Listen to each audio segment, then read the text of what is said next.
Welcome people, we're back with another video, and this video is about Freemasonry and their connection to the Illuminati.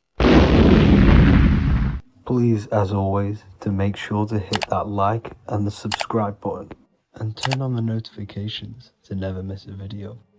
On May the 1st, 1776, the founder of the Illuminati, Adam Weishaupt, founded this secret organization, and this date can be found in Roman numerals underneath the all-seeing eye pyramid on the $1 bill.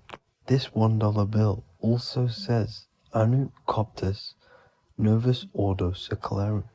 This is Latin for announcing the birth of the New World Order. This New World Order will be headed by Lucifer, the all-seeing eye, and followed by the 13 layers of bricks for the 13 elite bloodlines. So your Orsini's, Rockefellers, Rothschilds, Soroses, and the other 9 elite families. So when Adam Weishaupt created the Illuminati, he made it consisting of high-level degree Masons, French and Latin philosophers, and many more powerful people to all become one society. So this is why you see Masons using the same symbol of the all-seeing eye inside the pyramid. But not all Freemasons are part of this Illuminati secret society. As the 33rd degree Freemason Manly P. Hall said in his book The Secret Teachings of All Ages, Freemasonry is a fraternity within a fraternity, an outer organization concealing an inner brotherhood of the elect. So what he's saying here is that Freemasons have to go up the degrees of Freemasonry, and once they hit the top, they either get elected or not into these secret societies like the Illuminati, Skull and Bones, and Knights Templar. So when you see celebrities doing this one-eye symbolism, either covering one eye, doing the triangle, or doing 666 over one eye, this is showing and reflecting the symbolism of Freemasonry. They have taken the oath to never speak on anything they learn about Freemasonry. Duncan's Ritual of Freemasonry book states the oath they have to take. Quote, I ... of my own free will and accord, that I will hail, ever conceal, and never reveal any of the secrets, arts, points of Master Mason's degree to any person whomsoever. All this most solemnly, sincerely promise and swear. Now, this is what happens when they break the oath, stated in this book, quote, myself severed in two, my bowels taken from thence, and burnt to ashes. So this states that Freemasonry comes first, before any law of the land. It has the right to kill you if you break your oath. This is the hand gesture they have to do every time they enter the ritual room inside the Masonic lodge. This is the cutthroat symbol, showing you and reminding you of the oath and what will happen if you break it. Now in this book, Richardson's Monitor of Freemasonry, it states, if you break your oath, binding myself under no less penalty than to have my throat cut across, my tongue torn out by the roots, and my body buried in the rough sands of the sea. If they do not decide to kill you, this book states this by pointing him out to the world as an unworthy vagabond, by opposing his interest, by dearranging his business. In other words, they have the power to frame you and destroy your reputation to the world, and destroy your business if you break this oath. So yes, they do kill to keep this truth hidden, because this truth of this reality is what keeps them in power. They have the ability to manipulate people, because people do not know what manipulates them. This is why they call themselves the government. They govern the ment which is the mentality, because the mind is the root cause of reality. They control what you perceive to control what you manifest. By knowing the truth, you are set free, and you no longer need no controller above you. So this is why they are willing to kill and do whatever it takes to keep the truth concealed within these high-level degrees of masonry and these secret societies. However, going back to Manly P. Hall's book, it states, part of the symbols are displayed here to the initiate, but he is intentionally misled by false interpretations. So this is saying even Freemasons are intentionally misled and told lies to conceal the truth, to make sure the truth is hidden in the high degrees of masonry. So that's it for this video, guys. Thank you all for tapping in. Please leave a like and a subscribe. God bless.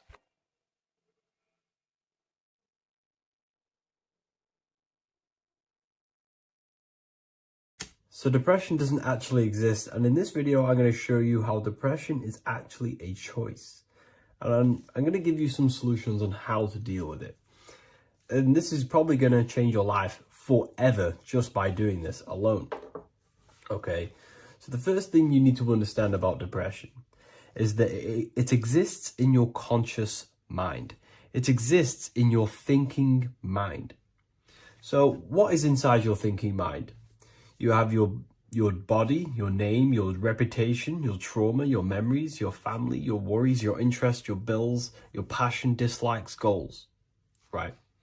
Most people identify their lives with this. They identify their lives with their thinking mind. They think they're their name, their job, their reputation, their memories. But this is not who you actually are. Who you actually are is the observer of that. What happens if you stop thinking? What is left? You're left with unconditioned consciousness. You're left with the self, which is what we refer to as I. We are the consciousness, not the thinking consciousness. You are not these labels. You are not your thoughts. You are not your job, your name, your reputation. Okay? And the reason why I'm telling you this is because it's very important, is that we are something beyond this body, beyond this name, beyond our thoughts. We are the consciousness. So depression exists inside of the thinking mind, the conscious mind. Okay? So if you want to get rid of depression, you must learn how to escape the thinking mind. And not only just escape, but that's step one. In meditation, you do meditations, right? We sit still and we have to learn how to control the mind and turn off the thoughts. And when we turn off the thoughts, depression goes out the window because there's no thought present in your mental field of consciousness to be depressed. Okay? You must understand, who is the one suffering from the negative thoughts? Who is the one suffering? Your mind is not suffering because the mind is producing the thoughts. Your body's not suffering from the negative thoughts. You are suffering. And who is you? You are a soul. You are that feeling. You are that person beyond the thoughts, beyond the feelings, beyond that. You are the one experiencing. You are that. Meditation gives us the ability to turn off the thinking mind. This allows us to escape our thoughts, okay? And it gives us, over a long period of time after meditation, you'll be able to turn this switch, and this switch will be able to turn off your thoughts. And by doing this, we will be able to control our conscious mind directly by the hand. So when you notice yourself gaining them negative thoughts, we can then turn off the switch of turning off the conscious mind and rising to our authentic self and knowing the thoughts are just illusions. Now, let me tell you something that's very powerful. Most of your thoughts are coming from beliefs. Most of your feelings are coming from beliefs. So if you have a feeling of lack, this is coming from a belief that you don't have much.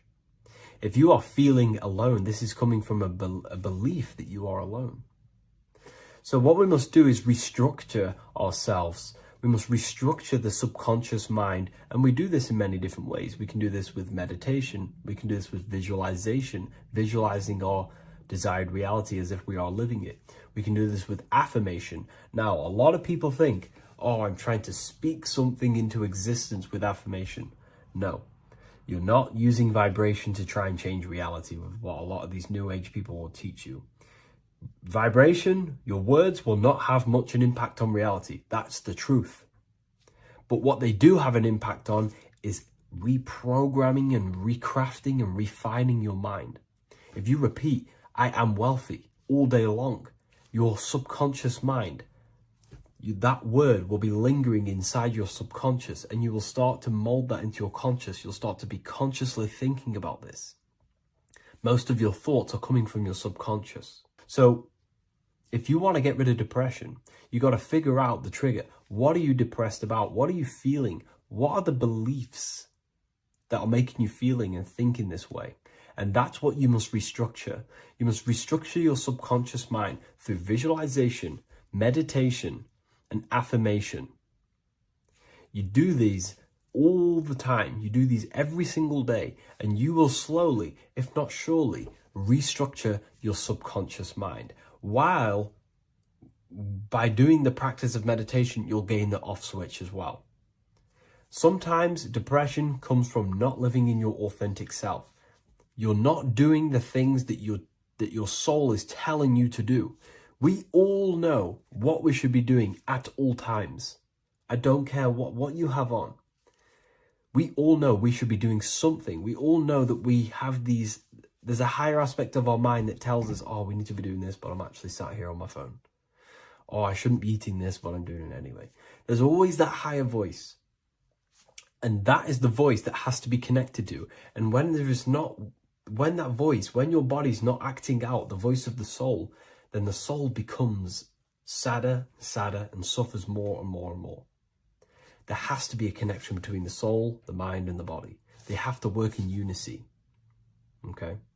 So I hope this video helps with depression, with whatever you're going through mentally. Welcome to Revival of Wisdom. This video is going to be about the flat earth and the breakdown of the whole cosmology. We're going to be digging very deep. I've got a lot of pictures and images to show you, and a lot of dots to connect. So let's start with the Freemasonry art. So this artwork we have here is the Freemasonic cosmology, as they know and believe. So what is it symbolizing? We obviously have to start off with the 4 pillars representing the 4 corners of the earth. The 4 corners with duality. You see, there's everything on earth. There's good and evil. Good, evil, positive, negative. Good, bad. This is the checkered board. This is what it symbolizes. Okay. Obviously, we have the sun, the moon. The sun gives you energy. It's the anode. The moon is the cathode. It's the opposite. It takes your energy. So therefore, you become sleepy when the moon comes out. You see, everything on Earth, everything in the universe is balanced. There's complete balance, symbolized by duality. There's always 2 opposites. We have the all-seeing eye, and obviously 7 stars representing the 7 planets, but not planets as in we know planets. They're not physical spinning balls of gas. They are energies. They are lights emitting from the realm above this realm. They are lights through the firmament, through the electromagnetic field. So let's go through that again. The 4 corners, duality, positive and negative, cold, dry. Everyone on Earth has an opposite. Everyone, there's 2. Okay, and then we have the sun, the moon, the 7 planets with a 5-pointed star. What's the 5-pointed star? of course, it's the 5 elements: spirit, water, earth, fire, and air. Okay, that's what the 5-pointed stars symbolizing, the 5 elements of earth. And then, most importantly, we have the compass. The compass is very, very important, hence why it's in the center. The compass is symbolizing many, many things. And one of the most important things, but we'll get into that after. We have a boat with water outside of the earth. So we have a boat on water, symbolizing the waters separated by the firmament, the waters above, separated by the firmament from the waters within the firmament, the earth. So this is what it's symbolizing. So the compass, what's the compass? This is where the compass comes from. The Polaris, the most important star there is, because it's in the center of Earth, the sun, the moon, and the black hole, black sun. Because all creation comes from center, the seed center. Okay, but we'll get into this after.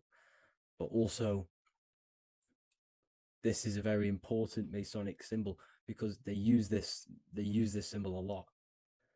This is one of their main symbols, hence why Neil Armstrong has the Masonic ring with the compass on it.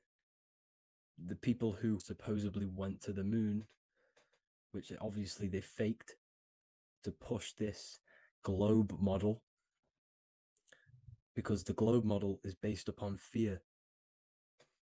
Because the globe model, if they can sell you the globe model, they can sell you anything then. You don't know where you actually are. The globe model is to push fear upon the masses, because the globe model means there's not enough resources.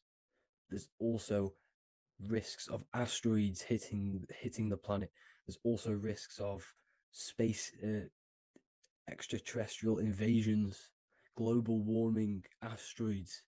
You see, this is all the fear that they can gain off selling you the globe model. Okay, because they don't want you to know that this is an intelligent design. And also, they're hiding God, the creator, the source. This is why they are satanic. They are opposites. They are lefty, Lucifer, right, righteous, godly. Hence why they do the symbolism on their eyes. 666. This is another famous, famous astrologer,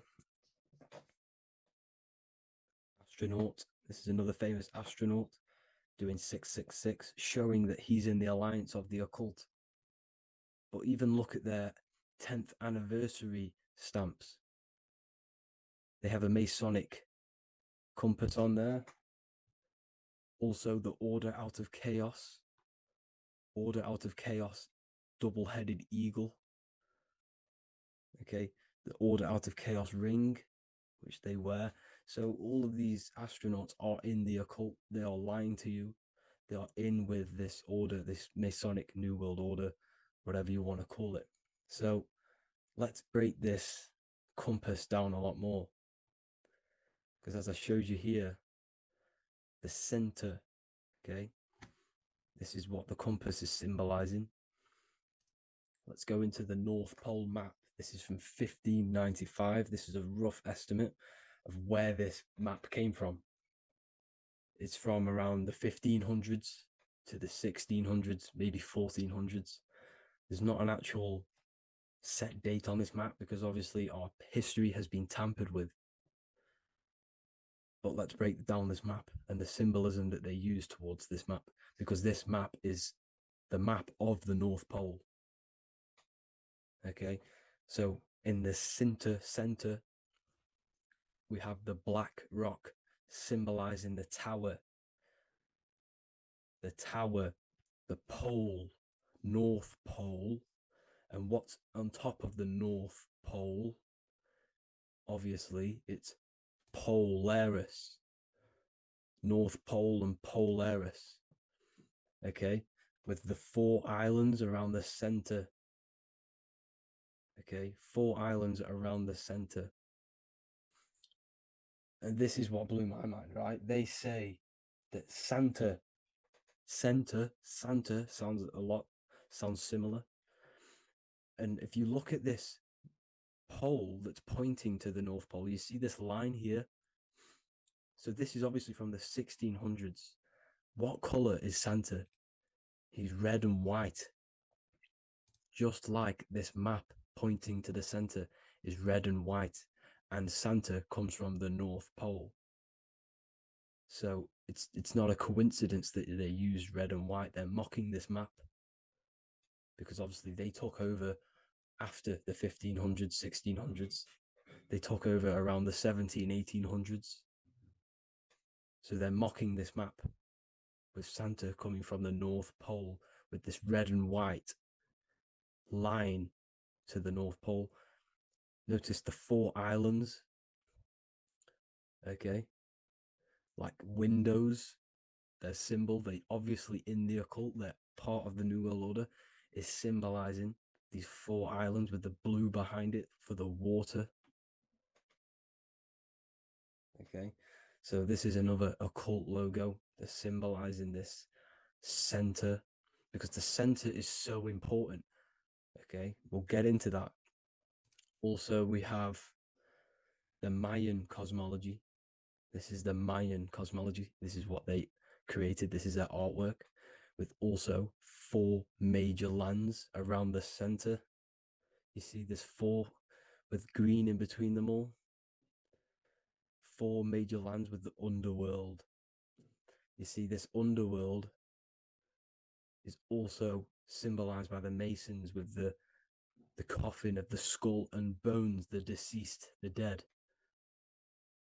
Okay, so this is also mentioned in the book of Enoch. Okay, and it's called Sheol. Sheol, the underworld. Okay, and in the book of Enoch, it says all spirits of the dead go to these hollow places, that they are wait until their appointed time of judgment.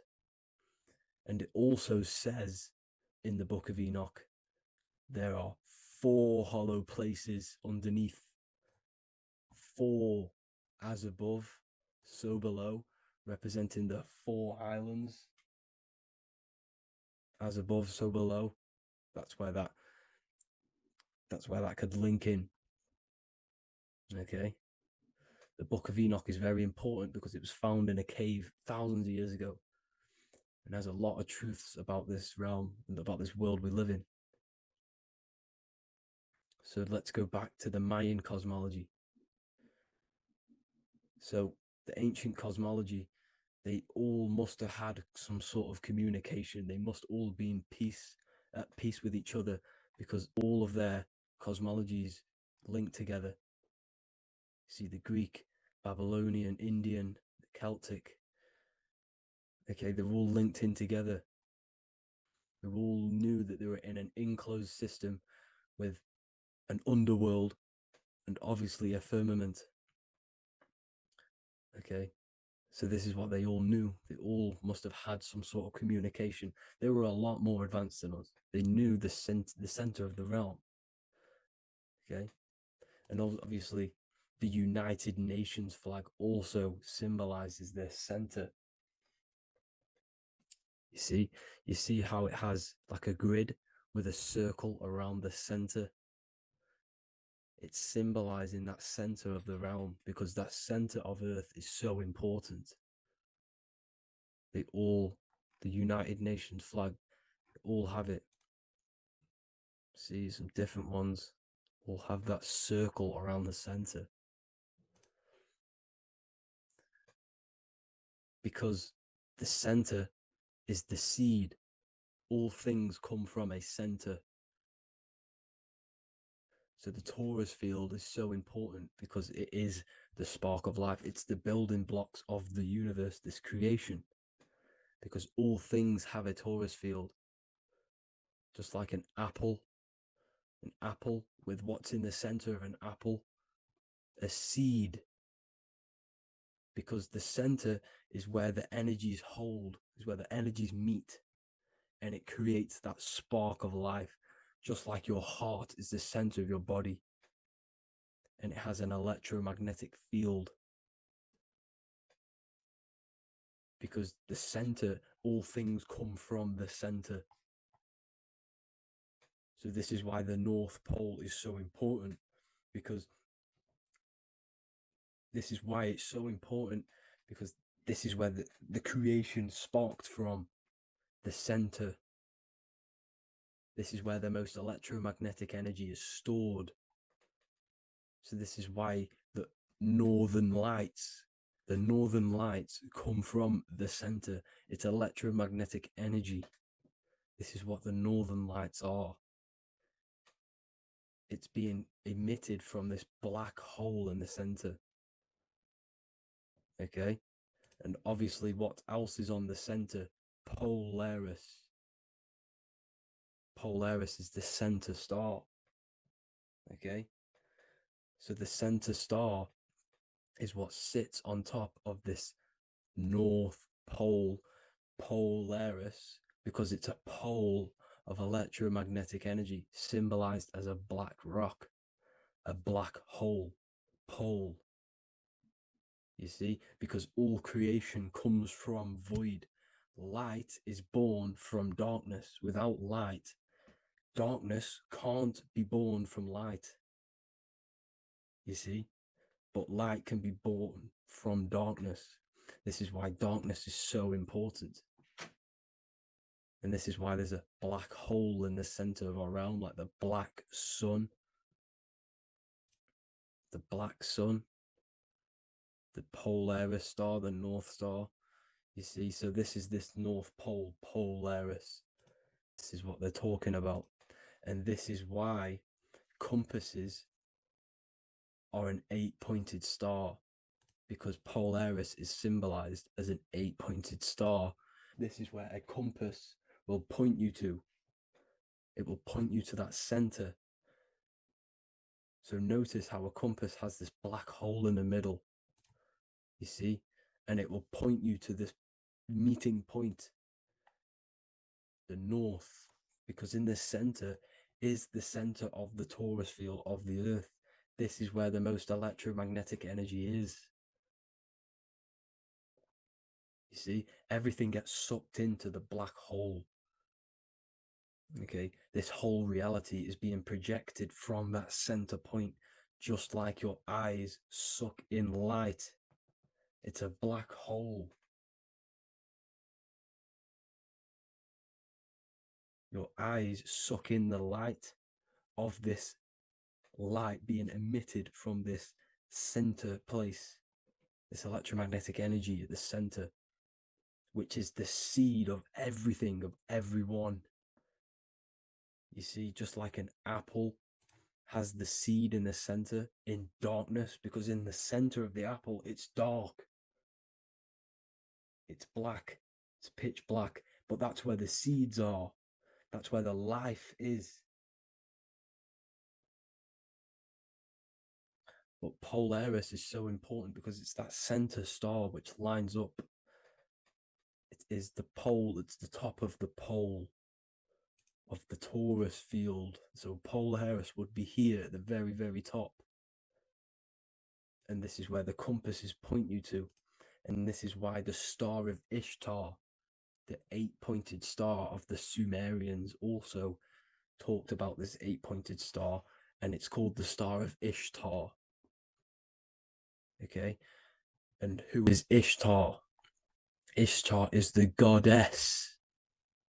Okay, so she's not a male, she's a female, because every creation is brought through a female, a womb.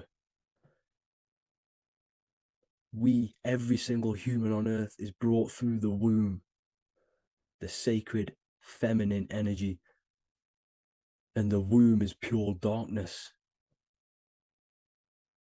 There's no light in a womb, just like the center of our realm.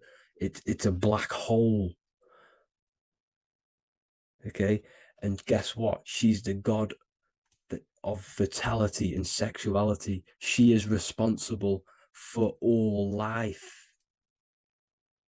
Okay, so the star of Ishtar is the star of Polaris, which is symbolizing the responsibility for all life, the center of our realm, the black sun, the black hole. Okay, so this is what that god of Ishtar of the Sumerians is talking about, the goddess, the womb, the seed of creation. So this would be the portal, more than likely the portal in and out of our realm, because it's the top of the Taurus field. And what's above this realm is the heavens. So this is where you get sucked in from the heavens. Your soul gets sucked in and brought onto this plane of existence called Earth. These are some space NASA symbols. Look how much Polaris symbolism there is.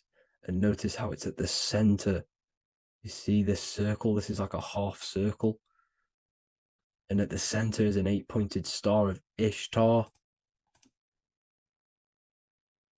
It's the same thing. It's Polaris. It's at the center.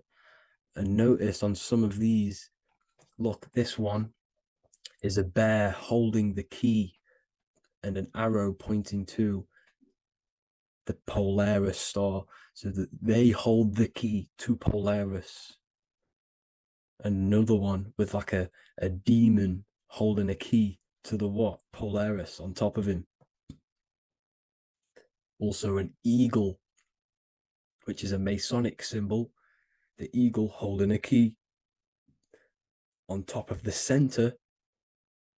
You see, and notice how there's an arrow going up to the Polaris and an arrow down, as above, so below, to Earth. So you can go out of Earth and into Earth through Polaris, and the eagle holds the key. You see? The eagle holds the key, just like this. This demon dragon holds the key to Polaris. And look at this one, Earth, with an arrow up to Polaris, an 8-pointed star. So Polaris is more than likely that portal which the Anunnaki used, the Sumerian gods used, because the Anunnaki symbol is also an 8-pointed star. Okay, and like I said, that center is the seed of creation. The center is the black hole. Okay, just like your pineal gland is at the center of your brain. The pineal gland is at the center of your brain, and that's what connects you to that spirit realm, to the source. That's it for this video, guys. Thank you all for tuning in. I hope you all learned something today. Please leave a like, a comment, and please subscribe to the channel for more content. God bless you all.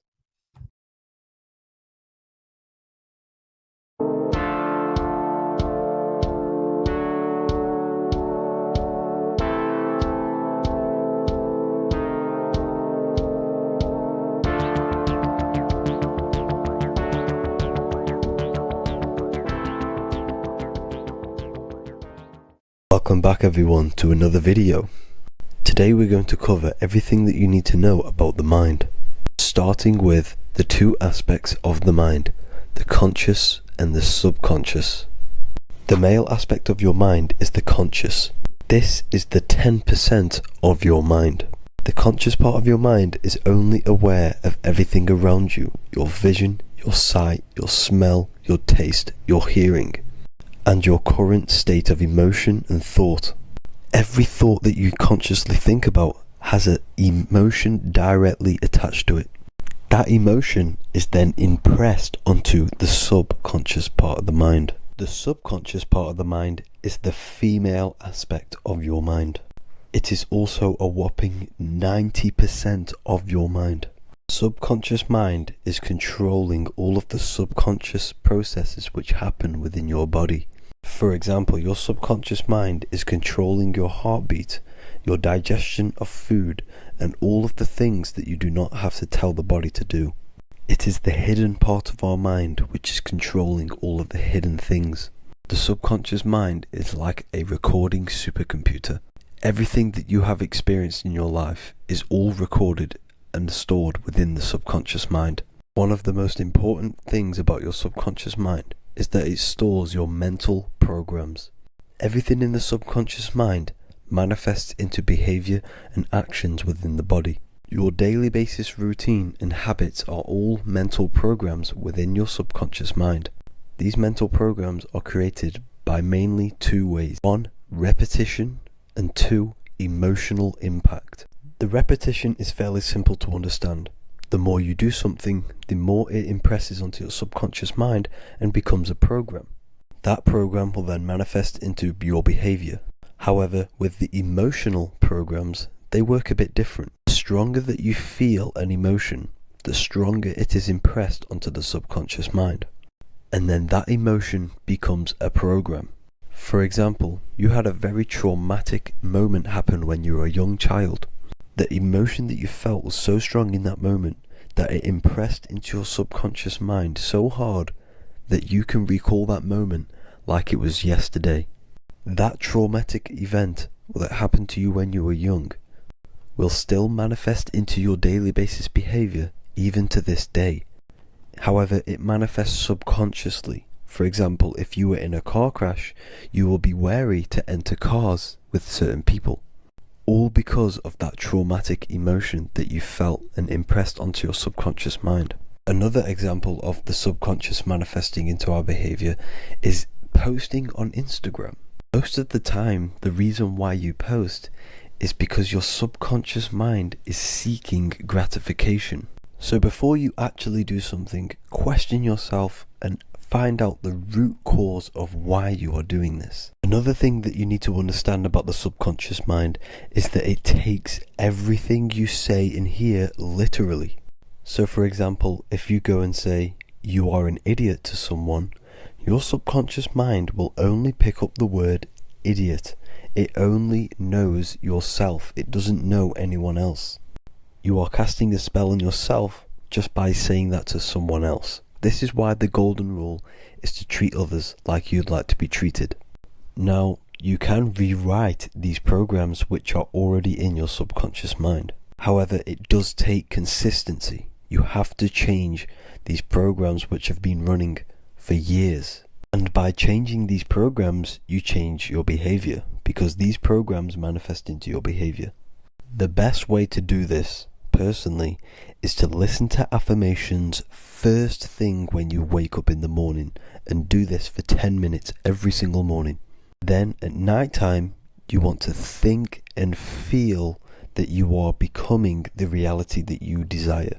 The more that you feel this reality, the more it will become a program and impress your subconscious mind. For example, you're trying to gain financial freedom. If you trick your subconscious mind into creating a program saying that you are financially free, this will manifest into your behavior. You will start doing more work. You will start looking for ways to make money. Your mind will be set on the frequency of money and financial freedom. Therefore, you will receive thoughts based around this program. If you take enough action, your life will dramatically change because of this program that you created in the mind.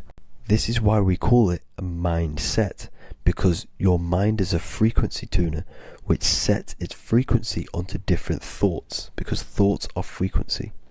If you fill your mind with a specific frequency, you will gain thoughts and ideas based around that frequency.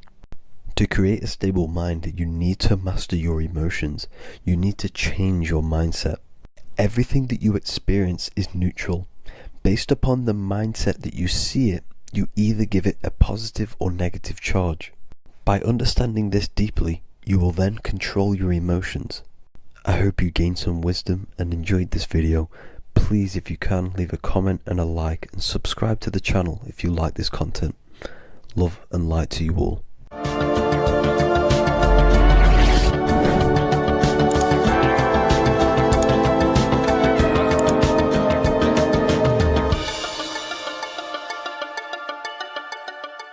Or like Freemasonry. Freemasonry is the middle path. And you can choose whether you can balance spirit and matter, the inner and the... It's just balance between the inner world and the outer world. If you close your eyes, you have an inner world. There's an inner being, there's an inner voice, there's an inner thoughts, inner emotions. And you have an outer world of this body. When you go to sleep, you go inside the inner world. When you wake up, you're in the outer world. It's just balance between the two. So when you're a Satanist, what do? You turn the pentagram upside down. So spirit is either on the top, meaning spirit over matter, or spirit below. Because is your spirit being controlled by matter, or are your spirit controlling matter? Is the inner controlling the outer, or is the outer controlling the inner? Ask yourself that. Are your senses ruling you? Are, these things ruling you? You have to ask yourself these things. Keep tapping the live, everyone. Let's get this to 50k likes. That'd be amazing. 50k likes.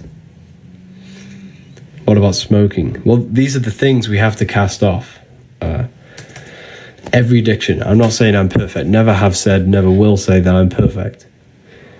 But based on my research and realization of these mystical things, you have the inner world, which is immortal, and the outer world, which is mortal. So this body will die, but your inner world will not. So think of it like this. So when you die, you're left with your inner world. And if that inner world is still attached to, smoking, food, physical things, fame, ego, then you're going to want to reincarnate back into this world. Yeah, masturbation, exactly. We have to restructure our inner world so that we're no longer attached to it. Name of the book. The book's in my bio. It's the book that I wrote. It's the Book of Wisdom, Volume 1. You can get this PDF or paperback, English, French, German, Italian, Spanish, French, Polish, anything you can imagine. Just click the link in the bio. Plus there's a free ebook that tells you how to activate the third eye. What's the difference between astral projection and lucid dreaming? Good question. I go quite deep into that on volume 2, actually. I'll show you. I'm pretty sure I do. It's in the back somewhere here. So, astral projection, these are the planes. You have the physical world, the etheric world, the astral world, the mental world, the Buddhic world. Do you have 2 accounts? Yes, I have 2 accounts live right now. People buy this book. I got them and never regretted it. Oh, wow. Thank you for that. Thank you, Kizzo. I appreciate you saying that.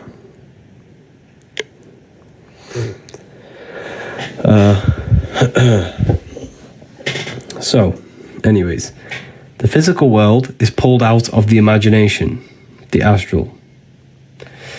The etheric plane, right, is basically, it's not really a plane of its own. It's a part of the physical world and the astral. Is the book on Amazon? No, it's only sold on my website. It's my book that I wrote myself. It's on my website. We have Trustpilot reviews. You can check everything out on there.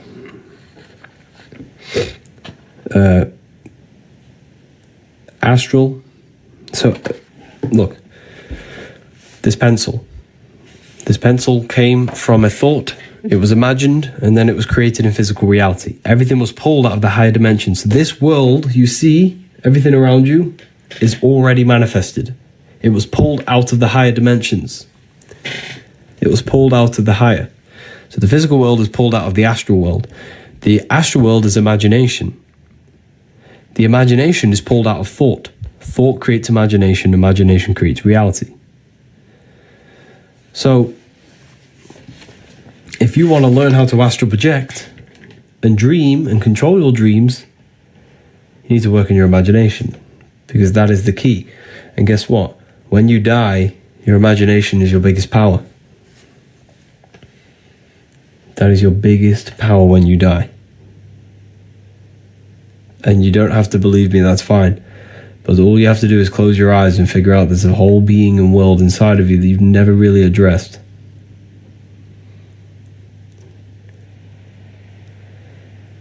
Okay, so your imagination is your vision when you die. That's how you see.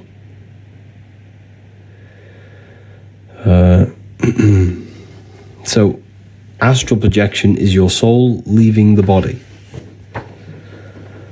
Astral projection is your soul leaving this body. Now, well, you're not actually leaving. It's difficult to explain. You're not actually leaving your body. You're just entering in another body that's already there.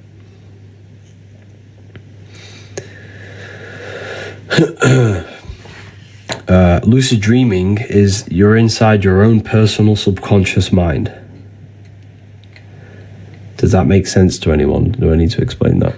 So, we all have a personal subconscious and a collective subconscious. When you dream, you're in your own personal mind, which means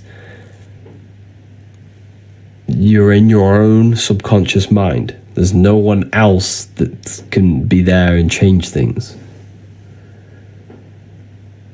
Okay? So every person in your dream is an aspect of your own mind. Every person in your dream is a symbol of beliefs, constructs, fears, emotions in your own mind. And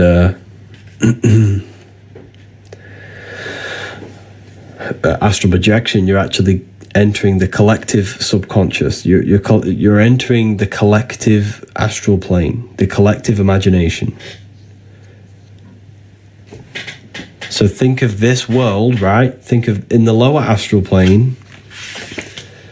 I shouldn't be telling you this stuff on live because it's really too deep for a lot of people. But the lower astral plane is basically a copy of this physical dimension. It's a non-physical substance of copy of this dimension. But the higher you go into the higher in the middle, the less formless. So this is the most form, see here? So you have these arrows, you have lucidic, the higher you go, the more lucid it is, the more formless. The lower you go, the more form there is. So physical is the most dense, Buddhic is the most formless. The lower you go, the slower vibration. This world is the lowest vibration there is. You could consider physical reality hell.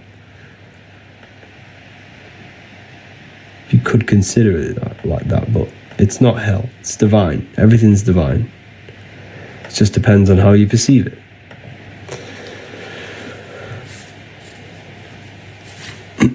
Just depends on where your consciousness is operating from. Is your consciousness operating from just a physical state? Because that is hell. If you only think about physical things and feed your physical ego, that's hell. But if you feed your mind with knowledge, feed your spirit with love, then that's heaven.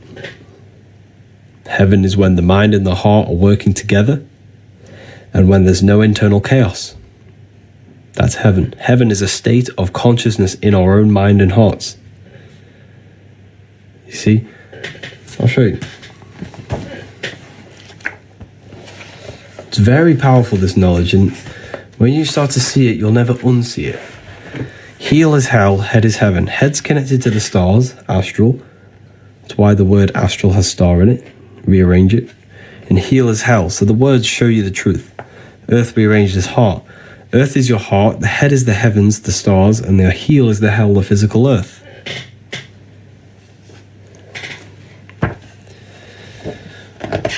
Heaven is a mind state. Yeah, heaven is a mind and emotional state. It's an overall state of consciousness.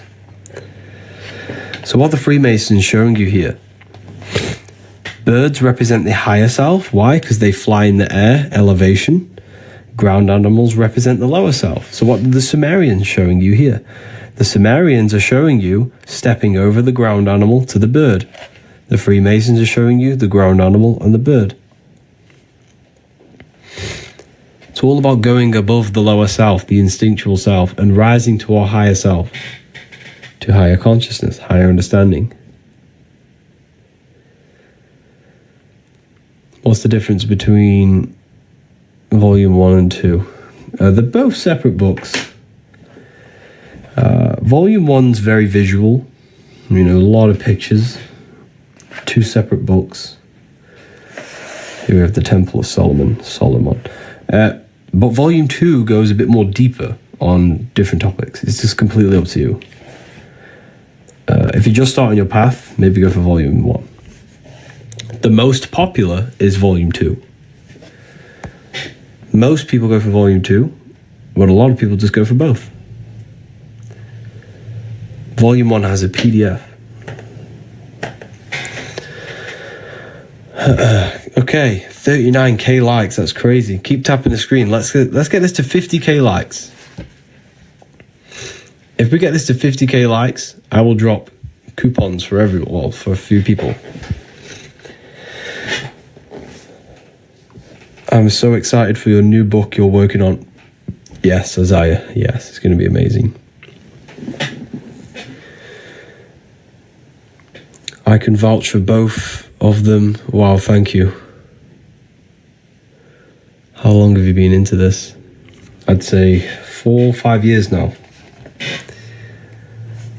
But luckily, I had a job where I could do a lot of research at the job because I was alone in a cabin working in Sainsbury's distribution warehouse. I was alone doing picking, and I could listen to audiobooks, books, podcasts, lectures all day long for 7 hours a day. And luckily I gained a lot of knowledge, which completely transformed my life. Did you get into spiritual psychosis? No.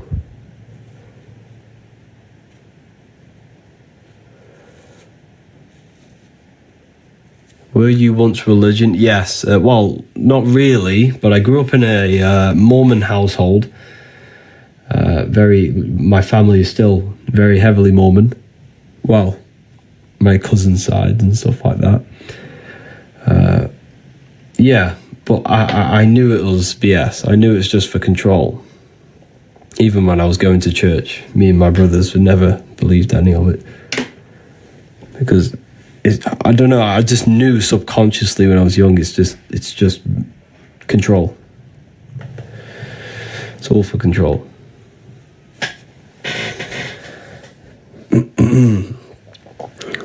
Did you update Volume 1? It looks different. Yeah, slightly different. There's no information has been changed. It's just been rearranged in a different text.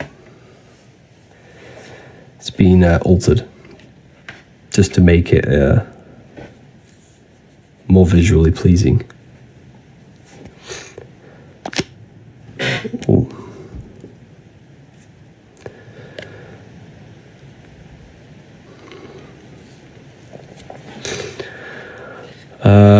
Please talk about LGBT. I'm not going to talk about that. Do you have any spiritual idols?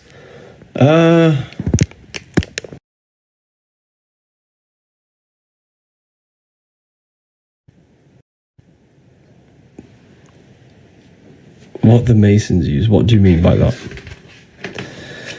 So yeah, the word astral has star in it. Astral is star. Astronomy, astro. You can't go on a rocket to space because why? Everything above our head is astral, spiritual. Everything above our head, the sun, the stars, the moon, they're spiritual forces. They're spiritual. Everything, okay, down here is matter, physical. Everything above is spirit, spirit and matter, light and darkness. The earth produces no light. It needs the light from above. The earth produces no light. It's in darkness. So all the light comes from above, which is the heavens. Astral plane, which is the imagination. You don't go there physically in a rocket. The rocket is your astral body, your light body. That's your rocket. In order to go there, you have to astral project. You have direct connect. You have a body. Like a fish has a body in the water. It has a body to work in water. We have a body for the stars, an astral body. The sun is matter. It's not matter. That's what they want you to believe. Everything they told you is that everything is physical. They tell you the planets are physical, the physical world is physical, you are just physical, your mind is physical, your mind is not physical. If your mind was physical, it would remain in the present moment, because the physical world is bound by time. Okay, so the physical world is bound by time, which means this body is stuck in the present moment. It cannot go forwards or backwards in time, but the mind can, which means the mind is above and beyond time, which means the mind is not physical.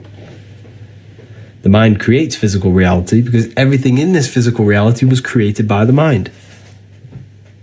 The mind is the architect of the universe. You just have to master the mind, and then you can master your reality. We have hit 50K, which is crazy. We've hit 50K likes. I did promise to give some codes to people, some coupons. Would anyone like me to give coupons? If not, I will carry on.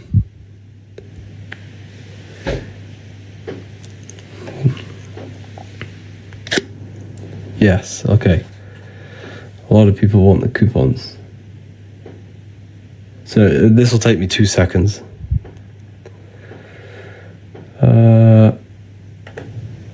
Okay, the next thing we'll go over is very deep.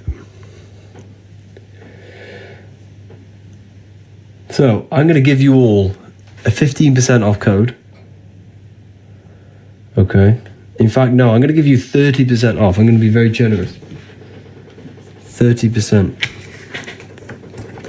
I'm going to be very generous.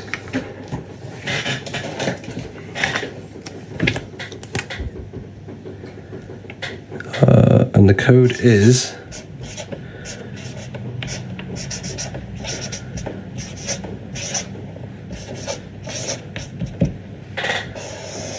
I'm only going to set 10 of them, so 10 people can use the code. And the code is Spring30. All caps. Spring30, all capital letters. So there's 10 available. Just click the link in the bio. As soon as you open up the website, there's a bundle. You'll see both books. That gives you an amount off already, and then you use this on top, and then it gives you more of amount off. Money is from the physical world too, of course. Yes. So yeah, use that code, Spring30, save yourself 30%. Day 30 asking you what your thoughts on time traveling. The mind is a time traveler. The mind is the time traveler. I wouldn't really get too caught up on that subject though. The only subjects that really matter is things that give you personal power. Is your university live webinars, or do you let me watch on our own time? So the university is, you get so many, there's over, I don't know how many lectures there are, I don't want to say. There's so many lectures on there. We teach you how to manifest, reprogram the mind, alchemize, transmute sexual energy, master your mind, the truth about pretty much everything, teach you a little bit on magic. They're all pre-recorded, and you can re-watch the live recordings, the live discussions, and you can join the live discussions every single week, every Wednesday and Sunday. That's what happens in the university.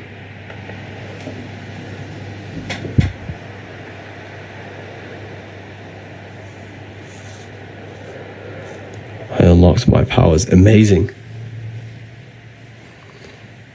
Do you have YouTube? Yeah, I do have a YouTube account, yeah.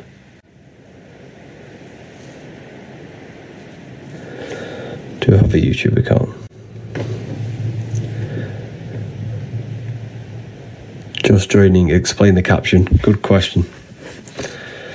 So, Lucifer is not a real entity, but Lucifer is a energy in our life. Okay? It's an energy in our life that keeps us restricted. Sorry, not restricted. That eludes you. It's evil cloaked in goodness. It's evil cloaked in light. This is why Lucifer is known as the false light, because it's evil cloaked in light. For example, a brain chip that Elon Musk wants to come out with. The Elon Musk wants to come out with the brain chip. It looks good. It's going to give you knowledge. You can download languages into your mind. You can download information. You won't need to go to school. But it's going to enslave you. It's evil dressed in goodness. University is super good. Oh wow, thank you, Isaiah. The university is it's next level. Make sure to get the free book on my website. It's a free ebook, Activating the Third Eye, Activating the Inner Eye. It's an ebook. It's a free one. Go download it. And if you want, use the code SPRING30 on anything you get. SPRING30. What's the book called? It's called The Book of Wisdom. How often do you come live? I go live pretty much most days. Your support keeps me researching, writing new books. This next book that's coming is next level. Are the classes online only? Yes, yeah. Not on the weekends. No, I don't tend to go on the weekends, no. Is it the same with ChatGPT? Well, yeah, so ChatGPT is the Luciferic energy. Because ChatGPT seems good, which it can be good, but it reduces critical thinking. And I'm guilty of it too. We're all guilty of it. I use it. But yes, it makes you think less, which means over time we're going to become less smarter and think less. We're going to read less. So yeah, think of it like this, like your doctor in the future is studying right now using ChatGPT. So you better start eating healthy, because your future doctor won't know anything. He used ChatGPT to finish his exams. It's crazy. Think of it like that. So you better start eating healthy.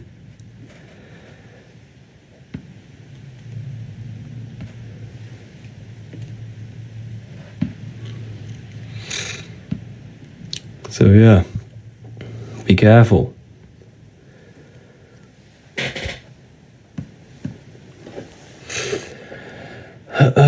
I want to say thank you to the people who have purchased the book. Let's have a look. Thank you to Tiffany Sue, Edward, Laura, Sandra, all purchasing the Book of Wisdom Volume 1 and 2, pretty much.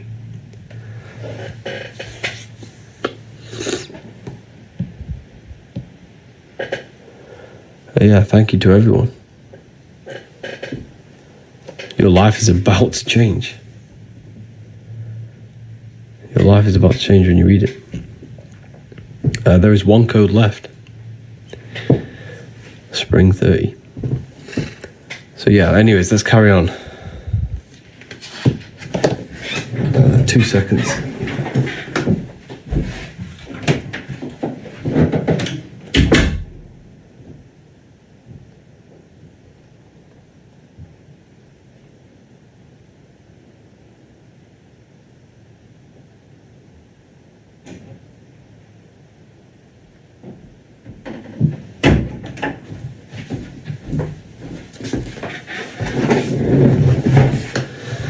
I love your teachings, Harry. Wow, thank you. I appreciate that.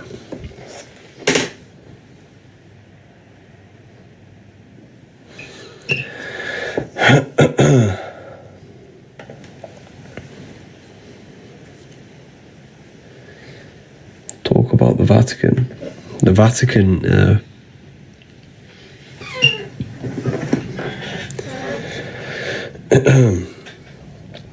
There's a lot of information on the Vatican.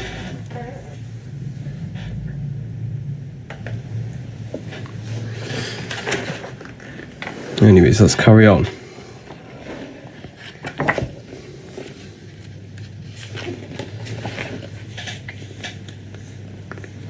What do you think about Tartaria? I think Rome took over Tartaria, and I think the Rome city was not built by Romans. This is a very unpopular opinion. But if you go to Rome, you will see the Tartarian symbol on most of the buildings. You'll see a lion with a eagle's hands. Go to Rome. Go over and have a look on the buildings. You will see this. You will see a symbol of a lion. I'll show you.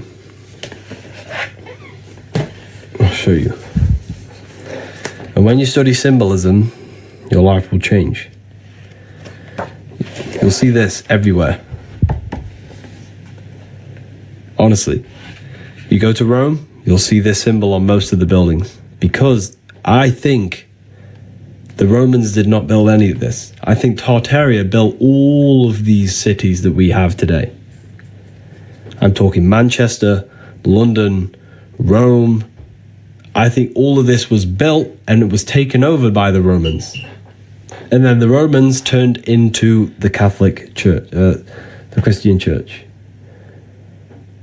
I think that's what happened. And Washington, all of these cities we have with the same architecture all around the world was Tartaria.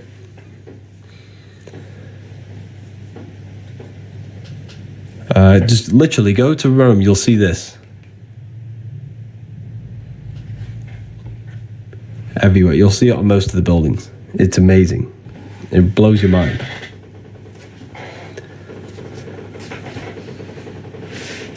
All states' capital buildings. Yeah, I agree. I definitely agree.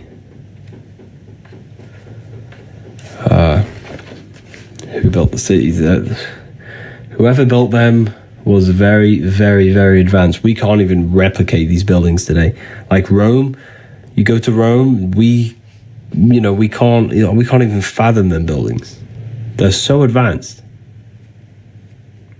And it's still standing today after thousands. That was built thousands of years ago. Thousands. It's crazy.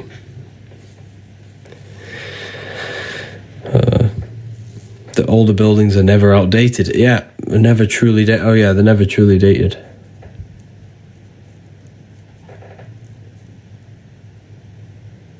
It's crazy. Why are Freemasons called the Freemasons? Well, Mason means builder. Okay, so Mason pretty much means builder. And they're not builders of physical temples, which they were. However, they're not builders of physical temples. They're builders of the inner temple, which is your consciousness. Freemasonry is all about rebuilding yourself, aligning your mind, aligning your heart with higher principles, higher morals, and restructuring your subconscious, rebuilding your inner world to unlock your personal power, to become a powerful person, a powerful mind, a powerful creator. So,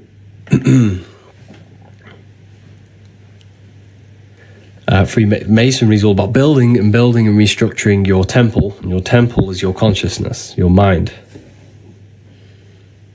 Okay.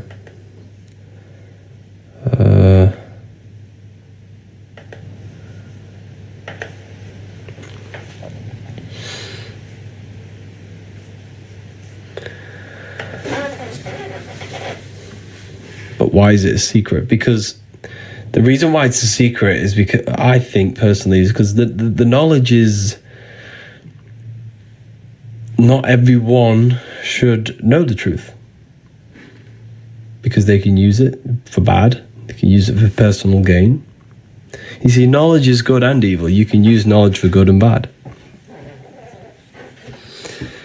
You could use it to gain your personal power, or you could use it to gain power over others. So it works both ways. And people are too ignorant for the truth. They're profane.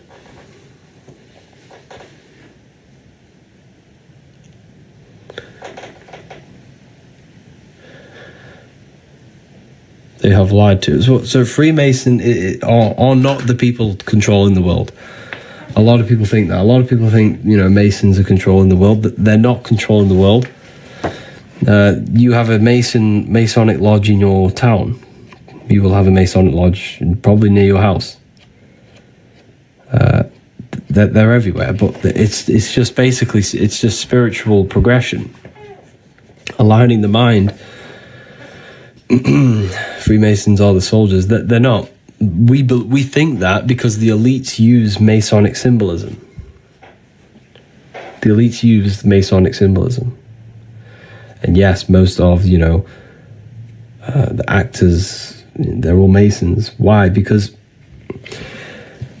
you must understand, there are two societies in the world. This is why it's called a secret society. It isn't a society. It's a brotherhood at the end of the day. So you have people who are ignorant and you have people who are very intelligent. And people who are very intelligent don't like mixing with people who are not very intelligent. That's just how it is, okay? For example, a genius would not hang around with a fool. So what the super intelligent people started to do was to create societies, secret societies like Freemasonry. Okay, so this is what it is. It's basically a society for people who are enlightened, people who have, I'm not saying every intelligent person doesn't mix in with other people, but I'm not saying that, but I'm just saying in general, people who, it's a very small percentage of people who are very intelligent, and they have a society for them people. It's basically that. It's why it's called a society, because a lot of society, it has its own society structure. Most police officers are Freemasons. Most judges are Freemasons.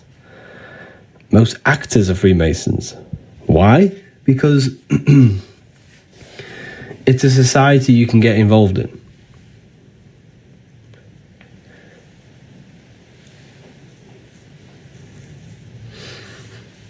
They're not inherently bad people, but I'm sure there are bad people inside.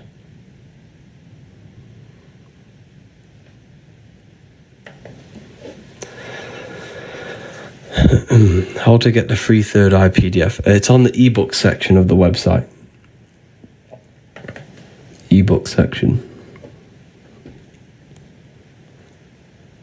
So here we're looking at spirit, matter, the compass and the square. The square creates circles, the compass creates the square creates squares, the compass creates circles.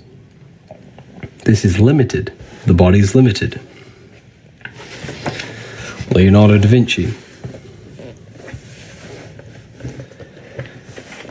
The body is limited in the physical dimension. Then we have spirit. Spirit in matter combined. So the reason why the Masonic compass is on the top is because this compass creates the spirit, the circle, which means spirit over matter, not matter over spirit. The inner controlling the outer. The spirit is the inner. You don't want the inner world. You want the inner world controlling the outer world, not the outer world controlling the inner world. Thoughts and emotions need to be commands and not reactions in order to create reality. We see it here. We have circles, we have squares down here and circles above. Freemasons show you this is spirit. The sky is spirit. That's why all the celestial bodies are circular. Matter and spirit.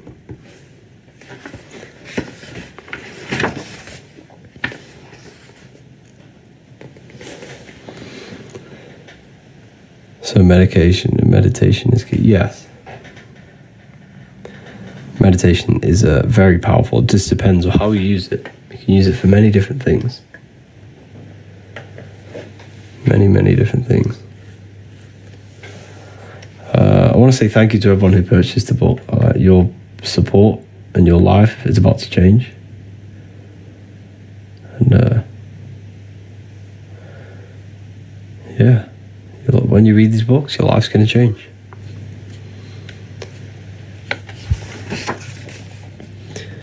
$60,000 likes. Keep tapping the screen. Let's get to this to 100K. So your heart is the chest. This is where the chest is, where the treasure is. The treasure's in your heart, where your soul is. Your soul is in the heart. The mind is in the brain. The brain and heart.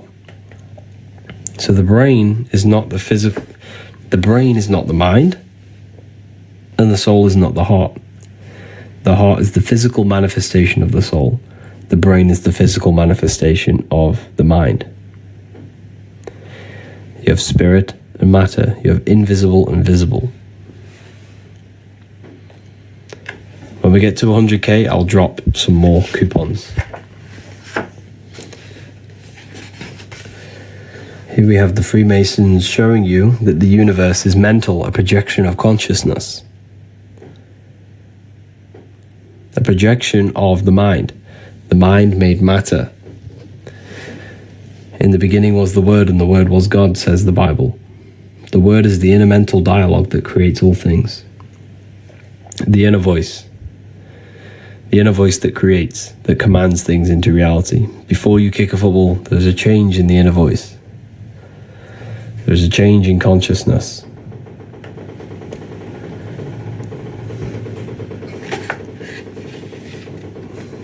So this is showing you the skull.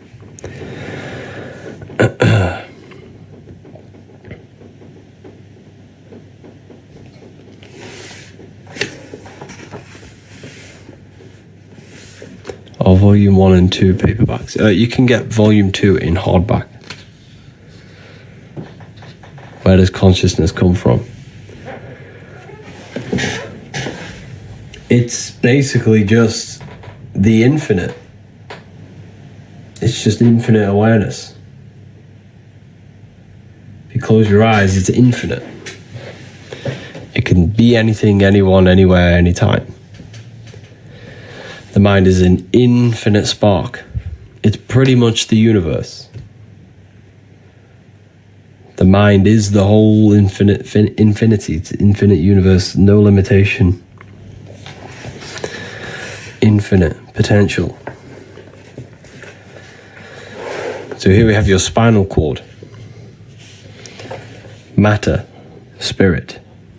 We have to go from ground to sky. From the bottom of the spine to your brain. Your brain is where spirit is.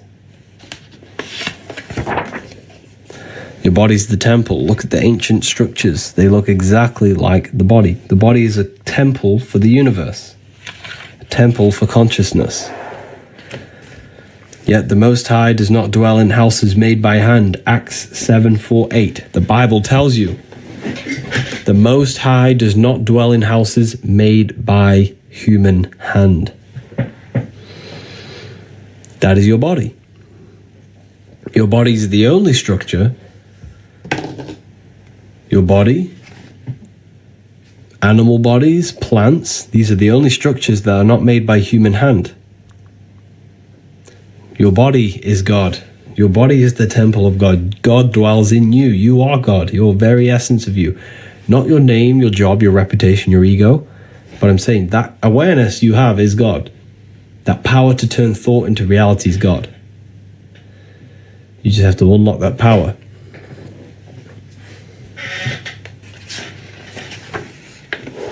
The Temple of Solomon. Temple of Sol, O Mon. Sol is sun, Mon is moon. Temple of the soul and Mon, the soul and the mind. The body's the temple, the brain. That's why your head's called a temple for a reason. Yet from my flesh I shall see God. Job 19:25. You are the temple. Your body is the divine made manifest.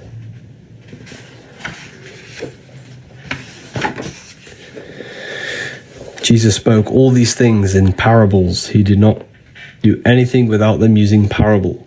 Everything was parable. Everything Jesus says was parable. It was allegory. We have such a high priest who set his on the right hand of the throne in the majesty of heaven. Luke 17:21, nor will they say, look here it is, or there, for behold, the kingdom of heaven is in your midst. Heaven's within you. Hell is within you. The Bible just tells you that in Luke 17:21. We have to transcend the limitations of the ego and limiting belief systems to reach our higher consciousness. Tithing. Does anyone know what tithing is? Anyone been to church before? I'm sure some of us know. This place feels like hell, and that place is your consciousness. This place is neutral, what you're experiencing, but your consciousness is the hell state, the negative thoughts, the negative emotions. That's what you need to change and transmute to heaven. So tithing, where you give 10% to the church, it's a scam. Biggest scam ever. You have a conscious mind and a subconscious mind. The conscious mind is where your ego dwells. And your ego is the materialism, the seeds, the physical things, the lust.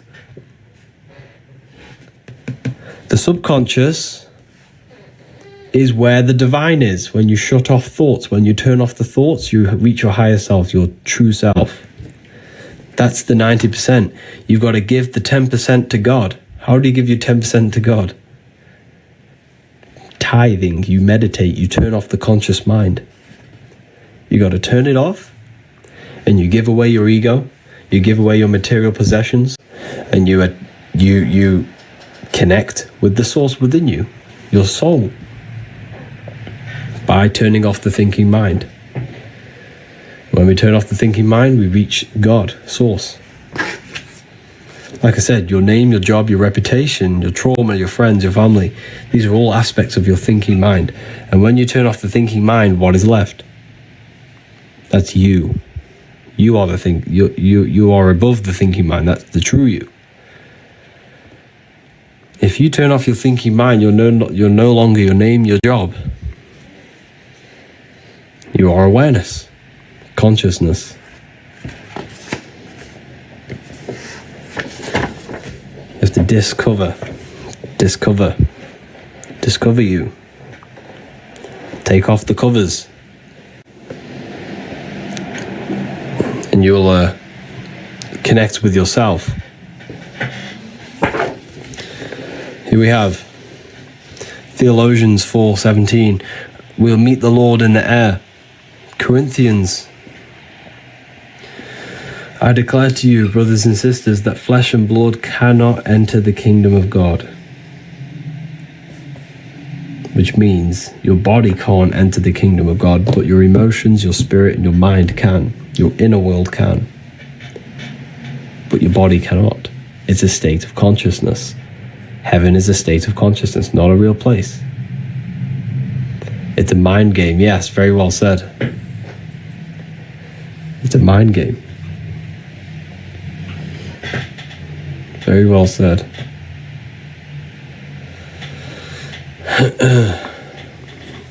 So we have 4 bodies: physical, emotional, spiritual, mental.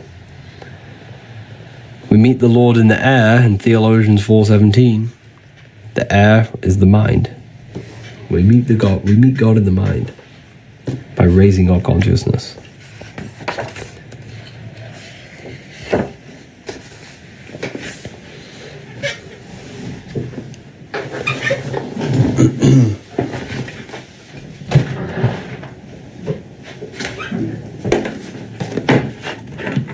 Feel free to ask questions, people.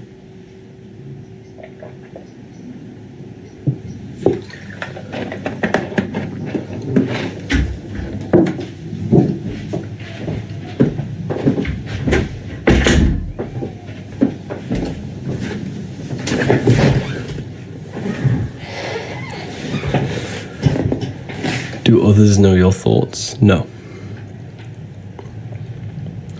How to climb Jacob's ladder? Your spinal cord is Jacob's ladder, and you climb it by dwelling your thoughts. Where are your thoughts coming from? Are they coming from your reproductive system?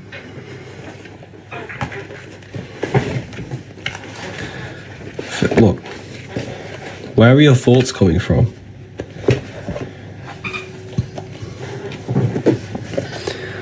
Are they coming from your gut? Are you always thinking about food and consumption?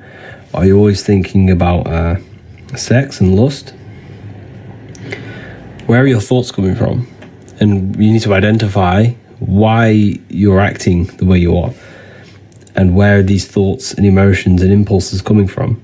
And we need to raise our thoughts to come from our head and our heart.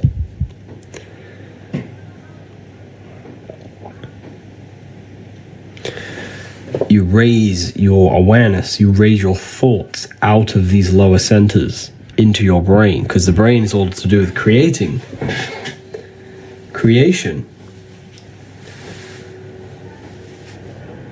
But the sexual organs is all about reproduction, consumption, surviving. So we have to raise our thoughts to the temple. God is in the temple. Tem is a place of worship. El is an ancient Canaanite name for God. The head is the temple of God.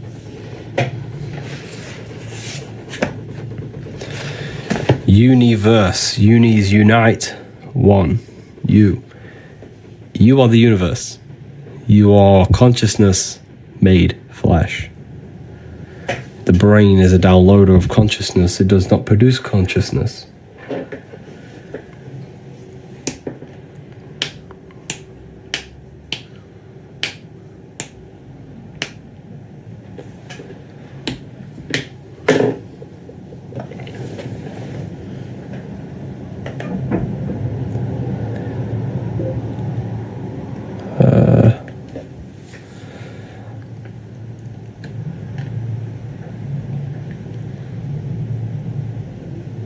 Super Mario.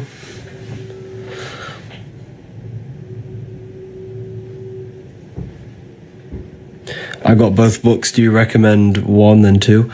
It's completely up to you. Yeah. If you did buy both of them, read volume 1 first, then go to volume 2. But it doesn't really matter. You can read either. They're both separate books.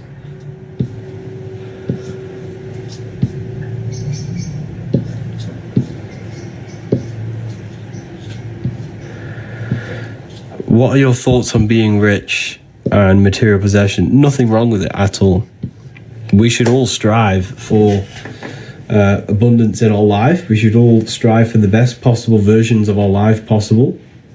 But what I teach is that don't, even the Bible says it, never put your heart on it. Never let your soul become attached to it.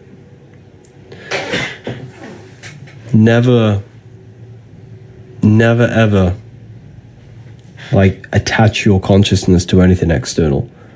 But we should definitely strive for abundance in our life. The system is crashing. Yes, I agree.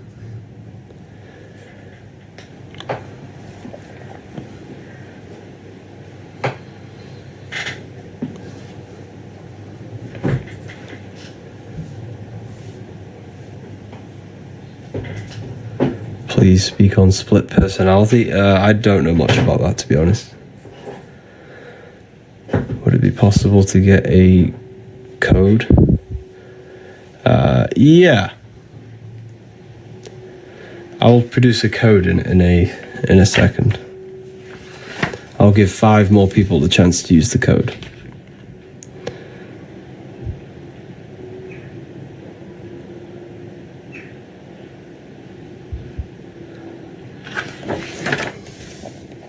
So the body's showing you. Body's showing you higher and lower self. The lower self's the lower half of the body, the higher self's the higher part of the body. Heaven is even. Become an even state of consciousness between good and evil. Spirit and matter, Saturn, Satan, the root chakra, moon, mind, lunatic. This is why you say lunatic. So one's a lunatic. Lunar is the mind. Lunar is the moon. We have to turn out. It's all about becoming as light as possible. To ascend, our soul must be as light as possible. For example, our consciousness needs to have no attachments. Our heart needs to be detached from the world. I'm not saying don't be a monk. I mean, be a monk and fully detach. Like, literally sit there and meditate for 12 hours a day. But in an essence, how can I describe this the best way? Have balance between the inner and outer worlds.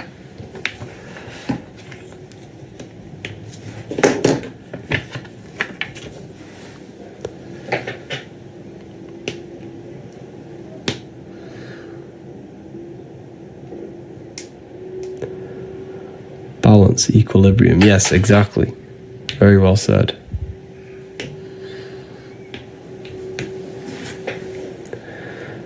Thank you to Rashwan Hill for purchasing the Book of Wisdom. But that's how your soul becomes trapped. You trap your soul in the physical world by becoming attached to the physical world. Because you are the soul. You are the person who hears you are the thing that hears the thoughts. You're not the thoughts. You're not the body. You're the person who hears the thoughts. That's the soul. And the soul needs to be as light. That's why light and light are the same. So light as in heavy, light is in heavy, and light is in bright. Light is in like not heavy, and light is in bright. Because the more you cast off, the more bondages you cast off, the lighter the soul becomes. The more limiting belief systems you remove, the brighter your soul shines through your personality. Do you have the book in French? Yes, we have it French, Italian, Spanish, German, English.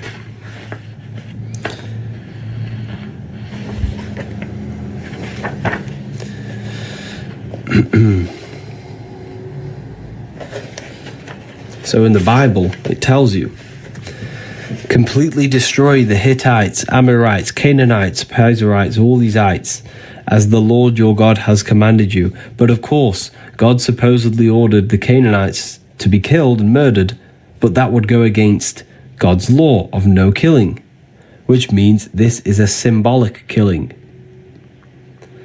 You have to kill the lower nature. The Canaanites are symbolizing the things in our consciousness, in our mind, that are lower nature. That siphon your energy. Yeah, very well said. The lower aspects of our consciousness siphons and destroys our own personal energy. It wastes our energy. It wastes our mind's potential to create. So we have to kill the lower nature. See, chakras, these are basically energy centers. They're etheric life force centers in your body, in your etheric body. They're not physical. They're etheric. They exist on the etheric plane, which is the fifth element known as spirit. And you can either abuse them or underuse them. You can literally, when you abuse these, they pull energy out of your energy field. I'll show you. So when you abuse the chakras and overuse them, you're pulling life force out of your body. You're pulling energy out of you. Okay.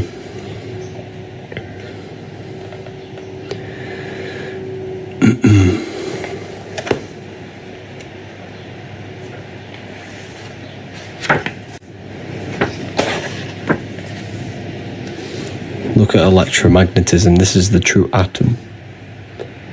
This is the true atom.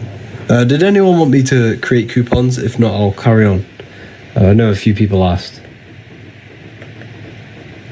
about the coupons. We have it French, German, Italian, Spanish, English. I'm so excited to read volume 1. Wow, amazing. Yeah. Tiffany, when you read them, let me know. Get back to me with some feedback. I'm sure you'll love them. Everyone else who's left reviews loves them as well. You can read them on. You can read it on Trustpilot.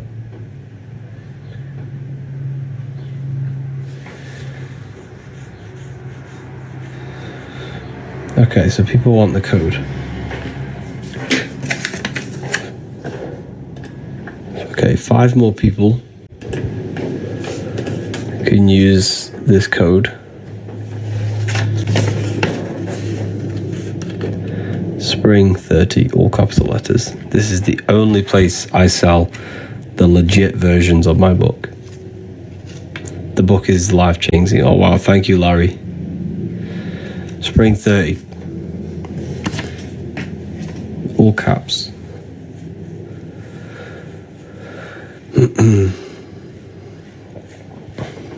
Use it at the checkout. As soon as you go to the website, you'll see a bundle, and you can use that on the bundle.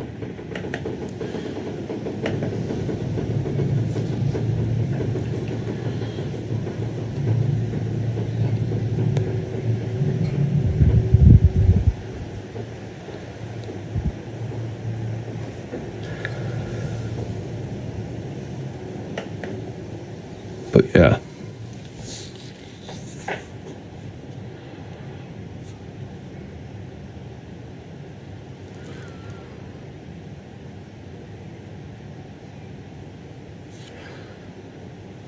If you bought the book, can you track it through shop? Yes, you can.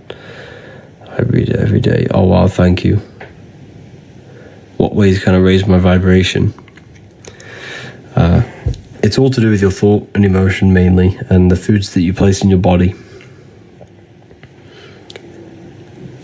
It's all about the things you place in your body, getting sunlight, placing your feet on the ground, but mainly your thoughts and emotions is what determines your vibration. Your vibration is an energy field around your body.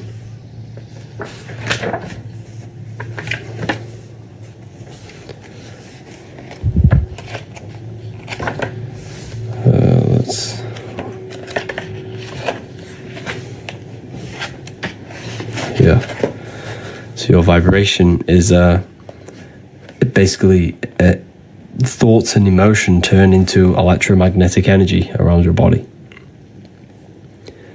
So your thoughts and emotion determines your energetic symbolism. I was reading a comment whilst I said that. Determines your energy field. So your internal state manifests externally as energy, as electromagnetic energy in your auric field.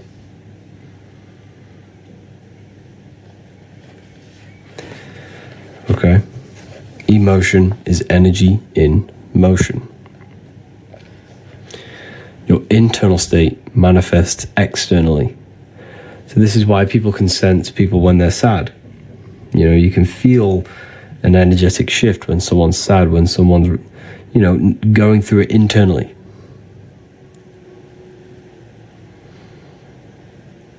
how to protect your aura through strong thoughts and emotions. It's literally the only way. But this is why when you master your internal world, you have to master your internal, master your thoughts, master your emotions, and this produces a strong electromagnetic field around your body, which allows you to become strong.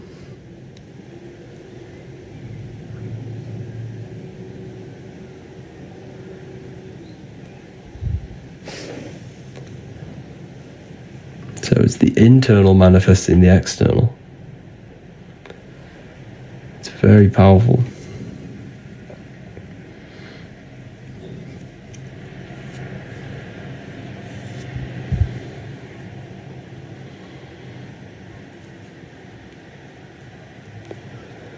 Where can I track my order? You will get a email from my email.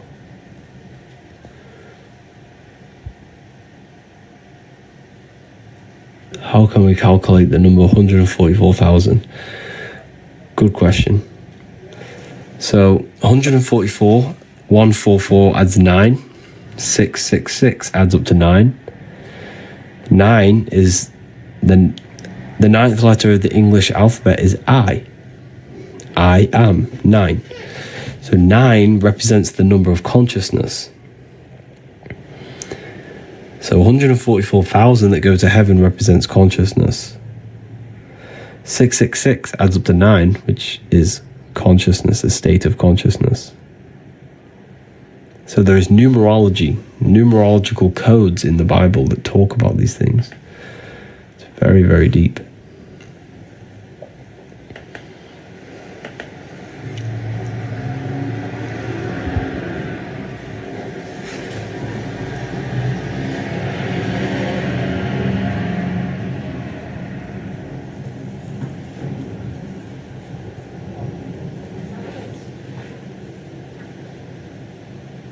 What about the number 6? The number 6 means physical matter.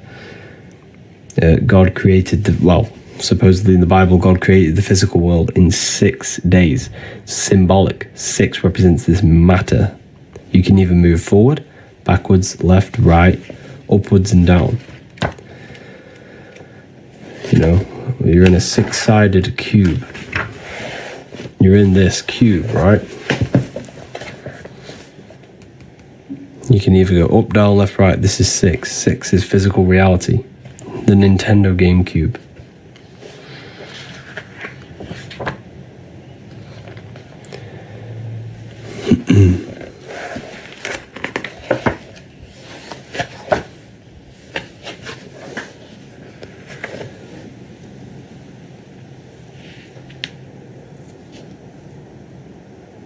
Xbox, same thing.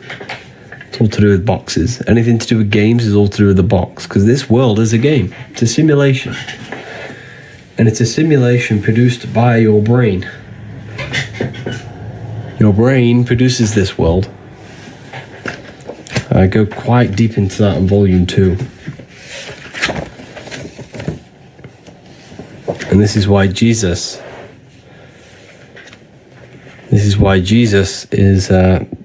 has 12 disciples. You have 12 cranial nerves in your brain. The 12 cranial nerves spread the electrical systems and from the commands of the mind. So the mind is the one spreading its signals through the 12 cranial nerves. Jesus has 12 disciples, and his teachings are spread through 12 disciples. Jesus represents consciousness. So just like the 12 disciples spread the gospels of Jesus, the 12 cranial nerves spread the commands of the mind to control the body. The universe, my brain does not produce the universe. It does. It really does. Like, without your brain, you couldn't experience this physical reality. If you study on how the eyes actually work, they don't work the way you think they do. We don't look into reality. Reality is a construct produced by the brain. This is very shocking when you find this out. and you realize that this is a whole simulation produced by your body. You don't experience the world directly. Yes, it makes my experience, but the universe would exist without me. It would not. God is everything in all things. The universe is everything. Without you, there's no universe. It's hard to wrap your head around. But your mind is the very fabric of the universe.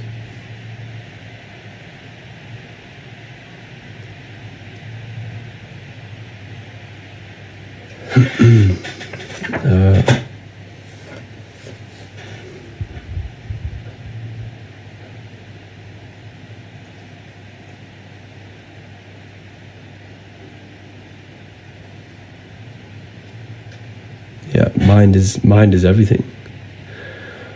I want to say thank you to the people who purchased the book.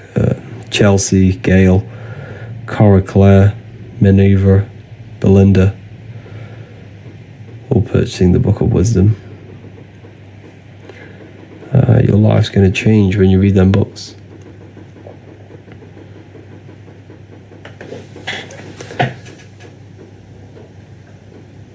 Is volume 2 out yet? Yeah, we have volume 2's been out for a while. It's in the bio. Just got mine. Wow.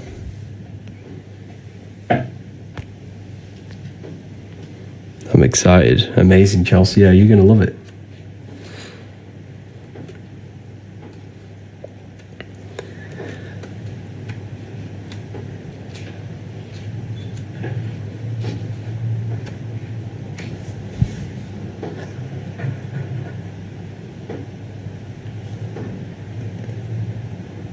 Yeah, it's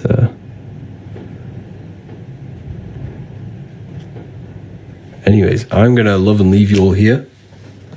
Feel free to use the last few codes, Spring 30. Get the free book on my website, Activating the Inner Eye. It's a free book.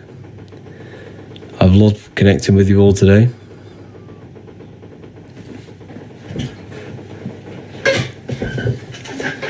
Yeah, it's been amazing.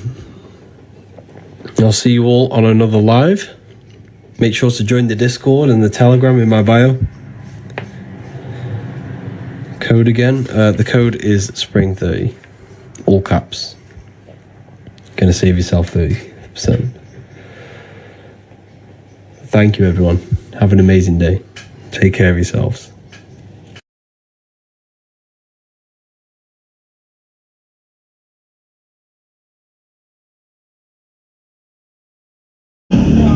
Perfect. 130. 130. 130 cities.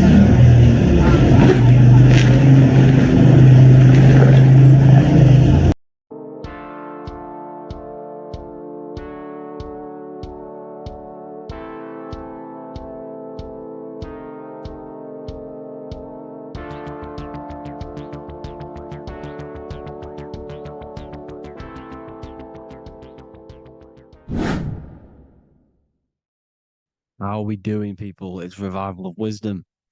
We're back today talking about sun worship. Okay?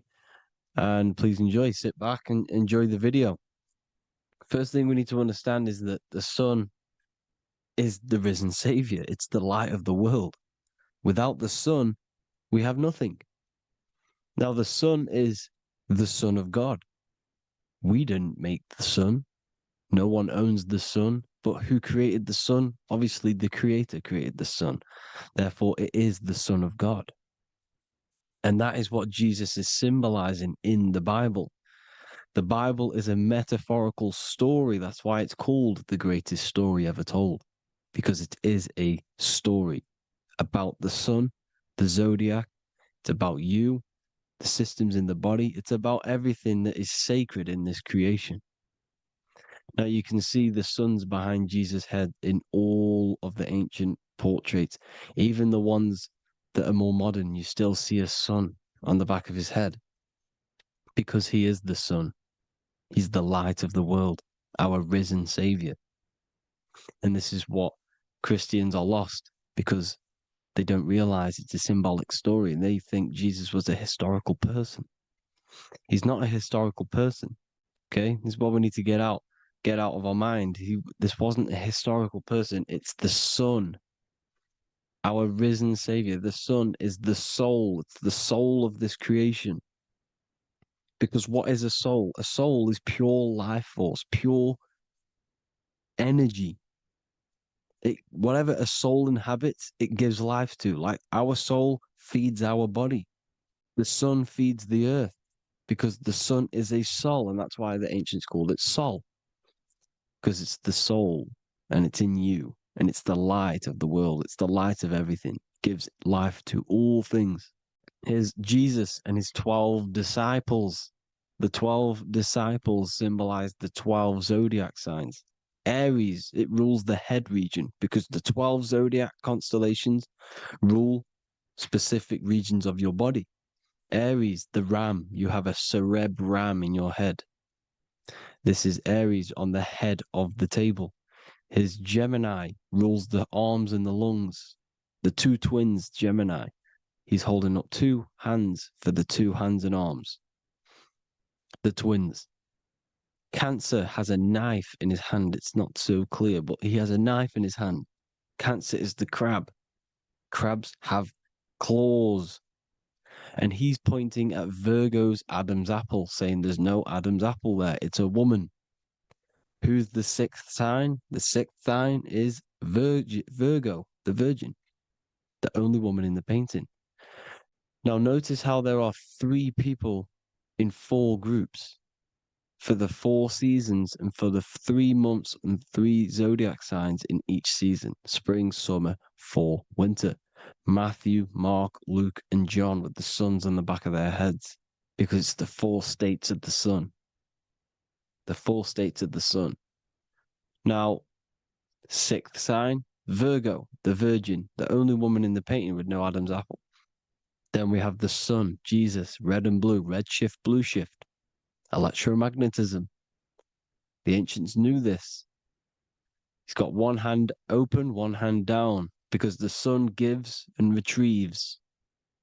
The sun rises and it falls.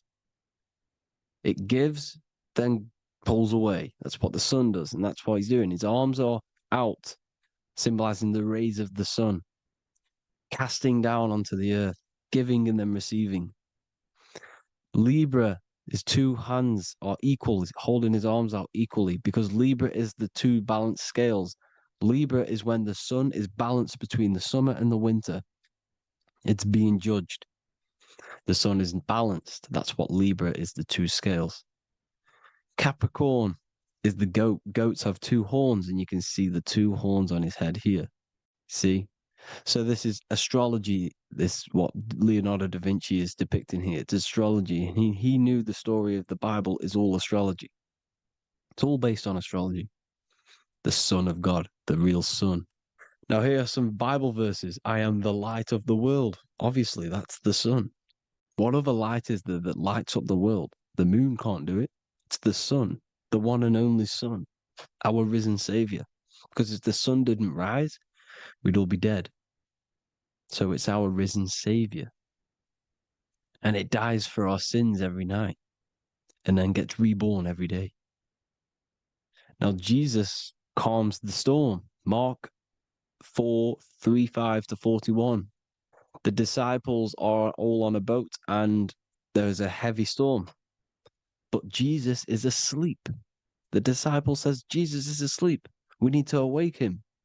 They wake up Jesus, and Jesus got up and rebuked the wind and said to the waves, quiet, be still.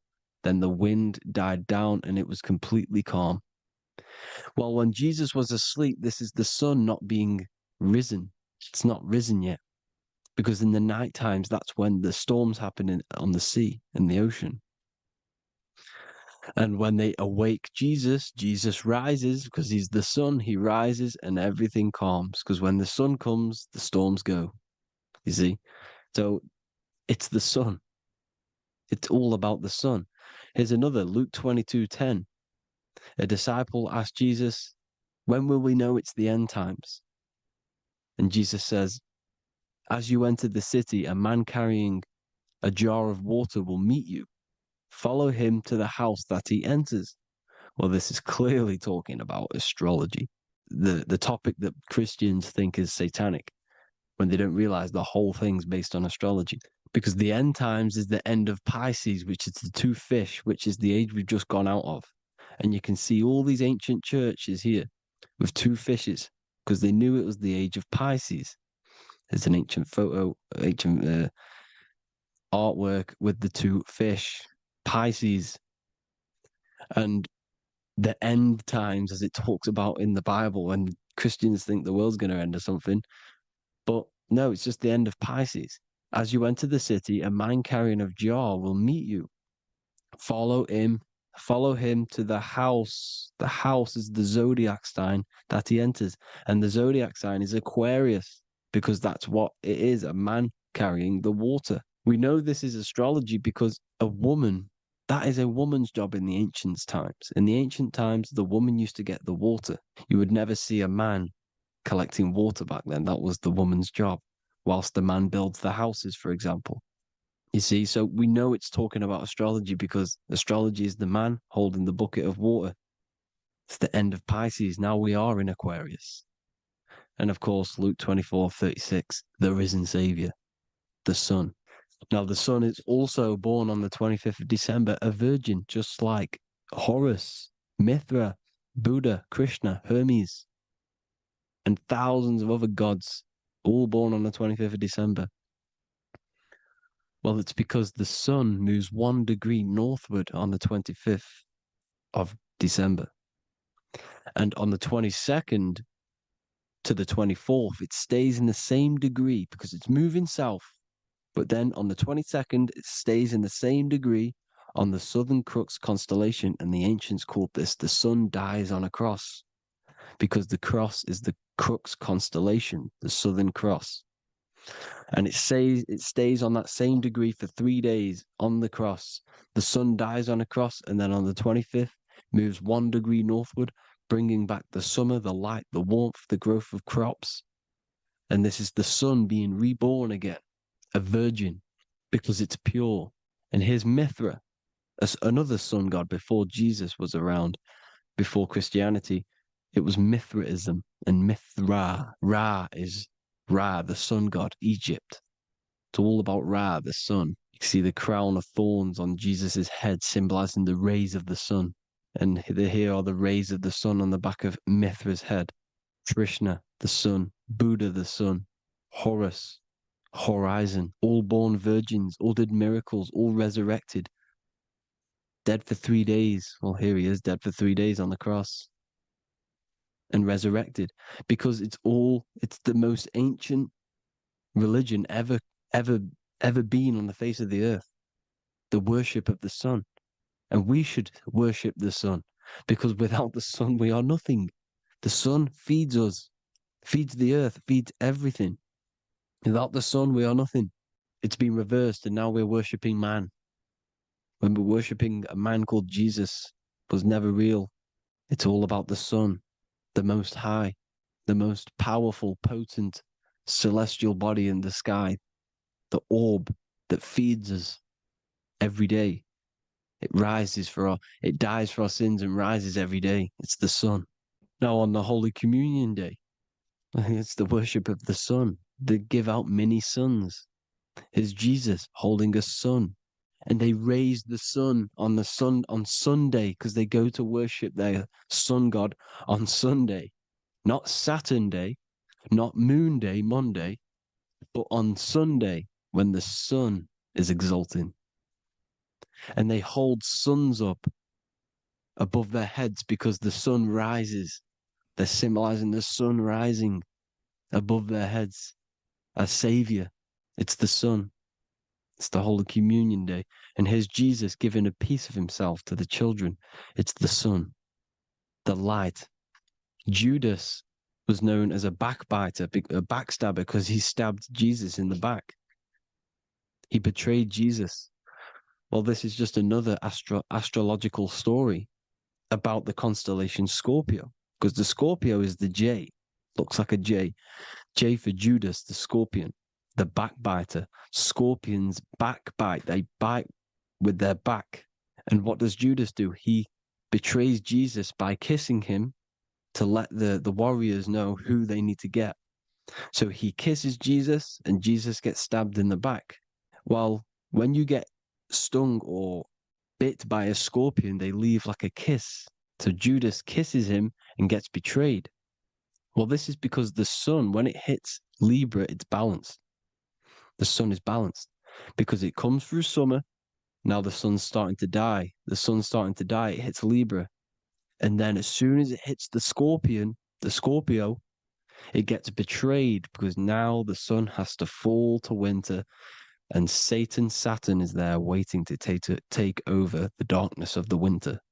So he gets stabbed in the back by Scorpio, Judas, the scorpion, the backstabber. You see, it's an astrological story. Here's Mary. Mary means marry, which means pure. The sun is pure. No one gave birth to the sun but the God. And it's born every day. It's born every day on every year. It's born pure.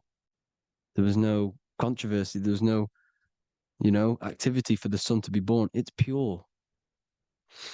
Now, the 7 metals come from the 7 planets. The sun gives you gold, and this is why the sun is golden. It looks gold. And this is why the banks are backed by gold, because gold is the most valuable metal, because it's the sun, the most valuable celestial orb in the sky, in the heavens. Well, here's Jesus, another ancient symbol of him being crucified on the cross with the big sun, the Southern Cross constellation. The sun dies on the cross constellation. And if you go to the old etymology dictionaries, you will see sun and son is the same word. They come from the same etymology roots. You can use them for no matter what, but they've been confused today.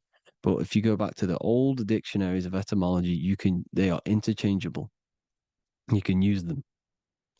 Son, sun, sol, it's all the same thing. The 12 disciples, 12 brothers of Joseph, 12 tribes of Israel, 12 breastplates on the stones, because it's all the 12 astrological signs. They could have used any other number, but there's 12. Because 12 is the mind, which is God. 7 is the number of matter, which is man. 7 energy centers in the body. 12 cranial nerves in the brain, because it's the mind. 12 is the 12ness. The zodiac is literally the mind of God, the signs of God. Now here we see here, Job 38, 31 to 33. Can you lead forth a constellation in the season? He's asking you, can you read the sky? Can you read the heavens? Canst thou bring forth the Mazzaroth in its season? Mazzaroth means 12 signs, the zodiac. Why did they translated every single Hebrew word in the Bible into English, but they decided to leave out Mazzaroth? Why? It's because if that said zodiac, Christians would have a different view on the Bible, but they leave that out. But Mazzaroth actually means the 12 signs, the zodiac, and the stars means sign. The word stars means sign because the stars are signs, things to come, which is off in Hebrew, which means sign, things to come. You see a sign on the road, it's something coming. But God is saying, no, what does he say? To qualify as a director, a judge of man's life on earth, one must be able to govern the heavenly bodies that rule the earth. It's telling you to read the heavens. We need to read the heavens. Astrology, the 12 zodiac signs, the mind of God.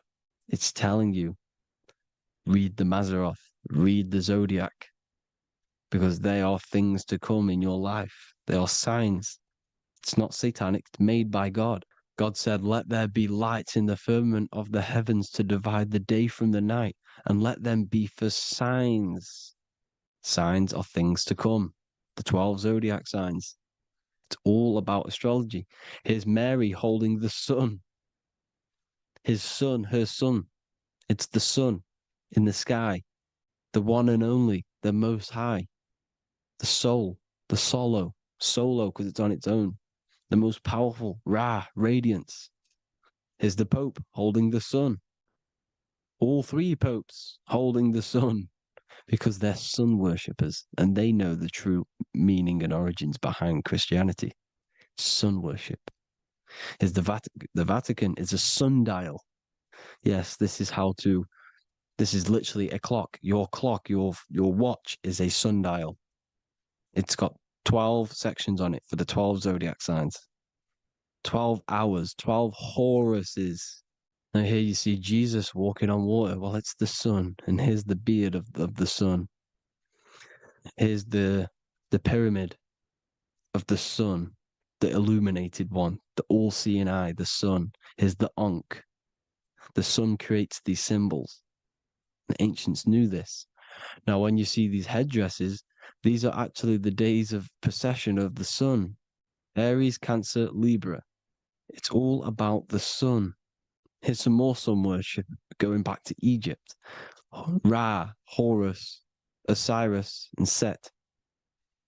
Jesus and Satan is Horus and Set. The sun and Saturn. Saturn rules the winter, Satan.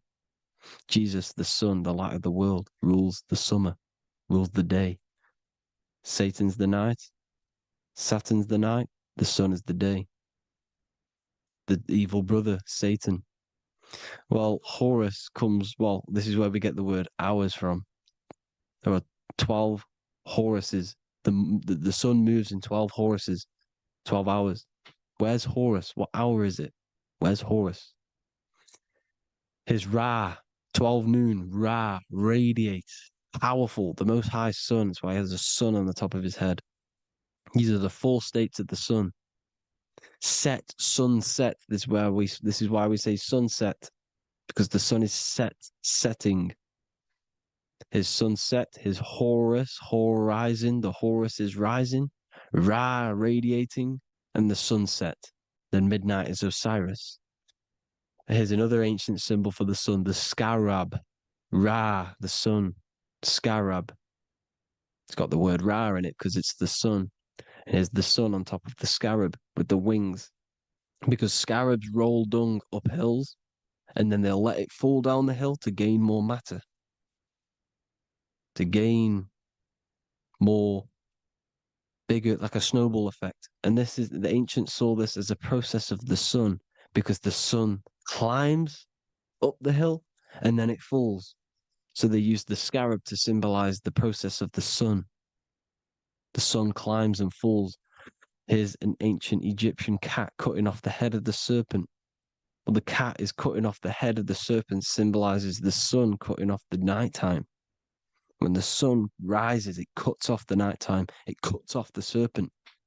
The serpents represent darkness or evil. Oh, there's some more symbology of the sun and the heavens, the arch, the royal arch, the firmament, the sun inside the firmament.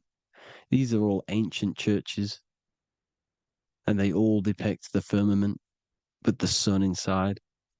Is the ancient cosmology, you see, because it's all about the sun. Everything's about the sun, because the sun is our orb made for us to sustain life in inside of this creation, inside of this firmament, the royal arch of heaven. Here's the Freemasons depicting it. Here's the Masonic royal arch, but you can even see the zodiac signs. Here's Cancer, the checkered board. It's the royal arch of the firmament. Obviously, they don't want to tell you that. You live in space, apparently. Some more sun worship. Here's the beard of the sun on the water. They all have this long beard. And why do they say amen? Amen at the end of every prayer. Amen is a sun god, a creator god. It's all about the sun. So thank you all, people. Hope you all enjoyed. Hope you all gained some knowledge and insight. Please give me a follow, drop a comment, drop a like. Have a good day. Love you all.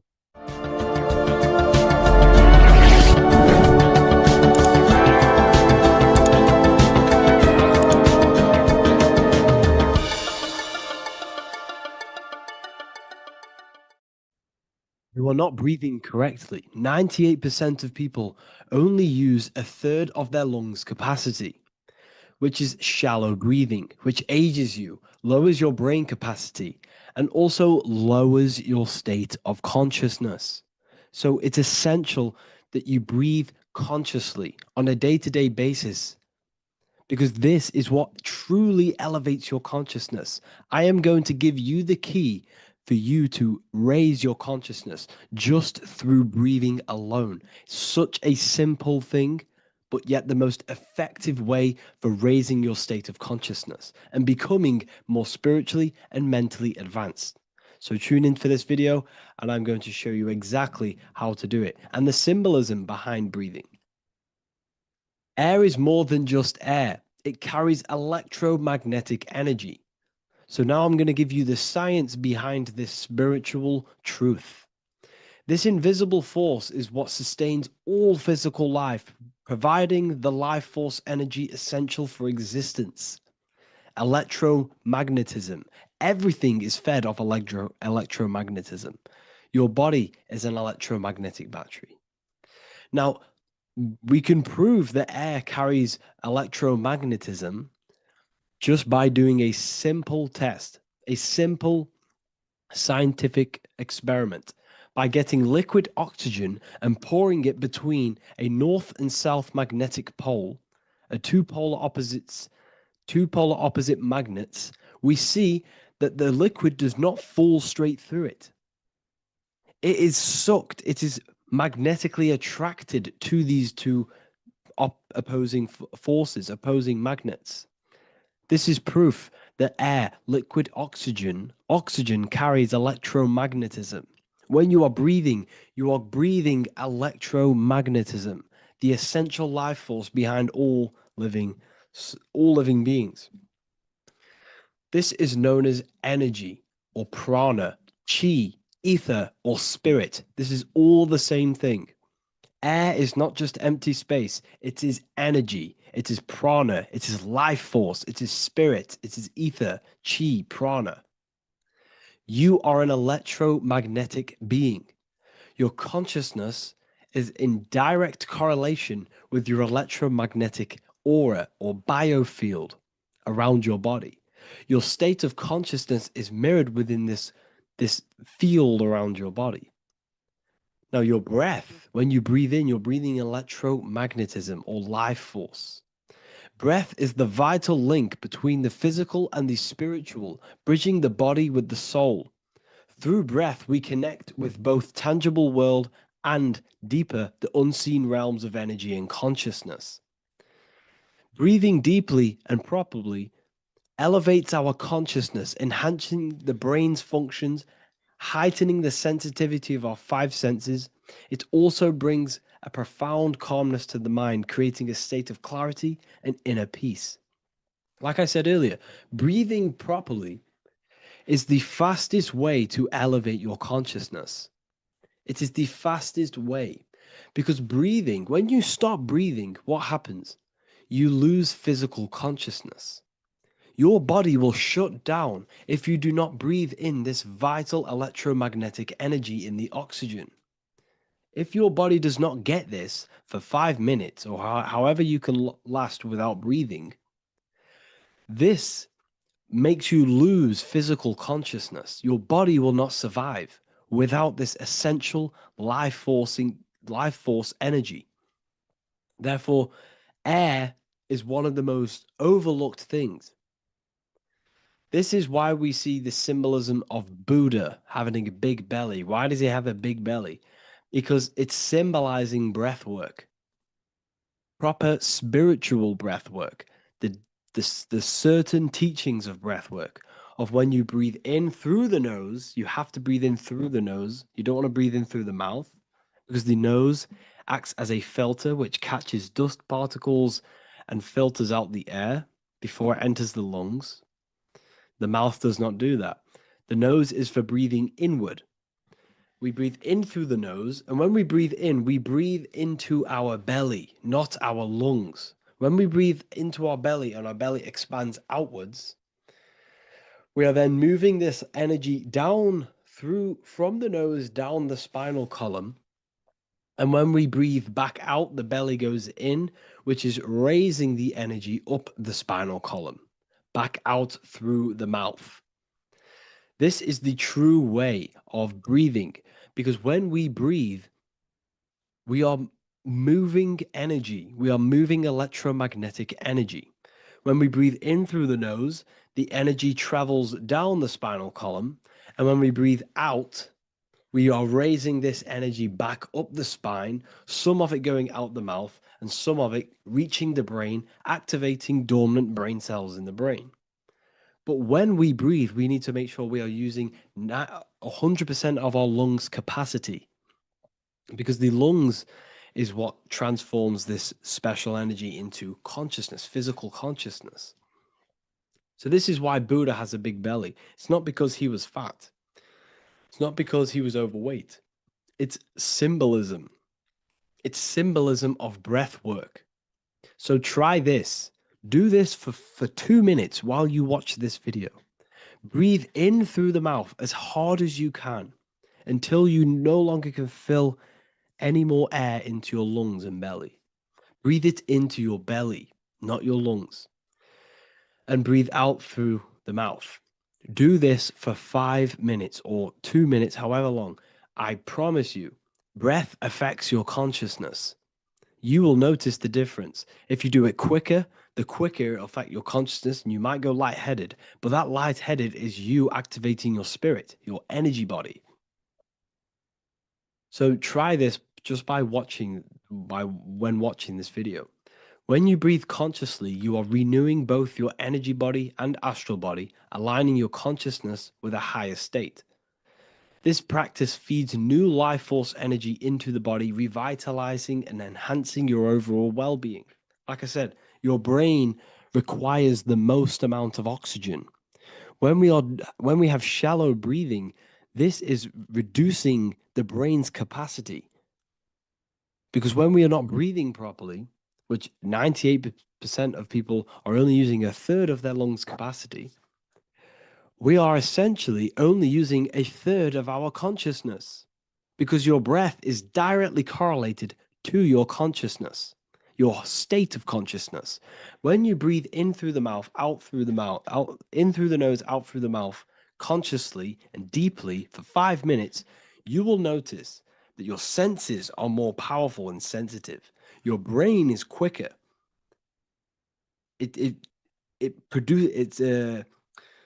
What's the word? It processes information quicker.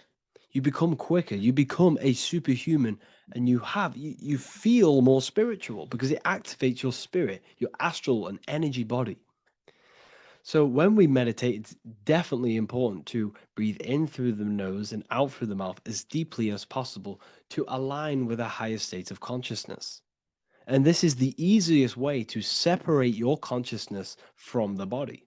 When you breathe in deeply for long periods of time, while meditating, while taking no thought, when no thought is present and you gain a rhythm of deep breathing, this is the gateway. This is the gateway to opening your consciousness. Because when you stop thinking, other aspects of your consciousness can open up. All of our lives we've been thinking, which has blocked off the higher states of consciousness. So breathing is very, very important. It affects our overall well-being. And this is Yahweh, the in and the out of breathing. When we breathe in, this is Yah. You can hear it. It sounds like Yah. And when we breathe out, that is Way. This is the name of God, apparently. But God is within you. You can connect with God. You can connect with source consciousness within you by breathing, by raising your state of consciousness through breathing and meditation. This is why the Bible tells you the Spirit of God has made me, and the breath of the Almighty gives me life. You are consciousness. You are God. You're an extension of God's consciousness. Job 27:3.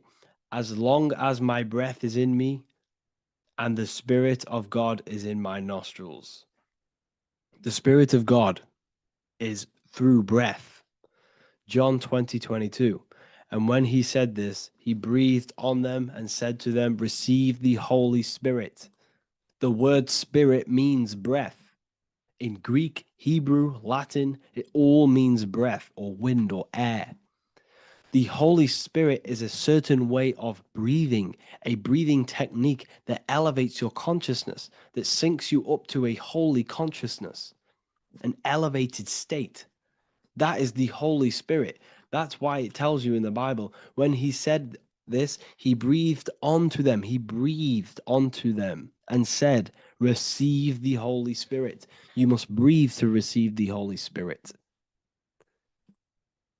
When you breathe, you are renewing the body's energy.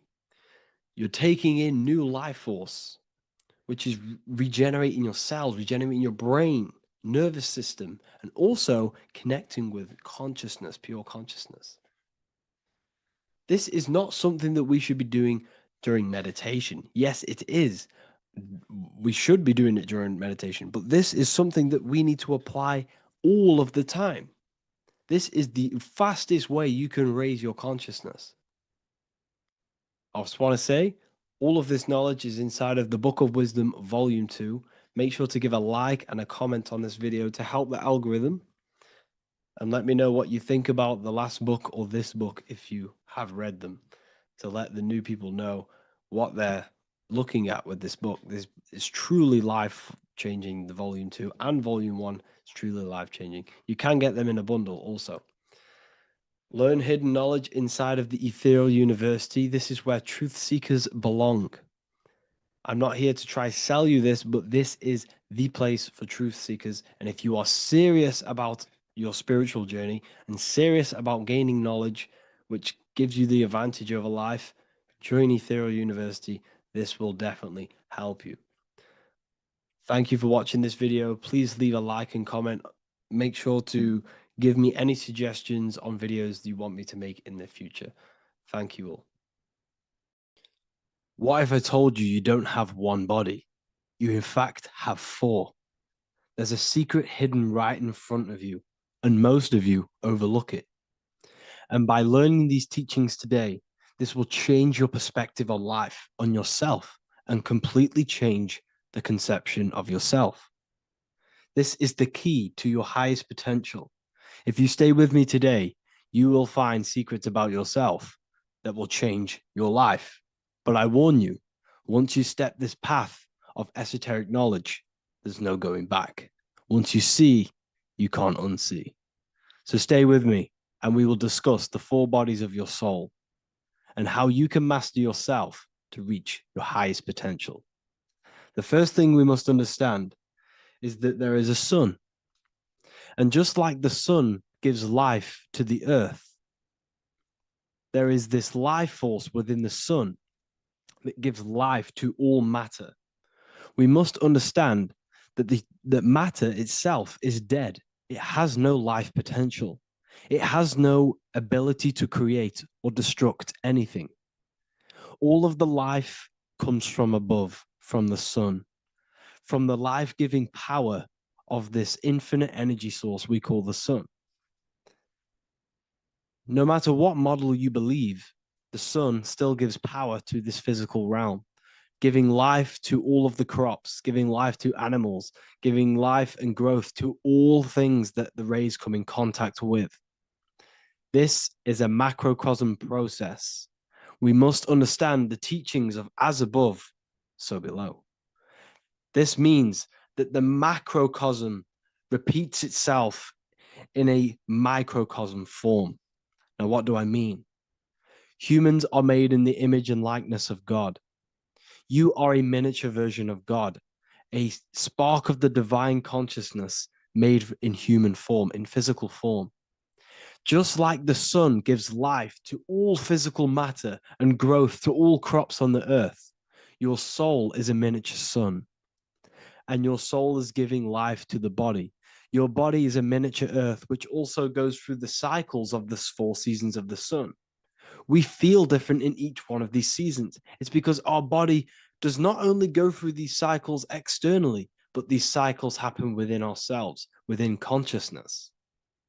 Your soul is the sun. the sun you see in the sky is an externalization of your soul. Your soul is the life force. You are the soul, not the body.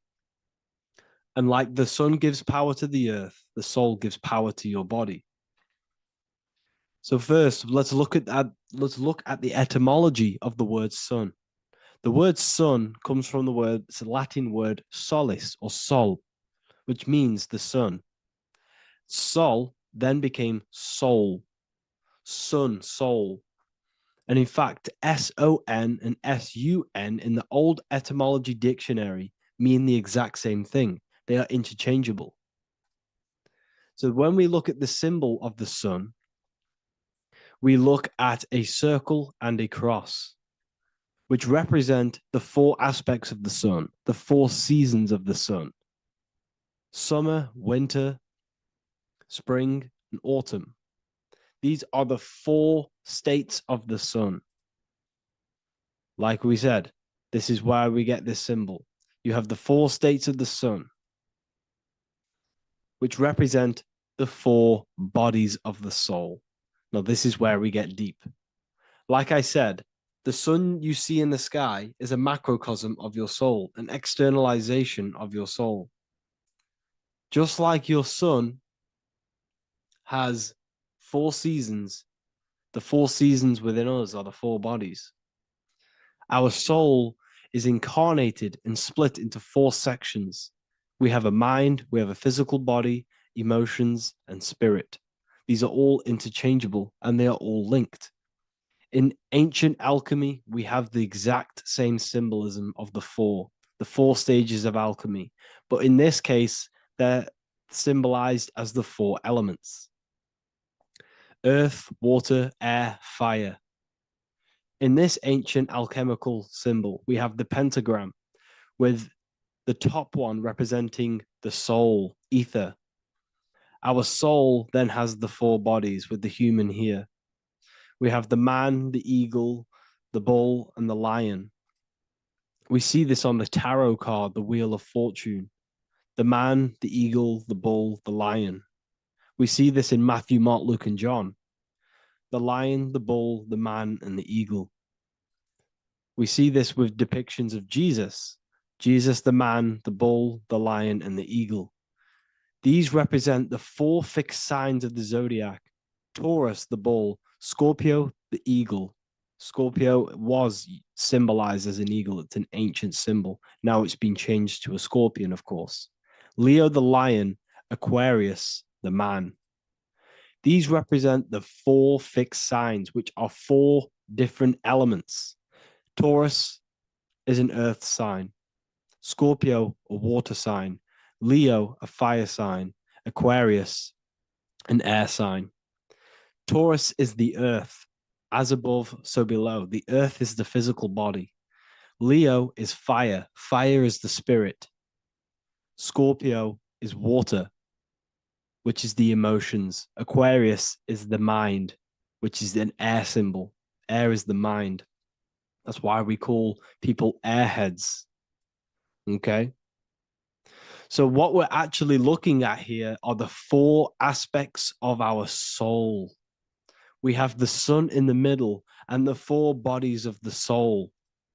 This is what Jesus is symbolizing. Jesus represents you. God made flesh with the four aspects of the soul. The four gospels are all depicting Jesus in four different ways according to the different body of consciousness.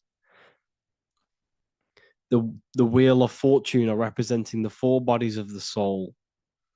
This represents the four bodies.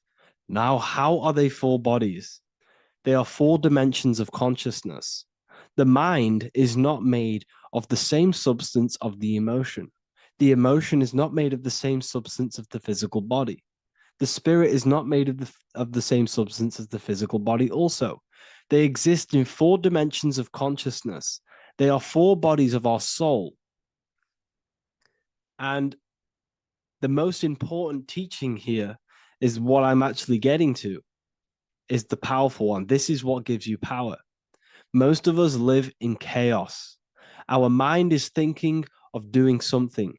Our emotions are feeling something else. Our body is lusting and wanting to do something else. And our spirit's energy is completely off. Most people live in unbalance. None of these four bodies are working together. This is why we produce chaos in our lives. When these bodies are in balance, are not working together. So in alchemy, they symbolize the four elements, which are the four bodies of consciousness. These are the furnaces with the fire. They represent transmutation of each body. We have to sync these bodies. We have to sync the mind with our emotions, and our emotions with our actions, the physical body, and with our spirit. These four key bodies need to be in line in order for us to create consciously in our life. Because each one of us is a creator, a miniature version of God, creating our own earth, creating our own material reality. And in order for us to create consciously and with effect and power, we must have these bodies unified so that we can create consciously and not create chaos. So this is very, very important. And this is a secret teaching found in all ancient societies. But this is what the hidden symbolism of astrology actually is. The sun is our soul, and the 12 zodiacs are 12 aspects of our soul. And we have the four aspects of the four main bodies. This is what we're looking at. We're not looking at the sky. We're actually looking at aspects of ourselves, aspects of our soul that we must master and transmute in order to become our highest potential. So I hope this makes sense. And it may take a while for you to fully understand this, but the key knowledge in order for you to understand any of these teachings that I've gone through today is the major teaching of as above, so below. What is above is below. What is within is without. Your inner reality projects the outer reality. What is inside of you is outside of you in some form or way. Whatever trees, whatever roots that go down will always shoot up. When you throw a bouncing ball, you shoot it down, it will go up. As above, so below. As within, so without. God did not make a creation separate from himself. We are all extensions of the divine made in physical form. And we are incarnated into four sections. Our soul is separated into four sections. These are the four corners of reality. These are the four pillars of reality that we must control. So in order to access our soul in meditation, we must turn off these four things. Turn off the mind, the emotion, the spirit, and the body. And then we access the soul. So I hope this video helps today. And you can learn all about this in the Book of Wisdom, Volume 2. This book is a revolution in consciousness. I do not recommend everyone reads this book. This book is only for people who are serious and want to transform their lives. This book is a book that will change the scope you see reality. It will change your perspective on yourself because you will resonate with this. This book does not just give you information. It gives you a sense of well-being. It gives you truth, and you will find your power from this information. This information is not just information, it's a key to your path of enlightenment and transformation. So you can find this book in the description of this video. And if you are part of the university, I will see you on the live calls.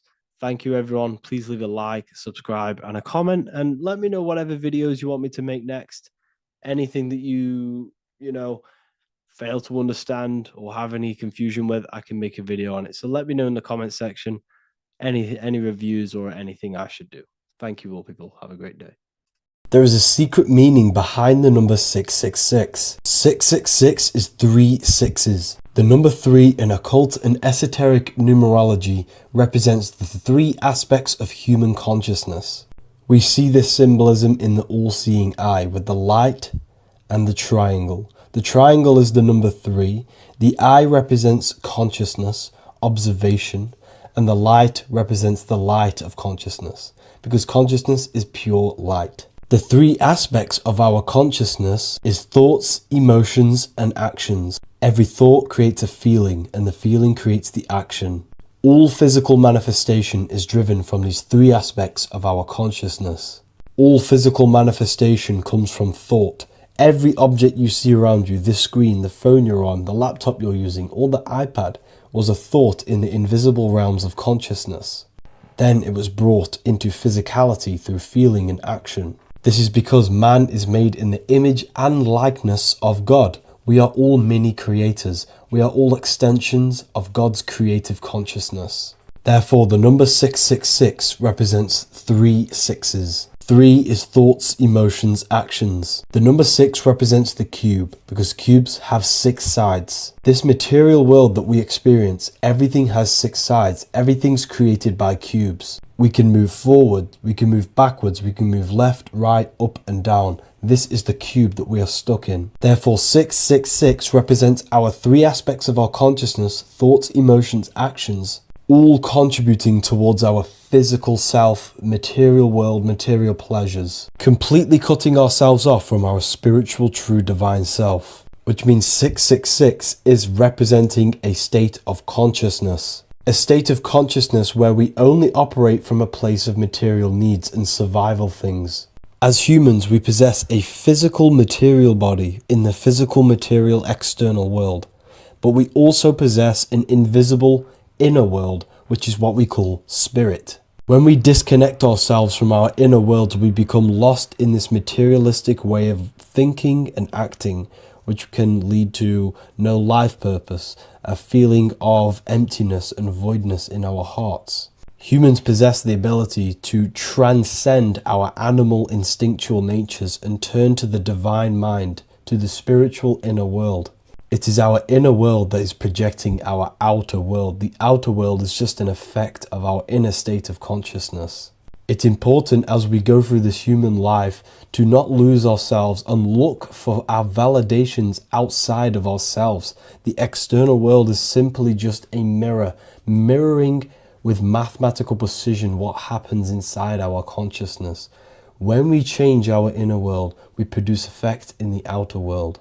To get back on track about this number, this represents when we are lost in our material self and we are completely cut off from our true divine self. The devil is always having goat horns, which represents a ground animal. This is the lower animal self of man. He's always red.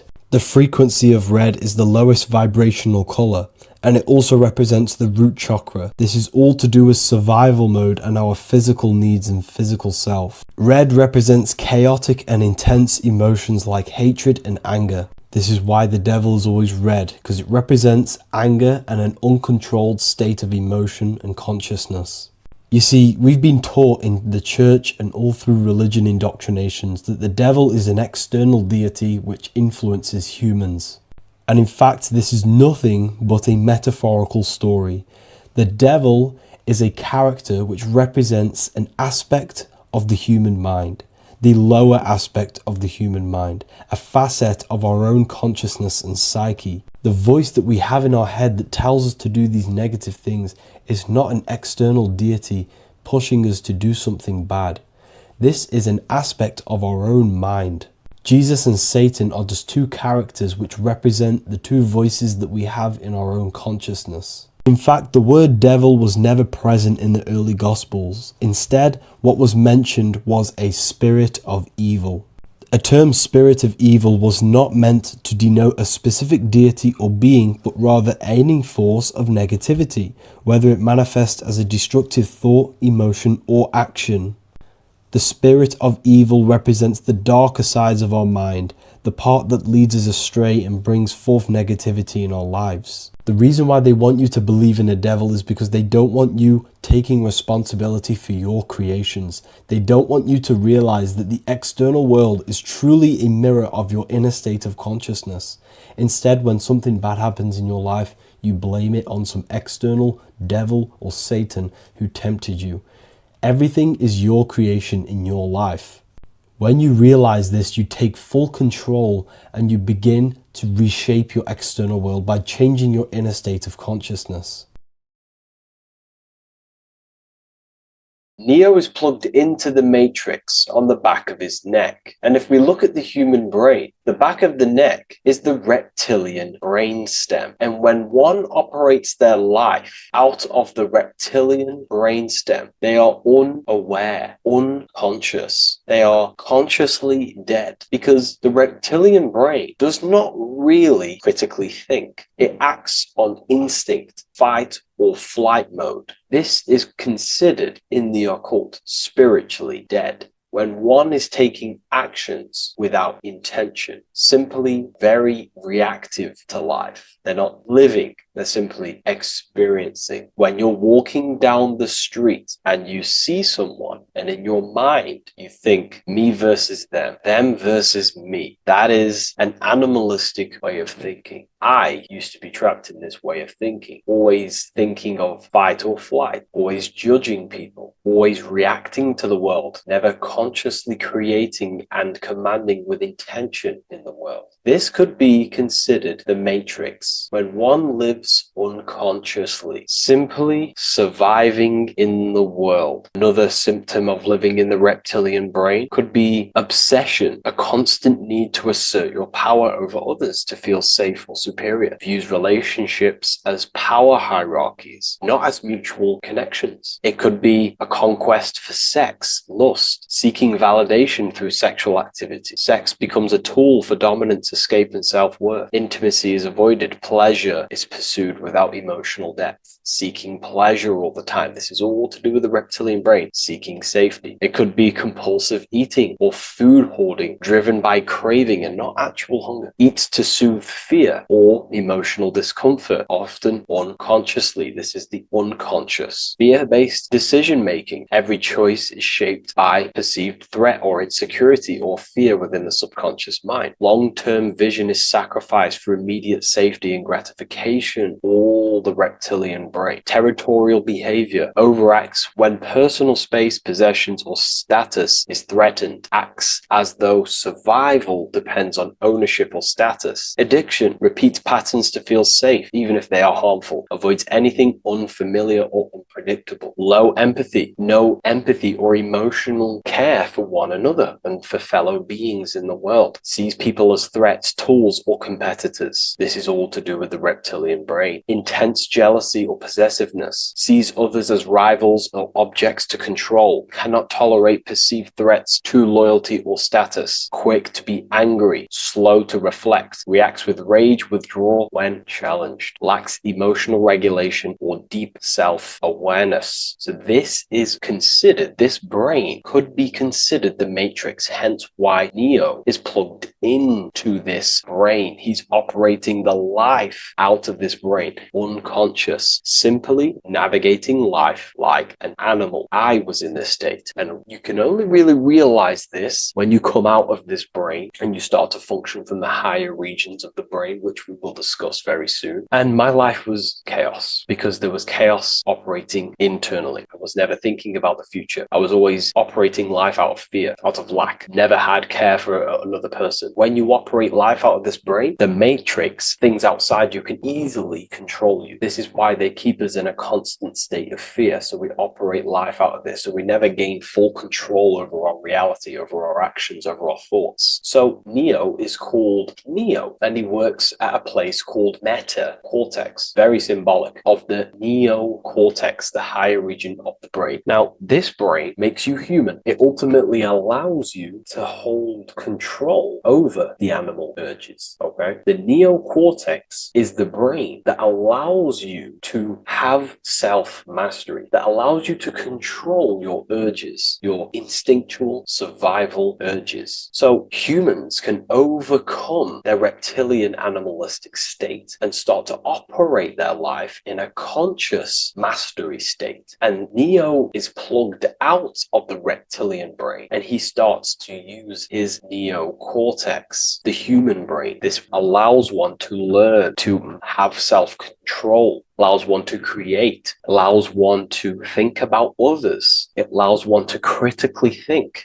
deeply. It allows one to be self-aware. Who am I? Where did I come from? And where am I going? This is ultimately the brain that has shaped the world. We look at humans. We built technology. We built all of these amazing things. They all come from the neocortex. This is the higher region of the brain that allows consciousness to function on a higher degree. It allows you to truly become a creator and have self-control instead of living in a reactive animal state. You see, animals are only aware of their five senses. They're only aware of surviving. If you notice, look at animals, they're always looking around. Even in their home, they're always looking around, sniffing around. That's because they operate in an animalistic brain. Humans have the neocortex. This is a higher region of the brain, which if you wish to master yourself, this is the brain that you will be using. This allows you to operate life on a higher degree. We see this reptilian brain symbolized everywhere. See it as reptiles. Reptiles are symbols of this brain. We see the Egyptian god Osiris with the green skin representing a reptile, a crocodile. Sometimes we see Osiris depicted in Egyptian artwork with crocodiles or reptiles, if you do a little bit of research on that. And also, if we look at the overall symbolism of Osiris and his story, we notice that he is the god of the dead or the underworld. This is not literal, but the dead or the god of the death,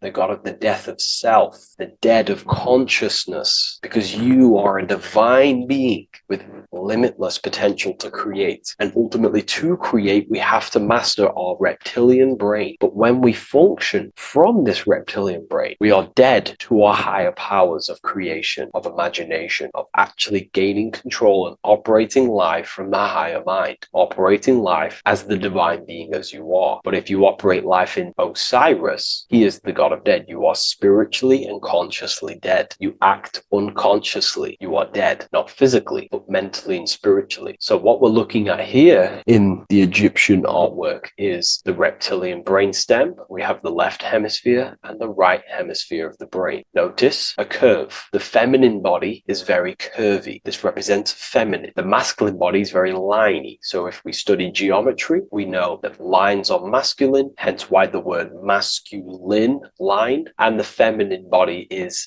in geometry, feminine is represented as curves. So this is the left masculine brain on the left side, and this is the right feminine brain on the right side, with Osiris, the reptilian brainstem, in the middle. So we're going to go deeper into some Mesopotamian artwork now. Now let's have a look at this. We're looking at the reptile on the very bottom. We see the left brain and the right brain, the Eye of Ra and the Eye of Horus on the left and right. In Freemasonry, we still see the symbolism of the two pillars. Yakin and Boaz in Freemasonry, with the two pillars symbolizing masculine, feminine forces of consciousness, also representing the masculine left brain and the feminine right brain, with the reptile down here. But if we have a little look here, right, we have a little look at these reptiles. This person is standing on top of the reptiles. When you are on top of something, you have power over the below. You are standing atop of something. You have mastery over it. You have control over it, symbolizing gaining control over the reptilian brain, the reactive actions, the sexual urges, the addictions, the territorial behavior, the fear-based decisions, constant internal tension, never being able to focus. It's symbolizing gaining control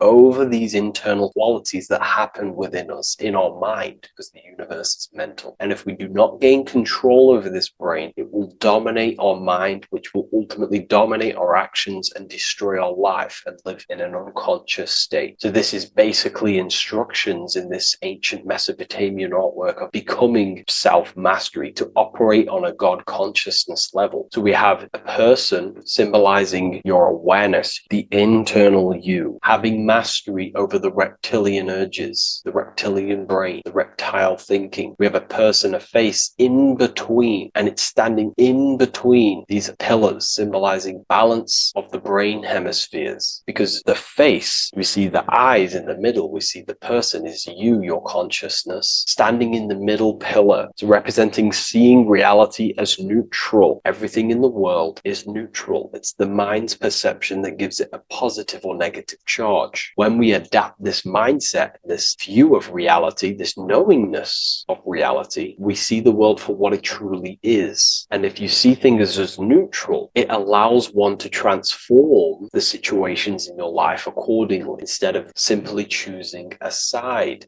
This is a major problem in society, and this was a problem within myself also. We like to choose sides, and choosing sides can keep your consciousness locked in a certain mindset, in a certain belief. And belief is what is ultimately destroying humanity. It's about knowingness, and knowingness is in the middle. We want to seek to know things. Knowing things allows you to go out there, directly experience it, and know it for yourself. For example, I know I'm not on a spinning global ball flying through space. Why? Because my senses tell me I'm not doing that. My senses tell me I'm not going 1,000 miles per hour and 360,000 miles per hour through space while spinning around the sun. I know that because I know myself. I know I'm not my body because I've had direct mystical experiences beyond the physical body. So we should seek to know things, and that's what we call gnosis, direct knowledge obtained through direct experience, knowingness. And that is a middle pillar quality. So in Freemasonry, we see the middle pillar. The matrix is designed to give you two wings all the time. Democrats, Republicans, feminism, and then there's another side. There's always two sides that they're giving you because they want you locked in either way. We should seek the middle pillar, seeing things as neutral, seeing things as the middle pillar, seeking direct experience, gnosis. And this aligns with the brain because the brain gives us these two perceptions also. The right brain sees the woods, the whole woods, but the left brain sees the individual trees and branches and leaves. If we're too left hemisphered, we're going to see everything as divided. If you're too left hemisphered, you're only going to see yourself. You're only going to think about me, myself, my ego, my consciousness, my life. And I'm only going to operate in the world, take actions only towards me without considering the collective, which is the right hemisphere quality. The right hemisphere allows you to see the bigger picture, how we're all connected. We're all one family of consciousness. We're all one being separated in different bodies, one consciousness operating in different bodies. So it's about aligning these perceptions of the brain and standing in the middle and also conquering the reptilian brain. This allows us to operate in the world and see the world for what it truly is and operate from a place of balance. We also see some more symbolism in Egypt of the Ram Sphinx in Egypt. Ram Sphinx. Please leave a comment and please leave a like and a subscribe onto the YouTube if you like my content. Smash that like button and we'll get straight to this. So this is the Ram Sphinx in Egypt, also symbolizing the brain. This is my research. These are my conclusions. You can take this with a pinch of salt and go out and do your own research. This is what makes sense to me based off my information I've gained, my symbolism that I can read. So take what you can from it. I'm not here to obstruct anything. I'm not here to place anything in your mind. I'm simply here expressing my research. Never take anything off anyone as solid truth. I've never have said everything I say is solid truth. This is my research. If the research aligns with you, that's great. Maybe it doesn't with some people, that's fine. Simply take things with a pinch of salt, go out and collect as much research and information from many different sources and place together your own understanding of symbolism and your own perspective on reality. But like I say, seek to know and not believe.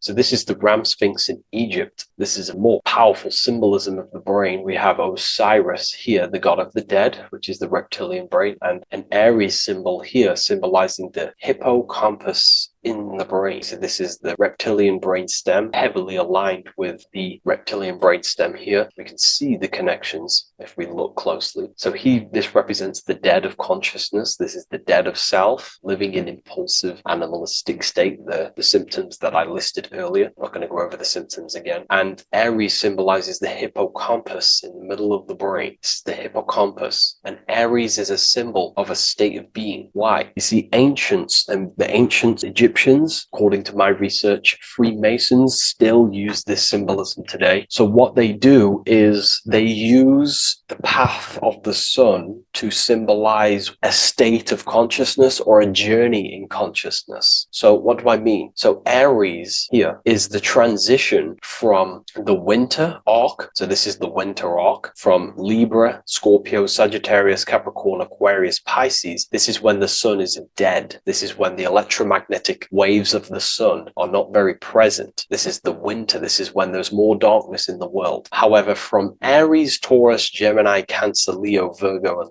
to Libra, this is when the sun is giving more electromagnetic rays. Everything grows. Everything is reborn again. Everything's growing. There's more light. There's more warmth. You can grow crops. So this is very symbolic as a state of consciousness. Aries is used heavily to represent the rebirth of the sun, but internally as an esoteric interpretation of Aries, it symbolizes the resurrection of awakening of the self. It is the rebirth of the sun, of the soul, the rebirth of becoming aware out of the darkness into the light, living in the reptilian unconscious state, the unconscious, not being aware that I possess consciousness, not being aware of my thought, emotion, actions. And Aries is that symbol of the rebirth of the spirit, the rebirth of the self, becoming self-aware. So that's what we're looking at here with the Ram Sphinx. We're looking at Osiris, dead, the reptilian brain, operating life in an unconscious state, not really thinking, not self-aware of thought, emotion, actions, not aware of the soul, not aware of good and evil, not aware of the laws that are in the heart of love, not aware that there's always an intelligence in the heart telling us what's the right thing to do at all times, not aware of anything, just simply reacting to the world. But then we have a symbol of Aries above, which is the resurrection of self. So again, this is symbolizing by the Egyptians to me and my research going from darkness to light. This is the resurrection of consciousness when we start to deepen our self-awareness, which is ultimately what I'm doing to you in these videos. Hopefully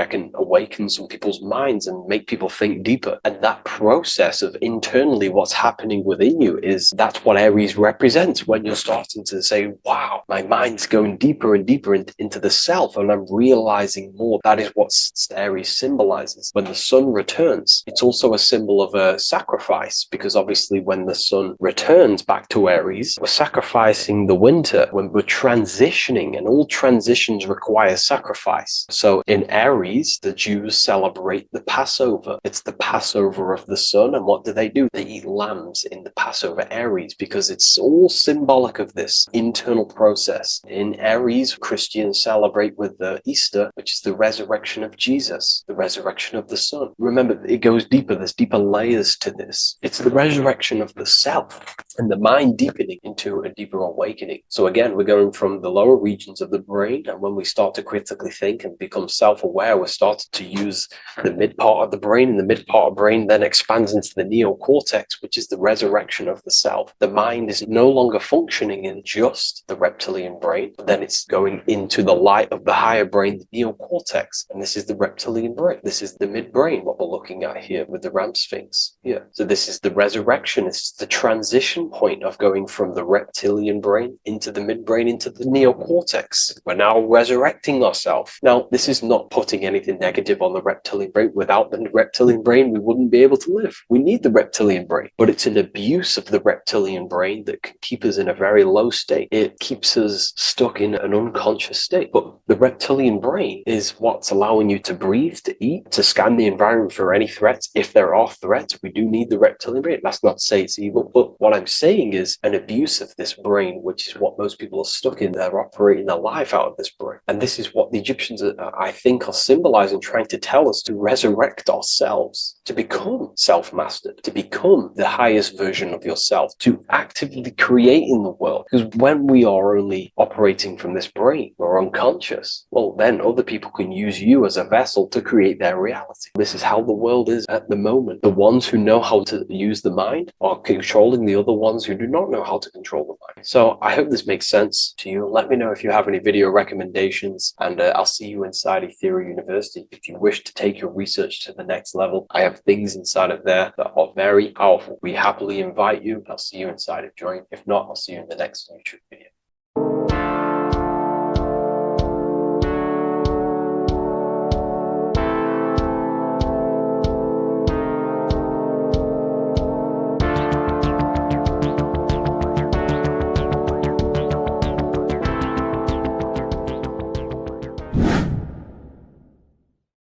What is good, people? We're back with another video, and this is going to be talking about the connection between the micro and the macro.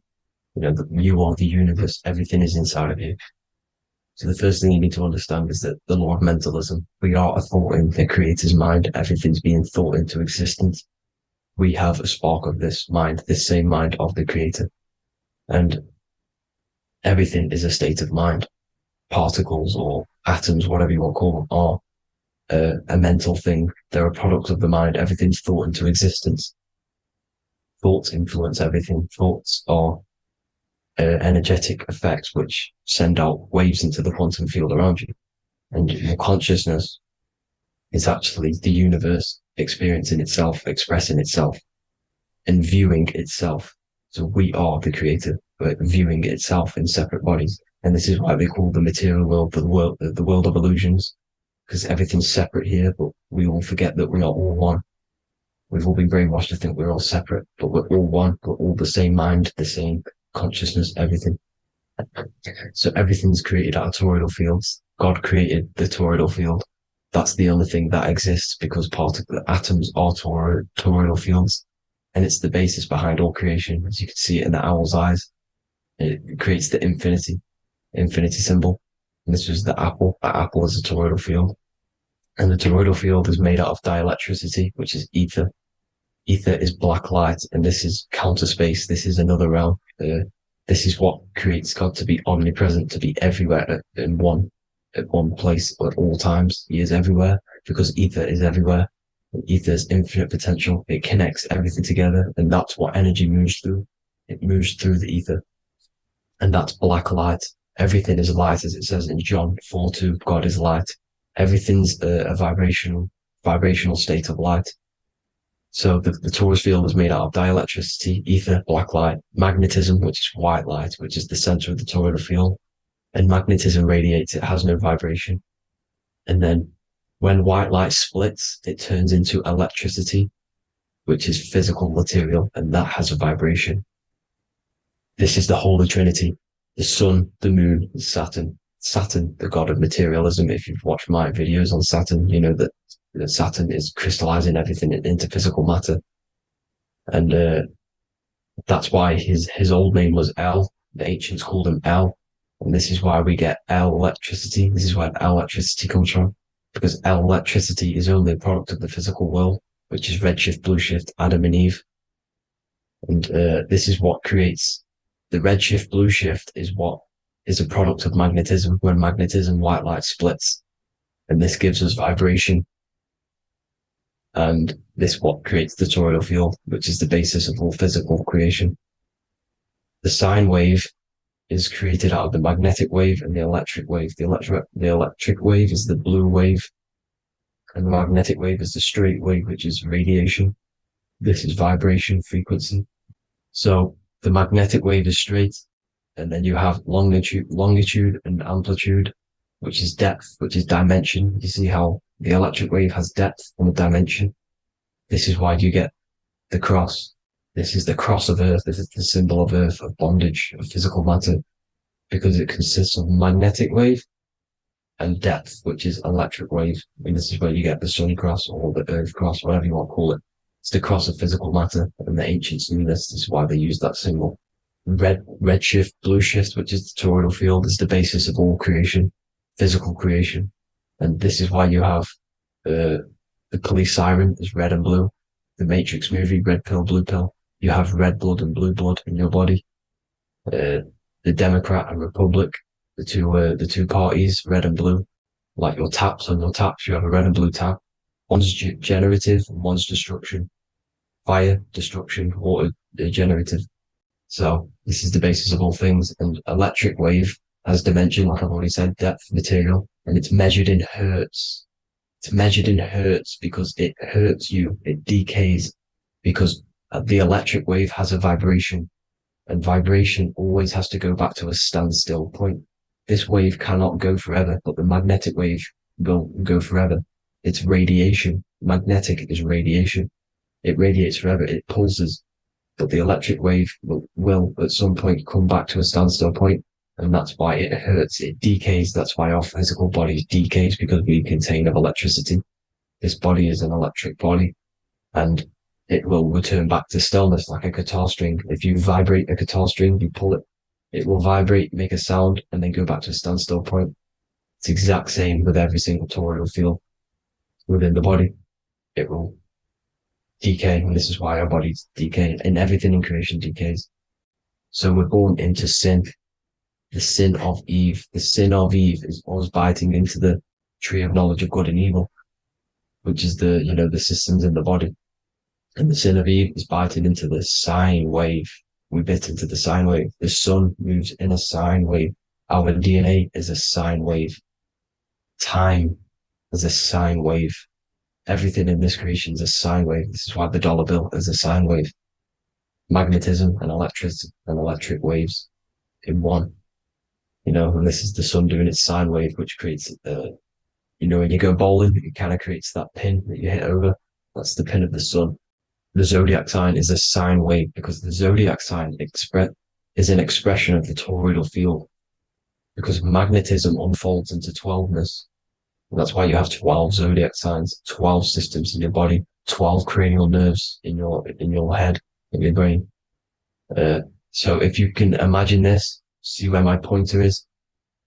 Always starts with Aries. Aries is the head. It's the first thing that's created in the womb.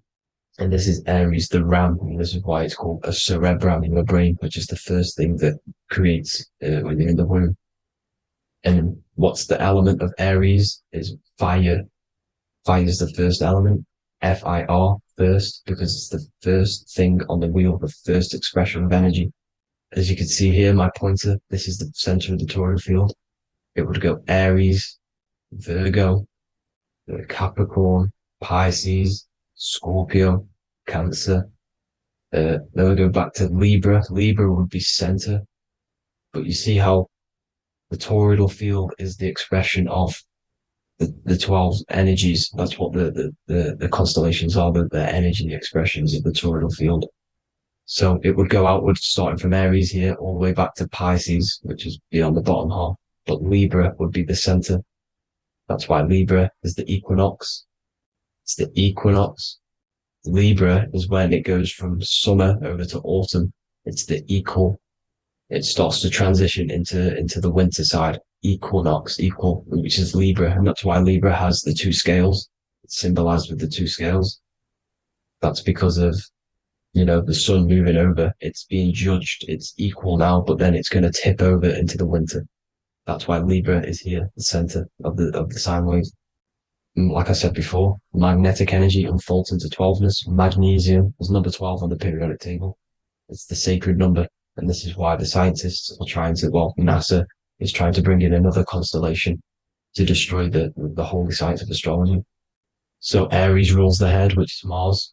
Taurus rules the neck, the lower head. Gemini, the two twins, which is your lungs, your two twins, your arms, two twins.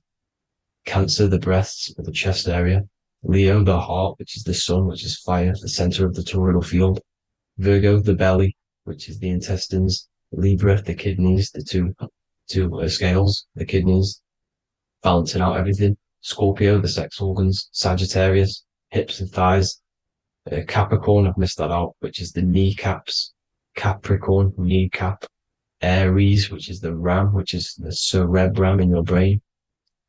And then Aquarius, the calves and the ankles. And the Pisces, the two fish, the 2 feet.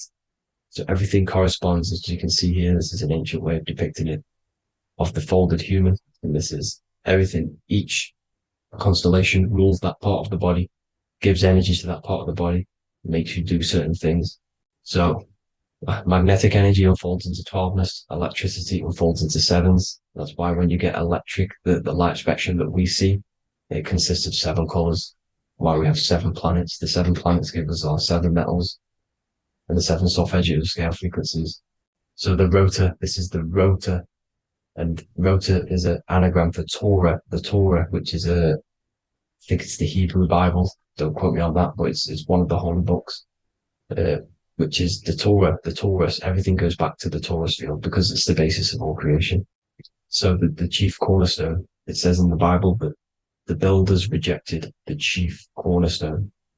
The chief cornerstone, you are the builder. You decided to incarnate into the physical world, into the electric world, the world of Saturn. When you are created in the womb, it takes you 9 months for you to be created.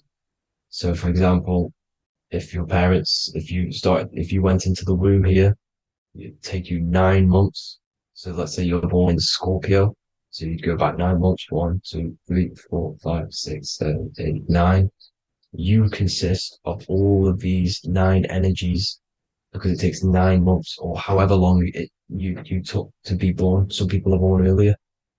You'd have to find out how many months you were in the womb for. But you consist of these 9 energies, and each constellation has a cell salt associated with it.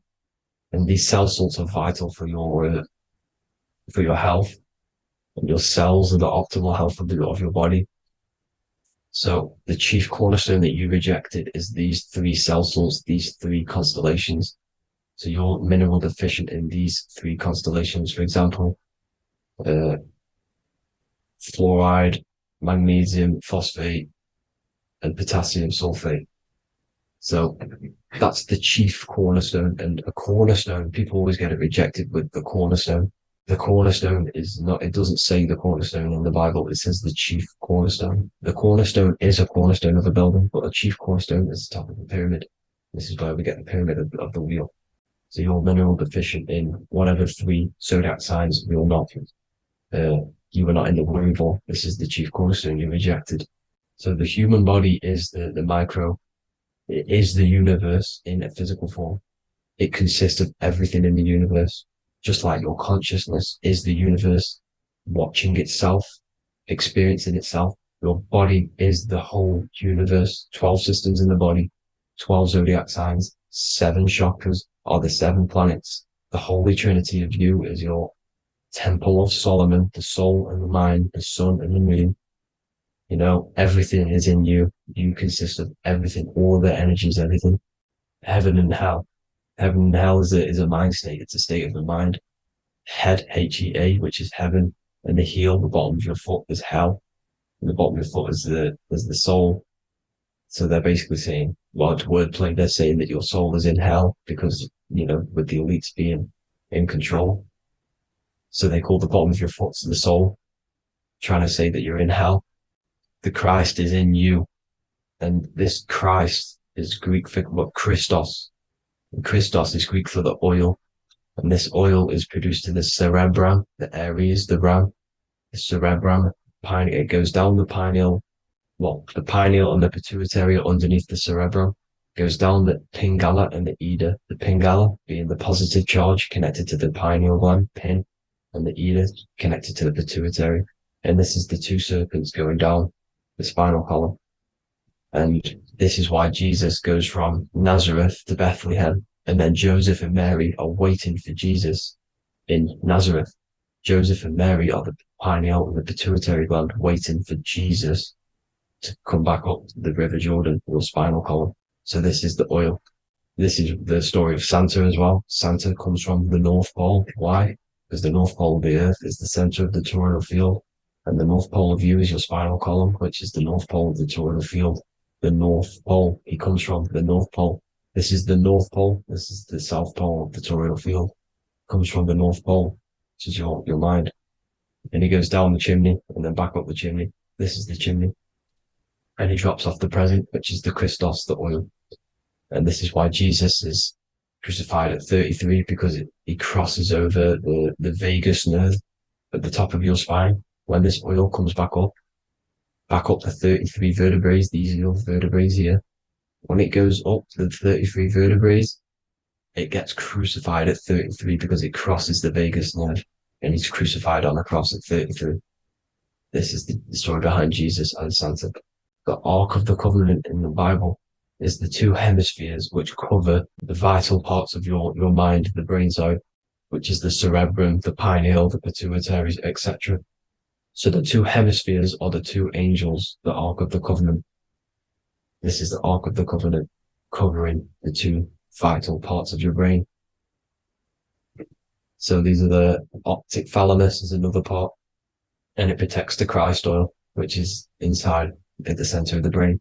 See, the Bible is all a massive metaphor about yourself because you are the universe. You are a microcosm of the universe. Your consciousness is experiencing itself, and the universe experiencing, and your body is the whole universe. Your head's heaven. So Moses crosses the Red Sea. These are the two hemispheres of your brain. This is the corpus callosum, the Red Sea. So he's pretty much saying that he's uniting the two hemispheres of your brain, because most people in this generation are stuck in the left brain, which is just logic, reasoning, science and maths, writing. And this is what school teaches you to do. It keeps you stuck in your left brain.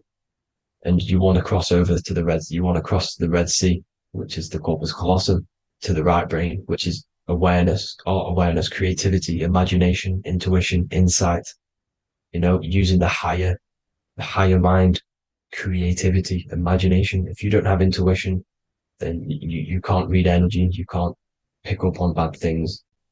This is what Moses is symbolizing by crossing the Red Sea. And it's also the upper room where Jesus met the 12 disciples. 12 disciples are the 12 cranial nerves in your brain. It doesn't just represent the 12 zodiac signs, the 12 disciples. It symbolizes many different things. It's like I said, energy the universe consists of 12ness. So you have 12 cranial nerves in your brain, and that's the 12 disciples as well. And they want you stuck in your left brain, which is the five senses, materialism. So they say in the Bible that Satan blinds the mind. Satan is Saturn. If you've watched my videos, Satan is Saturn. And you consist of the whole Trinity, which is the sun, moon, and earth, the soul, moon, the soul being your sun, the solar, the moon being your mind, the earth, your physical body. And Satan blinds the mind. Why? Because we enter a soul system. This is a soul system, not a solar system. And Saturn is the Lord of the Rings, which is the outer ring. When your soul enters the soul system, your soul starts to materialize. It hits Saturn. Why? Because Saturn starts to materialize you. You take on the 7 virtues, which are the 7 planets, which are your 7 chakras. And to get out of this soul system, you must get out of your lower nature, your animal nature, which is lust, desire, greed. The number of the beast, 666, which is Saturn, Satan. So you enter the soul system, you take on the 7 energies, which you turn into physical matter. And this is your descension from heaven to say hell. And then you must raise back up from matter to spirit. They say Satan blinds the mind. Why? Because your mind gets materialized. Your soul and mind get materialized. And when you get materialized, it's an intense experience. You lose the divinity within you. You forget the divinity. So Satan, which is the first planet, the first energy you take on, the material body, he blinds the mind. He makes you forget everything, your divinity. Then you must remember, ascend up Jacob's ladder, the 33 vertebrae, to heaven. And this is a microcosm of the macro, because you will ascend back up to heaven if you do this, when you leave your physical body, when your body decays. So when it talks about in the Bible, completely destroy them, the Hittites, the Amorites, the Canaanites, all the ites, this is what God says to the Israelites. It says completely destroy them. It's basically symbolizing saying destroy your lower nature. The Canaanites, cannibals. We're under a Canaanite system now, which is cannibalism. And this is flesh eating, lust, greed, all the demonic stuff, all the lower vibrational stuff. The lower nature, eating, sex, and survival, the lower 3 chakras. You must get out of these lower 3 chakras and return back to spirit, which is heaven, which is spirit, love, being holy, being truthful, being passionate. Going back to Satan blinding the mind, all of the planets are made out of these 3 symbols. Satan blinds the mind. And that's why Satan's symbol, this is the symbol for Saturn, Satan, the symbol of Saturn is the cross, which is physical matter, the earth, over the moon is your mind. So the Saturn symbol saying matter over mind, he blinds the mind, Satan blinds the mind once you enter the soul system. And you must remember, in the Bible, it talks about the Genesis, which is Eve, the sin of Eve, which is biting of the tree of knowledge. With the serpent, which wraps around the tree, it says the serpent placed himself on the tree. Well, the serpent is the spinal column. It's the serpent telling you eat from the tree of knowledge of good and evil, which is your nervous system. And eating from the tree of knowledge of good and evil is doing bad things. For example, over-sexualized, overeating, eating the wrong food. That's eating from your nervous system. It's decaying you. And it's preventing you from achieving the God self, the God consciousness. This is the symbolism of, the tree on the serpent, telling you to eat from the left brain, with the left brain being the sinister. Sinister is Latin for left. That's sin. Sin is left. And left is lefty loosey, Lucifer, right, righteousness, right, God, godly. The tree of knowledge of good and evil, which is your nervous system, because it determines good or bad. That's the only thing you experience in this world is your nervous system. And then the tree of life is the cardiovascular system, and the Garden of Eden is your body. So that's it for this video, people. I hope you've got a greater understanding of how you are the universe and everything is inside of you. Just keep in mind you are the universe experiencing itself, and your body is a reflection of everything. The 12 constellations, the 7 planets, everything's inside of you. This world is an expression from the inside outwards. You can't affect the outside world to manipulate reality. Everything's inside of you. I hope you got a greater understanding of this. God bless.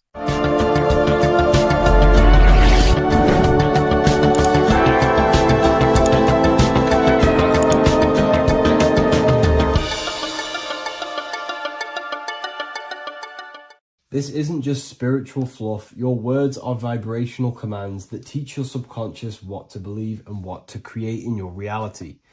Now, I'm not going to sit here and tell you how words are these vibrational things that create reality. In fact, they are. However, the power of words does not hold in the vibration of the word. Yes, it has a little effect on plants. Yes, every word is a vibration that speaks to every cell in your body. However, this is not the main power of words.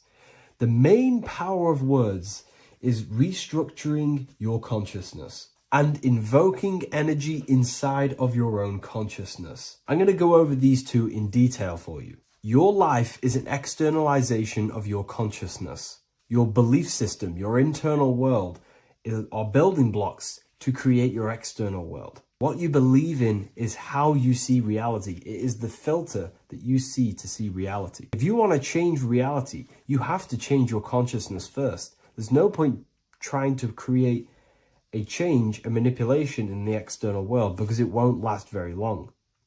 You have to restructure your inner temple, your inside world of thought and emotion. For example, your external reality is an externalization of every thought you thought in the past. Your life circumstances are just a result of every thought you thought in the past. You become what you think about. So if we can control what we think about, we will control who we become. Words are a powerful way to restructure your subconscious mind, which will then restructure what you think about. For example, if I said the word chicken all day long, I'm going to be thinking about chicken all day long. The words we repeat enter our subconscious mind, and our subconscious mind molds our conscious mind of what we are consciously giving attention to and thinking about. And that becomes our emotion. Our emotion becomes the energy, the charge behind our action. And all of this creates who you are and your reality. If you want to create a change in your external world, you need to repeat the end result as in an affirmation. I am abundant. I am disciplined. For example, if you're trying to stop a certain addiction, don't say, I am going to stop smoking. Say, I am disciplined. By saying discipline, the subconscious mind accepts the word discipline and not the word smoking. If you repeat smoking, I am not smoking, your subconscious mind will just pick up smoking and then do more smoking. So if you are trying to create discipline in your life and trying to stop something, say, I am disciplined. The reason for this is powerful because you're conditioning your consciousness. You're conditioning your subconscious mind and filling it with the word discipline. And I'm not going to say do this a certain amount of times a day or do this in the mornings. I want you to do this as much as possible. I did this as much as possible. Whenever I had free time, whenever I had a free minute, I would say these words either physically or mentally, just to condition your consciousness. Words are the most powerful way to restructure your belief system and restructure your inner world, which will then mirror in your outer world. Words are also a powerful way to invoke energy. This is why when you see these magic occult rituals, you see people chanting and doing these things. It's because if you slowly chant a word, you can actually invoke the emotion. There are three aspects of creation: thought, emotion, action. Emotion is energy in motion. By repeating a word over and over again, you can actually begin to invoke that energy, that emotion inside your heart.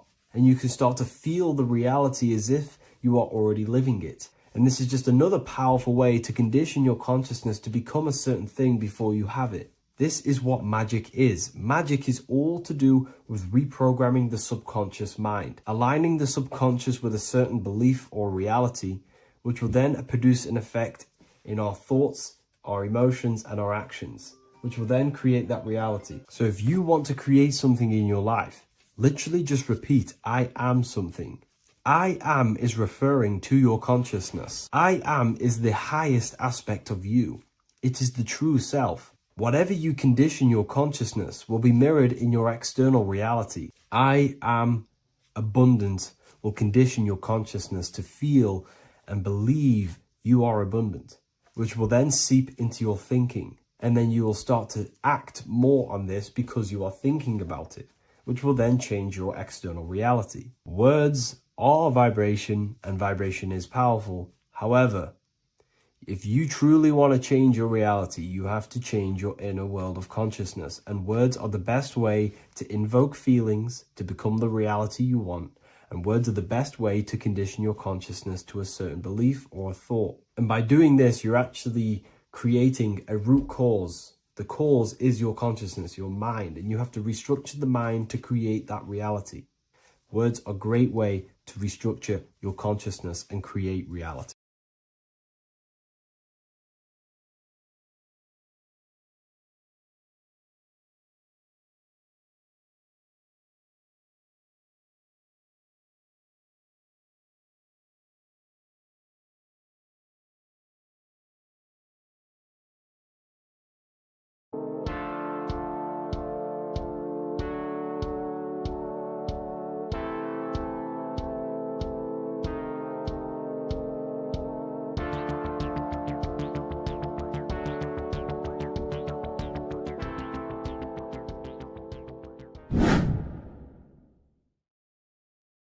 How are we all doing today, people? It's Revival of Wisdom, and today we're going to get real deep.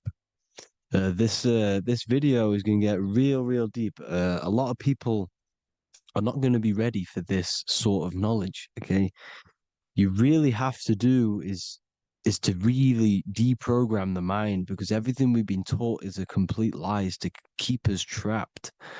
Okay, this is really advanced knowledge. Now, let's get straight into this. All of the ancients depicted other worlds, and they called this place Midgard. Midgard is the mid garden, the middle garden.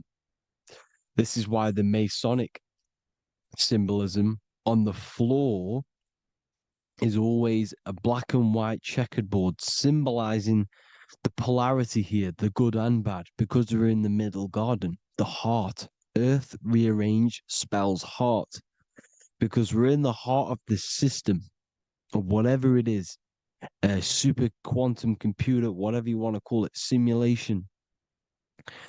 Now, in the Quran, it talks about the 7 layers of heaven.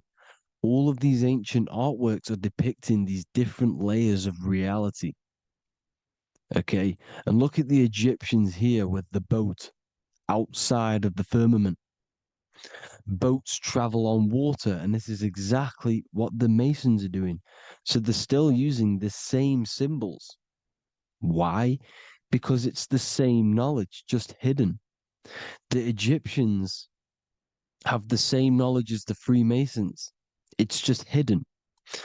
Now, this cosmology that they're showing here, which is probably made maybe 100 years ago, this painting or artwork, is the exact same as the one we see here with the arch, the boat.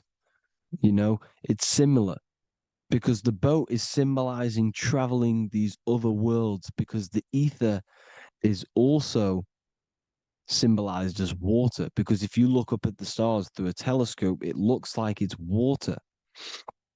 It's shining through water because this ether, whatever this substance is outside of this world, was symbolized as water. Okay. And look at all these ancient depictions showing these different layers of reality. Now, we are being trapped within this 3D dimensional world, which is the cube, the Saturn cube, because there are 6 sides to everything in this world: front, back, left, right, up and down. 6, which is the cube, because we're in the Saturn's world. Okay. Now, always been depicted as a tree of life, the tree of the universe has always been depicted as this tree. Because let's get a bit deeper. Now, the cosmology of this reality is the sun, the moon, and Polaris, always in the Masonic art. The sun, the moon, and Polaris, the all-seeing eye. If you go inside of the temples, of the Masonic temples, they always have this star in the middle, shining light beams. Okay? Look here.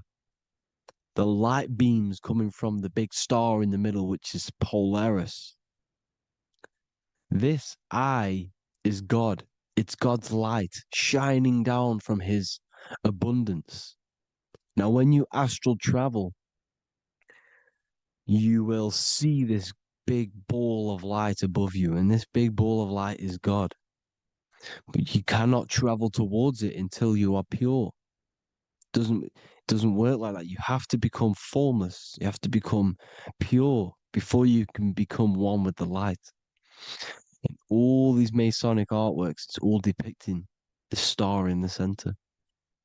This star is Polaris, because Polaris is the way out of this place. And this is why you see the stairway to heaven all the way up to the light beam, the light source. What does it say in the Bible? God is light, because everything is made out of one substance, and that substance is light. And it symbolizes the eye because God is an eye. All things that are alive have an eye. And we all say, I am. We all see these realities through eyes. God is an eye. He's the all-seeing eye. He sees all things at all times. And he is projecting this light. And this light comes down to create all the different levels of the worlds. And this is what the 2 pillars symbolize the number 11. 11, the number 1, is just a vertical line. It's the 1. It's a 1 point. 11 symbolizes the mirror nature of reality. Everything's mirrored, as above, so below. Now, the 11 also symbolizes openings, doorways. And as you can see here, an opening to the all-seeing eye. And you see here again, an opening to the stairway all the way up to the light. This light is the light of God in the astral worlds, beyond this world. Now, Polaris has also been symbolized as the UFO. They put the truth in plain sight. So, you know, in the films, how the UFOs suck people up. That's what Polaris is doing if you ascend beyond this world. if you do not ascend beyond this world, you will be reincarnated in this world. The whole thing is to outgrow this consciousness to the plane above. And I'm not just making this up, I'm going to be bringing in scriptures after this. But you can see with the Christmas tree, we always put a high, big star at the center, at the top, which is the star of Polaris, which is exactly what the Masons are doing here. The star at the top. And it's on top of our Christmas trees. And all of these symbolize the other stars, because Polaris is the most high star. And all the other stars are wrapped around the firmament lower than Polaris. And that's exactly what the Christmas tree is. And it's a triangle. It's a triangle, just like light beams travel from one point in the triangle, just like the all-seeing eye. It's a triangle. The light is coming from one point and sending its rays downward. You see, it's kind of like you see here with the water. And the lower you go, the darker it gets, the more evil it becomes. And this is what the ancients would call hell. Now, this all-seeing eye is Polaris. And below Polaris is Mount Meru, the North Pole, the magnetic North Pole. The Tower of Babel, which is in the Bible. The etymology of the word Babel, Ba meaning spirit, which gives the ability to move the soul through the worlds, which is that's the ancient Egyptian description of the word Ba, meaning of the word Ba. You have the Ka, the Ba, the Ak, but the Ba is the one that gives the ability for the soul to move through the worlds. Your soul can't speak into a world without incarnating into it. Now, the Tower of Babel symbolizes Mount Meru because it's the word Ba is the spirit which gives the ability for the soul to move through the worlds. The Tower of Babel is the magnetic North Pole, Mount Meru, which gives the ability to move through these different worlds.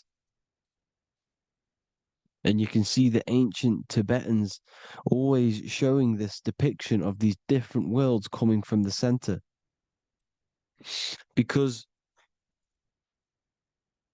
we have to ascend our consciousness. It's not about how good you are to reach heaven. It's about how you expand your consciousness, you expand your mind. So they teach now that you have to be good in order to reach to heaven. It's about expanding the mind, expanding your consciousness to these different planes, these different realms. So that's what it's about. And Jesus was known as the fisher of man. Now, Jesus is a massive part of this. He was known as the fisher of man because he was fishing. He could have been fishing. He could have been one of these deities that had come down from these different higher realities and pull people up. So they called Jesus the fisher of man. And he says unto them, follow me and I will make you fishers of men. So these deities that we see in the past, like Buddha, Krishna, Hermes, Thoth, Jesus, could all be these entities who were coming down to pick up the minds that were worthy enough to see the higher planes of reality. And this is why they called him the fisher of man. Now, when Jesus walks on water, there is a parable with Paul. And he says, but Jesus immediately said unto them, take courage, it is I, don't be afraid. He's talking about astral travel here. He's talking about leaving the body. Because when you leave the body in astral travel to see these alternative realities, you can't be afraid because fear is a bondage, which is what the Emerald Tablets talks about. Lord, if it's you, Peter replied, tell me to come to you on the water. The water. Come, he said. And Peter got down from the boat, walked on the water, and came towards Jesus. But when he saw the wind, he was afraid and began to sink. When you become afraid in astral travel, you sink back into your body. Lord, save me. So this is talking about Jesus pulling people up into different realities. And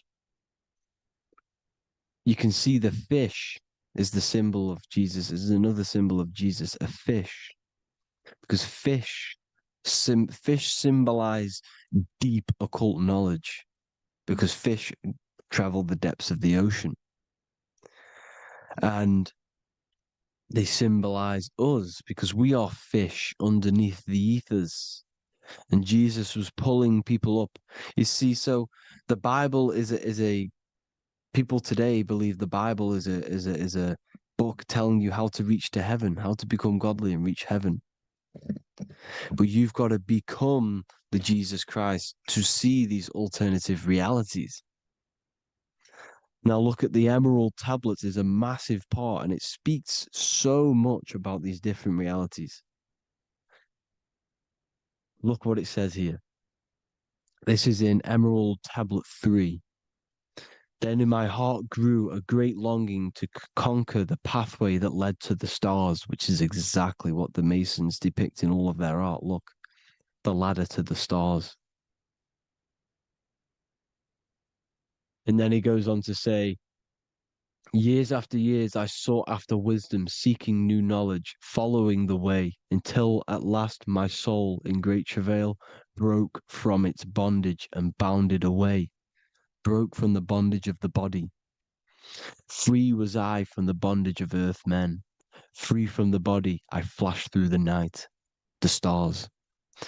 The stars are a massive part in the astral world. Each star is a different reality. And the true astrology is the star that you came from. You came through a star to reach this, to reach here. There is a reason why you are here. There's a reason why you have the personality traits, because your soul came from a specific star. This is why we call them stargates, because they are gates in and out of this reality. And Polaris is the way out to the higher worlds. Now look, far into space, my soul traveled freely into the infinite circles of light. Beyond knowledge were some planets and great gigantic beyond dreams of men. Then he goes to say, lift up your flame from out of the darkness, fly from the night and ye shall be free. Lift up your flame. Your flame is your soul, because it has to be lifted up out of the darkness. This is the darkness, this world, this body is the darkness. Because it's a bondage. You need to break free. You need to learn how to astral travel, people. You have to learn this. If you want to get out of this world, you have to learn how to astral travel and see the other realities.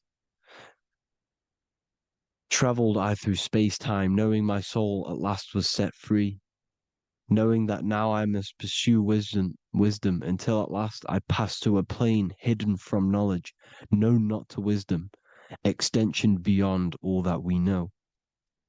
So he's talking about he went to a place where we cannot even comprehend here, a place that is not even known to Earthmen.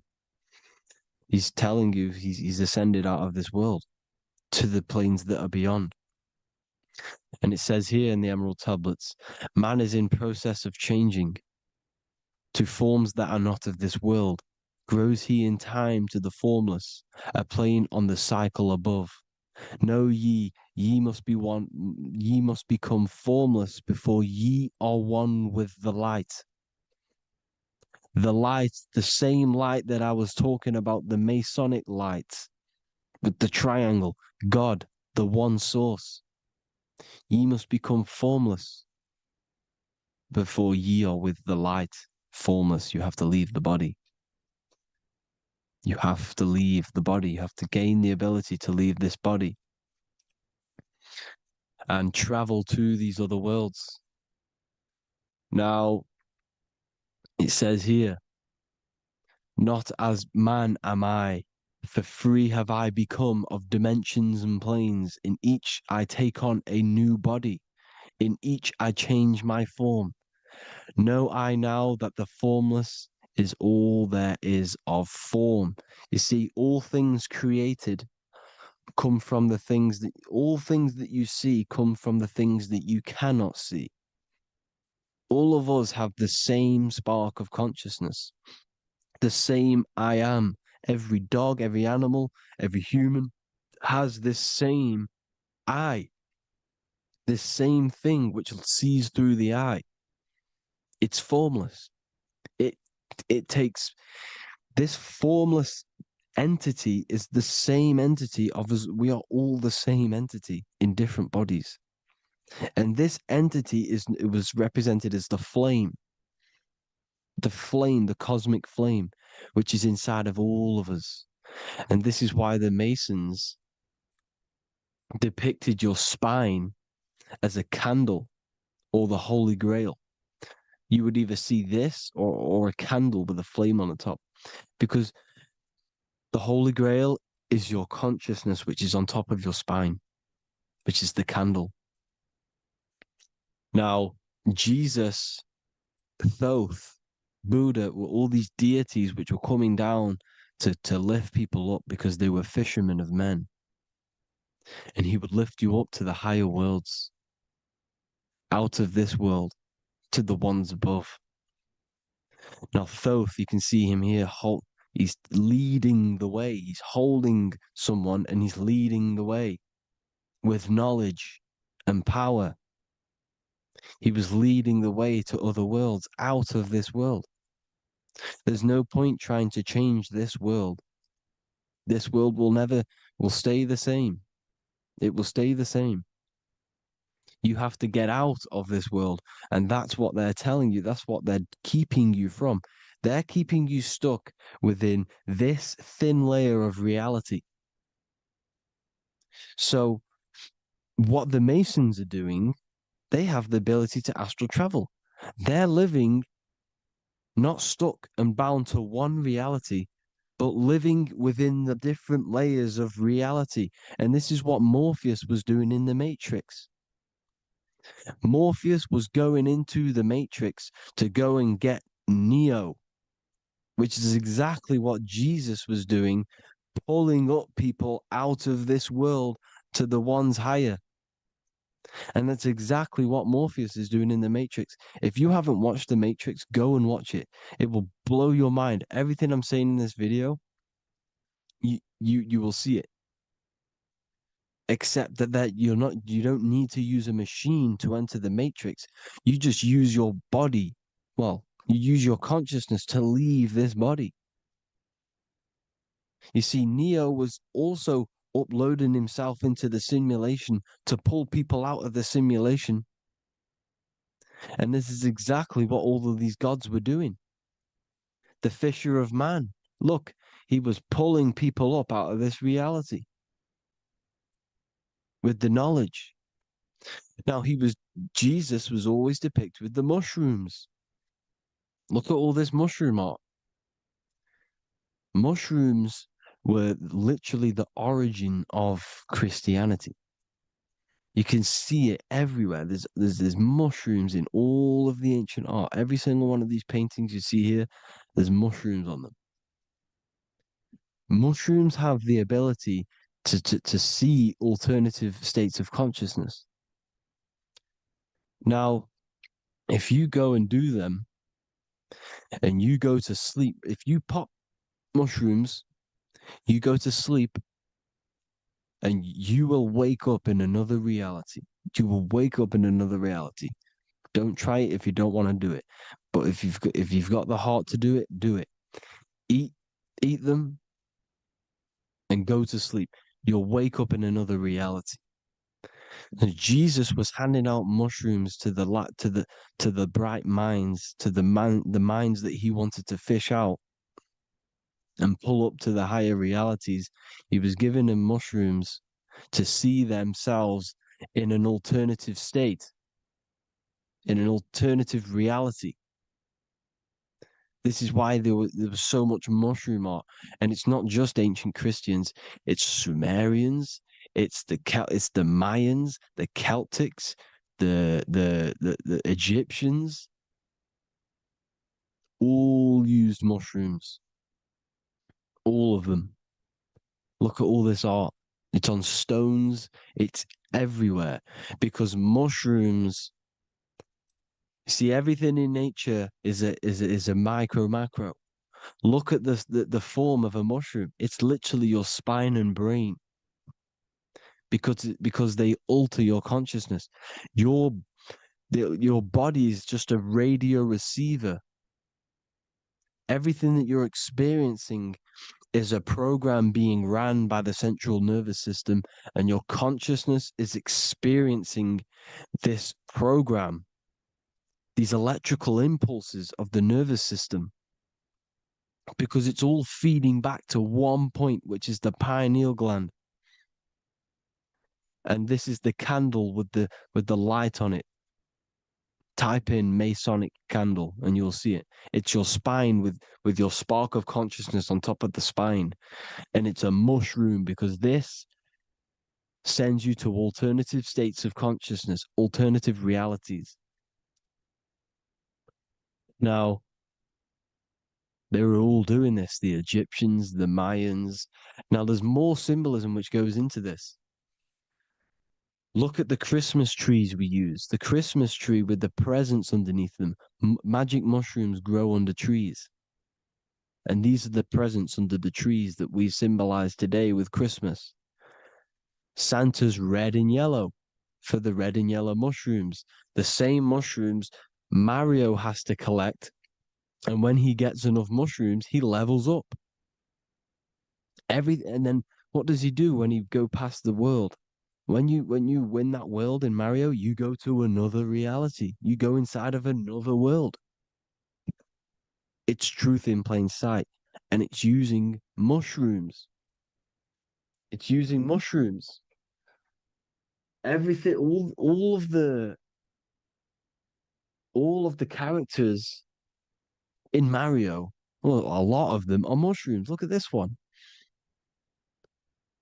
The presents, black, yellow, and red and white. Red and white mushrooms.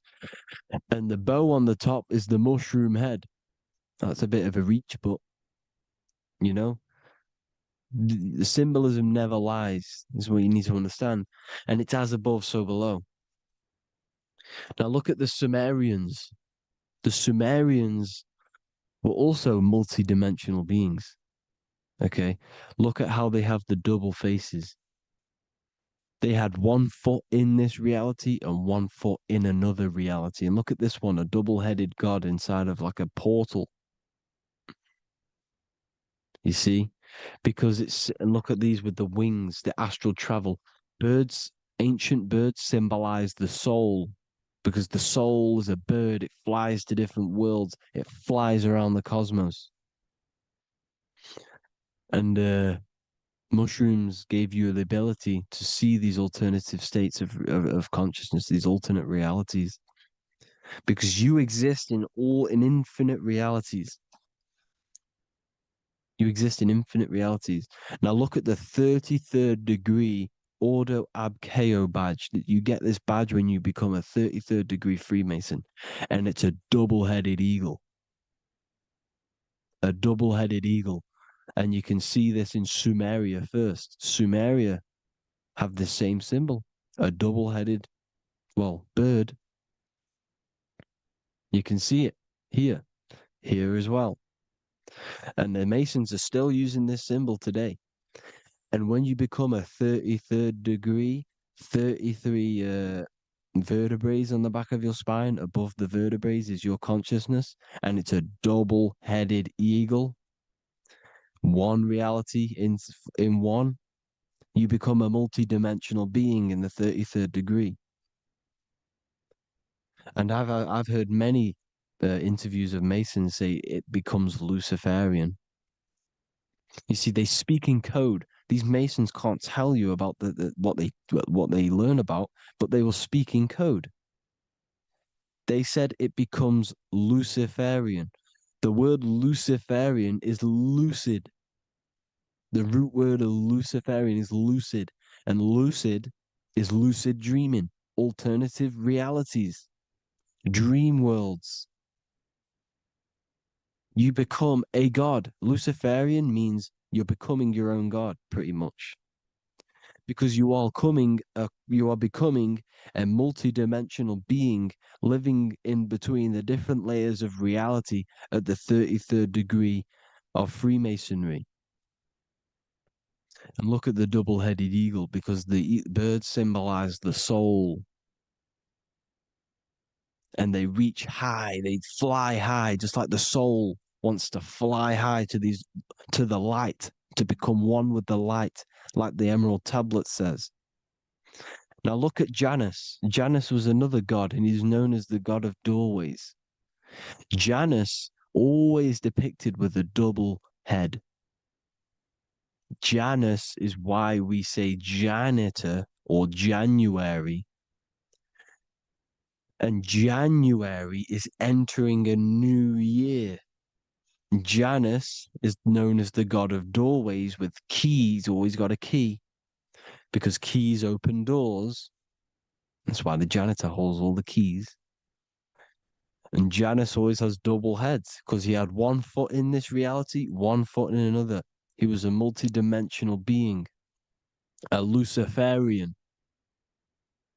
living between the different layers of reality, instead of being stuck in one like we are. Well, a lot of people. And that's the whole point. You see, all of this stuff is about like changing the world and stuff like that. This world will probably never ever change. It's probably been like this forever. Well, forever, for a long time. But it's about moving out of this reality to the higher states. And the Masons always depict the ladder to the luminaries, the stars, with a key, the same key of Janus. The Vatican is a key, and it's in charge of all the religions. Why is it a key? Because they're holding back the key. They're keeping you stuck within this reality, keeping you stuck as identifying yourself with the body, identifying yourself with this world. You are not in the world is within you. This is a program being ran by your central nervous system, and your consciousness is experiencing this reality. Now, this is going to be a mind-blowing video for some people. You have to have an open mind. You have to let go of all the programs. I'm repeating what the ancients are talking about and the ancient symbolism. Look at Janus with the double-headed god. He was just another god coming down, giving keys to people who had the worthy mind to be pulled up out of this reality, to be pulled up to heaven, just like Jesus was teaching how to reach heaven. But really, it's an encoded scripture. But anyways, hope you all gained some insight on this video. Have an amazing day. Please like, share, comment. All the links are in the bio for the PDF, for the Manifestation Mastery course, and all the other amazing stuff. And if you want to support the channel, I'd greatly appreciate it if you became a Patreon member. Hope you'll have an amazing day, people. God bless.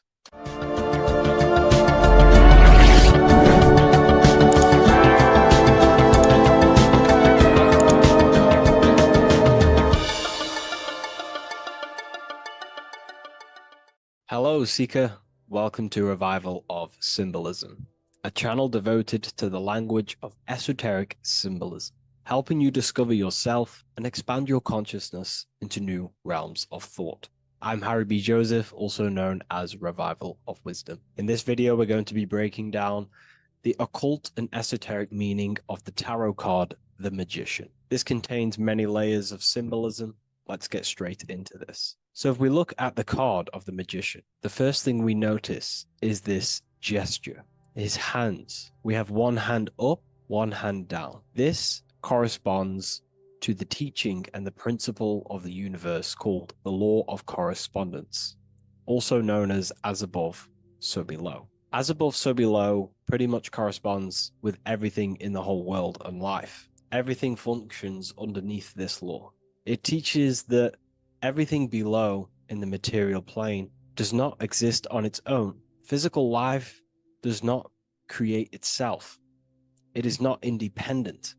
It cannot sustain itself. Everything below in the material plane has its spiritual counterpart within the heavenly realms of higher consciousness dimensions. Everything above manifests that which is below. It's simply representing how reality is dual and you are dual. You have a self outside the mind, which is the physical body, and a self inside the mind, the spiritual self. While most people are fixated on the external self, the physical body, they never give attention to their internal self, the self inside the mind. The self inside the mind is limitless, has infinite potential, and is not bound to any true form or identity.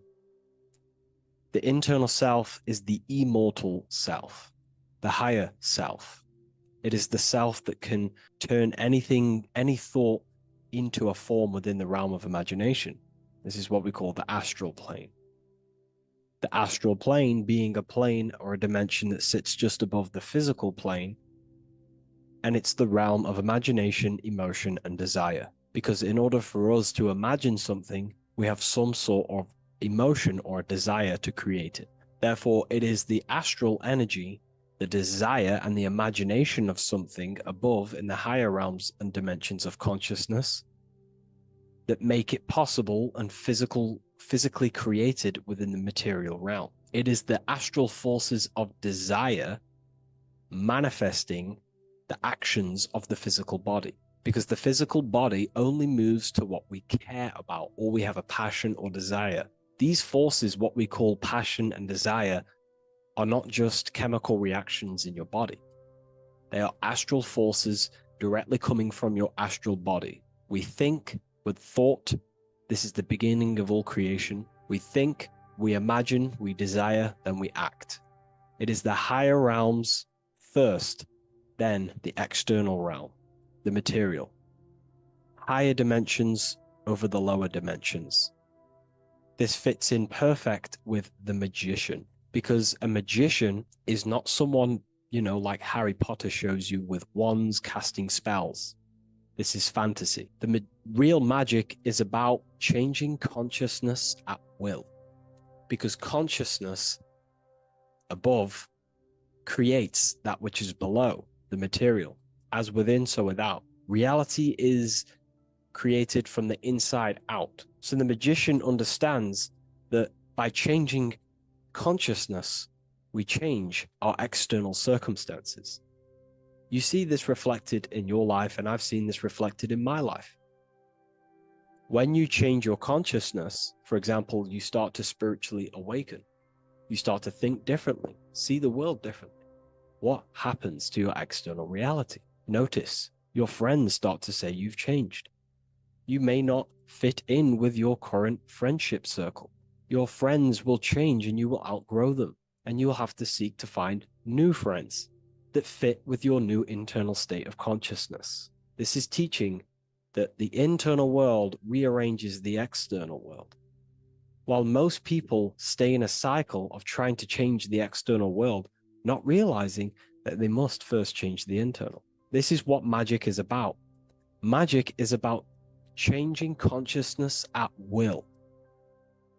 Because when a magician holds the ability to direct all forces of their consciousness to a specific reality within them, to create that form and reality within the internal self, they can actually start to produce change in the external reality. We have masculine forces of consciousness, feminine forces of consciousness. The feminine forces of consciousness are imagination, intuition, emotion. The active masculine forces of consciousness are willpower, actions, and intellect, thinking.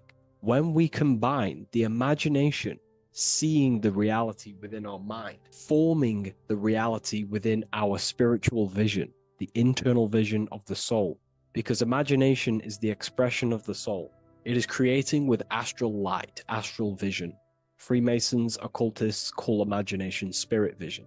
When we see that reality with our spiritual vision, this is why we have to increase our ability to vividly see within our imagination or the astral plane.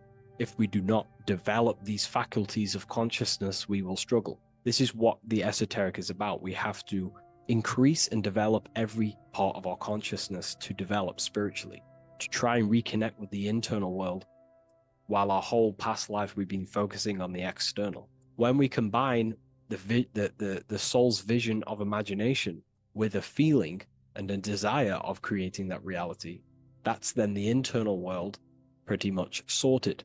Then we have to combine that with willpower and actions. The masculine and feminine come together to give birth to a child.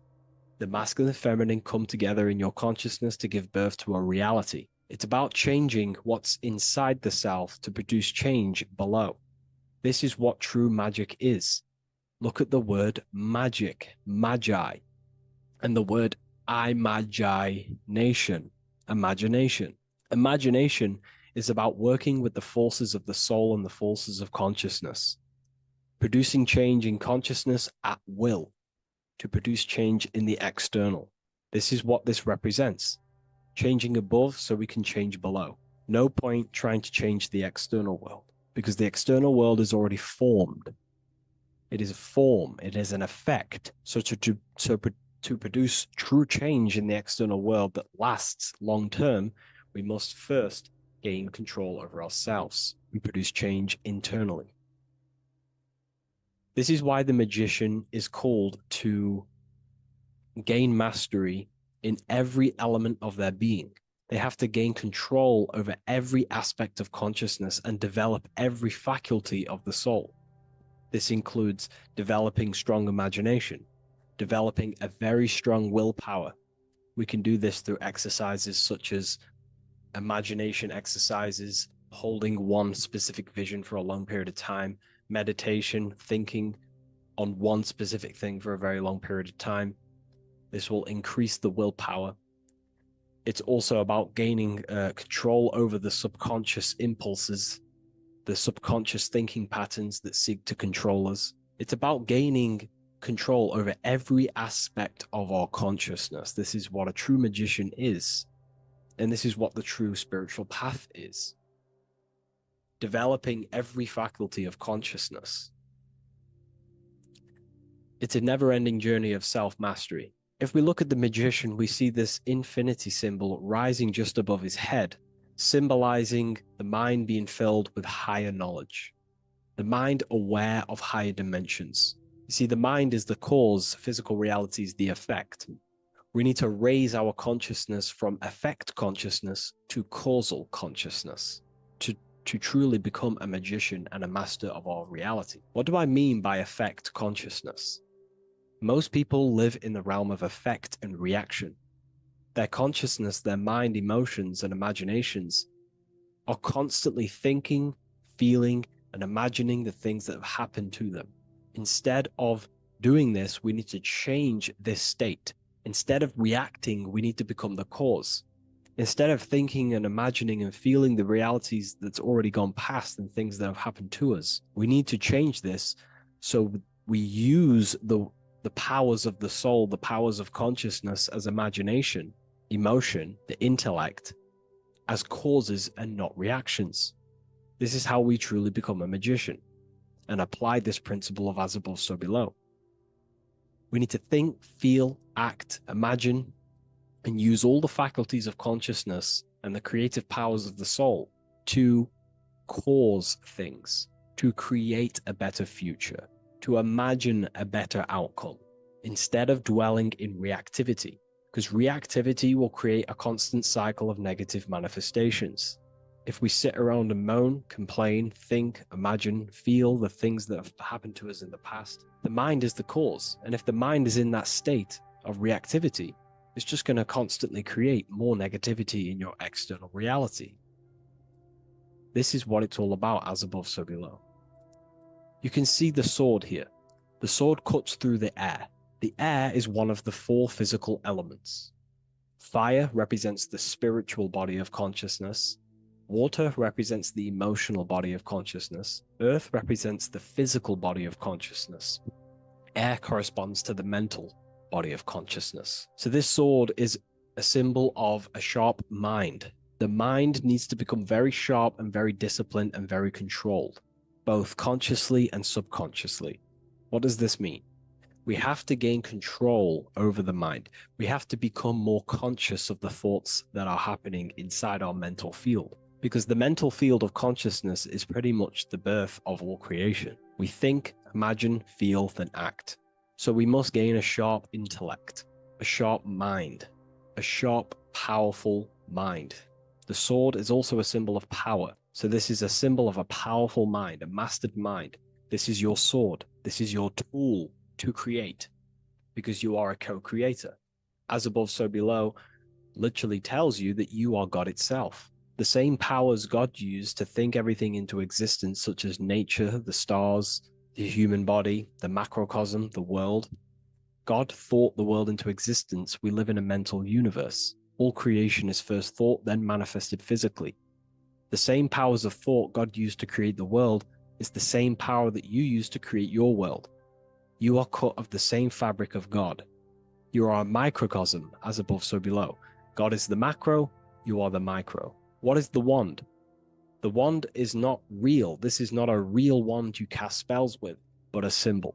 The symbol of the wand represents direction of consciousness, willpower, and attention. We have 2 spiritual currencies which pretty much create our experience and reality: time and attention. That's why we say we spend time and I pay attention. These are your currencies. These are how you create and generate reality. Moving on to Jesus and Satan, we see there's an exact same symbolism within the ancient paintings. Jesus pointing up, Satan pointing down. Satan is the egoic force within one's consciousness. He is a symbol. Satan is not a real identity or being or entity. He is a symbol of a personality and a force within one's consciousness. Satan represents the negative forces of the ego that tells you to do things that is wrong. In your heart, you know what is morally right and wrong. Let's say you're thinking, you get a random thought of stealing an old lady's purse. You, in your heart, know that is wrong. But Satan is the force inside of you that says, do it anyway. Don't listen to the heart. Get the personal gain. I want the money. That's Satan. Jesus is the higher mind, the aspect of our consciousness that dwells above the ego. It's the part of our heart that desires the spiritual. Our heart is the generator of our reality. And whatever we desire is what we generate. You only take action and generate your life on what you care about or what you feel. If someone's talking about something you don't care about, you say, oh, I don't care about that. But if you care, you will listen. If you care about something, you take action towards it. If your heart desires the material, you have been taken over by the egoic force of Satan. Not a real entity, a part of your consciousness, a part of your nature, the dark side of yourself. Jesus represents a heart that desires the spiritual wisdom, the things that cannot be seen. The heart must desire the things that can't be seen, because this is what gives true satisfaction to ourselves. We feel void when we chase material things, because nothing material can satisfy our hearts. So this is as above, so below. Jesus is the higher mind. Satan is the lower mind. We must place our hearts on the higher things and give our hearts and desires to knowledge, the things that we cannot see, because this is what gives us true fulfillment. We also see this symbolism in the Baphomet. As above, so below. The material realm below and the fire up here. The fire symbolizes spirit. The spiritual made manifest in the physical. This is all the same symbolism. It corresponds to everything. You can use as above, so below to determine truth. If someone tells you something, tries to make you believe it, and it does not correspond with the law of correspondence, then you know it's a lie.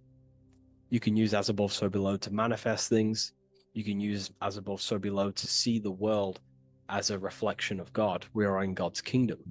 This is God's world, and you are creating in the world through the same powers of God, thought.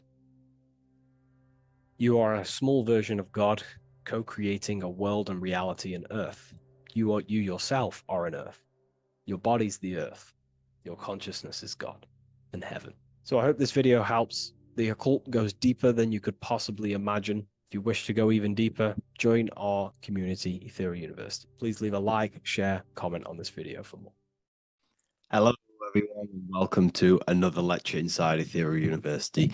In this lecture, you will learn about the death process and how to prepare for it, and why that preparation is so important. So let's get straight into this.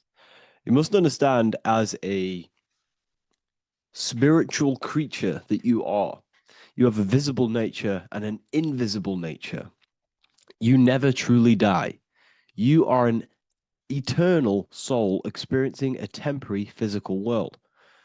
The inner world of thought and emotion is eternal, while the outer world of matter is mortal. Everything that is seen is mortal. Everything that is unseen by the eyes is immortal.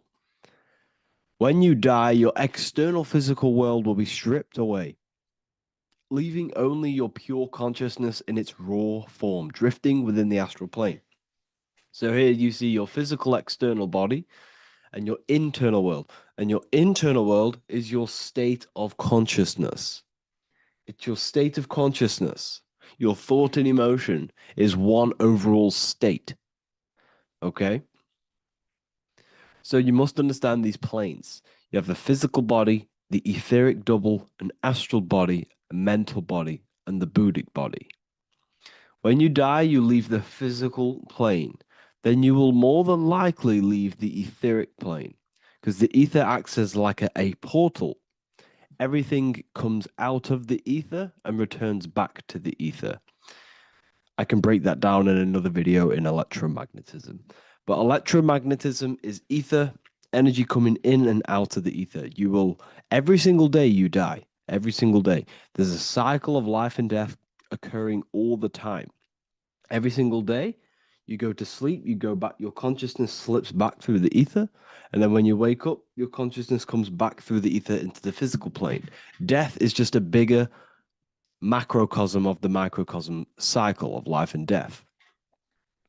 So you will return back to the astral, which is the realm of imagination, infinite possibilities. And this is where thought forms start to manifest. Okay, so depending on how advanced you actually are mentally and emotionally, will depend how long you stay in the astral. Now, what we must understand is that there is many different components to the astral. We have the higher astral, the middle astral, and the lower astral. These are all vibrational states. So if your mind and soul is operating in lust, lust, desire, hate, food, physical addiction, smoking addictions, then these are quite heavy. These are quite heavy attachments to your consciousness, and they're quite low level desire, which means they have a low vibration. You will manifest in the lower astral when you're stripped from your physical body. The lower astral is not inherently evil. However, there's just low vibrating things going on there. Low vibration does not mean evil. Okay? So, just like bad doesn't mean evil. Okay? In the lower astral, you are going to see lower astral beings. You're going to see spirits, souls with low level desire. Okay? People who are attached to the physical plane, people that lust, people that do these things. Technically, this is hell, but you can escape it by escaping yourself. Now we're going to break all this down. We're going to I'll break all this down properly once you understand the full context. So depending on your level of desire, you will manifest in a corresponding layer of the astral plane. If your mind is still attached to the low physical desires, you will find yourself in the lower astral realms. But if you have few desires and have detached from the worldly attachments while you are encased in a body, then you will rise into a higher or middle astral plane, mainly the middle. Okay. The higher astral plane is very formless. So as I broke down here, this is, well, the physical plane is the lowest dimension. This is the most form, the most matter. It's quite heavy. The higher you go, the lighter it becomes, the more fluid, the more formless it becomes. So you see here it says denser down and lucidic up. So this is more lucidic in these higher realms. This is more dense in the lower realms. So this is why the ancient Egyptians were always talking about, I'll show you this. This is showing you death. So first of all, we have Anubis, which represents death. Here you have the heart, which represents the soul. And here you have a feather. And this is a scale. You see how this is a balanced scale? So what this is symbolizing, this represents death. This represents your heart, and this is a feather. So when you die, your heart must be as light as a feather, which means your emotions, your soul, should have no attachments to the world. It should be light. It should be detached. This is why the word light and light are the same. Light is in heavy and light is in very bright. Because when you're less attached to the things, your soul shines. You're authentic. You're light. You're very bright soul. And you have no attachments. Your light is in not heavy. So you must detach from the worldly desires. We have to detach from the smoking, the food. This is why we should fast. Smoking, this is why we should detox. We should also meditate. We should also be able to sit with ourselves for long periods of times. Okay, I'm going to break all this down properly. But that's why the Egyptians show you the symbolism here. Okay. So you're stripped of your material body. So that state of consciousness you're in right now, your inside world, if you shut your eyes, that state you're in, that is what you're going to experience when you die. Okay. And you're going to be manifested into the astral. In the physical plane, you can mask or hide almost anything. But in the spiritual realm, you cannot. The astral body, your thoughts and emotions directly shape your spiritual body, your astral body, revealing your true inner state. So your desires that you can hide in the physical plane, your emotions, your thoughts, you can't hide any of that in the spiritual plane, in the astral plane. That will directly shape who you are, your color of your astral body, and your astral body as a whole. So here we have Kim Kardashian. If you could see this lady's astral body, you would run so far that you would be horrified for the rest of your life. If you could see their spirit, their astral form, it would be horrific because their mind is so attached to, physical things, so attached to desire, money, fame, worship, power.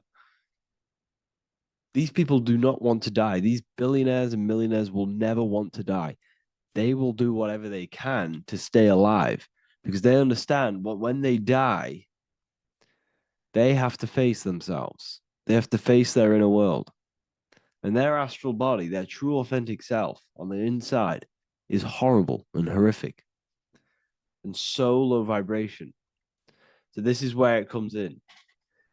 You must be as light as a feather. This is what the Egyptians are showing you in their artwork. Your soul must be as light as a feather. In order for the soul to ascend to a higher plane and not look at that physical plane and say, I want to go back or I want to desire things down there, You must detach now and prepare for death. Hell is not a place, it's your own personal suffering born from within.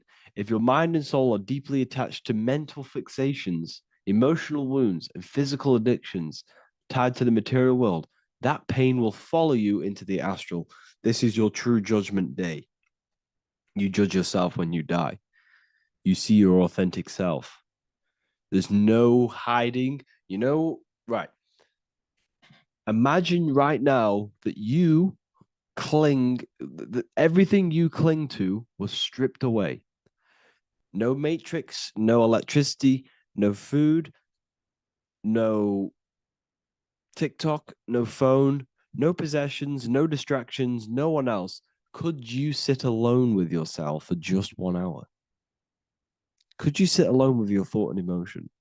That moment of truth is what you must begin to prepare for. Could you sit alone with yourself? Can you sit alone for long periods of time and just think? And if you cannot, then you're running from your internal world. You're running from your thoughts. You're distracting yourself from your thoughts. This is what we must address. Now, don't feel bad if this is you. We've all have problems. We all have internal problems. But this is what we have to face directly in order to prepare for life after death. We must meditate for long periods of time.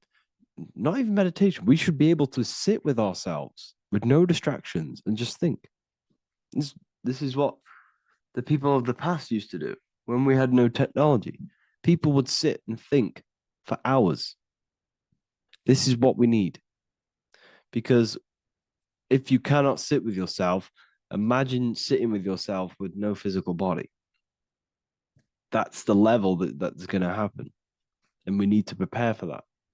The soul and mind must become as light, as weightless, as radiant as a feather to ascend to a higher plane and move beyond the physical life. To rise, they must release heaviness, attachments, burdens, fears, and desires. The lighter and brighter your inner being becomes, the more freely it can rise into a higher state of existence. Ascension is not about going somewhere, it's about becoming something pure, clear, and luminous. Okay, this is very important. Very, very important. We must detach from the worldly things. So enough of that. How do we do it? How do we attach? How do we prepare? Number one, you must detach from the material things. Start loosening your grip on things, possessions, titles, even identities. They are temporary. Appreciate them, but don't let them define you. Let nothing outside of you define you. Nothing. Your name is not you. Your job is not you. Your reputation is not you. Your bad past is not you. Your good past is not you. Your business is not you. Everything outside of you is not you. Now, what I'm saying is, I'm not saying go full right-hand path and never care about anything physical, never care about your family, don't love your family. I'm not saying that. What I am saying, love these things, love these outside things, but do not become attached and do not let them define you. You must be okay with losing anything that is outside of you. You must be okay with that, because you must understand the physical plane it's promised that everything is temporary. Everything is temporary in this plane. So don't ever think it's going to be there forever, because it's not. And you must remind yourself, not remind yourself, but I think about this sometimes when I start becoming a bit attached to work and stressed. I just remind myself that this is temporary. I'm going to leave this world one day and I'm not going to care. So you must have the balance. Okay. The balance is key. You can go down that right-hand path and just fully cut off from the world like a monk and shave off your hair and disconnect from the physical world. You can do that. That's not wrong. There's different paths in life. You have the left-hand path, purely physical. You have the middle path, which is balance between the physical and spiritual. Then you have the right-hand path, which is monk mode, where you fully disconnect from the world. They They shave their hair off to disconnect from the physicality. They meditate for long periods of time. This is what they're doing. They're preparing for death. Monks prepare for death. They understand this. They understand that you don't die. Your inner world is the true world. The inner world is the only world that exists. Everything outside of you is an extension of you. Number 2, cleanse the mind. Watch your thoughts. Are they rooted in fear, anger, regret, or craving? Meditation, mindfulness, and inner reflection help purify the mind. The cleaner your thoughts, the lighter your spirit. So your astral body is formed by your thoughts. It's formed by your emotions. If you sit around thinking about eating all day, you're going to have a very heavy astral body. It's going to manifest in the lower planes. But if your mind is thinking about good things with good intentions, love, knowledge, expansion, you're going to manifest even the middle or the higher. And there are ways to even ascend out of your astral body. Yes, you can ascend out of your astral body and out of the mental body, but that's all very advanced, and I'm not going to teach that yet. I'll make another video on that, but you can ascend from them bodies. The astral plane is not the end. You can keep ascending as a soul until you're left with just the pure essence of the soul. But we're going to, anyways, cleanse the mind, reprogram the limiting belief systems, let go of mental attachments. And the way you do this is by getting a piece of paper and writing down every single attachment that you have. And you're going to realize, dude, there's more than you think. Okay. We have to detach from these. We have to.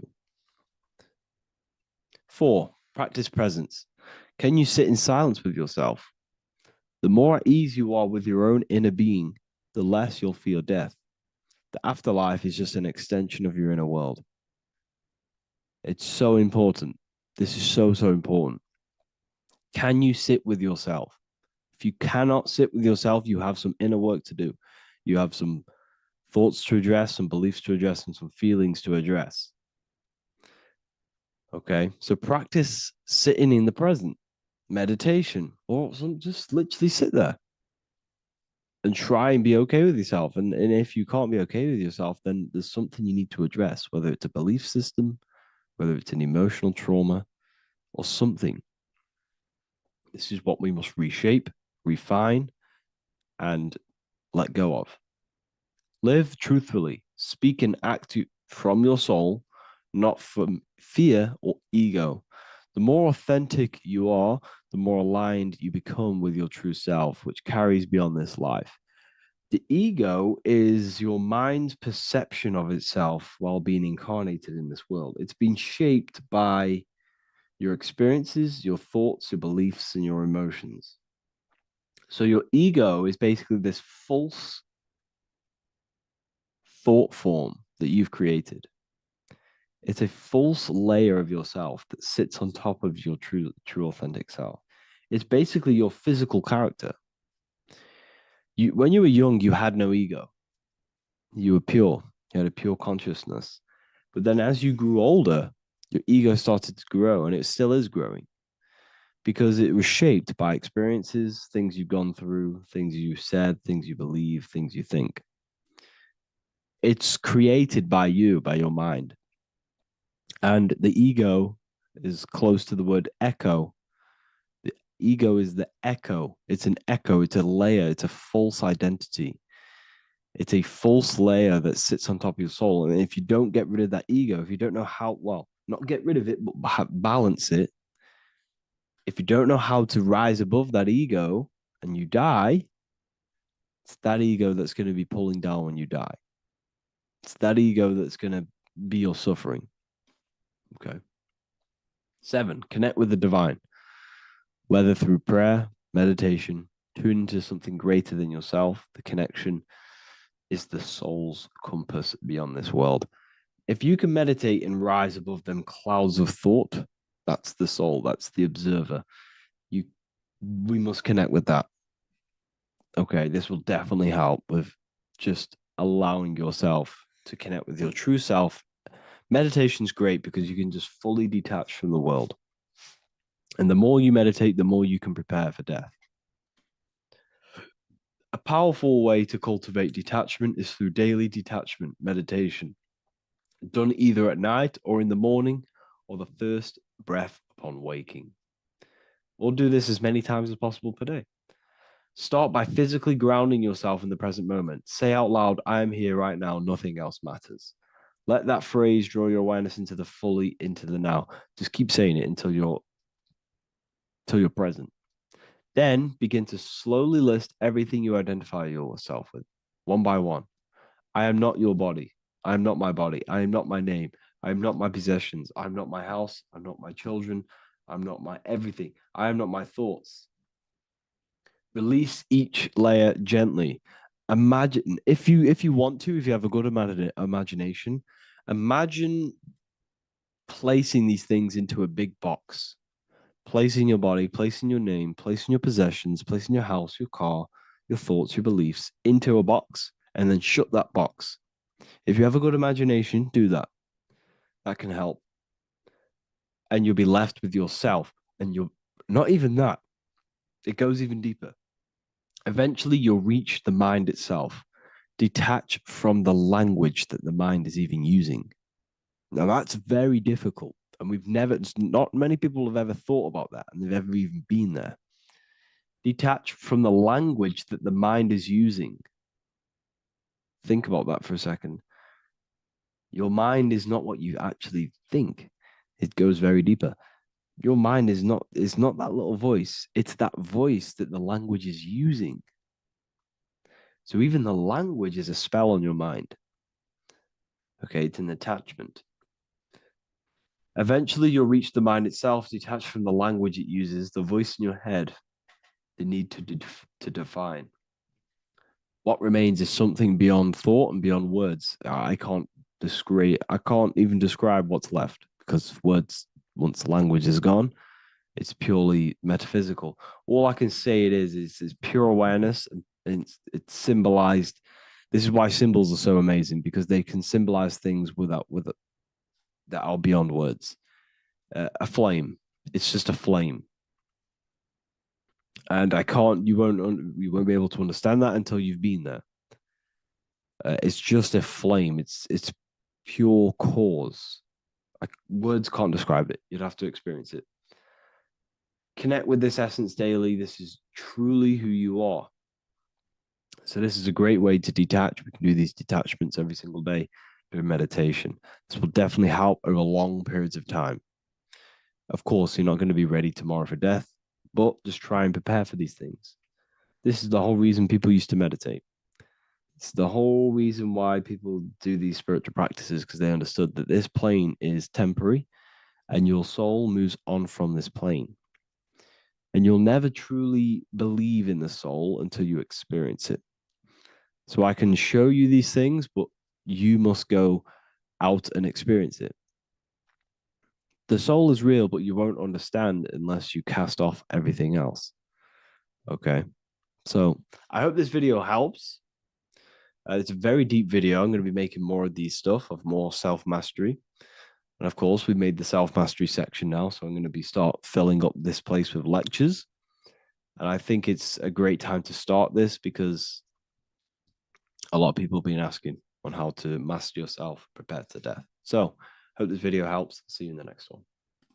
Orderly universe, that nothing happens accidentally, everything happens on purpose and intentionally, right? Then you can guide the manifestation power to what you want, right? Versus just accepting whatever life is giving you, if that makes sense. Okay. Now let's get into it. If you are new here, like I said, this is the Great School of Life. I want you guys to understand the basics of how life works. Okay. You are not a human being. Okay. You are not a human being. You are a spiritual being. So you live on 3 planes of understanding. We live on the spiritual plane, we live on the mental plane, and we live on the physical plane simultaneously. We live on 3 planes of understanding all at once.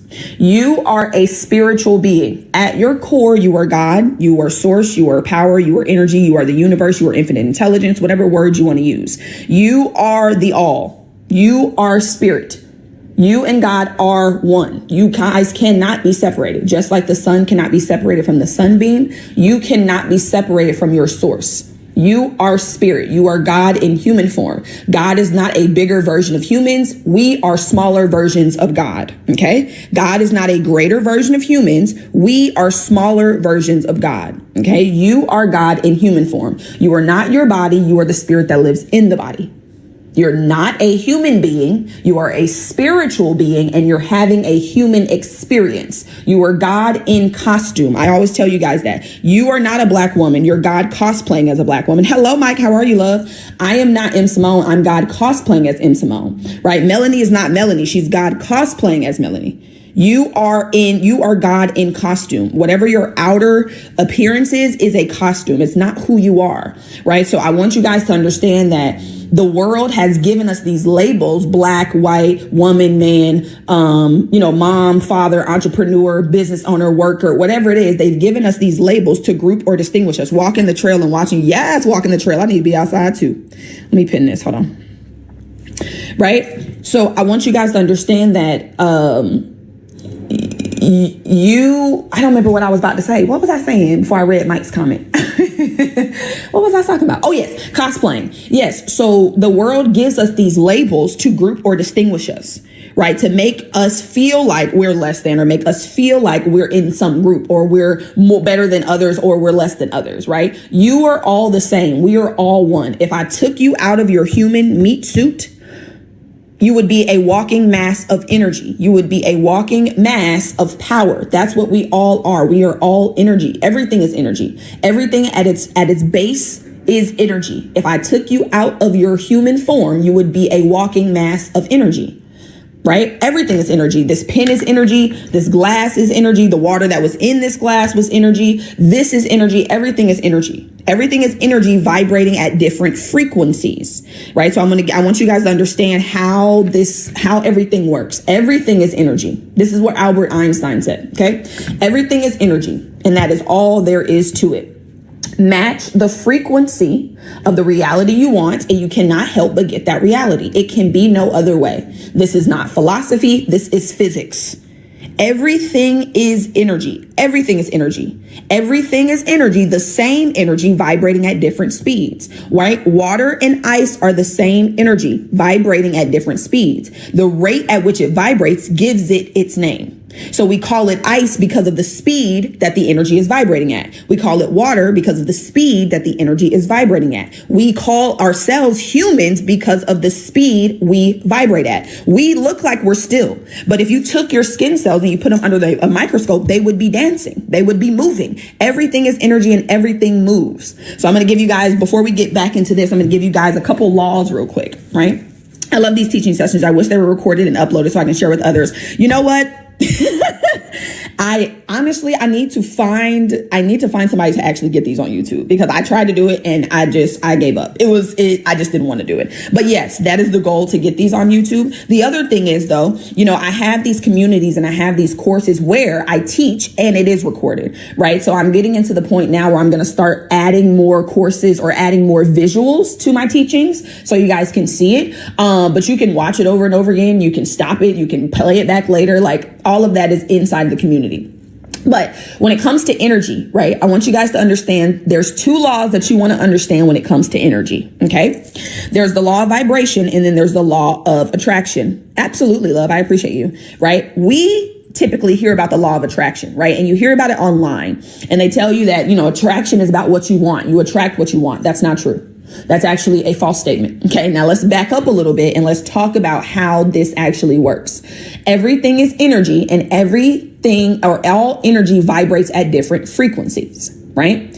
All energy vibrates at different frequencies. The law of attraction is a secondary law. The primary law is the law of vibration. The law of vibration states everything vibrates, everything moves, nothing rests. We literally live in an ocean of motion. Everything moves. This pen is moving so fast that it appears to be still, just like this whiteboard, just like my skin, right? Everything vibrates, nothing rests. Everything is moving. Okay. The law of attraction then states that you are going to attract what you vibrate in harmony with.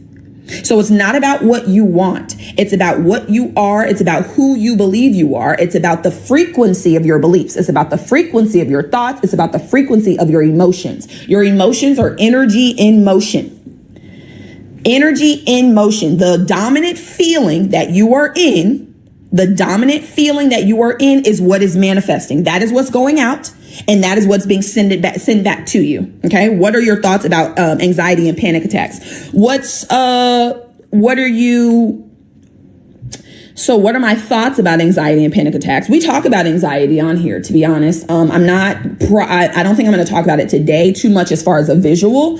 But I can give you a little bit of an example, right? As far as panic attacks, what do you mean? Like, what are my thoughts on it? Like, do I believe in them? Do I think what do you mean by that part? But as far as my thoughts on anxiety, I'll answer this briefly, right? Anxiety they call it mental health for a reason. And honestly, let me just actually real quick. Hold on, y'all. Hold on. 1 second, love. Let me just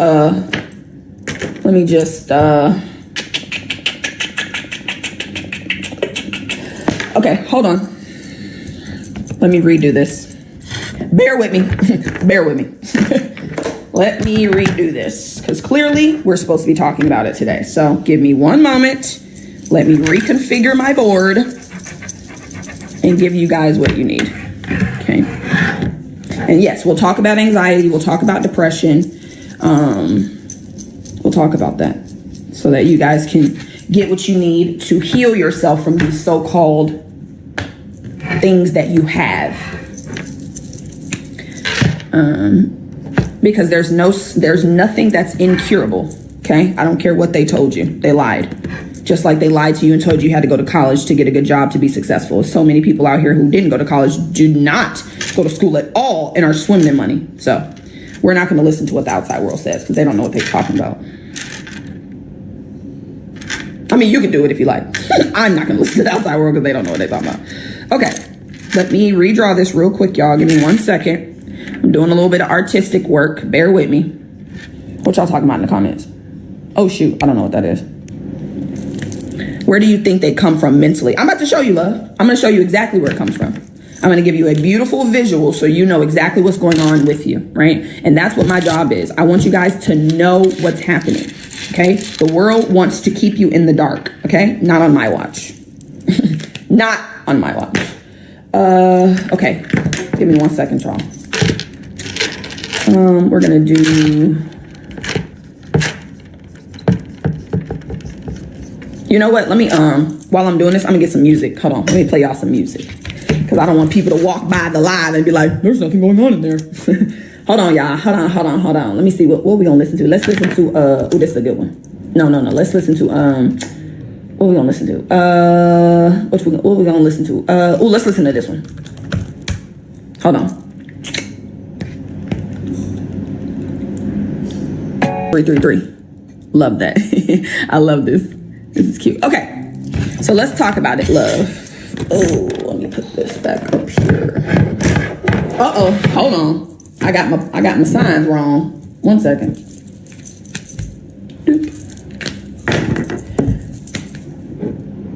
Okay.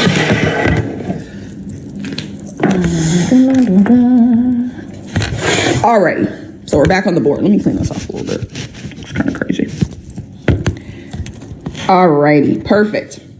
So let's talk about, I'm going to give you, before we get into the drawing, before we get into the anxiety, let's go back through the beginning piece. Okay. Now, you are not a human being. Okay. Hear me clearly. You are not a human being. You are a spiritual being, and you're having a human experience. You are not your body. You are the spirit that lives in the body. Okay. You are spirit, you are God, you are source, you are energy, you are infinite intelligence, you are the all, whatever word you want to use, you are the divine. That's who you are at your core, okay? You're a spiritual being. God gave us the mind. God gave us an intellectual mind, the conscious mind, and an emotional mind, the subconscious mind, okay? So you are a spiritual being. You have an intellectual and an emotional mind, and you live in a physical body. Okay. You are not your body. You are the spirit in the body. You are the presence in the body. Okay. You're not your body. You live in the body. You are a spiritual being.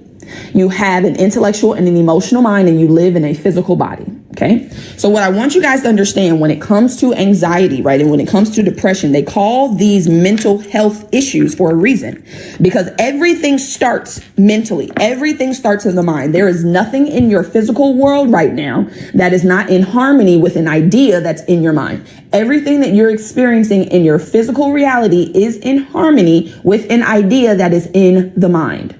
So when it comes to anxiety, what I want you guys to understand about how this works, and I'm going to bring it a little bit closer.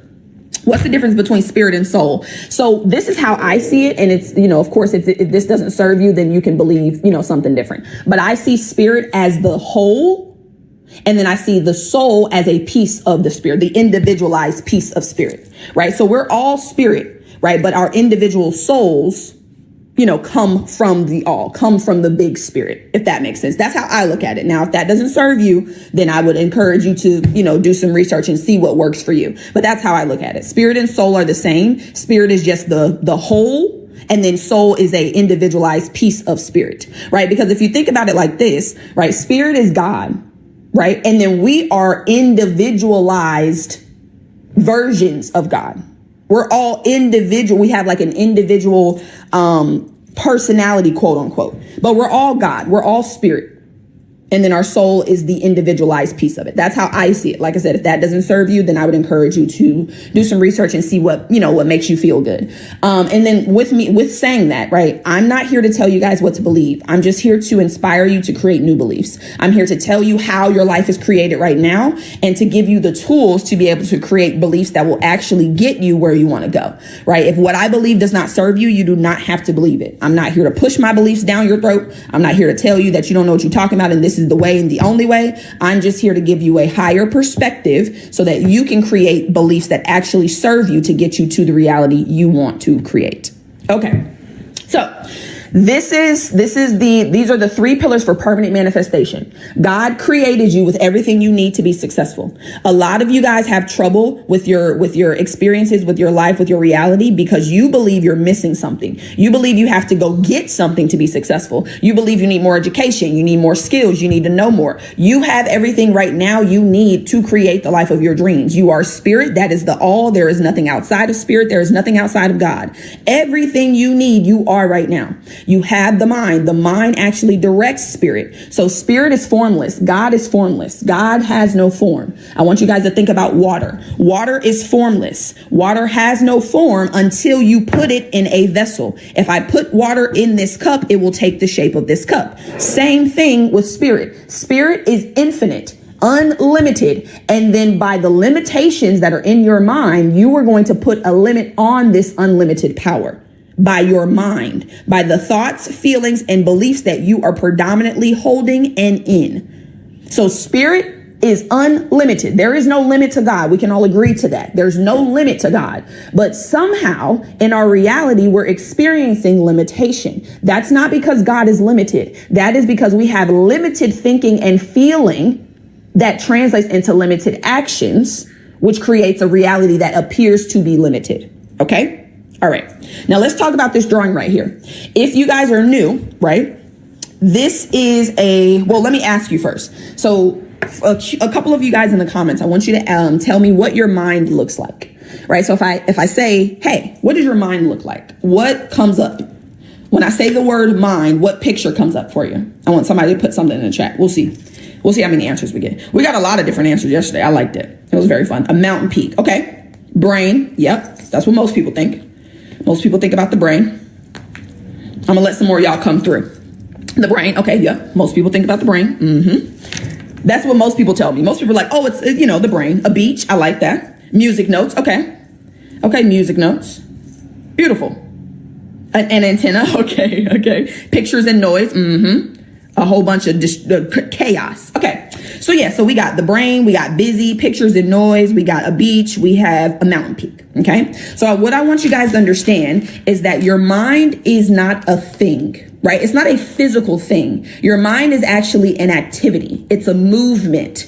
right? But when we think in pictures. If I ask you what your mom looks like, there's a picture that pops up. If I ask you what your favorite food looks like, there's a picture that pops up. Your favorite car, your dream house, there's a picture that pops up. But when I ask you about your mind, there's no picture, or it's confusing, or you're thinking about the brain, right? The brain is a physical instrument of the body. Okay. Your mind is an activity. It is a movement, and your body is the physical manifestation of that movement. However, the mind is the cause of everything. So it's sometimes, let me say, difficult for you to understand how to actually change your mind, be ye transformed by the renewing of your mind, because you don't really know what it looks like, right? You hear about it and it seems like this, abstract thing that, nobody's ever seen, but somehow it controls everything.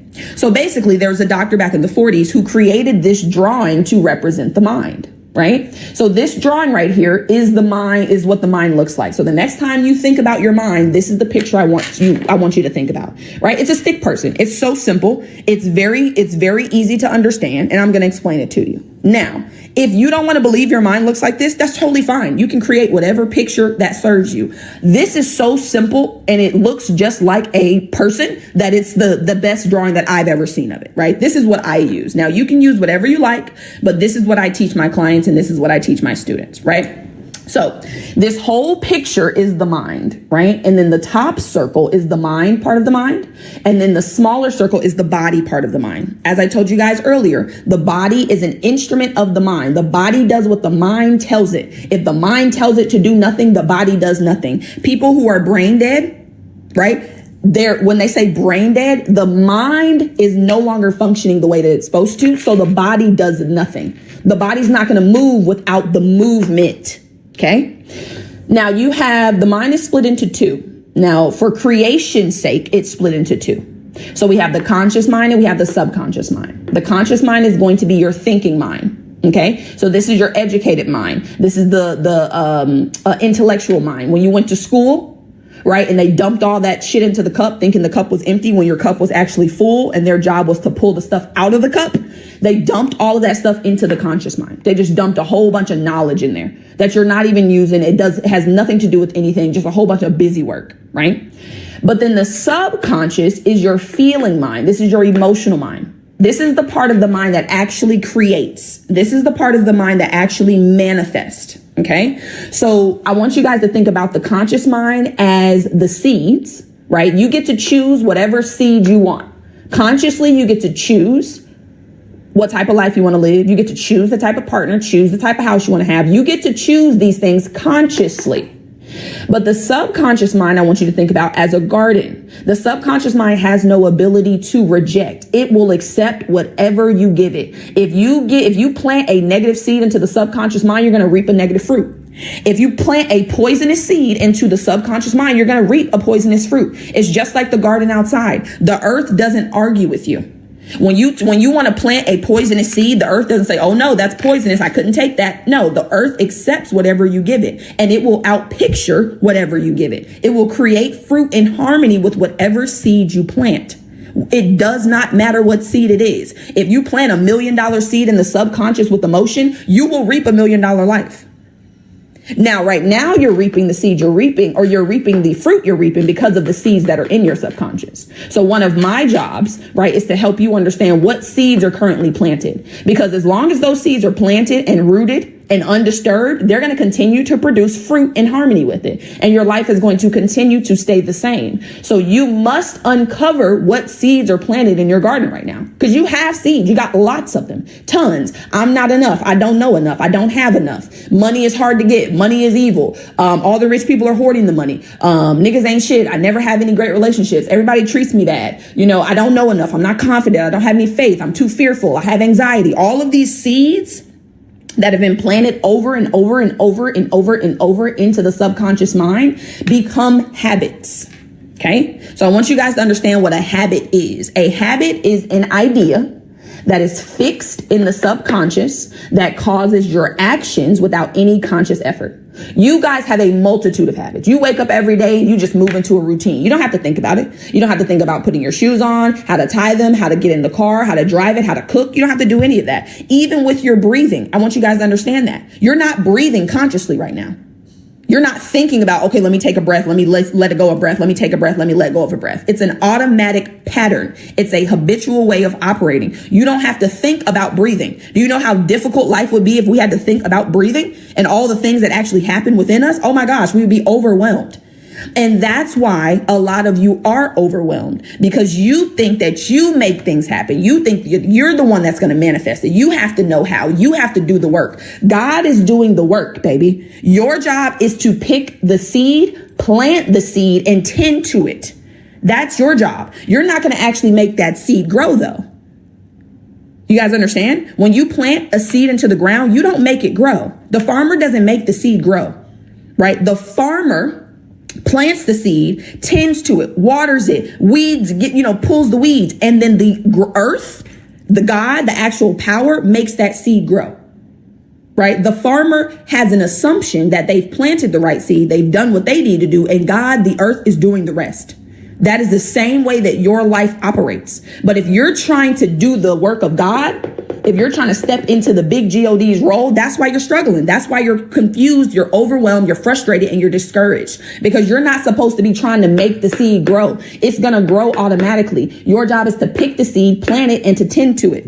Now, somebody asked me if I studied psychology. I didn't. I actually wanted to, though. So I actually wanted to way back when. I wanted to be a forensic psychologist. Way back in the day. I took a psychology class in high school, though. It was pretty dope. But then no, I went to school and got a math degree. I got a math degree because I'm just good at numbers. But yes, psychology is like one of my favorite things. That's like one of the things that I would have done had I went down a traditional path. But this is what I study. Actually, yes, I do study psychology 100%, because that's exactly what this is. Now, do I study it in a traditional sense? No. But based off what I teach, absolutely, I study psychology, and I teach people about the psychology of the mind, right? And the psychology of the Bible, right? Somebody said that yesterday. It's like you're teaching the psychology of it. Yes, I teach you how to actually use it, right? These scriptures that we hear in the Bible, seek the kingdom first and his righteousness, and all these things shall be added. And then be ye transformed by the renewing of your mind. That is psychology. That's exactly what it is, right? So what I want you guys to understand, though, is that the conscious mind is selective. Where are you going? Oh, okay. The conscious mind is selective. Okay. Your conscious mind chooses. You get to choose what type of life you want to live. You get to choose the money, the partner, the relationship, the physical health, the mental health, the spirituality, how much faith you're going to have, how much love you're going to have, how much travel you're going to do. You get to choose it. Nobody else chooses it.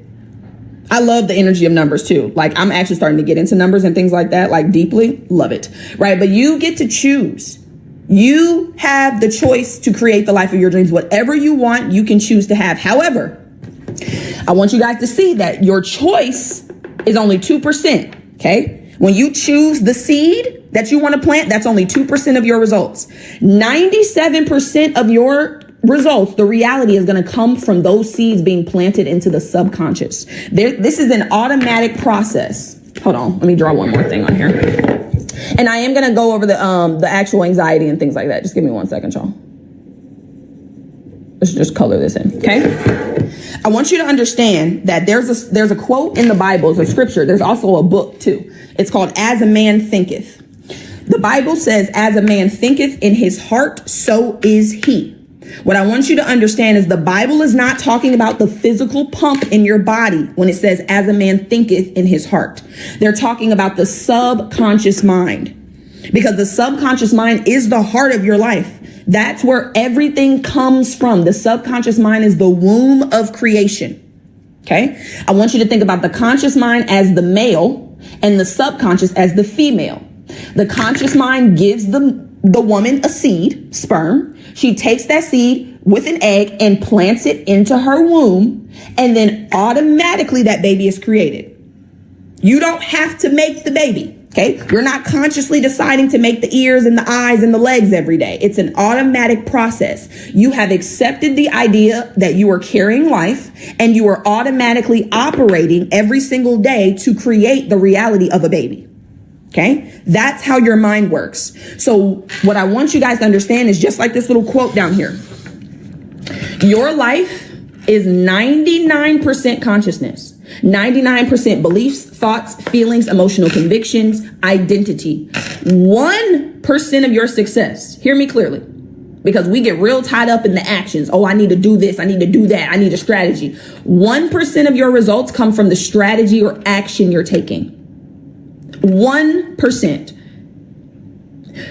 How you see yourself trumps the actions you take. You can take all the action you want. If you don't see yourself as somebody who's successful, if you don't see yourself as someone who can have the life of their dreams, if you don't see yourself as God in human form, it ain't gonna matter what actions you take, baby. You can take all the actions you want. I took actions for 4 years trying to monetize my social media and did not. I got a mentor 2 weeks later, changed my consciousness and monetized my social media. How is that? I'm doing the same things. I have never changed my actions. I've been doing the same exact thing on social media for 5 years. It's just that I changed how I saw myself. I changed my belief about myself. I changed my thoughts about myself, my feelings. The way you see yourself, you're never going to outperform your image, baby. You're never going to outperform the concept of who you believe you are. If you believe that you are not successful, you don't know enough, you don't have enough, you're not confident enough, you don't come from money, you ain't going to have no money. If you believe money is evil, if this is how you see yourself, if that's how you see the world, baby, the world is going to respond to you as you see it.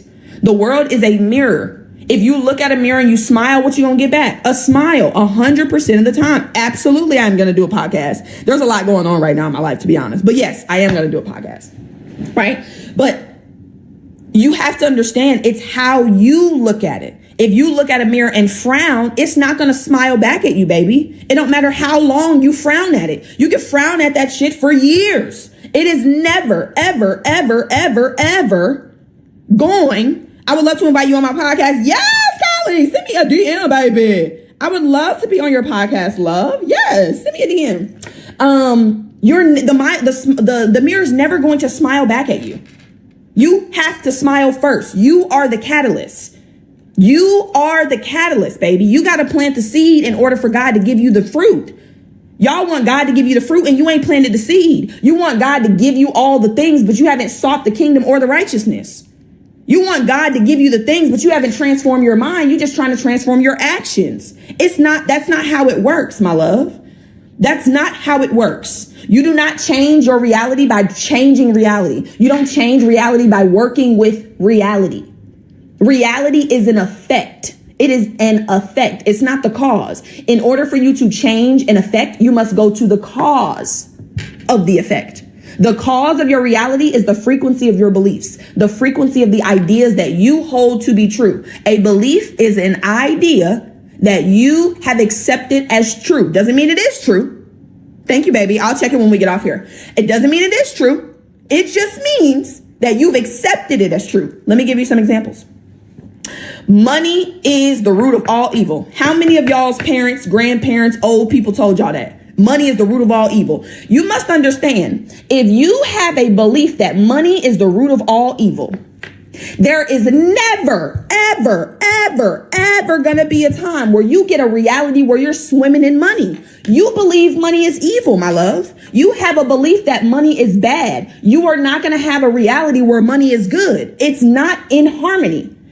They are literally on the other ends of each other. Because if you believe money is bad, what are you going to think about when you see people with money? Oh, they did something shiesty for that money. Oh, they're evil. Oh, they're doing whatever they're doing, for that money. They're getting money illegally. You're using your God-given power to judge somebody else negatively, and you wonder why you don't have what it is you need. Baby, when you're saying these things about other people, your subconscious mind doesn't know you're talking about somebody else. When you're talking about how evil other people are because they have money, your subconscious mind is not like, oh, I know you're not talking about us. I know you're talking about them. I want you to understand there is no them. There is no us. We're all one. It's all one, baby. We are all the same spirit. So you think you're talking about somebody else. You think you're downing somebody else. No, baby. All you're doing is downing your light, your potential. You're not hurting that other person at all. When you see rich people, that is not an indication for you to belittle them. That is not an indication for you to down them. That's an indication God is showing you clearly, I got my other children getting money. You can get money too, baby. If you see somebody else having something, you can have it. That's all that means. It don't mean shit else. If you see somebody bringing in $1 million a month, it means that you have the potential to bring in $1 million a month. That's it. That's all. Stop looking at rich people or people of great wealth and looking and feeling, being judgmental or envious or jealous. Because those energies, that energy that you're putting in motion, it's going to come back to you tenfold. Because God doesn't just give you what you give him back. No, God multiplies everything you give and then sends it back to you.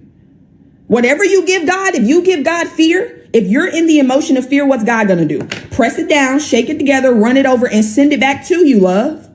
You cannot get anything that you don't already have. If you are in the vibration of fear, baby, God is going to send more of that to you. God is a reactor.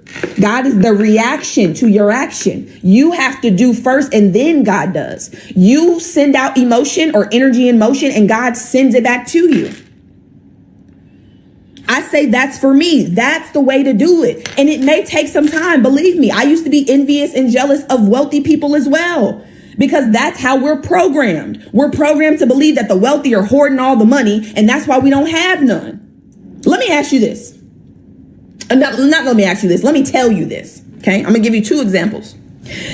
I want you to understand that when people win the lottery, right? More often than not, when they win the lottery, a year later, they are worse off than before they won the lottery. Why is that? Why is it that they just got a windfall of money? Because this is what a lot of you want. A lot of you want God to give you what you want, but you don't want to change. So let me explain this to you. God gives you $1 million today, but you're the same person, same beliefs, still believe money is evil, still believe it's hard to get, still believe you don't know how to use it, still believe you can't save, still believe you don't know how to invest. What's going to happen? You're going to use that money the same way you've been using money. Just because your reality changed, you got a windfall of money. If you don't change how you see money or see yourself, you're going to lose it immediately. Automatically. Everybody talks about, well, what we should do is we should take all of the money that's in the world and we should split it up evenly between everybody. I'm going to let you guys know. We could do that. We could do that today. And in a year, all of that money will be right back in the hands that it started in. Because if you don't change the consciousness, if you don't change your beliefs, thoughts, and feelings about money, about your relationship with it, about yourself, about success, about life, baby, you're going to run it up. You're going to have the same actions you've always had. God's going to react to you the same way, and your reality is going to go back to the way that it was. It's not about taking the money that somebody else has. It's about understanding that God gave you everything you needed to be successful, but you can't see it because you're looking at others. You're too busy looking at the people that got so much. Oh, I don't have any money because they have it. No, you don't have any money because you believe that your power is outside of you. That's why you don't have any money. It's not because anybody else is hoarding it. This is an infinite universe. And I know some people lose me on this. This is an infinite universe we live in. All of it's within. This isn't, she said, I got an inheritance and well, here I am. And it be like that.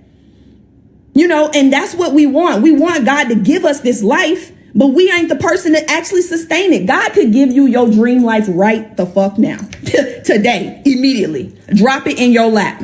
But you are not the person that can sustain it.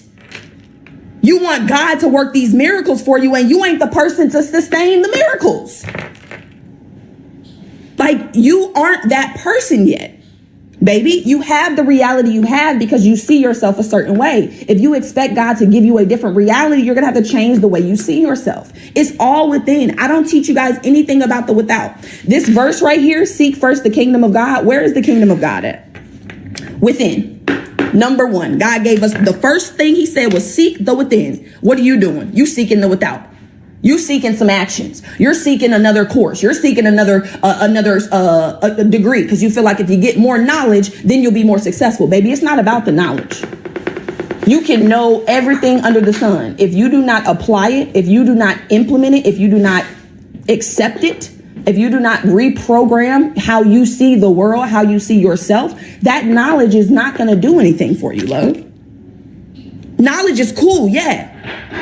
That's what they tell you. Knowledge is power. That's what they say. That's not true. That's a lie.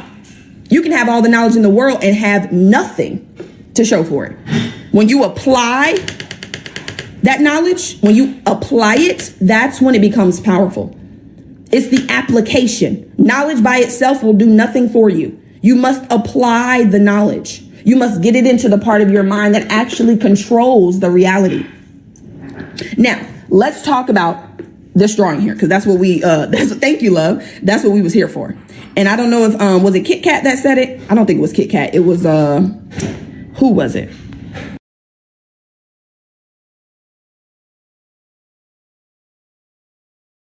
It wasn't Kit Kat.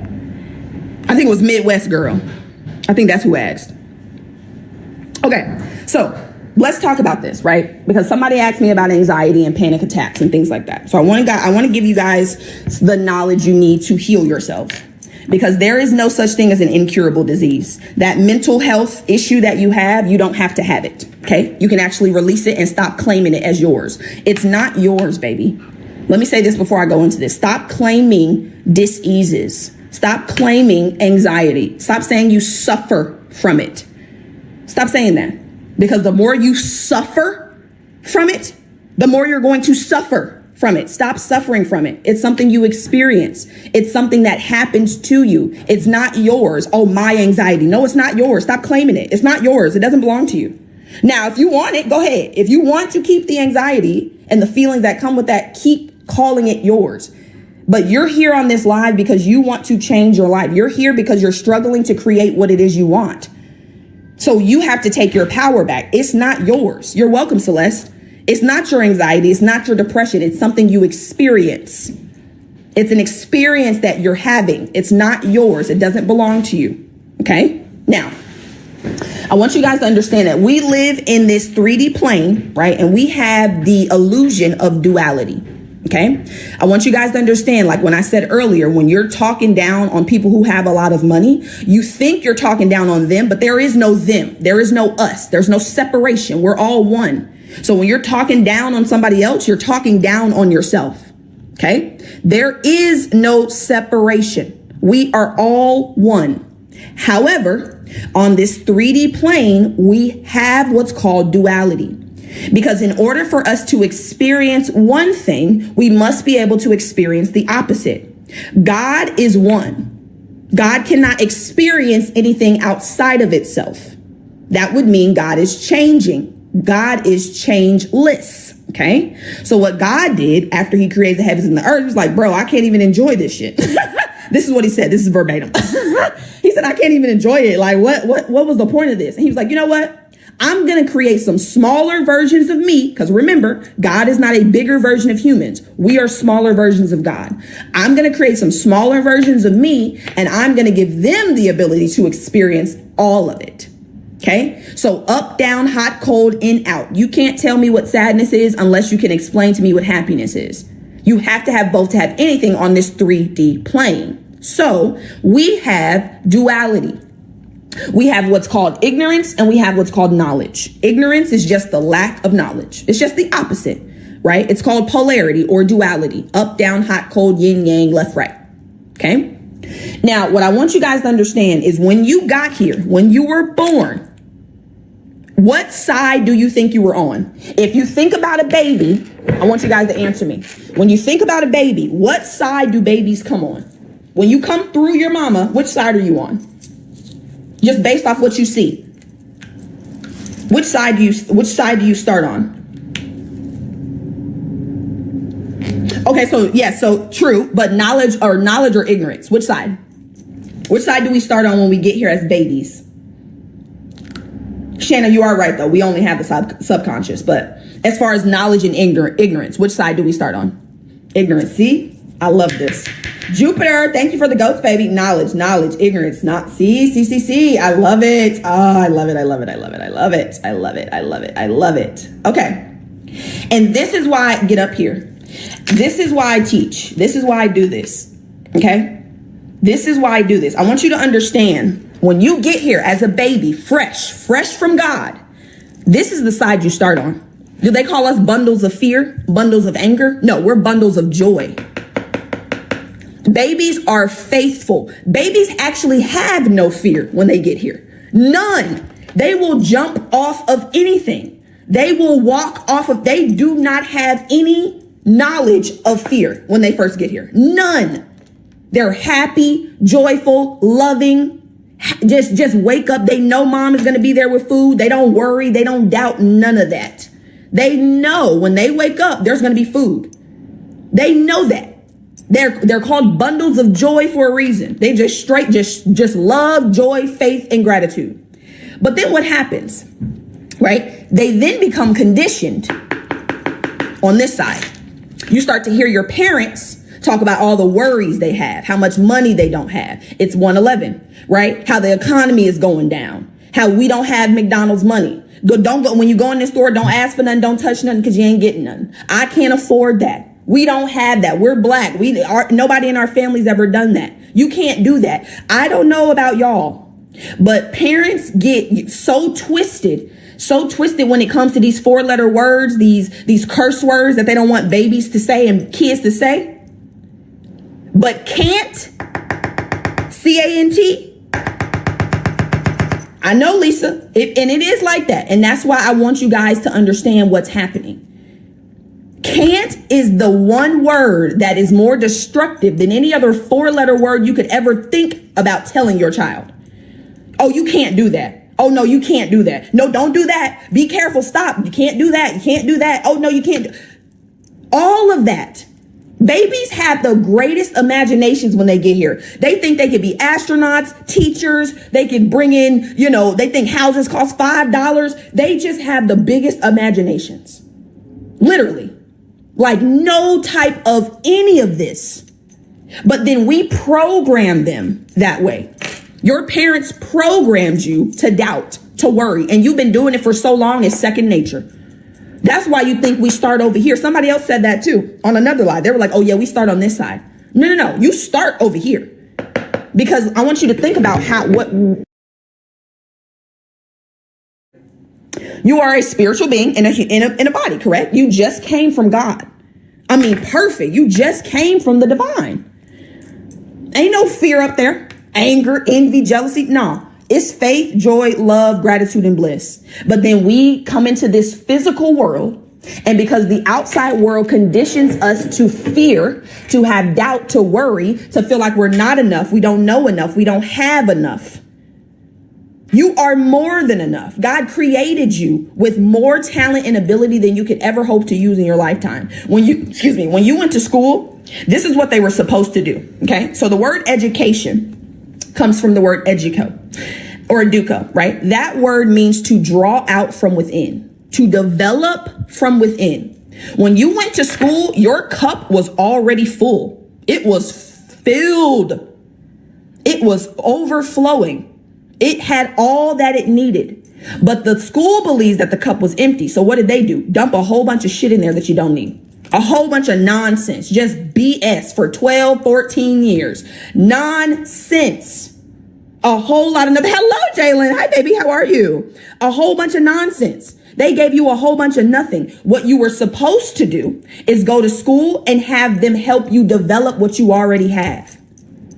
I have been speaking since I got to daycare. And you know what they tried to do? Shut it down. They put me in timeout. When I was in school, they tried to move me around in the class. My mom got emails on emails on emails every year until 11th grade. Maya is such a great student. She does all of her work. She gets it done.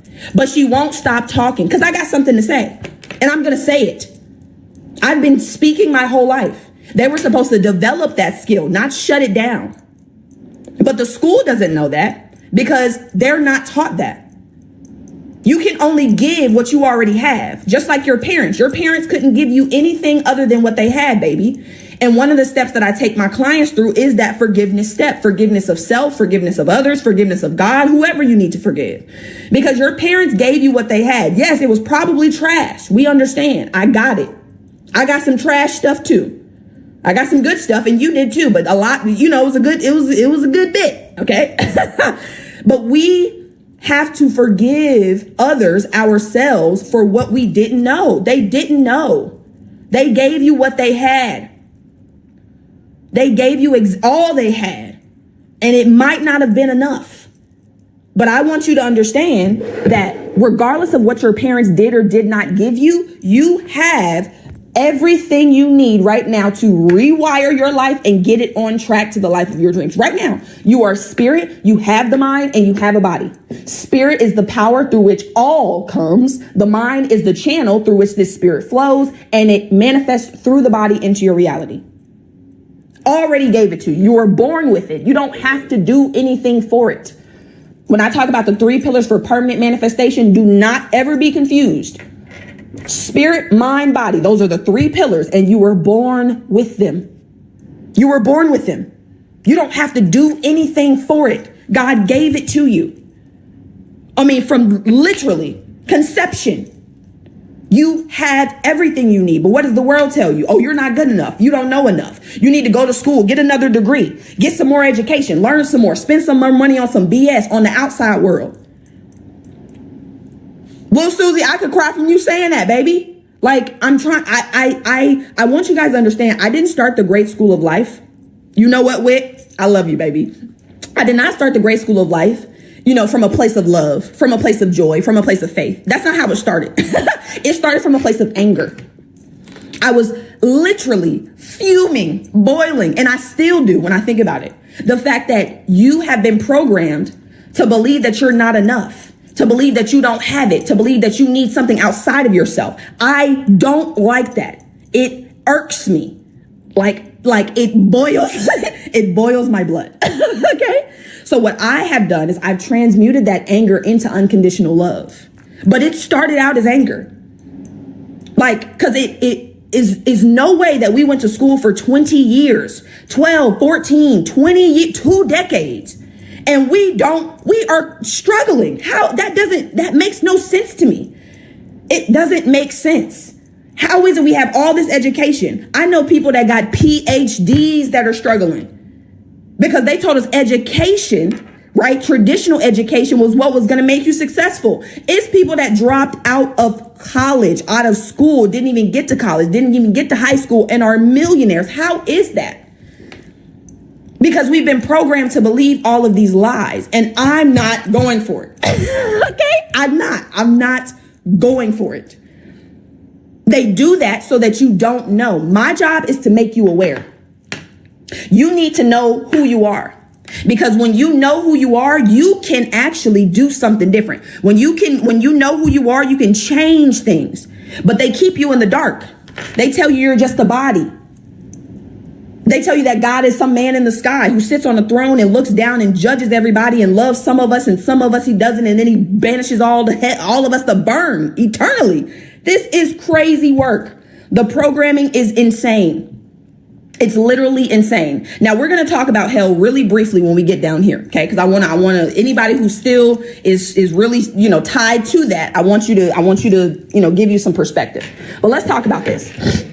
Okay. So yes, we all start on the knowledge side. We all start on the faith, joy, love, gratitude, bliss, calm, and peace. And then we're programmed to doubt, to worry, to fear. Okay. So this is how this process works. Them classes be fun, having nothing to do with majors, nothing at all. Nothing at all. Just a whole bunch of busy work. Literally a whole bunch of busy work. Even my math degree, I didn't need all that. It was a whole bunch of busy work. Now I went because they told me I had to go. That's the only reason why I went to college. Because they said I had to. That's it. If they would have told me that I could have created a business or I could have did something else to be successful, I wouldn't have went to college. There would be no reason. But that's not profitable. It's not profitable for you to start your own business. No, I need you to go to college, get all this nonsense, believe that you got to work at a job for 40 years, and then you'll be a millionaire. How is it that people are becoming millionaires in month time? Less than 12 months. But you're telling me I got to wait 40 years to become a millionaire? That's how they get you. Anyways, okay, so let's get into it. So I want you to understand that ignorance is the lack of knowledge. Okay, I'm going to give you an example. Later on in this live, I'm going to give you guys an opportunity to actually move forward, to actually take this information that you just learned and actually implement it, right? So whether that's investing in a course, whether that's investing in mentorship, monthly, whatever it is, right? I'm going to give you that option. But what's going to happen is you're going to get some doubts. The doubts and the worry are going to pop up. Well, how am I going to make it happen? What if it doesn't work? Remember the last time you invested in yourself and nothing happened? What's going to be different with this mentorship program? What's going to be different with this? Oh, she's saying that she could do this. Well, you need proof. Well, has anybody else done it? Well, remember the last time, you're going to start to doubt and worry. You're You're going to start to doubt what I'm telling you and worry. And that doubt and those worries, that thinking is going to translate into fear. You're scared. That's what's happening. You're doubting and you're worried because you're scared of something. You doubt that it's going to work for you because you're scared you're going to fail. You're worried you're not going to have the money because you're scared you're not going to have it. You are in a perpetual state of doubt, worry, and fear. I want you guys to understand that doubt and that worry, that thinking causes you to feel certain emotions. Maybe you're fearful that you're not going to be successful. Maybe you're angry because you don't have the money to invest. Maybe you're envious of somebody else because they're talking about how they're creating the life of their dreams. Maybe you're jealous of them because they're talking about it. Maybe you're blaming yourself because you don't have the money. Maybe you feel guilty because you spent the money on something else. Whatever it is, there's a host of negative emotions that are going on in the subconscious mind. Okay. And as I told you guys earlier, the mind and the body are not separate. They are one, two ends of the same string. They cannot be separated. These emotions, if you don't release them, where do they go? They go into the body. So I want you guys to understand what anxiety is. And I'm going to give you two ways to look at this. The first way is that anxiety is you worrying about the future. When you're anxious, it's because you're worrying about something you think may or may not happen in the future. Some shit that hasn't even occurred yet, you're worrying about. You're using your God-given ability. You're using your God-given power to create whatever you want to worry. Worrying is like praying for what you don't want. Worrying is like praying for what you do not want. It's like you're asking God to bring you what you don't want. Please, Lord, bring me this thing that I fear. I fear that I'm not going to have enough. Please bring that to me. That's what happens when you're worrying. You're using your power for what you do not want. And God doesn't argue with you. God doesn't reason with you. He's not like, oh, well, I know you're in fear, but I know you really want faith. So let me give. No, if you're in fear, that's what you are going to get back. Of course. If I ask you right now, I already know what your answer is going to be. But if I ask you guys which one is more powerful, fear or love, 90% of you, 99 maybe, will tell me fear. Because that's how they programmed you. They programmed you to believe that it's easier to control people with fear than it is love. That's not true. It is so much easier to control people with love. And that's what I do. You can get so many more people on the road to where they want to go with love. But fear, what do they say? What are all the things that they talk about? Right? When it comes to religion, right? They always talk about the scared piece of it. You know, that God is someone to fear, that if you don't do X, Y, and Z, this is what's going to happen to you, that he's judgmental, that he's what's the other word? That he loves you conditionally. They program you from the jump to believe in fear.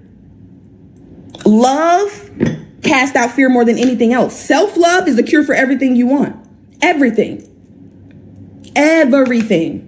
But what happens is these emotions, they cause you to be anxious. I want you guys to think about, absolutely, I'm gonna have you on the team with me. Thank you for the roses, baby. I want you guys to see this visual too. A lot of people like this visual when I show it. So when you're anxious, right? A lot of people who experience anxiety, they tap. Right? Or they have some type of shaking, right? Like they tap, either their foot or they tap. Okay. So this is what you're doing. This is how your cells, this is what your body is in. Hold on. Let me take this bracelet off because that's a little loud. This is the vibration that your body is in. Hold on 1 second, y'all. 1 second. Bear with me. Hold on. Let me take these bracelets off. Cause I don't want to hear it. Hold on. Okay. Right. This is how it is. This is what your body is physically doing when you're anxious. Now, you may not be shaking physically, but some people actually do. But this is exactly the vibration that you're in. I want you to see this. Okay, so this is you, anxious, worried, doubtful, scared. This is God. This is God trying to give you the life of your dreams. This is God actually trying to give you the things that you're worried about. But you see how you cannot receive like that? You see how you cannot? You can't, because you're going to drop it. Whatever God is trying to give to you, you're going to drop it. So this right here, this anxiety actually repels what it is you want, because God knows if I give it to you, baby, it's going to hit the ground. Okay. Now, Anxiety is not something people like come out and just express. They're not like, you know what? I'm anxious today. I'm waking up. I'm anxious. I'm anxiety. This is going to be no. People suppress their anxiety. It's suppressed. They don't express it. They suppress it. Now let's back up. Anxiety, again, is these negative emotions about the future. So you're suppressing these negative emotions. You're going to get to this point of depression. Okay. Now there's two ways I want you guys to think about depression. Depression is like a hole. It's like a dip. That's what it is. It's like a dip. It's like a whoop, right? So in your body, there is a hole. And those negative emotions that you have not felt, understood, and released are suppressed into that hole. And it creates like a literal ball inside of your body. On the other side, though, depression is you worrying about the past. Now you're stuck in the past because what happened was you used your God-given power for the now to worry about the future. The future then became the reality that you were worrying about. And now you're so focused on the fact that your life used to be so great because of the process of you using your God-given power to doubt and worry, be anxious about the future. Now the future has become the present where it's actually manifested. And now you're depressed. Because of what you believe you should be living right now. Now you're focused on how the past was so much better. Now you're outside. Again, you're either in the future or you're in the past. I need you guys in the now. There is no past. There is no future. Everything is happening right now. We live in an eternal now. You can go in your mind right now and you can see the best birthday party you ever had, the best experience, the best party you went to. You can go in your mind right now and experience it. It's not happening in the past. It's happening right now. Same with the future. You can go into the future and see your highest version living the life of their dreams. Is it happening in the future? No, it's happening right now. You are using the God-given power of the now to worry about the future or worry about the past.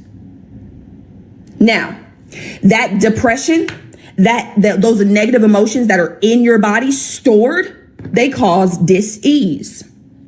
Y'all have seen that word before, right? Disease. It's a body that's not at ease. You are dis-ease.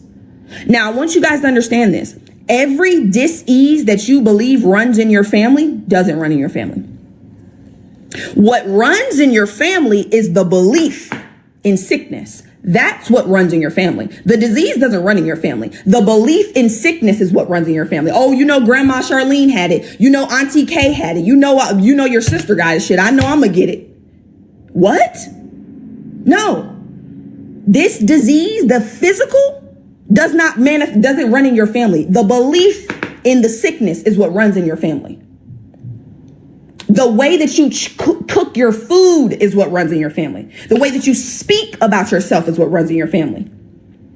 I don't know about y'all, but I need us, especially as African American people, I need us to relinquish ourselves from eating these foods that our ancestors had to eat because they had nothing better.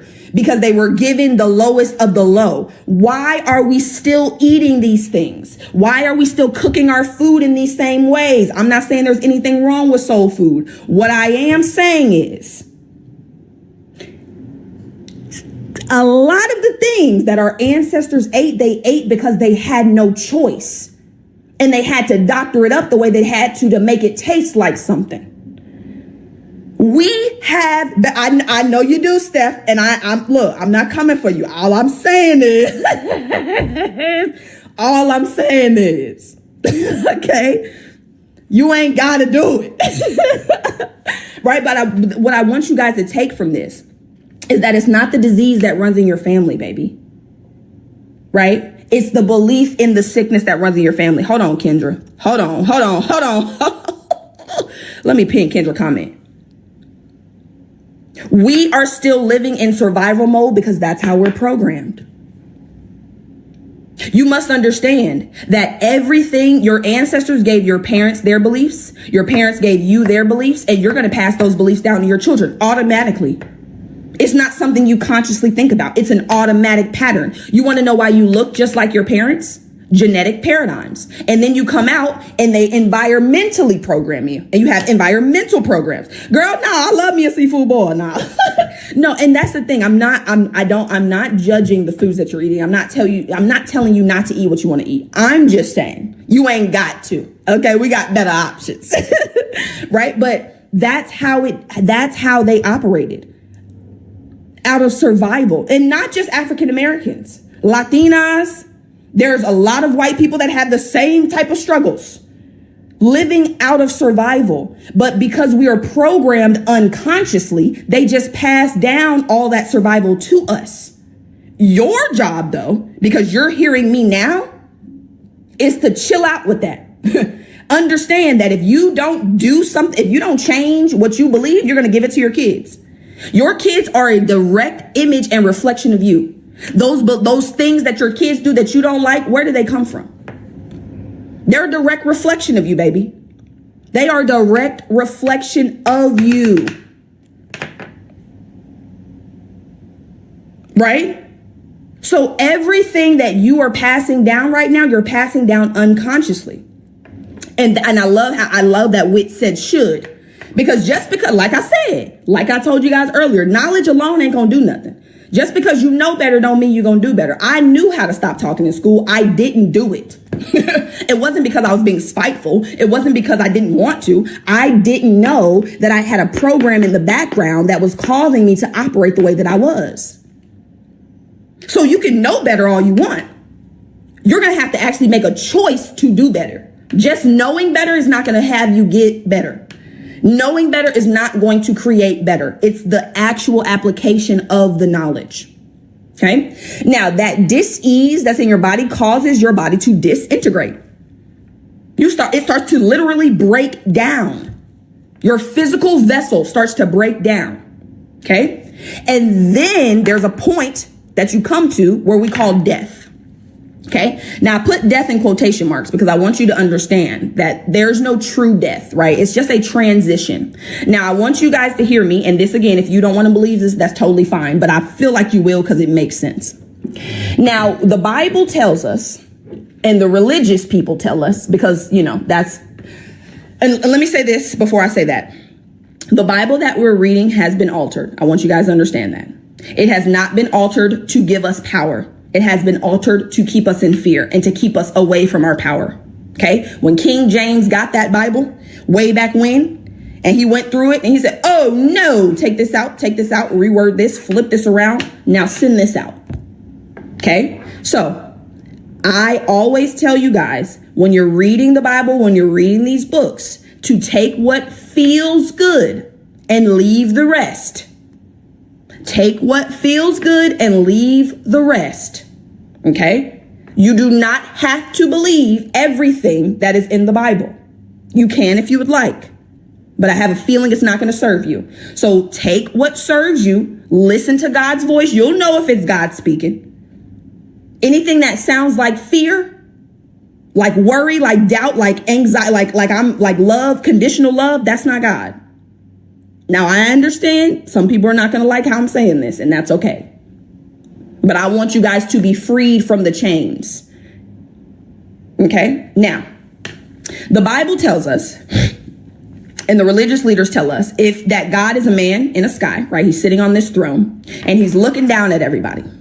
And he's picking and choosing whose prayers he's going to answer. And he's loving us conditionally.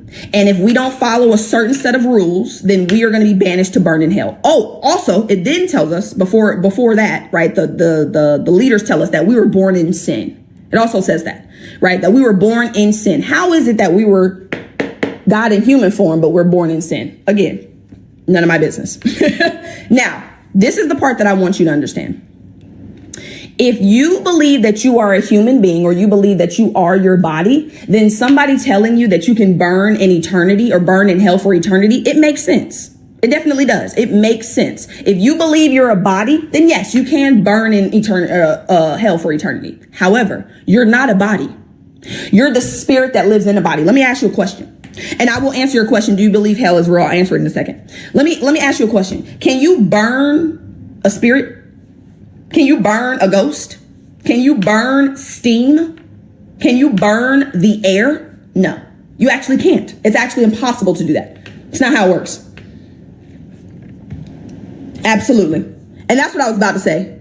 Let me pin this comment. Thank you, love. I appreciate you. Your mindset is amazing too. You got the same potential. Everything y'all see me say and do and have, you can have too. Right? So I'll go over this pin comment, but yes, right? So listen to that. Can you burn spirit? Can you burn energy? Can you burn a ghost? You can't. You cannot burn a ghost. You cannot. It will decompose. Your body is going to stay on this physical plane, and your spirit is going to go back to its heavenly resting place. It's going to go back to where it came from, the all, one with God. Now, answer the question. As far as hell and heaven, I believe hell and heaven are states of mind. Because a lot of us are living in hell right now. You ain't got to go burn in eternity to live in hell. You can be living in hell right now. So what is hell? What consciousness is hell in? Doubt, worry, fear, anger, grief, sorrow, what other, envy, jealousy, blame, shame. When you're living in a perpetual state of these emotions on this side, that is absolutely hell. 100%. You ain't got to die to do that, baby. You can do that right here on earth. Now, on the flip side, heaven, same exact thing. Heaven is a state of mind. Faith, joy, bliss, ease, love, freedom, contentment, confidence, self-love, self-esteem, worth, opulence, luxury. That is heaven. And that is a mindset you can appropriate right now. You don't have to die to go to heaven either. You can experience heaven on earth. That's what I am here to teach you how to do, because that's what God created us to do. When God created the heavens and the earth, he then created us to experience the heaven on earth, because he wouldn't be able to do it. Because again, in order for God to experience something, it would have to experience the opposite of that something. God is one. So yes, your job is to appropriate, listen to what God said. And this is not what M. Simone said. This is what God said. Okay. Jesus loves you too, baby. Seek first the kingdom of God. Where is the kingdom? Within. Number one, he was very clear. Seek the within first. First. What's the other thing that God said in the Bible? He said, you have sought me after the loaves and fishes and you can't find me. You sought me after. No. He was clear. First. Seek God first, beforehand, originally, at the start, Genesis, the beginning, the origin. Seek the kingdom of God, which is within first, and his righteousness. Okay. I want you to think about righteousness. When you hear the word righteousness, it's about standing upright. What does standing upright mean? Having the right mind. Having the right consciousness. So righteousness, you can think about right-mindedness, which is what we're talking about, or right consciousness, which is also what we're talking about. So God says, seek within and the right consciousness first, before you do anything else. Seek within and the right consciousness. And then all these things, all of them, everything. People get on my lives all the time. God doesn't want us to be rich. I'm not sure where he said that in that statement. He didn't say all the things except money. He didn't say all the things except a big house. He didn't say all the things except the nicest car you could ever think of. He didn't say that. He was very clear and definite. All the things. Because when you know that everything you want comes from God and you seek him first, he's going to give you everything you need and want. What does the Bible say? What does it say? Now unto him who provides hold on. I wrote it down. I don't even have my, I know where it is in the Bible. Hold on. Ephesians. Hold on. Cause I want y'all to hear what God said, talking about he don't want us to have. What in the world? How am I supposed to do God's work if I can't pay my bills? Do y'all understand how difficult it would be for me to get up here and give y'all this knowledge and I am struggling? Literally, like I can't do what I need to do. That would be crazy. Insane. We are God's servants and we not gonna have what we need to actually serve? Come on now. That don't make any sense. It don't. I just flipped to 11:11. I saw that. Okay, where is it? 3:20. Here we go. Now, I don't like how they wrote it. I don't like how they wrote it. Well, this is what it says. I don't like this version though, but it says, now all glory to God who is able through his mighty power at work within us to accomplish infinitely more than we might ask or think. Right. So that's what it says in this version. But the other version is like, now unto him who is able to provide, who gives us more.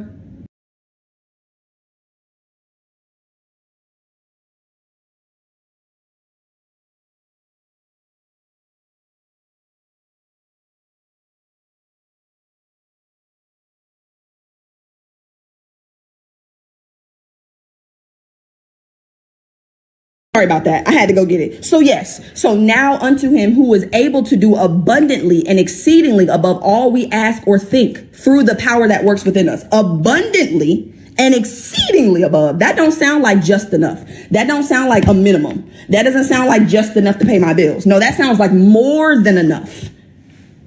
More than enough. Insanity. Doing the same thing over and over and over and over again and expecting a different result. Guys, we're going to have to do something different. You're going to have to do something different, love. You have to do something different. In order for you to have something different, you got to do something different. And in order for you to do something different, you must be something different. You must have different beliefs, thoughts, and feelings. It's not optional. What was the other thing God said? Be transformed by the renewing of what? I haven't actually seen the movie and I don't know too much about it, so I really can't speak on it. But I have heard good things, so maybe I'll go see it and then I'll be able to talk to you guys about it. Your mind. He was clear. I mean, crystal. It says, be not conformed to this world, but be transformed by the renewing of your mind. It's very clear. There's no room for interpretation. If you want to be transformed, if you want anything to transform, what do? You renew your mind. That's it. If you want all the things to be added unto you, you seek within first and the right consciousness, the right state of mind, the right belief, thinking, and feeling. Thank you for the heart puffs, baby. It's clear, crystal. You don't have to think about what God is telling you. Seek the kingdom of God. It's within. Seek the righteousness, the right thinking, feeling, and believing. And all the things that you want will be added. All of them. There's nothing outside of all. There's nothing outside of God. Everything you want, God wants to give to you. But you're in the way, baby. Your beliefs, your thoughts, and your feelings are in the way. God wants to give you everything you want. Oh my God, it's going to make me cry. Why am I so emotional? God wants to give you everything you want, my love. Literally. God gave you his power when he created you. Gave you his power when he created you and gave you the mind to be able to direct his power to what you want. I mean, gave you what you needed. You have it. You have everything you need. You just need to do what he told you to do. He told you to seek within and the right belief, thought, and feeling so that all the things you want will be added unto you. Because just like I have right here, guys, 99% God gave, he told us what it was. 99% comes from your beliefs, your thinking, and your feeling. 99% of your life. Absolutely. I may have released it. You got to reprogram it. Now it's time to reprogram it, right? But let me explain this side to you guys, because this is the side I want to get you back on. Okay. So this is where we are right now. But you've been on this live and you're hearing me speak and you know what I'm saying. You know what I'm saying is true. That's why y'all still here. It resonates. What I'm saying resonates with you. Because you know at your core, you know that you're God in human form. You can never actually not know that. You can't not know that you're God. You can never not be. You will always be. You can never not be. And what are you? You are a spiritual being. Not a spiritual doing. A spiritual being. You can never not be. You will always be. Always. So what you want to do is you want to get on this side of knowledge. How are you going to get on his side? Understanding. Understanding comes from study. You must study. And I ain't talking about the study they had us do in school, because I ain't never did that type of study. Honestly, I excelled in school doing the bare minimum. And that's actually how life works. But it's another conversation, right? You want to develop the understanding. You want to understand who you are. Now, I've told you, and you know, but you're still going to operate as if you're just the body. You're still going to operate as if the world's in control. No, I got to get you to the point where you have faith based on understanding. A lot of us have faith based or blind faith. You have faith when things are going well. Thank you for raising Christ conscious. You are welcome, my baby. You have faith when things are going well. When you can see things going well, oh, you got all the faith in the world. Oh, I believe in God. Yeah, absolutely. As soon as there's a bump in the road, as soon as something goes left, the faith is gone. That's not true faith. Everybody that follows me, everybody that follows what I teach and is mentored by me, we have faith based on understanding. There's nothing that could waver that faith. When you understand how life works, when you understand that you are God in human form, when you understand that God is doing the work for you, through you, and you're just the vessel through which that power is working, there's nothing to doubt. There's nothing to worry about. God has always taken care of you. Today ain't no different. The next 10 years of your life ain't gonna be no different. Until you leave here, God has always and will always take care of you. Always. There is never a time where God is going to leave you or forsake you. Ever. Ever. It doesn't matter what you do. I know what they told you. They told you if you don't do X, Y, and Z that God may or may not love you. That's not true. God loves you unconditionally. There's nothing you could do to deny his love. You are one with him. You are always going to be taken care of, always going to be loved unconditionally. There is no condition for God's love at all. It's unconditional. Everything God gives you is unconditional. The love is unconditional. He does not care how many times you have strayed from your path. He is still here waiting for you to tap him in. I keep trying to tell y'all, when you're at the track meets and y'all are you're in the blocks, God is waiting for you to shoot the gun to tap him in. I'm here and I'm waiting for you. God will never leave you, ever. There's nothing you can do. Nothing. I don't care what it is. There's nothing you can do for God not to love you.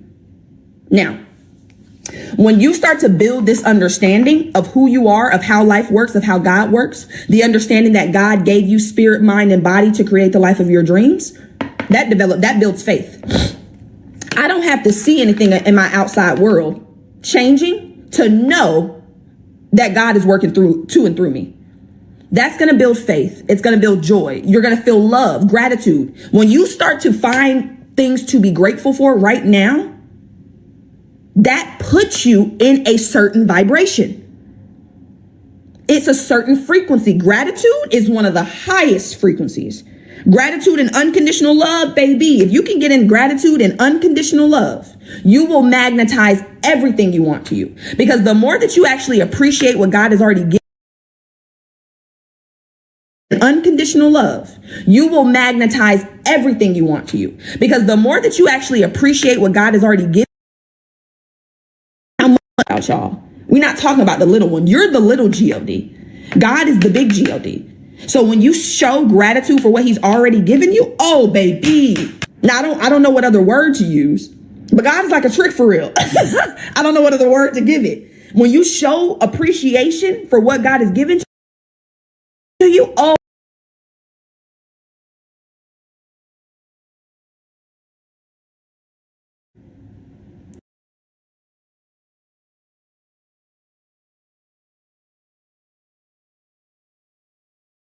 it just gives more. I don't know. I'll find another word. I'll find another word. But I want you guys to understand, the more that you show appreciation and love for what you already have, it opens it takes out all of this and opens a clear channel for him to give you more. Because again, listen to me. all day, every day, right now, as we're speaking, all day, every day. That spirit is on. That power is on. It's never speaking. All day, every day. That spirit is on. That power is on. It's never omniscient. It is always on. Always. It never turns off. Never. With love, faith, and joy, the channel that you're giving God to work through expands. There's no obstruction. This right here is the obstruction in your path. You think it's something outside of you. You think it's something in the world. You think it's because you don't know enough. No, the obstruction in your path is this right here. This is the obstruction. Because what's happening is God's infinite power has to go through doubt, worry, fear, anger, envy, jealousy, blame, all of this before it gets to the body into the reality. So when it gets to you, it's so minuscule, so small. How is it changeless?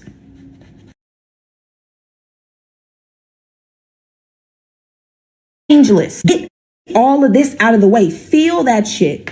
Why are you feeling these emotions? Where are they coming from? What ideas are you holding that cause you to feel this way? Because it's the ideas that are causing the emotions. If you don't think that you're good enough because your parents told you you weren't, the feelings attached to not good enough are lack, limitation, scarcity. So if you have an unlimited power flowing through a limited channel, you're going to get limitations. You got to get out of the way. We got so much outside world programming going on. I'm still programming you from the outside, but I'm giving you what you need to free yourself. So when you get of well-being, you are when someone knows who they are, when someone has that power that they've tapped into, oh, they express themselves naturally. You can't suppress it. When I got back on social media, back on TikTok Live the week of my birthday, y'all came out in droves like, oh my God, you're so inspiring. You're so inspirational. Oh my God, I love your energy. I love this. I love that. I wasn't doing anything. I was just being.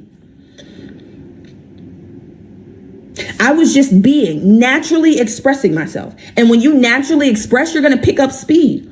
For the first 5 years of my business, I had 2 paid clients, maybe 3 unpaid clients. 2 weeks after I got on, the 2 weeks from getting on social media again this year, I brought in 20 clients. That's acceleration. Why? Because I'm at ease. I'm calm. I know that God is doing the work. I know God is taking care of me. And look at this. You see how calm this is? Look at this. Look at this. Look at this. Look at this. Oh, wait. I dropped it. Right? But do you see how you can just... This is why you must be in that calm state. You must be in the state of certainty. You know God is doing the work. You see how God can just give you what you want? Because you're not anxious. You're not worried. You're not looking for it. You just know it's coming. You're open to receive. When you're anxious, you're not open to receive. You're not open to receive when you're in anxiety. When you're at ease, when you're calm, when you understand that everything you see is a reflection, everything you see is delayed. Everything in the outside world is delayed. When you decide who you're going to be and you start to visualize it in your mind, it takes some time to get into the physical. But when into the physical, but when you're open to receive. I am in joyful expectation every day that people are going to join my courses, my mentorship, the monthly mentorship, the new course that I just launched today. I am in expectation, joyful expectation. I expect to enroll clients every single day. I have an expectation. However, I am detached from how and when it happens. The how and the when, I'm not attached to. I know it's on God's time. I already know that. right? But when you're at ease, you can create. That's what I'm doing here. I am creating. That's what I'm doing for you guys. Right now, this is creation. This is me providing my life service in a way that serves you. I am creating service. And that is what life is about. Life is about moving forward. It's about growth. It's about progression. Where there is no life, there's no forward movement. There's no growth. Where there's no growth, there's no life. If you're not growing, baby, that stagnancy, that standing still, you want to create. You are here to create. What you can receive while calm, receive. Hold on. The question is, how does one get there? How does one get to this spot, this side over here? Is that what you're asking? Using the time you're waiting to prepare yourself for what he has called. Hold on. Am I following you? Hold on. Let me see. I am now. Prepare. I talked about this yesterday. Hold on. I talked about this yesterday. You asking God for a new house. You said, God, I want to move. God said, all right, bet, let's do it. And you ain't packed up your current place. You're waiting for evidence that he's going to give you what you want before you do it. Oh, so you want to see it before you believe it. That's what they told you. They told you that too, though. Seeing is believing. Seeing is believing. Seeing is not believing. There's actually no belief in seeing. When I see something, I don't have to believe it. It's already there. The belief creates the seeing. When you believe in something, that's what brings it to you. Hold on. Let me flip this real quick and then I'm going to come back. It's not reality, then beliefs. It's not see it, then believe it. It's believe it and then see it. It's not see it and then believe it. No, you believe and then you see it. Everything you see is because you believe it. This is the order. You believe it first and then you see it in your reality. But you're waiting on God to show you something. You want evidence.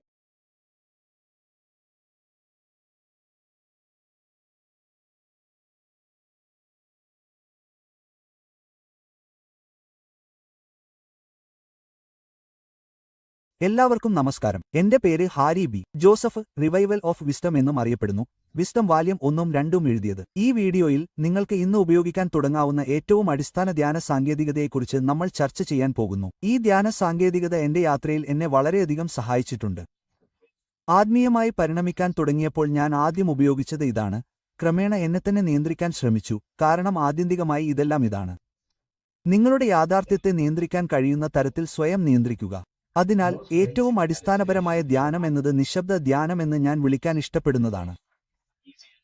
ഇത് ഏറ്റവും എളുപ്പമുള്ളതാണ്. തുടർന്ന് ധ്യാനത്തിന്റെ മറ്റ് മേഖലകളിലേക്ക് നീങ്ങാൻ ആവശ്യമായ കഴിവുകൾ ഇത് നിങ്ങൾക്ക് നൽകുന്നു. ഇത് ധ്യാനത്തെക്കുറിച്ചുള്ള ഒരേയൊരു വീഡിയോ മാത്രമല്ല. ഇത് ഏറ്റവും അടിസ്ഥാനപരമായ ഒന്ന് മാത്രമാണ്. മറ്റ് വീഡിയോകളിൽ നിഗൂഢ അനുഭവങ്ങൾ നേടുന്നതിനുള്ള കൂടുതൽ നൂതന സാങ്കേതിക വിദ്യകളിലേക്ക് ഞാൻ പോകും. എന്നാൽ ആത്യന്തികമായി ഇന്ന് നമ്മൾ ചർച്ച ചെയ്യുന്ന ഈ ധ്യാനം നിങ്ങളുടെ യാത്ര ആരംഭിക്കുക എന്നതാണ്. ഈ ധ്യാനം ചെയ്യുന്നതിന്റെ ചില ഗുണങ്ങൾ ഞാൻ നിങ്ങൾക്ക് നൽകാൻ പോകുന്നു. ഈ രീതി എന്റെ ജീവിതത്തെ എങ്ങനെ മാറ്റിമറിച്ചുവെന്നും എനിക്ക് സ്വയം നിയന്ത്രിക്കാൻ സഹായിച്ചുവെന്നും ഞാൻ കണ്ടെത്തി. വ്യക്തിപരമായി പറഞ്ഞാൽ എന്റെ ആത്മീയ പ്രക്രിയയിലോ ഉണർവിലോ 4 വർഷമായി. ഞാൻ എല്ലായ്പ്പോഴും വ്യത്യസ്ത സാങ്കേതിക വിദ്യകൾ ഉപയോഗിക്കുന്നതിനാൽ ഞാൻ അമിതമായി ചിന്തിക്കുന്ന സമയത്ത് ഈ ധ്യാനം ഉപയോഗിക്കാൻ ഞാൻ ഇഷ്ടപ്പെടുന്നു.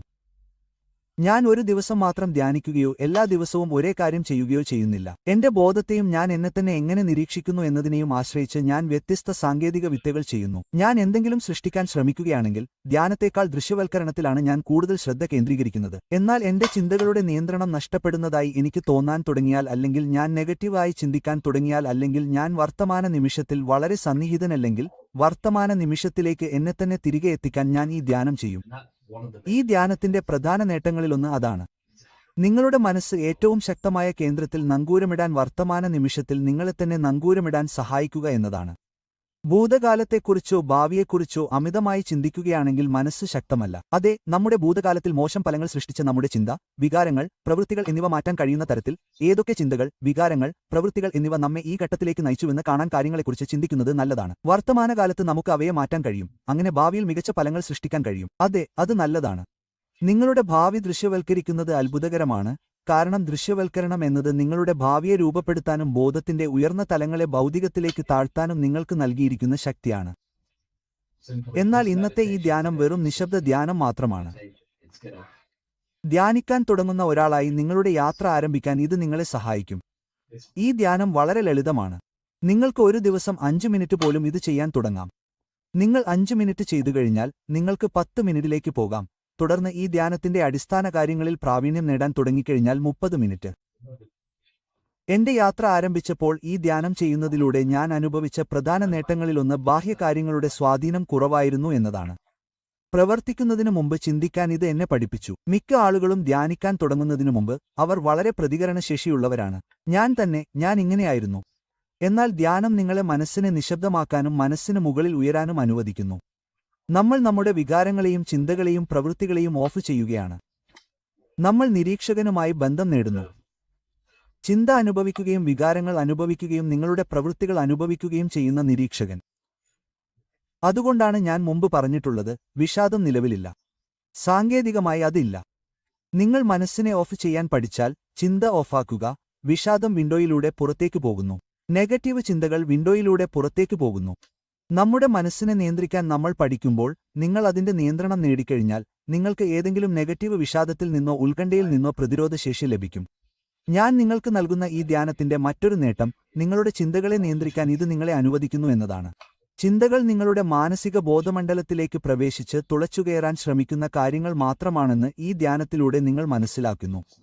ചിന്തയെ നിശബ്ദമാക്കാൻ നിങ്ങൾ പഠിക്കുമ്പോൾ നിങ്ങൾക്ക് എല്ലാ നെഗറ്റീവ് ചിന്തകളെയും ഫിൽട്ടർ ചെയ്യാനും നിങ്ങളുടെ എല്ലാ ശ്രദ്ധയും നല്ല ചിന്തകളിലേക്കും നിങ്ങളുടെ ശാരീരിക യാഥാർത്ഥ്യത്തിലേക്ക് സൃഷ്ടിക്കാൻ ശ്രമിക്കുന്ന ചിന്തകളിലേക്കും നയിക്കാനും കഴിയും. അതിനാൽ ഈ ധ്യാനം ചെയ്യുന്നതിനുള്ള ആദ്യ പടി വളരെ ലളിതമാണ്. നിങ്ങളുടെ മുറിയിലോ വീട്ടിലോ നിങ്ങൾ എവിടെയായിരുന്നാലും ശാന്തമായ ഒരു സ്ഥലം കണ്ടെത്തുക. നിങ്ങൾ ഒരു തുടക്കക്കാരനാണെങ്കിൽ തീർച്ചയായും ഇത് വീടിനുള്ളിൽ ചെയ്യുക, കാരണം അത് കൂടുതൽ നിശബ്ദവും ബാഹ്യമായ ശ്രദ്ധാശൈഥില്യങ്ങൾ കുറവുമാണ്. നിങ്ങൾ കൂടുതൽ പുരോഗമിക്കുമ്പോൾ നിങ്ങൾക്ക് പുറത്തോ എവിടെയെങ്കിലുമോ ഇതെല്ലാം ചെയ്യാൻ തുടങ്ങാം, കാരണം എല്ലാം അടച്ചുപൂട്ടാൻ നിങ്ങൾ നിങ്ങളുടെ മനസ്സിനെ പരിശീലിപ്പിച്ചിരിക്കുന്നു. നിങ്ങൾക്ക് സുഖമായി ഇരിക്കാൻ കഴിയുന്ന ഒരു നല്ല ശാന്തമായ സ്ഥലം കണ്ടെത്തിക്കഴിഞ്ഞാൽ നിങ്ങൾക്ക് ഇരിക്കാൻ തുടങ്ങാം. നിങ്ങൾക്ക് ഇത് കിടന്നുകൊണ്ട് ചെയ്യാൻ കഴിയും. ധ്യാനാത്മകമായ ഇരിപ്പ് പോസ് ചെയ്തുകൊണ്ട് നിങ്ങൾക്ക് ഇത് ചെയ്യാൻ കഴിയും. ഇത് പൂർണ്ണമായും നിങ്ങളുടെ ഇഷ്ടമാണ്. വ്യക്തിപരമായി ഞാൻ ഇരിക്കാൻ തുടങ്ങി, പക്ഷേ ഇപ്പോൾ ഞാൻ കിടക്കുകയാണ്. ഇത് പൂർണ്ണമായും നിങ്ങളുടെ ഇഷ്ടമാണ്. ഇതിന് നിയമങ്ങളൊന്നുമില്ല. ഇത് വെറും ആത്മീയ തമാശയല്ല. ഞാൻ നിങ്ങളെ പഠിപ്പിക്കാൻ പോകുന്നില്ല. നിങ്ങൾക്ക് ഈ നിഗൂഢാനുഭവം ലഭിക്കും. ഈ ധ്യാനം വളരെ ലളിതമാണ്. നിങ്ങളുടെ മനസ്സിനെ നിയന്ത്രിക്കാൻ ശ്രമിക്കുന്നു. നിങ്ങളുടെ ചിന്തകളുടെ മേൽ നിയന്ത്രണം നേടുന്നതിനുള്ള ആദ്യപടിയാണിത്. പല കാര്യങ്ങൾക്കും നിങ്ങളെ വ്യതിചലിപ്പിക്കാൻ കഴിയാത്ത ശാന്തമായ ഒരു സ്ഥലത്ത് നിങ്ങൾ ഇരുന്നുകഴിഞ്ഞാൽ നിങ്ങൾ ലൈറ്റുകൾ ഓഫ് ചെയ്യുന്നതാണ് നല്ലത്. രാവിലെ ഉണരുമ്പോൾ അല്ലെങ്കിൽ ഉറങ്ങാൻ പോകുന്നതിന് തൊട്ടുമുമ്പ് ഇത് ചെയ്യാൻ ഞാൻ വ്യക്തിപരമായി ശുപാർശ ചെയ്യുന്നു. ഞാൻ ഇത് പറയാൻ കാരണം ഈ സമയങ്ങളിൽ തലച്ചോറിന്റെ തരംഗങ്ങളും തലച്ചോറിന്റെ പ്രവർത്തനവും കുറയുന്നു എന്നതാണ്. സൂര്യൻ അകലെയായിരിക്കുകയും ചന്ദ്രൻ അസ്തമിക്കുകയും ഇരുട്ടാകുകയും ചെയ്യുമ്പോൾ സൂര്യന്റെ വൈദ്യുതകാന്തിക രശ്മികൾ തലച്ചോറിൽ സ്വാധീനം കുറയ്ക്കുകയും തലച്ചോറിന്റെ തരംഗ പ്രവർത്തനം കുറയുകയും ചെയ്യുന്നു. നാഡീവ്യൂഹം വിശ്രമിക്കുന്നു. നിങ്ങളുടെ മുറിയിലെ ഏതെങ്കിലും ലൈറ്റുകൾ ഓഫ് ചെയ്യുമ്പോൾ നിങ്ങളുടെ തലച്ചോറിൽ ബാഹ്യ സ്വാധീനം കുറയുകയും നിങ്ങളുടെ തലച്ചോറ് അത്ര ഡീകോഡ് ചെയ്യുന്നില്ല. ലൈറ്റുകൾ ഓണാണെങ്കിൽ ഇവ മസ്തിഷ്ക തരംഗങ്ങളെ ബാധിക്കുകയും തലച്ചോറ് ഉൾക്കൊള്ളാൻ ശ്രമിക്കുന്നത് വർദ്ധിപ്പിക്കുകയും ചെയ്യും. ഇതെല്ലാം തലച്ചോറിനെ പരമാവധി ഓഫ് ചെയ്യുക എന്നതാണ്. നിങ്ങളുടെ പഞ്ചേന്ദ്രിയങ്ങൾ അങ്ങനെയായതിനാൽ കഴിയുന്നത്ര നാഡീവ്യവസ്ഥ ഓഫ് ചെയ്യുക. നിങ്ങളുടെ പഞ്ചേന്ദ്രിയങ്ങൾ അക്ഷരാർത്ഥത്തിൽ നിങ്ങളുടെ നാഡീവ്യവസ്ഥയിലെ അസന്തുലിതാവസ്ഥയാണ്. നിങ്ങളുടെ നാഡീവ്യവസ്ഥയിൽ ഇപ്പോൾ ഒരു അസന്തുലിതാവസ്ഥയായി മാറിയ എന്തെങ്കിലും നിങ്ങൾ സ്പർശിക്കുമ്പോൾ നിങ്ങളുടെ നാഡീവ്യൂഹം അത് കണ്ടെത്തി നിങ്ങളുടെ തലച്ചോറിലേക്ക് അയക്കുന്നു. നിങ്ങളുടെ മസ്തിഷ്കം അതിനെ ഒരു ഇന്ദ്രിയമോ സ്പർശനമോ ആയി വ്യാഖ്യാനിക്കുന്നു. നമ്മളെല്ലാം ഓഫ് ചെയ്യാൻ ശ്രമിക്കുകയാണ്. അതിനാൽ നിങ്ങൾ ഒരു ശാന്തമായ സ്ഥലത്ത് എത്തിക്കഴിഞ്ഞാൽ ലൈറ്റുകൾ ഓഫ് ആകും. നിങ്ങൾക്ക് ഒരുതരം ഉറക്കം വരുമ്പോൾ നിങ്ങൾ കണ്ണുകൾ അടയ്ക്കുക. ഞാനിപ്പോൾ ഒന്നും ദൃശ്യവൽക്കരിക്കാൻ നിങ്ങളെ പഠിപ്പിക്കാൻ പോകുന്നില്ല, പക്ഷേ നിങ്ങൾ ആദ്യം ചെയ്യേണ്ടത് വളരെ ലളിതമാണ്. നിങ്ങളുടെ ചിന്തകളെ നിരീക്ഷിക്കുക. ഒരു ചിന്ത നിങ്ങളുടെ മനസ്സിൽ പ്രവേശിക്കും. അത് നിരീക്ഷിക്കുക, തുടർന്ന് അത് ഓഫ് ചെയ്യുക. ഒരു ചിന്തയും ഇല്ലാത്ത ഒരു ചെറിയ ഇടവേള, ഒരുപക്ഷെ 1 സെക്കൻഡ് അല്ലെങ്കിൽ അര സെക്കൻഡ് ഇടവേള ഉണ്ടാകും. മനസ്സിൽ പ്രവേശിക്കുന്ന ആദ്യ ചിന്ത നിങ്ങൾ ഓഫ് ചെയ്യുമ്പോൾ മറ്റേ ചിന്ത നിങ്ങളുടെ മനസ്സിൽ പ്രവേശിക്കുന്നതിന് തൊട്ടുമുമ്പ് ഒരു ചെറിയ വിടവ് ഉണ്ടാകും. ആ വിടവാണ് നിങ്ങൾ നിരീക്ഷിക്കേണ്ടത്. അപ്പോൾ മറ്റൊരു ചിന്ത വരും. ആ ചെറിയ വിടവിലേക്ക് നിങ്ങളുടെ ശ്രദ്ധ ഒന്നുമില്ലായ്മയിലേക്ക് തിരിച്ചുവിടുക. മറ്റൊരു ചിന്ത വരും. ഈ പ്രക്രിയ തുടരുക. നിങ്ങളുടെ മനസ്സിനെ നിരീക്ഷകനിലേക്ക് തിരിച്ചുവിടുക. നിരീക്ഷകനാകുക. നിങ്ങൾ ക്രമേണ പുരോഗമിക്കുമ്പോൾ, നിങ്ങൾ ഈ ധ്യാനം തുടരുമ്പോൾ, ഞാൻ പറഞ്ഞ അര സെക്കൻഡ് അല്ലെങ്കിൽ 1 സെക്കൻഡ് ദൈർഘ്യമുള്ള ഈ വിടവ് പതുക്കെ വികസിക്കാൻ തുടങ്ങുകയും വലുതായിത്തീരുകയും ചെയ്യും. നിങ്ങളുടെ ധ്യാനത്തിലേക്ക് 10 മിനിറ്റ് കഴിഞ്ഞാൽ ഈ വിടവ് വലുതും വലുതുമായി മാറും. ഒരു ചിന്ത നിങ്ങളുടെ മനസ്സിൽ പ്രവേശിക്കും. ഒരുപക്ഷെ 10 മുതൽ 15 മിനിറ്റ് വരെ ധ്യാനത്തിലേക്ക് കടക്കാം. മറ്റൊരു ചിന്ത നിങ്ങളുടെ മനസ്സിൽ പ്രവേശിക്കാൻ 1 മിനിറ്റ് എടുത്തേക്കാം. ഇതിൽ നിങ്ങൾ കൂടുതൽ പുരോഗമിക്കുന്തോറും കൂടുതൽ പരിശീലിക്കുക, നിങ്ങളുടെ മനസ്സിനെ കൂടുതൽ പരിശീലിപ്പിക്കുക. ഈ വിടവ് വലുതായിത്തീരുകയും നിങ്ങളുടെ ചിന്തകളിലും വികാരങ്ങളിലും പ്രവൃത്തികളിലും നിരീക്ഷകനാകാൻ പഠിക്കുകയും ചെയ്യുന്നു. നിങ്ങളുടെ ശ്വാസത്തിൽ ശ്രദ്ധ കേന്ദ്രീകരിക്കരുത്. ഒന്നിലും ശ്രദ്ധ കേന്ദ്രീകരിക്കരുത്. വെറുതെ നിരീക്ഷകനാകാൻ ശ്രമിക്കുക. ധ്യാനത്തിലെ നിങ്ങളുടെ ആദ്യപടിയാണിത്. നിങ്ങൾ ഇത് തുടർന്നാൽ നിങ്ങൾ ഉറക്കത്തിലേക്ക് പ്രവേശിച്ചേക്കാം. ധ്യാനാവസ്ഥ എന്ന് വിളിക്കുന്ന അവസ്ഥയിലേക്ക് നിങ്ങൾ ഒരു ചിന്തയുമില്ലാത്ത ഒന്നുമില്ലായ്മയിലാണ്.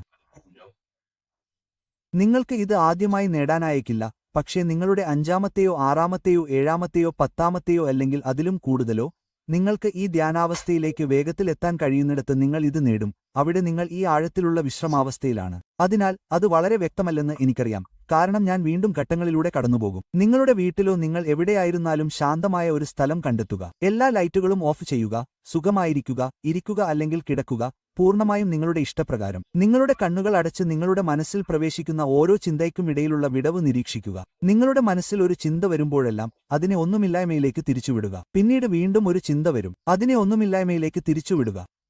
ഒന്നുമില്ലായ്മയിൽ ശ്രദ്ധ കേന്ദ്രീകരിച്ചുകൊണ്ടിരിക്കുക. നിങ്ങളുടെ മനസ്സിലേക്ക് വരുന്ന ചിന്തകളുടെ വ്യത്യസ്ത ശാഖകളിൽ മുഴുകിപ്പോകരുത്. ഇത് ചെയ്ത് 1-2 ആഴ്ചകൾ കഴിയുമ്പോൾ നിങ്ങൾക്ക് കുറച്ച് പുരോഗതി കാണാൻ കഴിയും. നിങ്ങൾ ധ്യാനത്തിന്റെ ആഴത്തിലുള്ള അവസ്ഥകളിലേക്ക് പ്രവേശിക്കുന്നത് നിങ്ങൾ കാണും. ഇതിന്റെ ഗുണങ്ങൾ ആദ്യമായി സംഭവിക്കുന്നില്ല. ചില ആളുകൾക്ക് ഇത് സംഭവിച്ചേക്കാം. എന്റെ ഉള്ളിലെ ചില മാറ്റങ്ങൾ കാണാനും ശ്രദ്ധിക്കാനും എനിക്ക് 1 ആഴ്ചയോളം എടുത്തു. എന്റെ ബോധം, എന്റെ ശ്രദ്ധ വർത്തമാനകാലത്തിൽ കേന്ദ്രീകരിച്ചതിനാൽ ഞാൻ എന്റെ ഭൂതകാലത്തെക്കുറിച്ച് വിഷമിക്കുന്നില്ലെന്ന് ഞാൻ ശ്രദ്ധിച്ചു. എനിക്ക് പ്രതികരണശേഷി കുറഞ്ഞു. എന്റെ ചിന്തകളെ ഫിൽട്ടർ ചെയ്യാനുള്ള കഴിവ് എനിക്ക് ലഭിച്ചു. നിങ്ങൾ മനസ്സല്ലെന്ന് നിങ്ങൾ മനസ്സിലാക്കുന്നു. ഇത് വളരെ പ്രധാനമാണ്. ഇതിനുശേഷം നിങ്ങൾ ഇതിന്റെ നിരീക്ഷകനാണെന്ന് ഞങ്ങൾ മനസ്സിലാക്കുന്നു. നിങ്ങൾ എല്ലാ ദിവസവും ഈ നിരീക്ഷകനുമായി ബന്ധപ്പെടുമ്പോൾ നിങ്ങളുടെ ചിന്തകളെയും വികാരങ്ങളെയും പ്രവൃത്തികളെയും നിരീക്ഷിക്കുന്നത് നിങ്ങളാണെന്ന് നിങ്ങൾ മനസ്സിലാക്കുന്നു. അവയുടെ മുകളിൽ നിൽക്കുന്നത് നല്ലതാണ്. നിങ്ങളുടെ ചിന്തകളുടെയും വികാരങ്ങളുടെയും പ്രവൃത്തികളുടെയും മുകളിൽ നിൽക്കുന്നത് ഭൂമിക്കു മുകളിൽ താഴേക്ക് നോക്കുന്ന ഒരു കഴുകനെപ്പോലെ. ഇതാണ് നമ്മൾ ലക്ഷ്യമിടേണ്ടത്. മിഥ്യാധാരണകളിൽ മുഴുകിപ്പോകുന്നതിനാൽ നമ്മുടെ മനസ്സിൽ വളരെയധികം ബന്ധിതരാകാൻ നമ്മൾ ആഗ്രഹിക്കുന്നില്ല. വികാരങ്ങളുടെ കാറ്റും പ്രക്ഷുബ്ധയും ജീവിതത്തിലെ കാറ്റും ജീവിതത്തിലെ വെല്ലുവിളികളും നമ്മെ എളുപ്പത്തിൽ സ്വാധീനിക്കുമെന്നതിനാൽ നമ്മുടെ വികാരങ്ങളിൽ വളരെയധികം ബന്ധിതരാകാൻ നമ്മൾ ആഗ്രഹിക്കുന്നില്ല. നിങ്ങൾ പ്രതികരിക്കുന്നതിനു മുമ്പ്, തൽക്ഷണം പ്രതികരിക്കുന്നതിനു മുമ്പ് ചിന്തിക്കാൻ ഇത് നിങ്ങളെ അനുവദിക്കുകയും നിങ്ങളെ പഠിപ്പിക്കുകയും ചെയ്യുന്നു. നിങ്ങളുടെ മാനസിക ശരീരത്തിന്റെ ബോധത്തിന്റെ നിയന്ത്രണം നേടുന്നതിനുള്ള ആദ്യപടിയാണിത്. വീണ്ടും ഇത് വളരെ അടിസ്ഥാനപരമായ ഒരു ധ്യാനമായിരുന്നു. ആഴത്തിലുള്ള ധ്യാനങ്ങൾ, ശ്വസന വ്യായാമ ധ്യാനങ്ങൾ, എല്ലാത്തരം എന്നിവയെക്കുറിച്ചും ഞാൻ കൂടുതൽ വീഡിയോകൾ നിർമ്മിക്കും. പക്ഷേ ഈ വീഡിയോ ധ്യാനം ആരംഭിക്കാൻ മാത്രമുള്ളതായിരുന്നു. നിങ്ങളുടെ ശ്വാസത്തിൽ ശ്രദ്ധ കേന്ദ്രീകരിക്കരുത്. അങ്ങനെയുള്ള ഒന്നിലും ശ്രദ്ധ കേന്ദ്രീകരിക്കരുത്. നിങ്ങളുടെ ചിന്തകളെ നിരീക്ഷിച്ചാൽ മതി. ഇതിൽ പ്രാവീണ്യം നേടിക്കഴിഞ്ഞാൽ നിങ്ങൾക്ക് ശ്വസന പ്രവർത്തനങ്ങളിലേക്കും ദൃശ്യവൽക്കരണങ്ങളിലേക്കും മറ്റെല്ലാ ട്രാൻസ്ലൈക്ക് ധ്യാനങ്ങളിലേക്കും അതീന്ദ്രിയ ധ്യാനങ്ങളിലേക്കും പോകാം. തുടർന്ന് നിങ്ങൾക്ക് ഈ കൂടുതൽ നൂതനമായ കാര്യങ്ങളിലേക്ക് പോകാം. അതിനാൽ ആശ്ചര്യപ്പെടുന്ന ആർക്കും ഈ വീഡിയോ സഹായകരമായിരിക്കുമെന്ന് ഞാൻ പ്രതീക്ഷിക്കുന്നു. എന്റെ 3ാമത്തെ പുസ്തകമായ സിംബോളിസത്തിന്റെ പുസ്തകം വളരെ വേഗം ലഭ്യമാകും. ഇതിനകം തന്നെ വെയിറ്റിംഗ് ലിസ്റ്റിൽ ധാരാളം ആളുകളുണ്ട്. വെയിറ്റിംഗ് ലിസ്റ്റിൽ ഒപ്പിടാൻ ഞാൻ വിവരണത്തിൽ ഒരു ലിങ്ക് ഇടാം.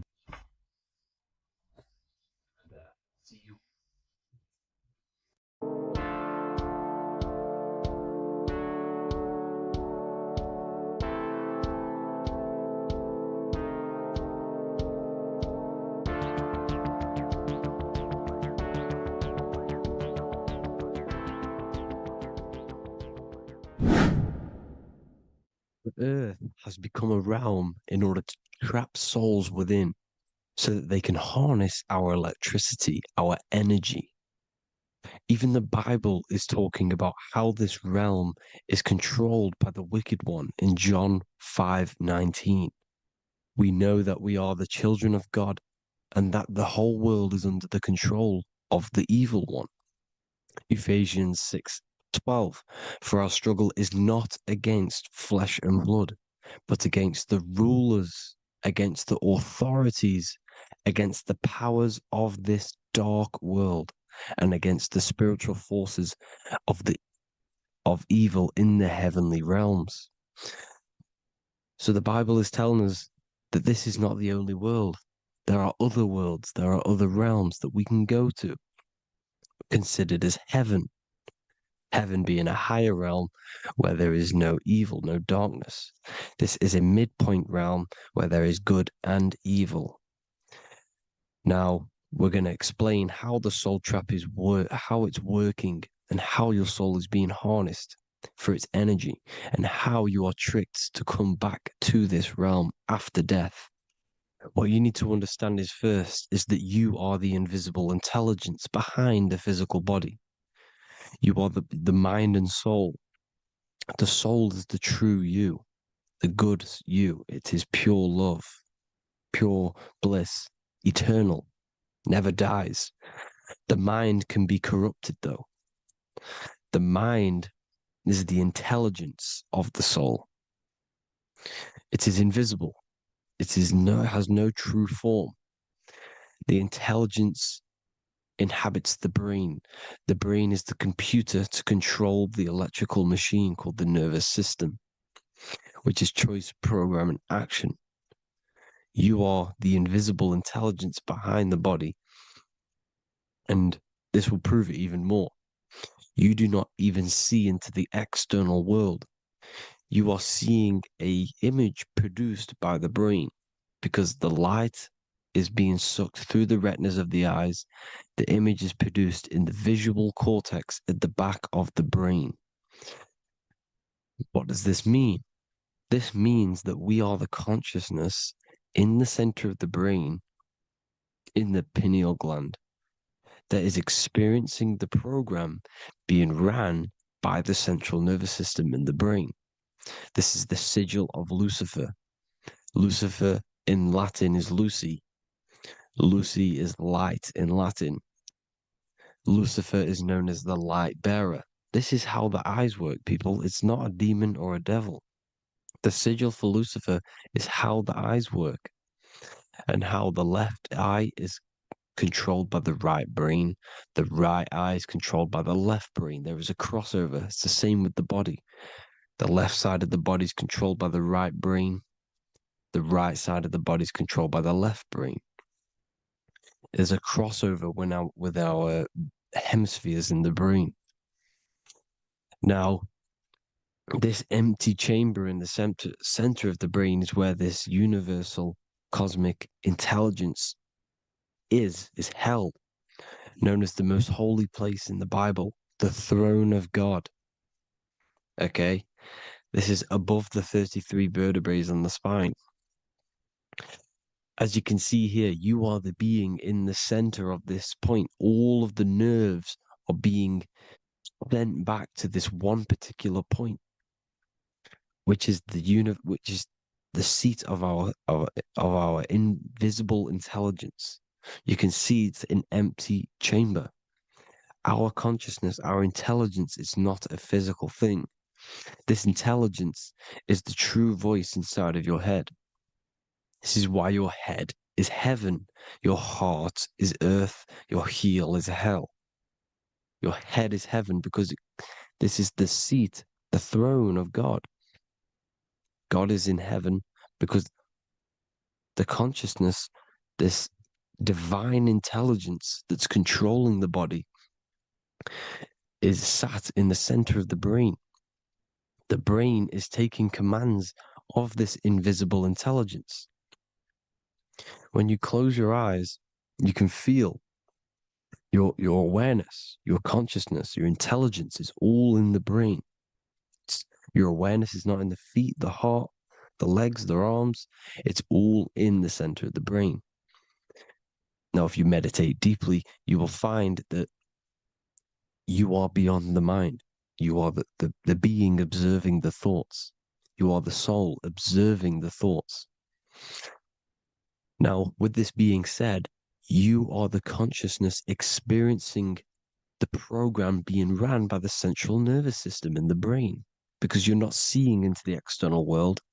It's an image, it's a simulated image produced by the brain and the central nervous system. You do not experience the external world. You do not feel the external world. You feel electrical impulses on your nervous system. Your nervous system is decoding what you are feeling. So the only thing that you truly feel is the electrical impulses on your nervous system. This is why the nervous system is the tree of knowledge of good and evil, because it gives your invisible intelligence, your mind, the knowledge of good and evil. It can detect good things, it can detect bad things. If it's hot, if it's warm, if I need to go, the nervous system is doing this. It is the tree of knowledge of good and evil. Okay? Now this universal intelligence is symbolized as the single eye. Okay? Matthew 18:9. It is better for you to enter life with one eye than to have two eyes and to be thrown into the fire of hell. What does this mean? It's symbolic, it's metaphorical, people. It is metaphoric. Your universal intelligence is the single eye, the one eye. It's the balance between the two poles, between the left and the right, the good and the evil. It knows the right thing to do all the time. This is our inner guide. The inner self is the inner guide. And when you are operating your life off duality, using your two eyes, you'll be thrown into the fire of hell, lower states of consciousness, because you're split. You need to live in oneness, even, balance. Matthew 6:22, the light of the body is the eye. The light of the whole body is the eye. You are a light being. Human. Hue means an attribute of a color.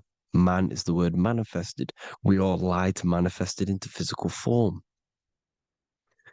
Depending on your vibration is depending on what color that you are vibrating on, which is a hue, a human.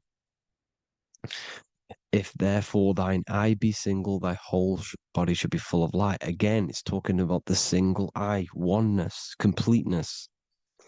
When you balance the hemispheres of the brain, we'll go over that later. But anyways, the body is the earth. This is what we need to understand, people. The body is running the simulation, the program that our consciousness is experiencing. So when we leave the body during death and astral projection, we leave the earth. This is how it works. The body is the vehicle for the earth, for this realm. Everything exists within our mind. You have the soul, mind, and body. The soul is the observer, the watcher, the true being. This is why she has many different heads, because the soul inhabits different bodies. This is the serpent, which means knowledge, which is the mind, wisdom. And this is the body, soul, mind, and body, Brahma, Vishnu, Shiva. The mind is the bridge between the soul and the body. So what do I mean?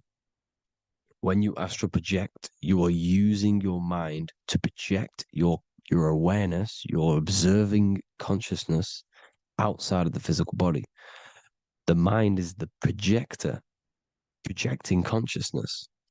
By using your mind, you can project your consciousness outside of the body, which is known as the astral realms, which is known as walking on water.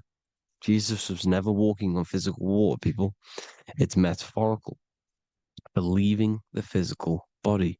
The water is the ether, which is the veil between the physical and the astral realm. It's a fluid substance. It's on either side. It's physical and astral. The ether is the fifth element that they hide from us. Why? Because they're trapping you in the physical. They are hiding all of these realms. Etheric, astral, and mental. People think their mind is their brain. It's two separate dimensions. These are completely different dimensions. The mind is way more intelligent. The mind is formless. There is no form to the mind. You can think anything you want. You can manifest anything you want within your mind. It is not a physical object. The physical realm is being controlled by the mind. Everything's being controlled by the mind. Everything exists within the mind. This is why the Egyptian says the universe is mental. So when we project our consciousness outside of the physical, we go to the astral. The ether is the water that Jesus is walking on. This is the veil between the physical and the astral world. The word together has ether within it because it joins the two worlds together, together, the astral and the physical. The word either is ether because the ether is on either side, physical and astral, physical and spiritual, physical and non-physical. In the astral realm, the mind can manifest anything we want. We incarnate to restrict our minds. This is why Saturn, if you go and watch my video on Saturn, how Saturn is this simulation, okay, our minds can manifest anything we want in the astral plane in the click of a finger. However, when we incarnate in matter, we now have to labor for our manifestations. This is why Saturn's known as the great teacher in astrology, because he teaches you a lesson. When your mind incarnates into matter, it's teaching your mind a lesson, the knowledge of good and evil. This is why the Bible says, you shall be gods and know the knowledge of good and evil. When you incarnate here, you have to know the knowledge, you need to know the knowledge of good and evil to become a god. Okay? Now, the square is the physical plane, the triangle's the ethereal plane, the circle's the eternal plane. The circle has no beginning, no end, it's eternal. The physical plane is the square, it's limited. The square is limited. The cube is the geometric shape which gives rise to matter. Now, the term think outside the box has truth in plain sight. You have to think outside the box to project your consciousness, use your mind to project your consciousness outside of the box, the physical plane, into the astrals.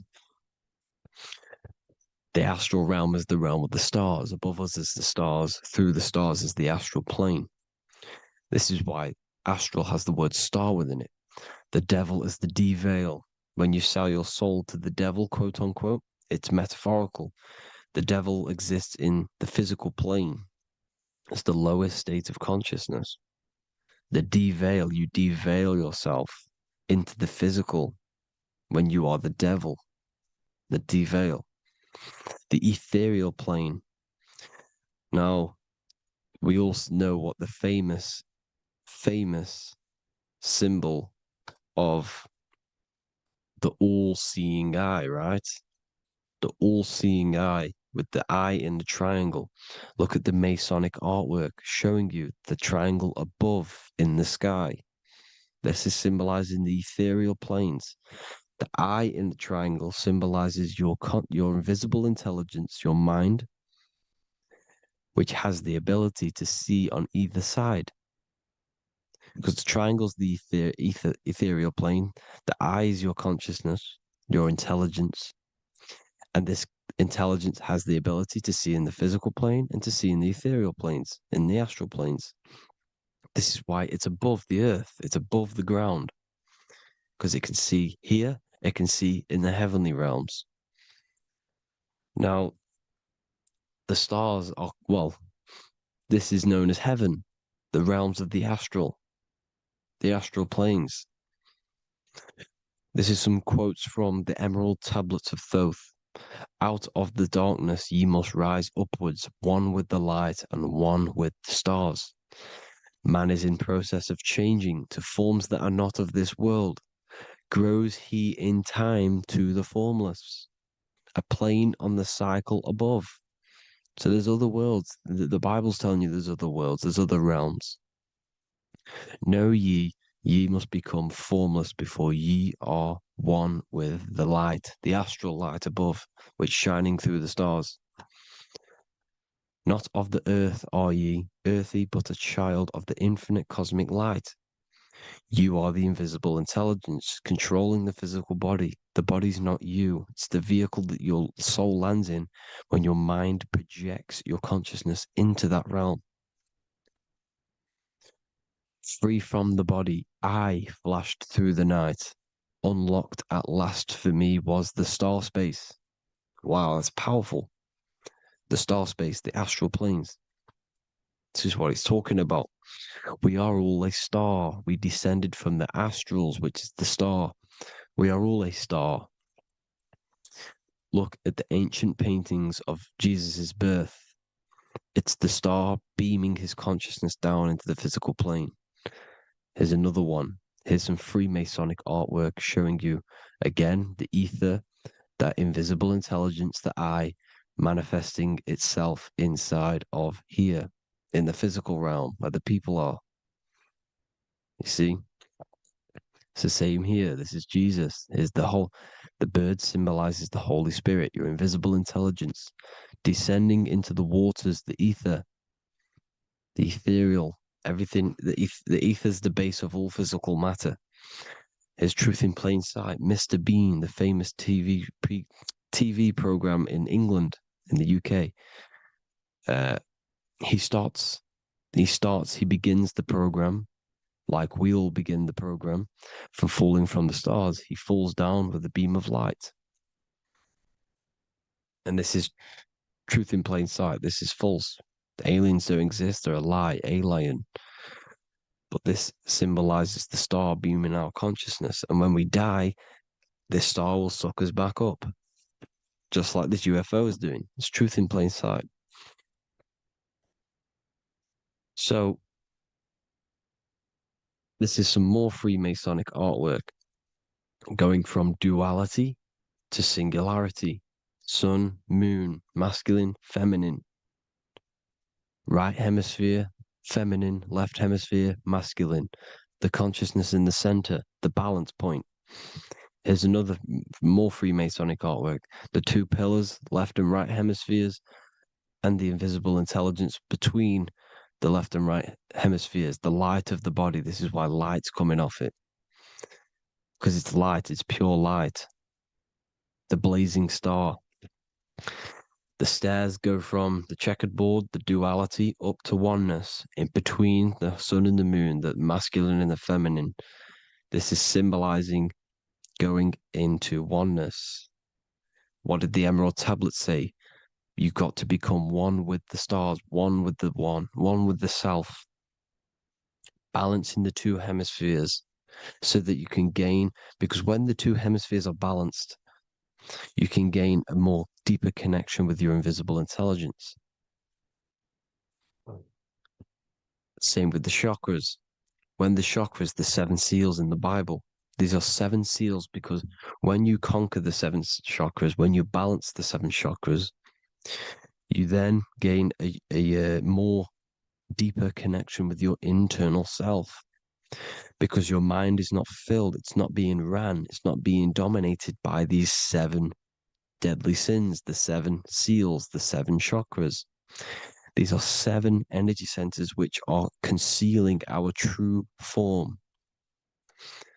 Balance makes us have a stronger connection with our true cosmic intelligence. Heaven is even. This is why Jesus is pointing at the heart.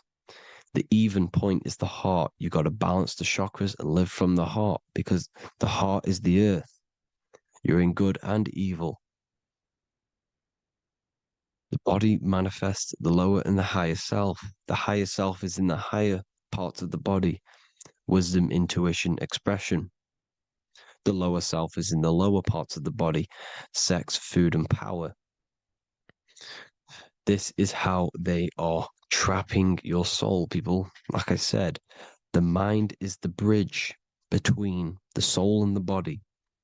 So by tricking the mind, not giving it the right knowledge, and keeping the mind stuck in the lower 3 centers, thinking about power, food, and sex, this is low vibrating energy. It's going to keep your mind addicted to the physical realms. Okay? This is why you need to go even, balance, heaven. Okay? I will explain the soul trap in a second, how it fully works. But I'm telling you all the science behind it so you can understand. When you are doomed, you are domed. This is the dome, the firmament, the firmament, the mind. Ment is mind, firm is firm. A firmament is doomed under the firmament. You must have a loose mind, an open mind to expand your consciousness beyond the stars, beyond the ethereal barrier. You have to vibrate higher than this world. Your consciousness must be expanded more than the physical plane. You need to learn how to astral project. You need to learn how to leave the body, how to operate outside of the body, so that you, when you do leave the body, you will have recognition, you'll have knowledge, you'll have practice. But this is as above, so below. The woman's belly is the earth. It's as above, so below. It's a microcosm of the macrocosm. We are the children in the womb. We are the people in the earth being ready to be born into the heavenly realms.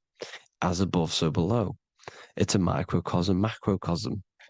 Everything is in everything on a bigger and a smaller and a larger scale.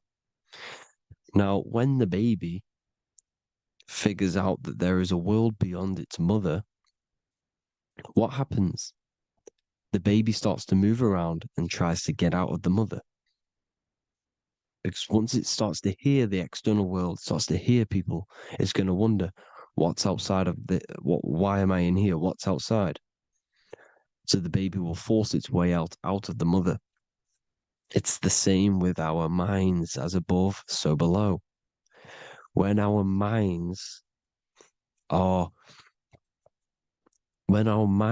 figure out that there are other realms beyond this world, we will seek a way out. This is the womb, the mother earth, mother nature. It's the mother. We're in the womb. We can be born out of this world, which is being born again in the Bible. When you are doomed, you are domed under the dome, under the firmament, the firm mind. The firm mind will keep you under the firmament. Due to the law of polarity, there has to be other realms. There has to be. Because the law of polarity works in this world, and it will work on every scale possible. It's universal laws. These are universal laws. The law of polarity means that there are other realms polarizing this realm.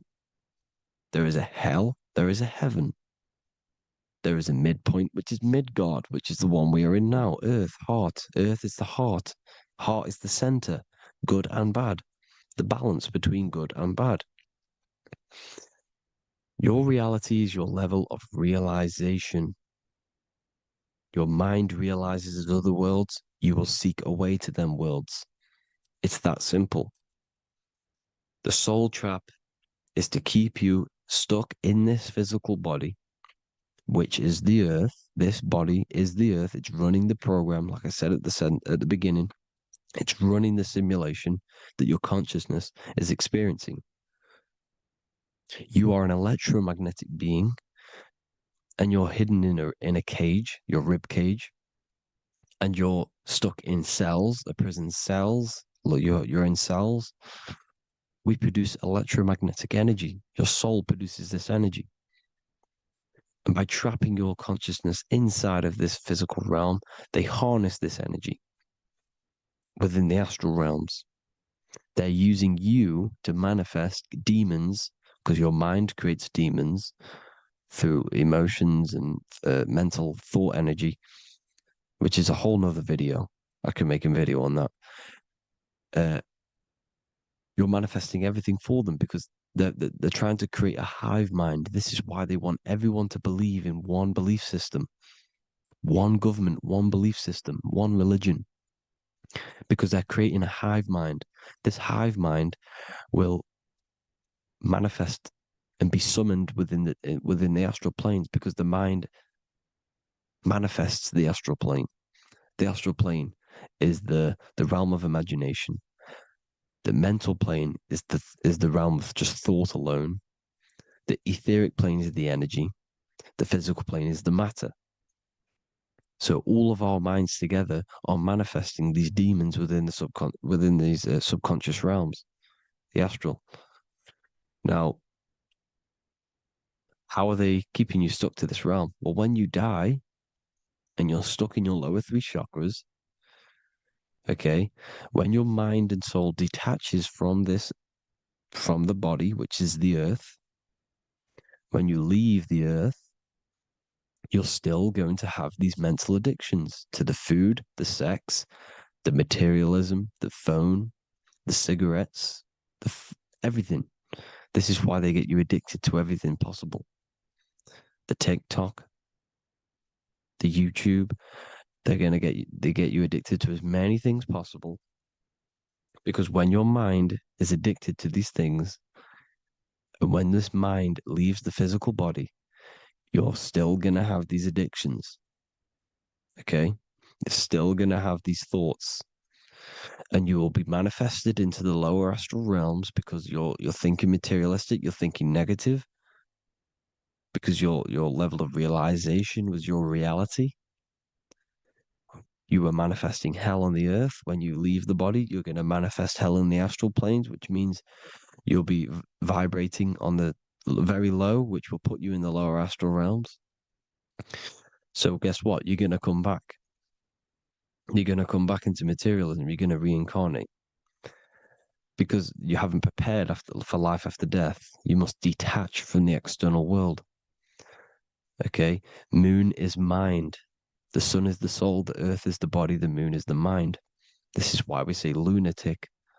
In your mind, you have a specific mood. Moon.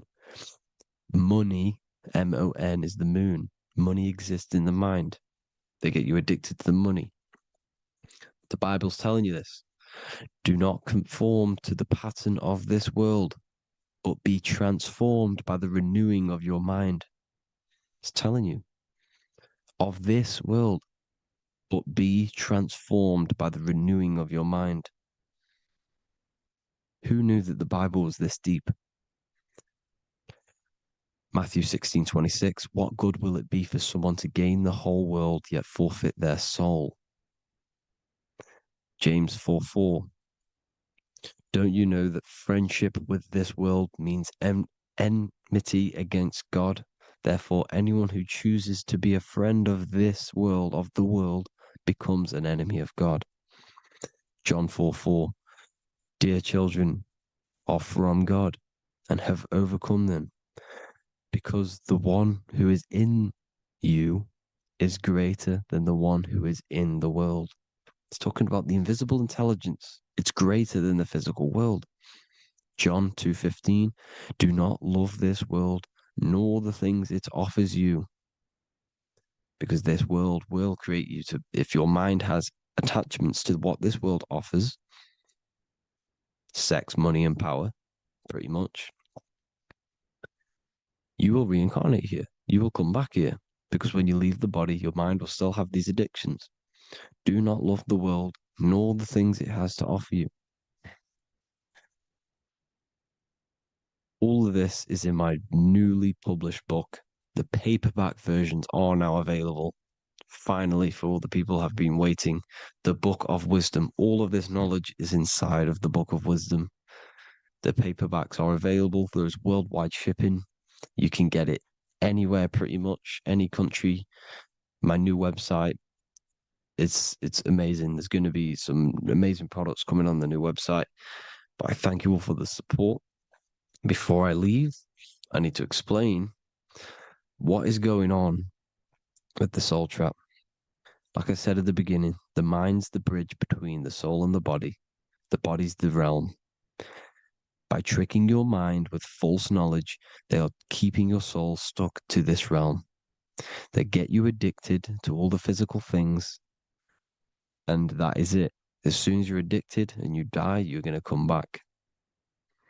So by tricking your mind, which is the bridge between the realms, they keep your mind stuck within this body. They keep you in physicality. They deveil you, the devil, the deveil.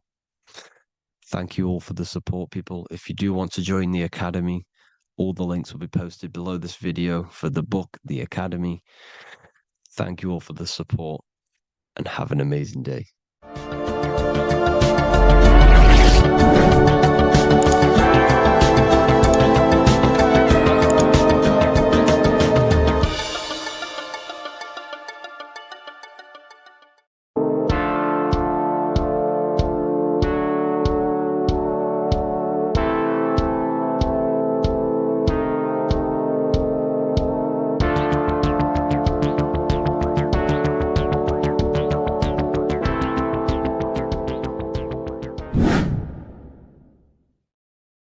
What's good, people? We're back with another video.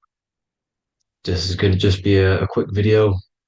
Manifestation, magic, bending reality. So let's jump straight into this. So you have a conscious and a subconscious part of your mind. The conscious is what you're conscious of, what you're actually doing, where you can choose or not. However, the subconscious is the part of your brain which is automatic. So all of the systems in your body, like the digestive system, your heartbeat, these are automatically being ran. And you do not have to tell these systems to do anything. You do not have to consciously tell your heart to beat. It's automatically doing it. And this is what the subconscious mind is controlling. It's like the dark aspect of your brain or your mind. It is the way bigger aspect of your mind. Okay, it controls all the systems in your body. Okay, and this is where all of your programs are. So when you're in it from your childhood, what you've learned in school, all of these things are being kept in your subconscious, maybe traumas and stuff like that. So the subconscious is the female aspect, and the conscious is the male aspect, because the male is all about action and doing, and the female is more about creation, creativity, intuition. So you have a right and a left hemisphere of your brain, and these are obviously male and female. The right side of your brain is your female. It's to do with creativity, imagination, intuition, insight. Okay. And this is one of the most important sides of the brain. This side of the brain is the most attacked by the elites, whatever you want to call them. This side is one of the most important, because obviously your intuition is a massive part of reality. And if you don't have intuition, then you lose track of the things around you. You can't consciously feel if things are wrong or right. They don't want you to have intuition or creativity or imagination. They want you in the left side of your brain, which is just reasoning, logic, and basic things. So they just want you to tell you what you want, tell you what to learn, and then that's it. They don't want you thinking for yourself, which is the right side of the brain. So whatever the conscious side of your mind impresses the subconscious side of your mind. So if you do affirmations, for example, if you consciously do affirmations every day, you're reprogramming your subconscious mind. You're impressing a vibration and a word into your subconscious mind, and therefore it will reprogram it. So the male and female aspect are symbolized by the Star of David as well. The male being the upside triangle, the female being the downside, connected all in one, because we both have male and female energy. So every thoughts are electric, which is the male aspect. Emotions are magnetic, which is the female. Each thought creates a wave of vibration in all directions. So think of it like a water drop in a pool, but it going out in every single direction. It's not just flat. And these thoughts have a certain frequency, has a certain vibration. That vibration has a certain frequency. And this affects your aura. Every thought, every emotion directly impacts your aura and the strength of your aura. So if you're angry all the time, your aura in the astral plane will look red. However, if you're happy, it'll be more like blue and green. So it's very important. Your electromagnetic field is created out of your emotions and thoughts, and that affects reality because you're 60% water, and frequency and vibration create certain patterns and has a certain effect on water. We'll get into that after this slide. So each thought that people are thinking around you, you are actually subconsciously picking up these thoughts because it's emitting this vibration in all directions. So this is why you can pick up thoughts of other people on the odd occasion. However, when you're more in tune with your intuition, your right side of your brain, you can start to pick up on vibrations, thoughts, and other people's auras. You can pick up on the energy once your third eye is open, and you know whether you should be in that environment or not. This is what we call an atmosphere when we go into a room and you can feel the tension if someone's been arguing, for example. This is the atmosphere, this is the vibrations, these are people's auras emitting these certain frequencies and vibrations. Okay, so our aura is contained of multiple layers. Obviously, we have the physical body. This is the electromagnetic layer. However, you have the different planes of existence, the spirit, mental, astral, etheric, and then physical. The physical is the lowest plane of existence.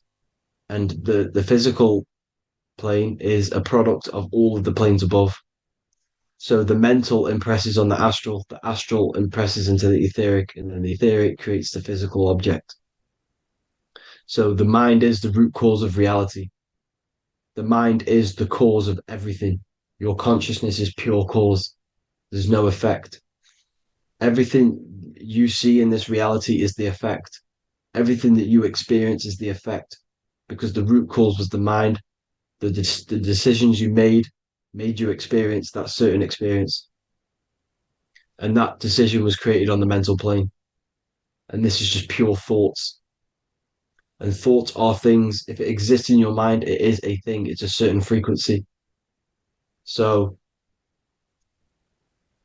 if you have a certain level of thoughts, if you're thinking positive, for example, you're going to have a strong aura, you're going to have a higher vibration. And that attracts like. Like attracts like when it comes to thoughts and vibrations and electromagnetism. So if you're thinking positive all the time, speaking positive, doing positive, you're then creating a higher vibration, and that's going to attract people on that similar frequency to you. Everything is electromagnetism, frequency, and vibration. Everything.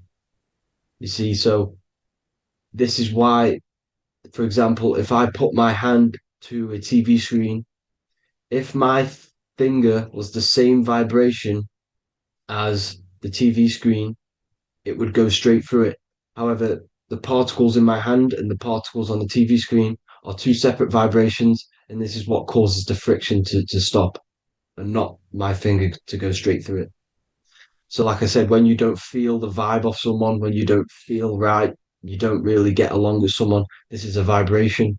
Your vibrations are not matching, they're not similar, they're two complete different vibrations, and they're not aligning properly. So music has a massive part on this.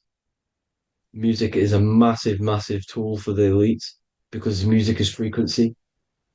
And in 1975, the musical instrument are all tuned to 440 hertz. So Spotify, Apple Music, most of the music on YouTube is all set to 440 hertz. And 440 hertz is not divisible by 3, 6, or 9. And when you can't divide a frequency by 3, 6, or 9, it's not a natural frequency. As you can see here, this is 432 hertz. This makes a nice geometric pattern. However, 440 hertz is a distorted pattern. So when you listen to this actually shuts off the whole right side of your brain. Like I said at the start, this is the most attacked side of your brain. It's to do with creativity, imagination, intuition. When you listen to 440 hertz, it shuts off the whole right side of your brain, and obviously shutting off all of these forms of your brain. Music is very, very powerful tool for the elites because it's the only thing which can enter your soul or your ears without consent, your body without consent. Everything else has to be through consent. You choose whether to eat something, you choose whether to drink something, but frequency, you're going to hear it no matter what. This is why it's so powerful. And music influences the body in many different ways. It's the most powerful imitator of everything. It directly affects all listeners. It directly affects intentions, gestures, movements, and actions. It stimulates your mind, and certain songs, certain catchy songs, can reprogram your subconscious mind, invoking certain emotions. This is why when you listen to slow beat songs, it makes you feel more sad. When you listen to upbeat songs, you feel more energetic. This is because these frequencies have a profound influence on reality and on how you feel. Because, like I said, you are 60% water. And as you can see here, each frequency creates a different geometric pattern. And inside of you is 60% water. So, like I said, 440 hertz is going to make a distorted pattern in your water. And this is going to have a profound effect on your emotions and your reality. So, like I said, health is not just the body. It's you are made of body, mind, and spirit. You need to look after what you put in your body. You need to look after your spirit and look after your mind. It's very important to keep all these in balance because once one of these are unbalanced, it affects the other two. So if you're eating wrong, it's going to affect your spirit and mind. If you're thinking wrong, it's going to affect your body and spirit. These are all interlocked. You have to look after them all. So it's very important you understand music. Stop listening to low vibrational music. To be honest, you want to listen to music without any sort of speaking inside of it. You just want pure uh, frequencies, which are the solfeggio scale, like one of these, for example, 432, 528 hertz. These are all good frequencies. It's called the solfeggio scale. And these frequencies make you more in tune with nature. 528 hertz is what the earth vibrates at. So it's very important. And the Rockefellers are the one who changed this to 440 hertz. The Rockefellers, one of the elite families. So if you want to manipulate reality, it's very important to have your chakras aligned and having a high vibration, because the higher your vibration, the more powerful your words and your intentions are on reality. So the lower your vibration, the harder it is to affect reality because you're on a lower state of consciousness. Like I said, you have the mental, astral, etheric, and physical. Everything is a product of the one above. As above, so below. This is what Hermes Trismegistus was saying in the Egyptian days. This is where it comes from. As above, so below. If you affect above, it directly affects below. So, like I said, meditation helps on this, helps align your chakras. Think positive, feel positive. Like I said, your feelings are magnetic, your thoughts are electric. So once you combine these two together, you're then creating an electromagnetic frequency, and that will have profound effect on reality. So the law of cause and effect. The law of cause and effect. Every effect has the root cause. Like I said, your mind is the root cause of everything. Every decision you make is having a different effect on reality. Everything happens for a reason due to the root cause, which is your mind. You choose everything that happens in your life. Okay. So it's very important you understand this and you constantly make the right decisions, the good decisions to have good effects on your reality. You have to be very conscious of this law because nothing escapes this law. This is the law of all consciousness. So think about it. Imagine a massive ball of consciousness. However, off this ball are different sparks, and each one of these sparks are in each and everyone's body. This spark is governed by these laws, the law of cause and effect, the law of correspondence, the seven hermetic principles. It's very important you understand this because this mass ball of consciousness is what is obeying these laws. And everyone has this spark of consciousness inside their third eye.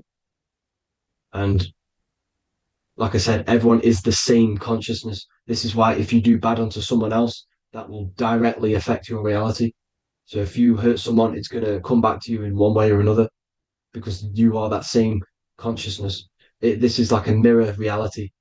As within, so without. Whatever you feel on the inside, you're gonna see that on the outside. You're gonna experience that reality, whatever you've impressed. So there's different ways to bend reality to your will. This is kind of a sort of magic.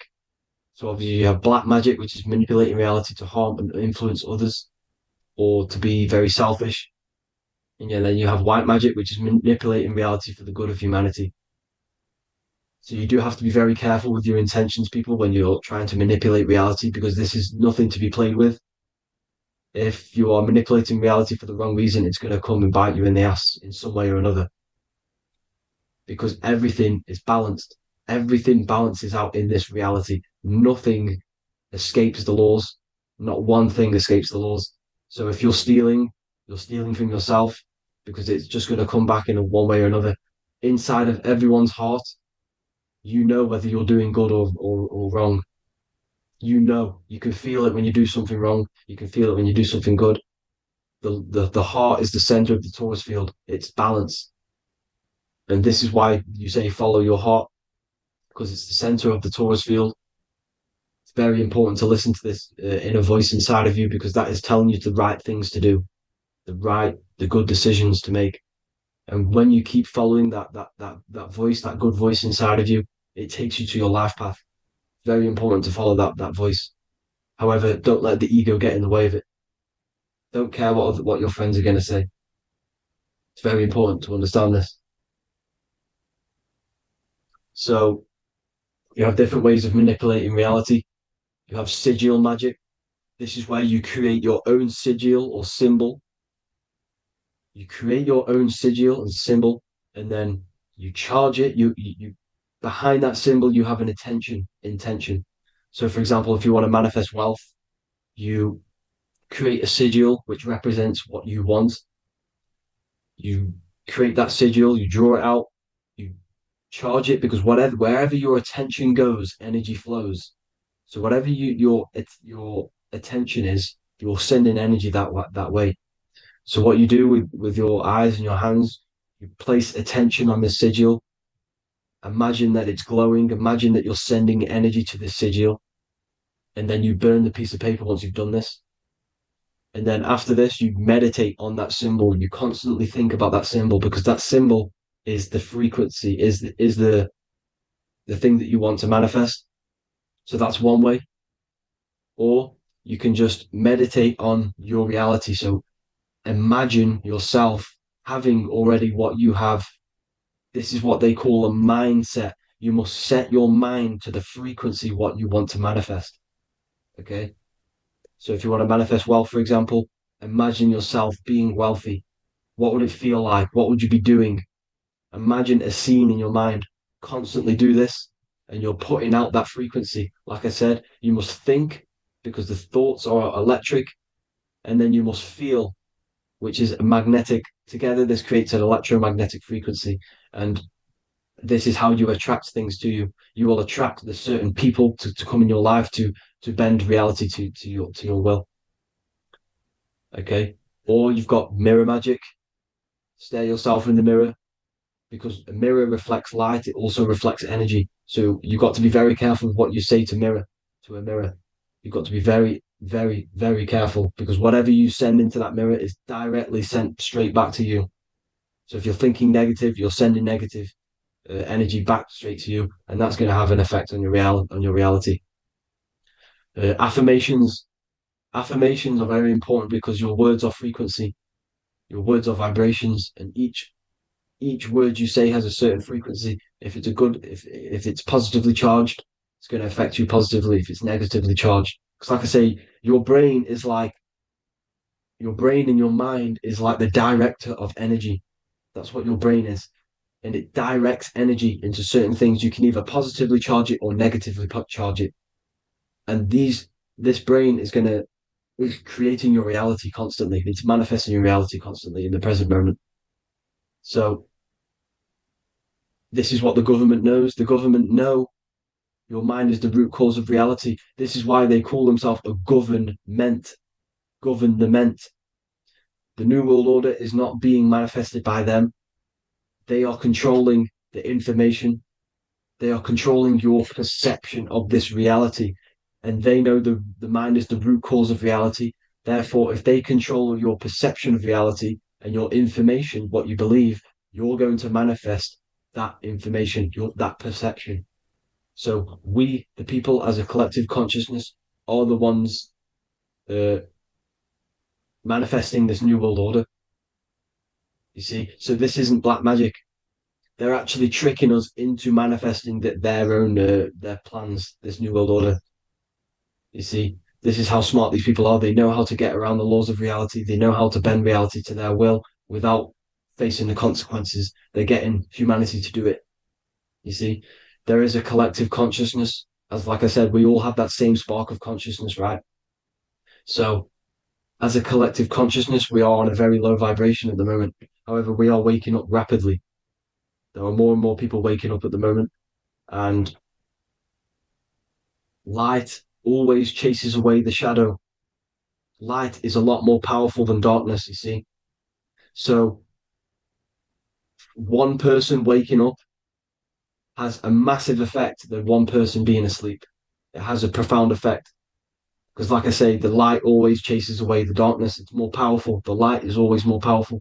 High vibrations are more powerful than lower. So that's it for this, people. I hope you all enjoyed. This is a short, quick video. God bless you all.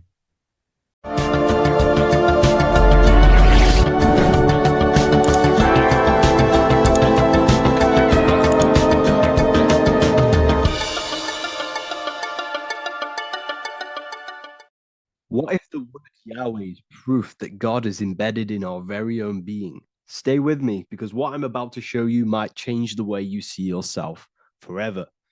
Today's topic is decoding the mystery name of Yahweh, the sacred name of God from the Hebrews. By the end of this video, you'll uncover the true meaning of the word Yahweh and how your connection to it unlocks your own personal power. When we look at the word Yahweh in Hebrew, we flip it on its side. We're actually looking at the human body. These are the legs, this is the torso, here are the arms, and here's the head. So if we actually switch this on its side, we see the human body. The Hebrew name Yahweh often translates to I am. The I am. Now, what is the I am? The I am, when you say I, you're referring to your highest self. Everything with the letter I in the beginning, most of them words are referring to our inner self, inside, intelligence, internal, in. The I represents the inside self, the invisible self. You cannot see the I am because this is the spirit, this is our consciousness. It's the intelligence controlling the human body. When you say I, you're not referring to your name, your job, your reputation, your ego, or your thoughts. You're referring to the observer who is beyond the thoughts, the one who's observing the thoughts. That's the soul. Look at the word Yahweh, Yahweh, the sacred name of God. Yahweh can be observed in the natural rhythm of the human breath. When inhaling, we subtly hear Yah. When exhaling, we hear Way. Do this yourself. Breathe in through your nose, you'll hear Yah. Breathe out, you'll hear Way. And in fact, the letter H, when it's pronounced, it carries the soft sound of wind or breath, a gentle exhale that mirrors the very essence of life, giving air. Breath is the spirit of life. It's what connects us with consciousness. If we stop breathing, we lose consciousness.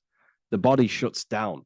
We're breathing the spirit of breath. We're breathing in the spirit of life. It's the very essence that gives us physical existence, and we're constantly staying connected to this breath at all times. Now let's look at Yahweh. 1, 2, 3, 4. There are 4 letters. The Tetragrammaton is the 4-letter Hebrew name for God. Okay? Tetra meaning 4. We have 4 gospels of Jesus. Jesus is depicted with a cross with 4 sections. Jesus has the 4 sacred animals around the side of him, always depicted with these 4. A bull or an ox, an eagle, a man, and a lion. These are the 4 fixed signs of the zodiac. Aquarius, the man; Scorpio, the eagle; Leo, the lion; Taurus, the bull or the ox, which are related to the elements. Leo is a fire sign. Aquarius is an air sign. Taurus is an earth sign. Scorpio is a water sign. These are the 4 elements. And the 4 elements correspond to the 4 bodies of consciousness, as we see here. This is fire. This is air. This is water. This is earth. So we are made out of the 4 elements, which represent the 4 bodies of consciousness: mind, emotion, spirit, and body. The soul is incarnated into 4 sections. Hence why Jesus has 4 gospels. Hence why Yahweh is a 4-named word, because we are tetraform. We have 4 bodies of consciousness. There are 4 pillars to reality: the mind, emotion, spirit, and the body. So what we're actually looking at here is the name of the very essence of the self. Yahweh represents the universal consciousness that we're all tapped into, because the body is like a radio. The body is basically a radio antenna, which is picking up the stream of consciousness, and we're all the same consciousness, just experiencing it in a different body. And Yahweh is the name for this intelligence that we're all acting out, that we're all manifestations of.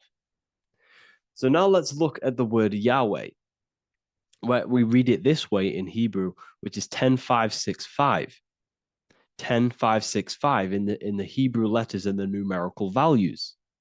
And the DNA is made up of 4 bases.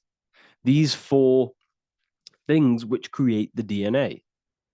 This basis is the genetic code for all living things. Each DNA strand is held together by sulfur bridges that appear in a repeating pattern of 10565. This pattern matches the numerical value of the Hebrew letters of Yahweh, Yod, He, Va, He, which are 10565. This means the structure of DNA, the code of life, follows the same number sequence as the sacred name of God, Yahweh. This is a factual observation. So we're looking at 10565. So let's look over this one more time. Yahweh represents the breath, Yahweh, inhale, exhale. It translates to I am. It's written in our DNA. The word Yahweh on its side looks like the human body. Now, this is where things get a little bit deeper. 10565 adds up to 26. The number God, well, the word God adds up to 26. Allah adds up to 26. There are 206 bones in the human body, 26. 26 adds up to 8. 8 is the number of infinity. We are all the infinite consciousness. Consciousness will never die. It's immortal. It's infinite. We are all infinite. We are not these skeletal structures. We are Yahweh, the universal consciousness. The creator of all things is our essence. We're all God with individual identities, but the highest versions of ourselves is God. The ego is our own personal experience of God. Does this make sense? So in conclusion, Yahweh is not the name of a separate God from us, but rather the reflection of the divine consciousness manifesting through the human form. The human body is like a receiver acting as an antenna that tunes into the infinite intelligence and life force we call consciousness or God. This means that rather than being external, the divine presence is within us, expressed through our very existence. It's very interesting when we look into this, and what religion has done has flipped all of this knowledge. All of this sacred knowledge has been externalized. They've externalized God so that we worship God and we view God as something separate from the human experience. They do this so that we don't find the God within us, so that we don't find that we have the power of creation. The mind is the creative force of God. The body is the will to act out that thought. They don't want us to figure out that we are creators and we're all creating our own earthly experience. We're all projecting this reality. And they don't want us connecting with the divine intelligence within us because they want to be the creators. They want to keep this knowledge. They don't want the masses to wake up to this powerful knowledge. So what they've done is that they've taken the scriptures, they've externalized it so that we start worshiping and giving away our power to these external things. And when God is external, we start to fear God because we start to think that God has power over us. He can send us to hell or heaven. So this is what's going on. They've been externalizing this for thousands of years to keep us in a suppressed state. Okay? Humans are very advanced because we possess self-awareness. We possess the ability to move our awareness and our thoughts outside of the instinctual nature. For example, a cat or a dog. These things can only live in their instinct. They live based on instinct. They smell, they eat. That's pretty much what they do. But humans, we have the ability to rise above that nature and turn to our infinite selves, our higher selves. We can move beyond our instinctual nature and create very advanced things. That's why humans are made in the image of Yahweh. We are literally God in human form. So this is what we all need to realize. And I hope this video has helped. Please leave a like, a comment on inside of the description. I'll have some links to my books and my university. The people who have read them have just absolutely changed their lives. You could probably see that in the comment sections if someone leaves a review of the book. We also have Trustpilot. But yeah, I thank you all. And I'll see you in the next one. Welcome to Revival of Wisdom. Today, we're going to be talking about portal symbolism, what portals are, okay, and how they show them to us, because they have to tell you the truth, guys. This is the thing with the universal law. They have to tell you the truth. And they tell you through symbols, they tell you through movies, and different things like that. But let's jump straight into this. So first, I want to talk about the Freemasonry symbols. Okay, so first we got, obviously this is some Freemasonry art, but notice how you've got the ladder with a key. Okay, so this is ladder symbolism with a key. So maybe this is talking about ascending. Okay, because look, because this is ascending into the heavens, because it's a ladder with humans going up it with a key. In order to ascend, you must have the key. Okay, so what else do we have with a key? Well, the Netflix show Lock and Key, which is all about portals and keys. Because what do keys do? They open doors, gateways. Okay. So what's interesting about this is that they've got this key here, which represents the Kundalini energy rising up the spine. Okay, but we'll come back to this. But it's that same portal key symbolism. We've also got the Vatican. The Vatican is in the shape of a key. Okay, so you can see the start of it here and the end. So this is key symbolisms. Keys open doors. And notice how it's got the 8-pointed star. Okay, what is the 8-pointed star? Okay, we'll come back to this. This all ties in, guys. I'll break it all down for you. But then you've also got the god Janus. Janus, okay, is known as the god of the doorways. He's an ancient god of Rome, and they worshipped him. However, he's not a god, he's more like a high-level ranked demon. Because he is the god of the doorways. And notice how he's got two faces. Because doorways always have two sides. You're going into somewhere, there's always two sides of a door, and he's always depicted with two sides of a face and a key, because he holds the key to the doorways, to the portals to other worlds and realms. Okay, as you can see, he's always got two faces and a key. Okay, so now we have the Sumerians, the Anunnaki, and they are always depicted with the two faces. Why do they have the two faces? Because they're symbolizing doorways, and the Anunnaki come to Earth through doorways and portals. So these are what these gods are symbolizing in their artwork. But they always have the 8-pointed star. Okay, what is the 8-pointed star? You see how they always have, look, let me try to find another one. It's the 8-pointed star. This 8-pointed star is Polaris.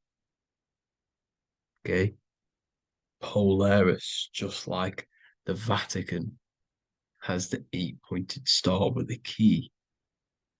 Polaris is the center star. Polaris is a fixed star, it doesn't move. Okay, so the Anunnaki's symbol is also the 8-pointed star. So this is symbolizing the portals and doorways that they come through in order to get to the Earth.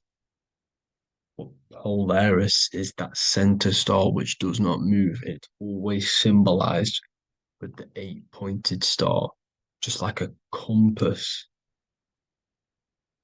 Why is a compass the 8-pointed star?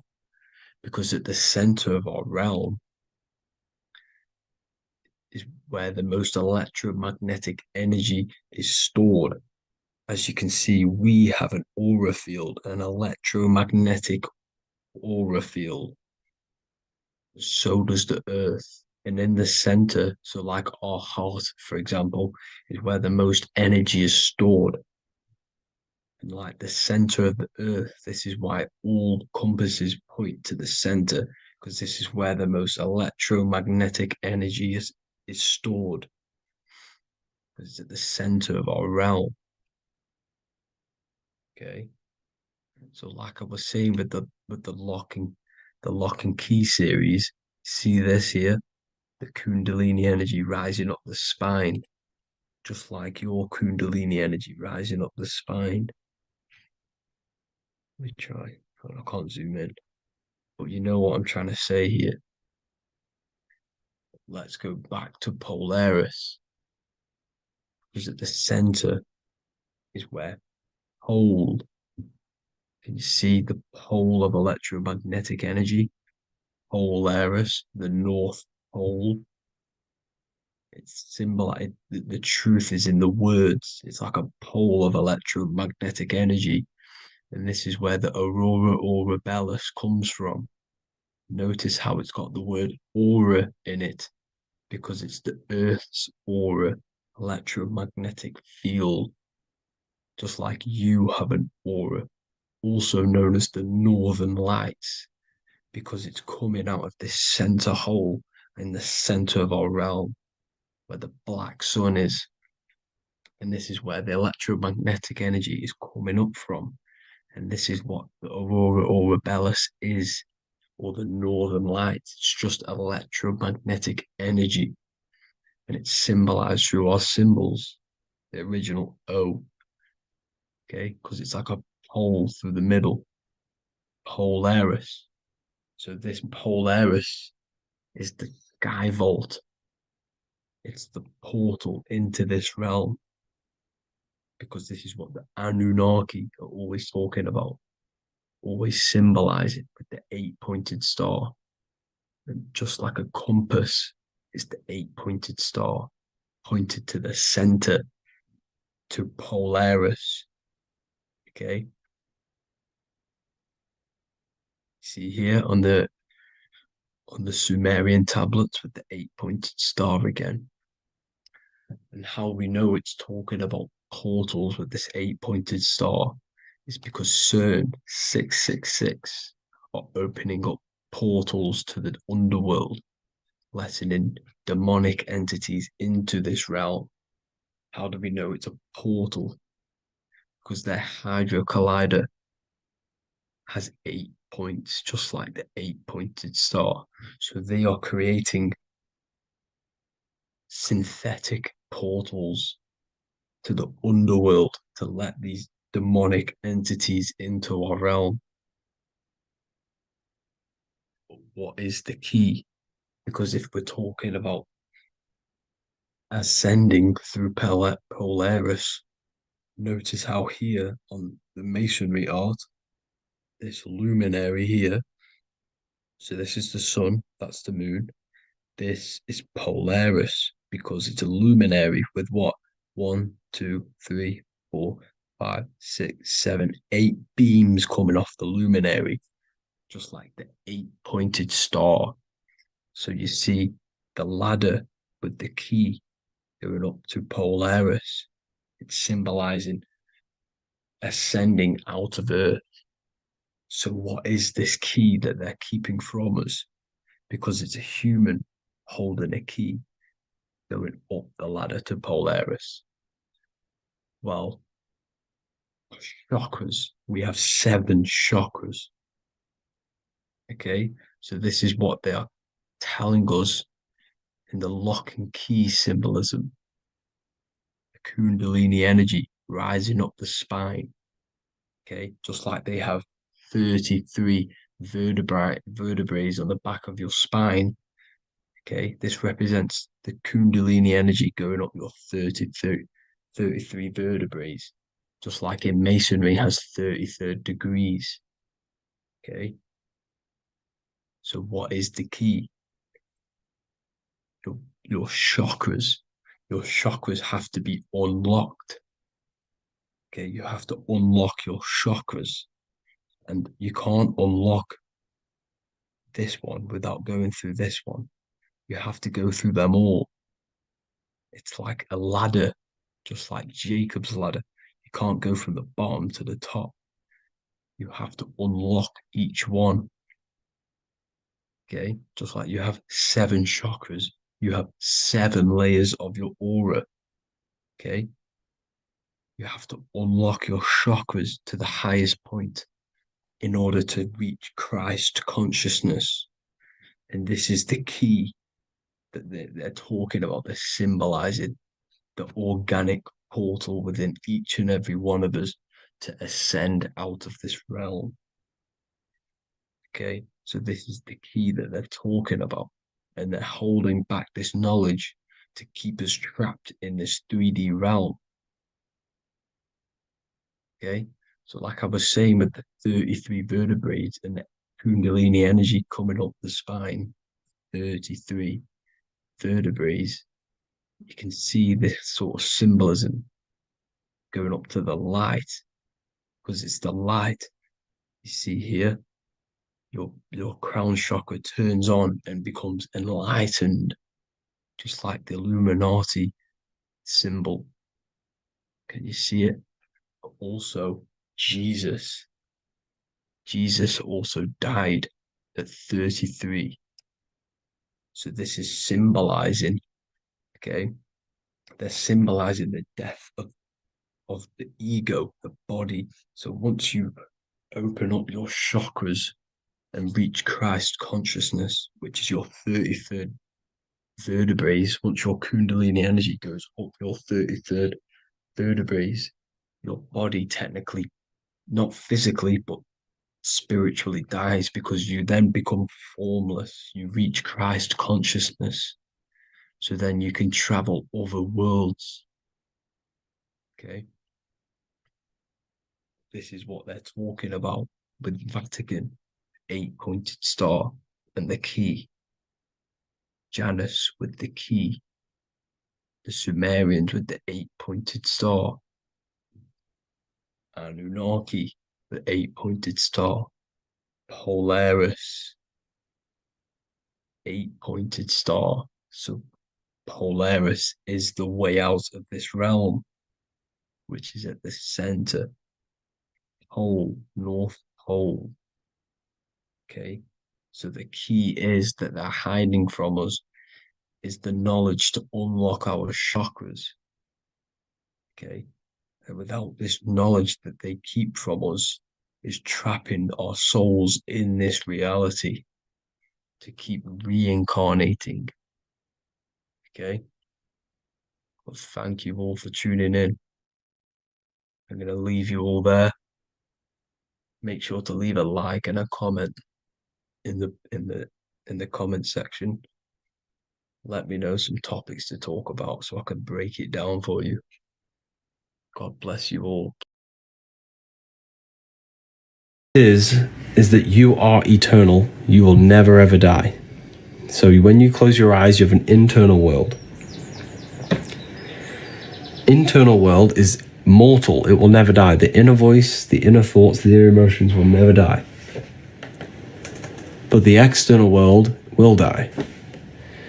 So you have an inner and outer world.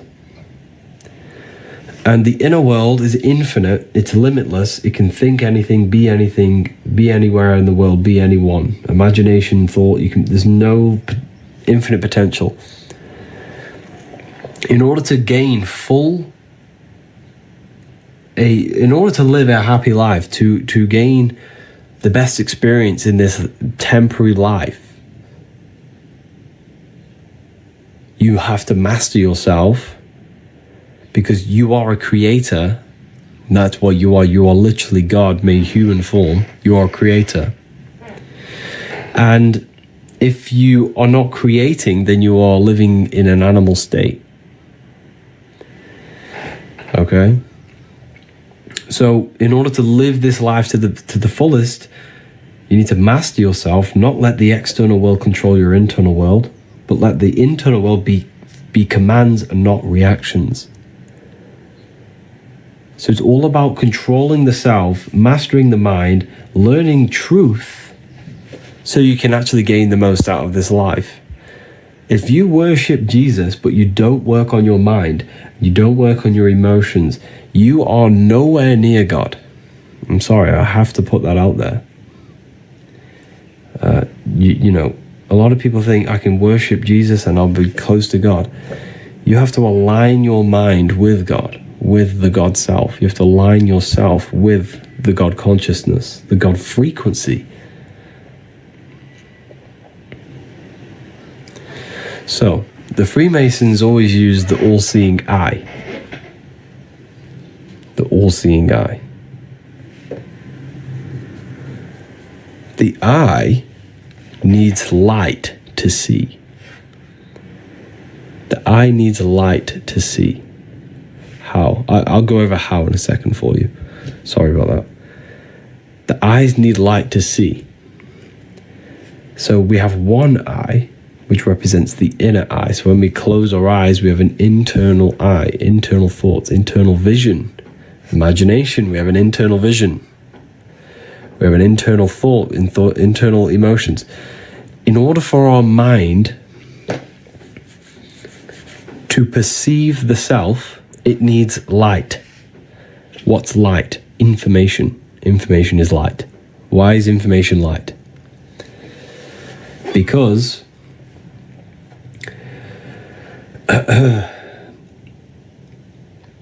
when someone is very intelligent, you call them a bright person. You call them they're very bright. Because information is light, and it allows the mind to see clearly. Without light, your eyes cannot see reality. You can't see anything. Without information, the mind cannot perceive the self properly. Without information, truth, you will think you are this mortal body. That's the darkness. But when you gain light, truth, information, the mind sees clearly. So this is what this represents. It represents enlightenment, represents truth in the mind. The word enlightenment means light in the ment means mind. So the all-seeing eye represents light, information, truth in the mind to see clearly, to perceive reality and the self clearly. Because without this information, you will know you're in the darkness. The mind is in the ignorance. The mind is in the darkness. Does that make sense? Keep tapping the live, everyone. Let's get this to 50k likes. That'd be amazing. Let's get this to 50k likes. And thank you to anyone who purchased the book. I have seen your orders. Okay, but how? How? Everyone's asking, how do I... First of all, you have to address every single addiction you have. So the best thing to do, to just start doing, is just do a spirit... No, I don't like saying spiritual. I don't like the word. It's more mental than anything, because the universe is mental. Do a meditation every day. Just literally sit there and dwell inside yourself. Turn off the mind and rise above thoughts. That's the Holy Land of Israel. The Holy Land of Israel is inside yourself. The Bible talks about the Holy Land of Israel, right?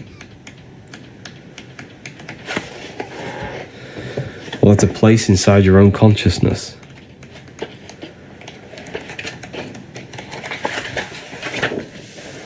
Israel, Isis, Ra, and El.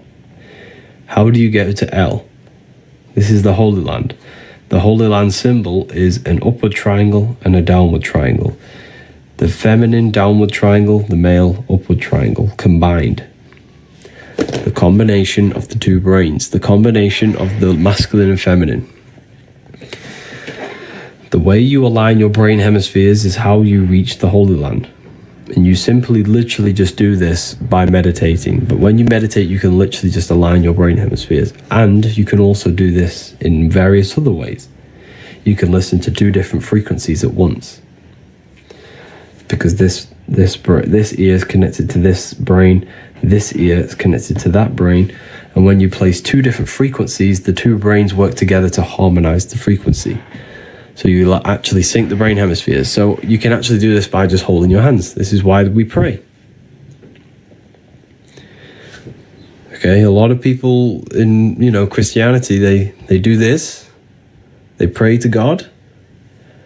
But what they're actually engaging in right here is an ancient form of meditation, of placing their hands together. Because when we place the hands together, the brain hemispheres are coming together now, and it's working as one system.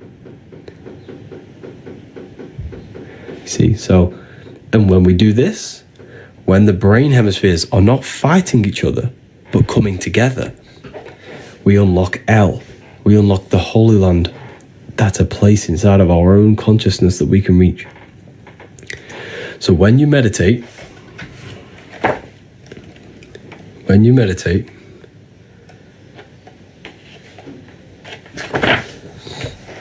need to turn off the activity of the 5 senses. Your 5 senses, your thought, emotion. Then you have your observation, you. You are the observer. The observer is you. This is the one who experiences your thoughts, who experiences, who is the one experiencing, when you're a bit depressed sometimes and we have these negative thoughts and we're a bit down, who's the one suffering? The body's not suffering. The mind is not suffering because the mind's what's producing the thoughts. That's the soul. The soul is what suffers. You are the soul, not this body. When you are suffering from a mental illness, who is the one suffering? Does that make sense? Does that resonate with you now? Have you really felt what the soul is? Because that is the best way for me to describe what the soul is. Yeah. That is the best way. Yeah. So the soul is the one who suffers from the mental illness, or from the good. When you have good thoughts, the soul is what feels good. That's you. You are the invisible soul, right?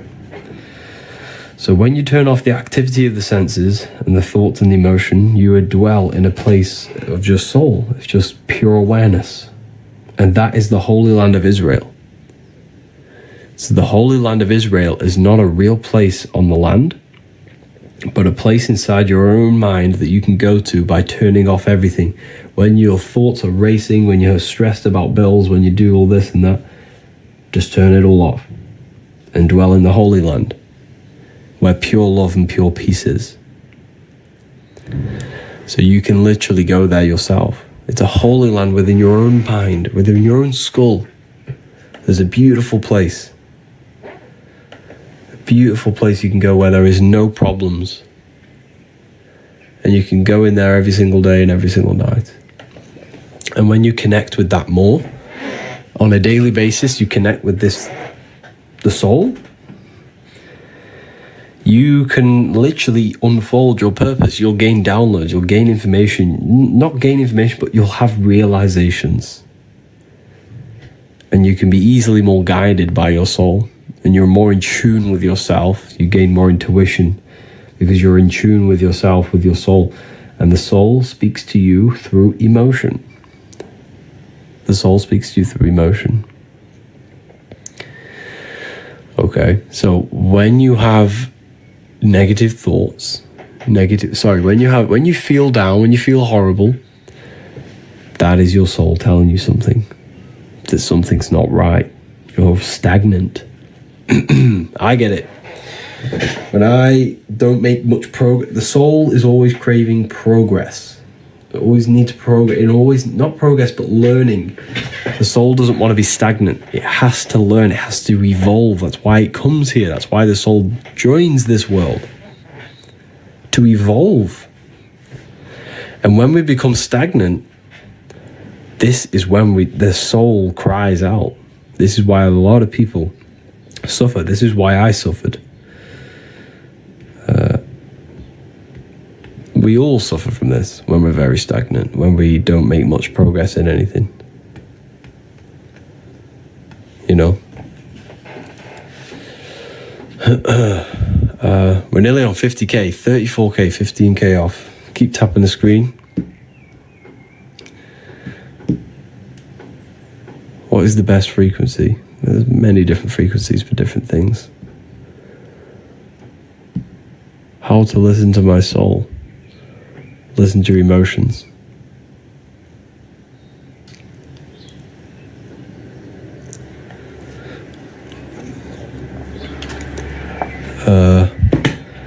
The book is the book that I've wrote myself. The book that has changed thousands of people's lives. You can find it in the bio if you want to learn more about consciousness, about yourself. But wait until we hit 50k, because when we hit 50k, I'll release 5 codes for people to use, and you can save some matrix tokens on it. Save some money on it. Unfortunately, we're all being governed by matrix tokens. That's what I like to call them.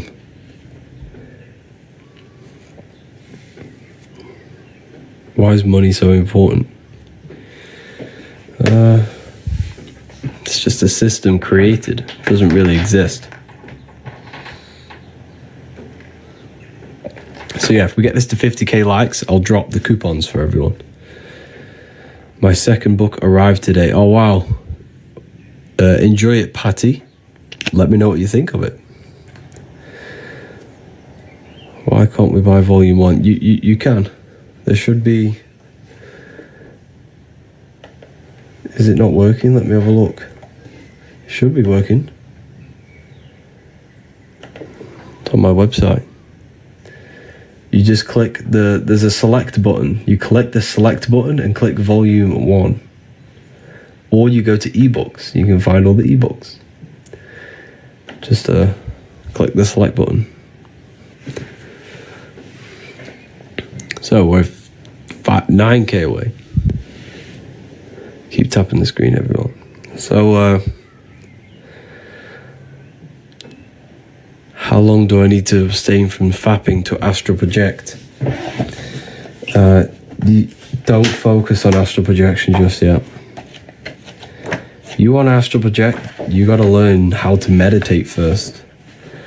You got to learn how to meditate. You got to learn how to visualize. You could probably astral project, but you won't see anything. A lot of people do that. A lot happens to a lot of people. They'll leave their body. They'll feel their energy body, but they won't be able to see anything. It'll just be black. That's because you haven't worked on your imagination. And your imagination is your vision in that plane. Okay. Magnetic Mel, your books, they're just a blessing. Oh wow, thank you. Just got them. So grateful. Thank you for that. Thank you, Mel. How did you learn this stuff? Luckily, I had a lot of time, and I literally locked myself in a room for like so long, and I just researched and researched. I knew there was more to life, and I just wanted truth. That's all I cared about. And yeah, that's pretty much what happened.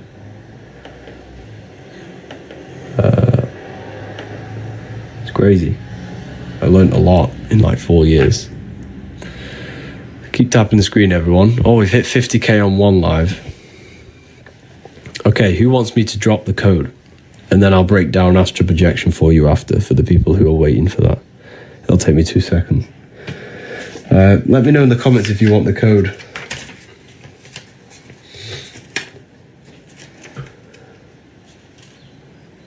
Tips to meditate. Okay.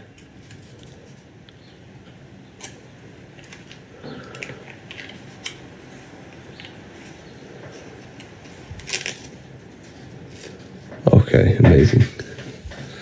So, there are 10 codes available. Spring 30. All caps. Spring 30. All capital letters. All capital letters will give you the code. Spring 30. Click the link in the bio. It'll take you straight there. You're going to save yourself 30%, so use this chance wisely. So, the people who are asking about astral projection.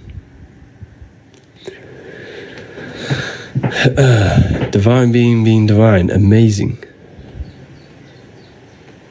Amazing.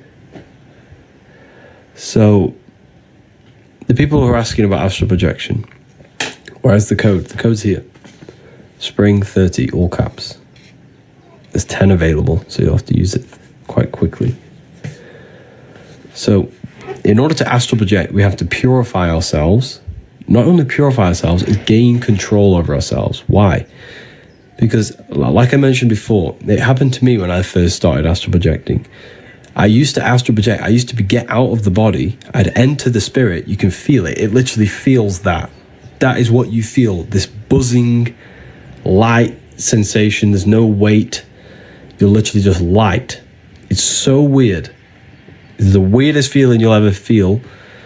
But it's just a surge of energy. It's literally just an energy light body. You'll feel yourself leave and gravitate upwards. However, you won't be able to see. Because the imagination is the vision in the astral plane. This is what Freemasons call spirit vision. This is what we call imagination. And don't you think it's crazy how when we use our imagination, we're considered crazy in our society? People just say, oh, you're just imagining things. He's crazy, he's imagining things. Don't you think that is crazy?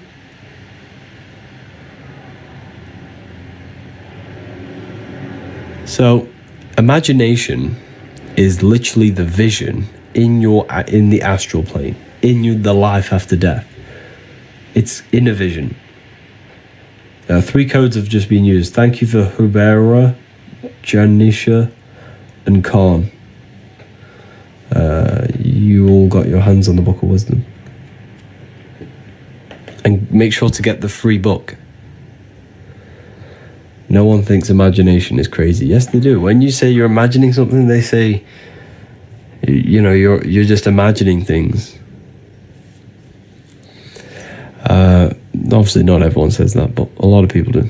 They think imagination is just something random, when in fact, the imagination is what has created this whole reality. Everything in this world was pulled out of the imagination first. Why is it so hard to sometimes visualize? Good question. That is because we've been trained our whole lives to not use it. So when you don't use something, you lose it. So I have a free book on my website. It's an ebook called Activating the Inner Eye. It's a free ebook. Go and download it. It's going to teach you. It's going to give you guides step by step. It's going to give you a simple thing to imagine. Then it's going to give you a more advanced. It's like a guide. It teaches you how to activate your imagination again. It's called Activating the Inner Eye. It's on the ebook section on my website. It's for free. No catch, nothing. Completely free.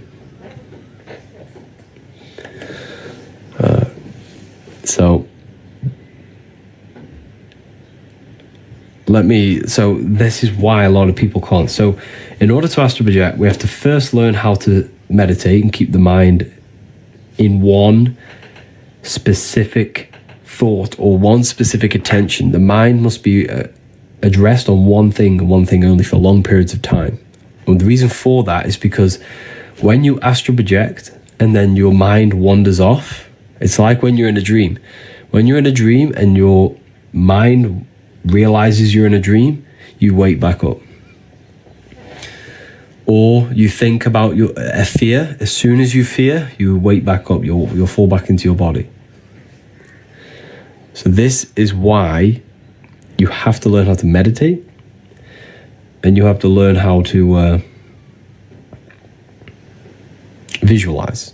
These are the 2 components to astral projection: meditation, visualization, and the third one is stillness.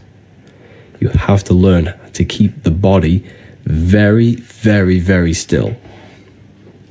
When I say still, I literally mean no movement.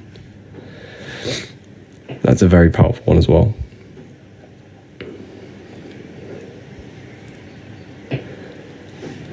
So yeah, keep tapping the screen, everyone. Let's get some more people in here. How long do you usually meditate? Depends. Normally do half an hour, but sometimes I do less. Half an hour is a good time, but sometimes you do longer. But it just depends on what you're trying to do. You can do meditations for visualization. You can do meditations to try to leave the body. You can do meditations for manifestation, to visualize. Why the body have to be very still? Because that's how none of the senses need to be turned off in order to unlock your consciousness, your light body. So the senses have to be fully off. There's just be minimal activity in your brain. That's why you close your eyes, just shut off from the light, from the eyes decoding light. The brain works less. When you're very still, the brain works less. And when the brain and the body's not working, you can unlock consciousness.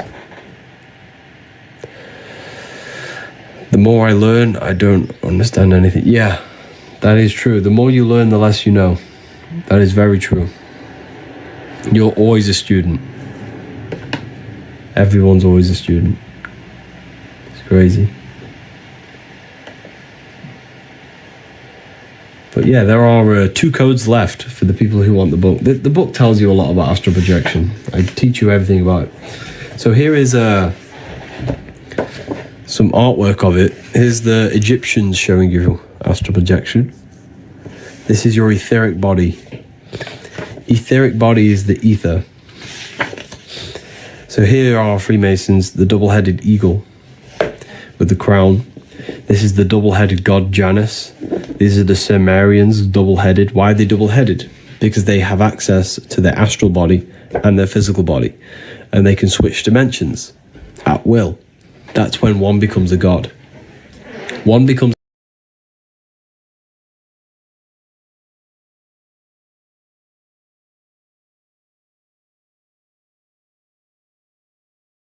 teachings of how to leave the body. And so think of it like this: a fish has a body for the water, you have a body for the sky. You have a body for the sky, and that's the astral plane. The astral plane is the body for the sky. Your astral body is the body for the sky. It's a rocket ship.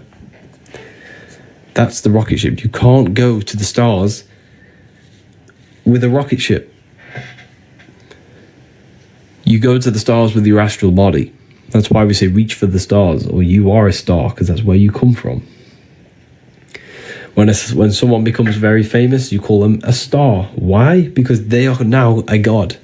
When someone's very famous, they have lots of money, they now become a god. Why? Because this stems back to the ancient times when someone had the knowledge of gaining out-of-body experiences. They became a god, a star. That was it. You were a god back then if you did that. Because the true currency of the old world was wisdom and knowledge, and esoteric knowledge, hidden knowledge.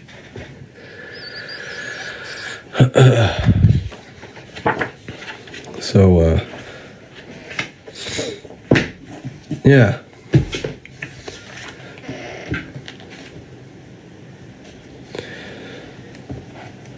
Who is God in your opinion? The spark of consciousness inside of you, inside of everyone. There is a God inside of everyone.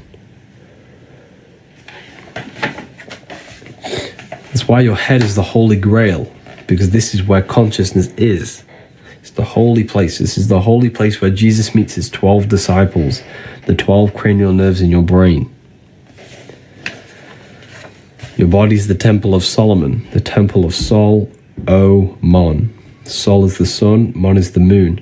Sun is the soul, moon is the mind, earth is the body. This is the Holy Trinity. Your body is the earth, your soul is the sun, the life force, and the moon is the mind, the psyche.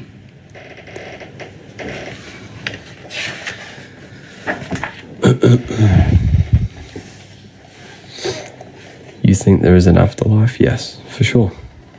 You die every single night. There is a... So the universe, right, is fractal. Let me explain this for you. The universe is fractal. All you have to do to unlock the secrets of the universe is to study the small versions. You just study the small and you see the bigger. So if every day there is life and death, so when you go to sleep, that's death. When you wake up, that's life. But when you go to sleep, you don't die. You enter another... Your consciousness shifts into your astral body. So life and death on a bigger scale, on a daily cycle, on a bigger scale, is summer and winter. So the winter time is the night time, and the daytime is the summer. It's micro and macro. You just study the small and you see the bigger. As above, so below. Does that make sense? If you just study the microcosm, you see the bigger picture. This is the secrets behind research. You literally just study yourself and you will know God. Because why? Because God is in you. God is everything. You study your mind, you'll unlock the secrets. You turn your thoughts inward on themselves. Don't think about anything outside. Think about the internal.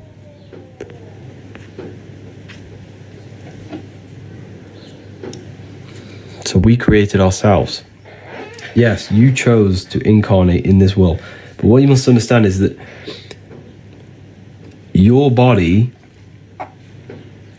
is the technology to experience this reality.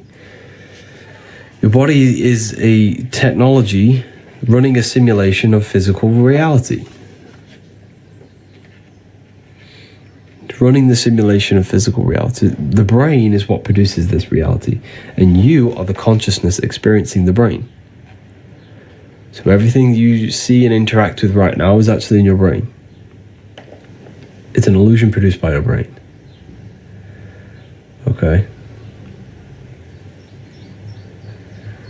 So, anyways. Why can't we remember? Our consciousness goes to the astral. You can sometimes when you dream. It's because you've lost this ability. Like I said, when you don't use something, you lose it. So every time you have a dream, write it down in detail and try and remember every aspect of it. And this will help remember your dreams.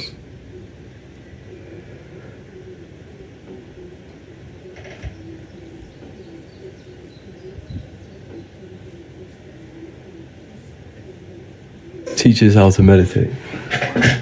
To meditate, you simply just need to place your awareness on nothingness. A thought will enter the mind, redirect the thought into the nothingness. Another thought will enter, redirect it. And over time, you'll learn how to make that gap of nothingness longer and longer. And when you can dwell in the nothingness for long periods of time, that's when you'll have mystical experiences. Keep seeing the same person in my dream. Your dream, if you're seeing that person is a symbol of your subconscious. Every person you see in your dream is a symbol representing something in your subconscious. For example, if you see someone you hate in your dream, that hate is an aspect of your subconscious. It's an emotion you're holding inside of you.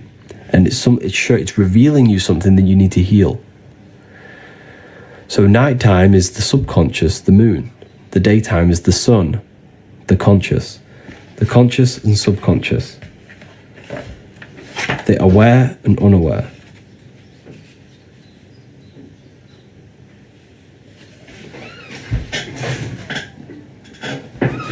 The aware and the unaware.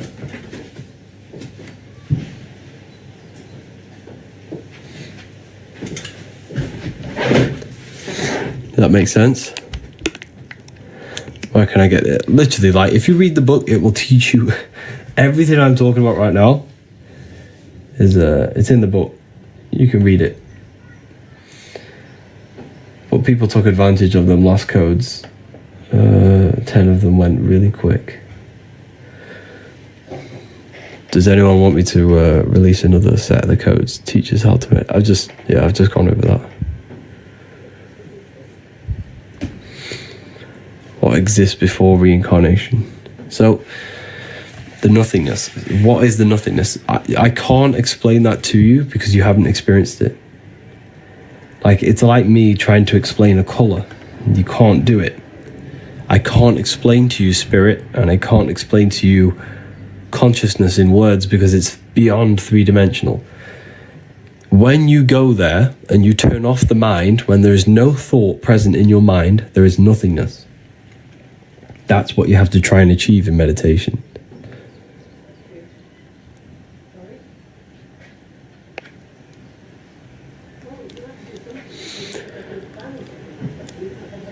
How to explain people being possessed? They're not possessed by something external. They're possessed by their own thoughts and beliefs and emotions. A demon is a demon. Mon is moon, meaning emotion. D means negative. A demon is a negative emotion that possesses your mind, body, and spirit.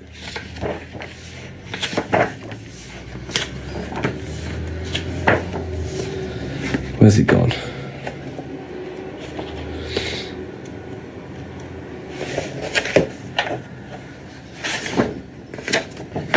Let me show you.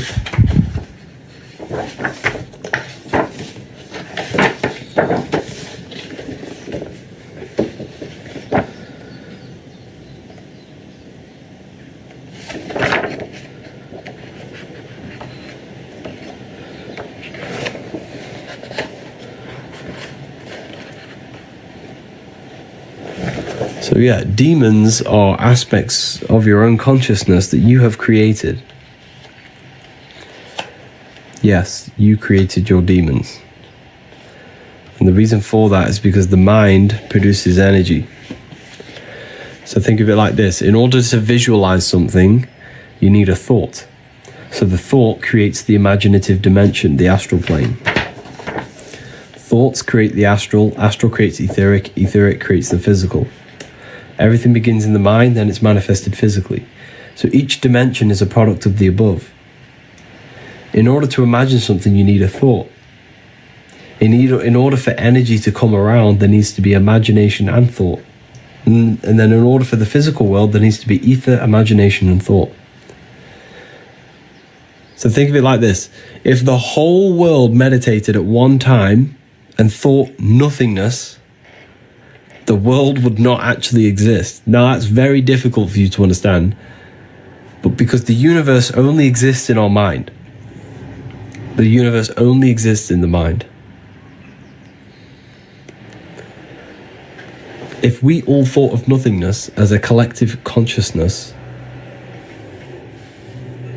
the world would not exist. The physical dimension wouldn't exist. But of course, that's impossible, but until someone thought again. Exactly, so what's that tell you? So everything is a thought. You thought your way into incarnation. You think your way out. The universe only exists in your mind. Teach us how to meditate. I've already gone over that. So demon is demon. Mon is moon, meaning emotion. Okay? The more emotional attention we devote to thoughts, the stronger the astral form becomes. Take, for example, a drug addiction. This issue is not solely a matter of brain chemistry, but also an astral demon, an astral energy you have created. Every addiction we have is an astral energy. Every thought we always think about, it becomes energy in the astral. So yes, Jesus as a collective, we have all believed and give this Jesus thought form energy. So Jesus is a form of astral energy because with the collective consciousness has molded this thought form into energy and gave it emotional energy. So it feeds off emotion. This being that we have created by believing in Jesus feeds off our emotion. It's only alive because the collective consciousness thinks it into existence in the astral plane. The astral plane is the imagination. Everything is energy, yeah. So you see how now you know, if you connect the dots yourself, I'm not going to say too much, but now you know why they do worldwide scary things. Because they're trying to create forms that hold power over us in the physical. This is very, very deep. Not everyone's going to understand this. But yes, the mind molds the astral.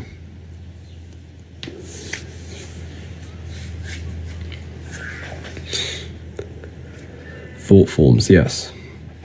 Anyway, that's too advanced for a lot of people.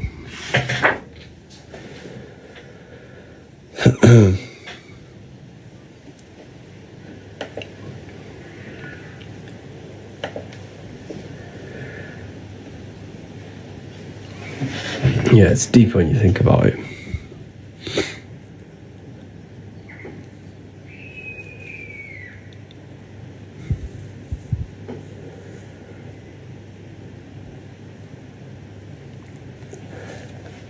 What is ether?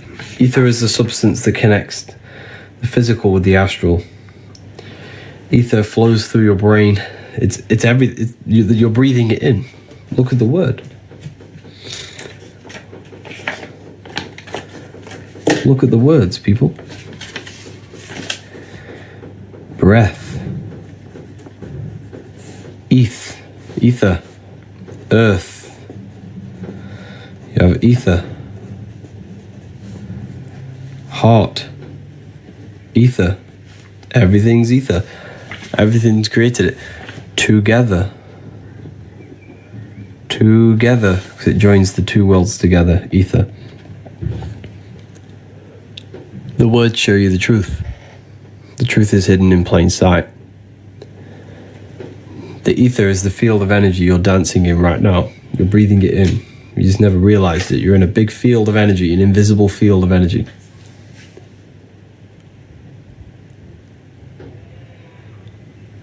Satanic knowledge. Okay.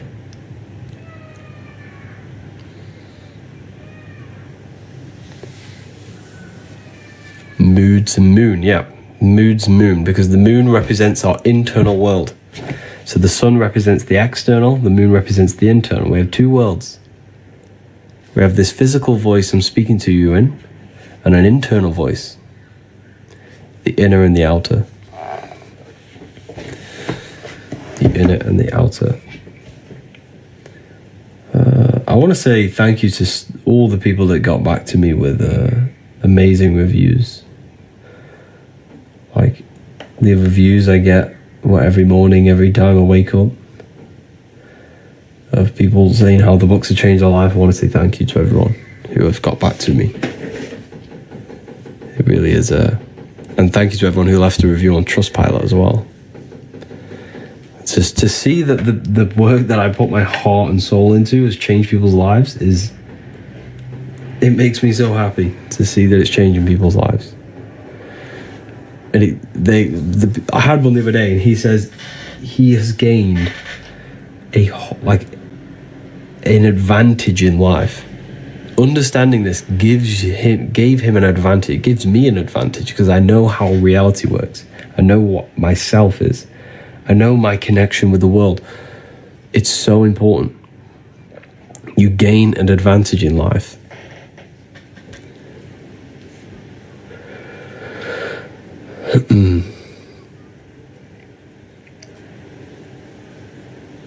I just purchased volume 1. Amazing. Yeah, you're gonna gain the advantage. You made a good decision.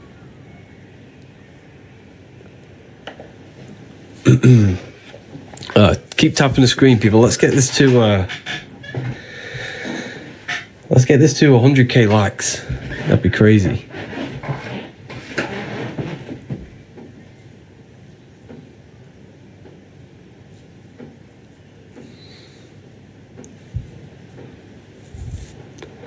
Let's get this to 100k likes.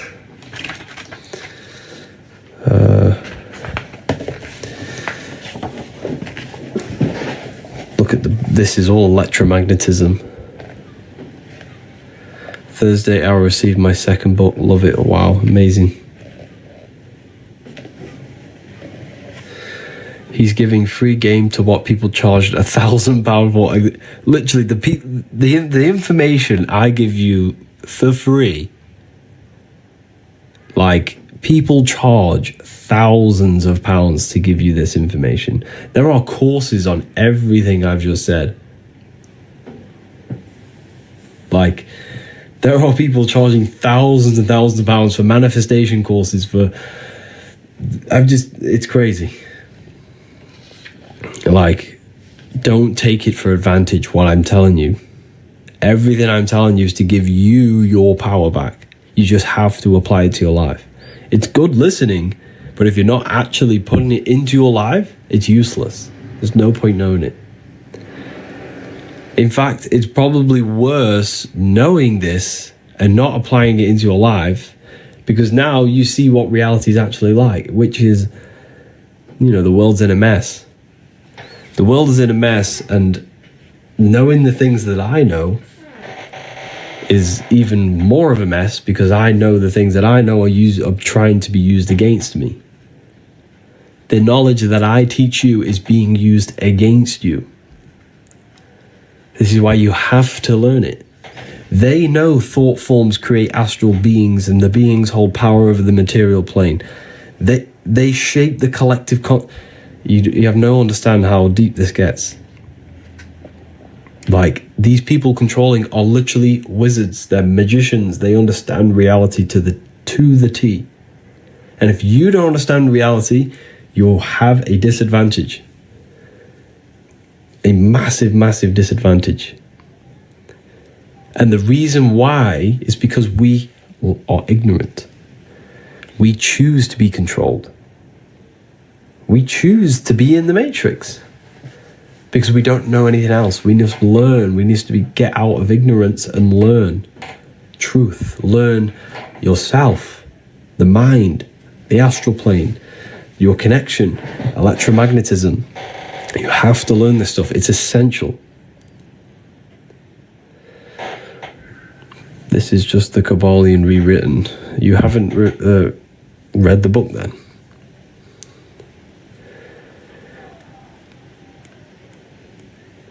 No, neither melanin all the way in Africa.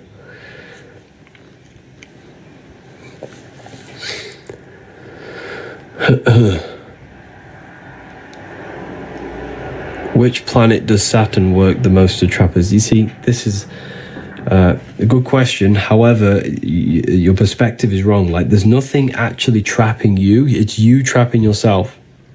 I'm glad you're curious and asking that question. But there's nothing trapping you. You are trapping yourself. And because Saturn is the aspect of our consciousness that is limiting. I'll show you.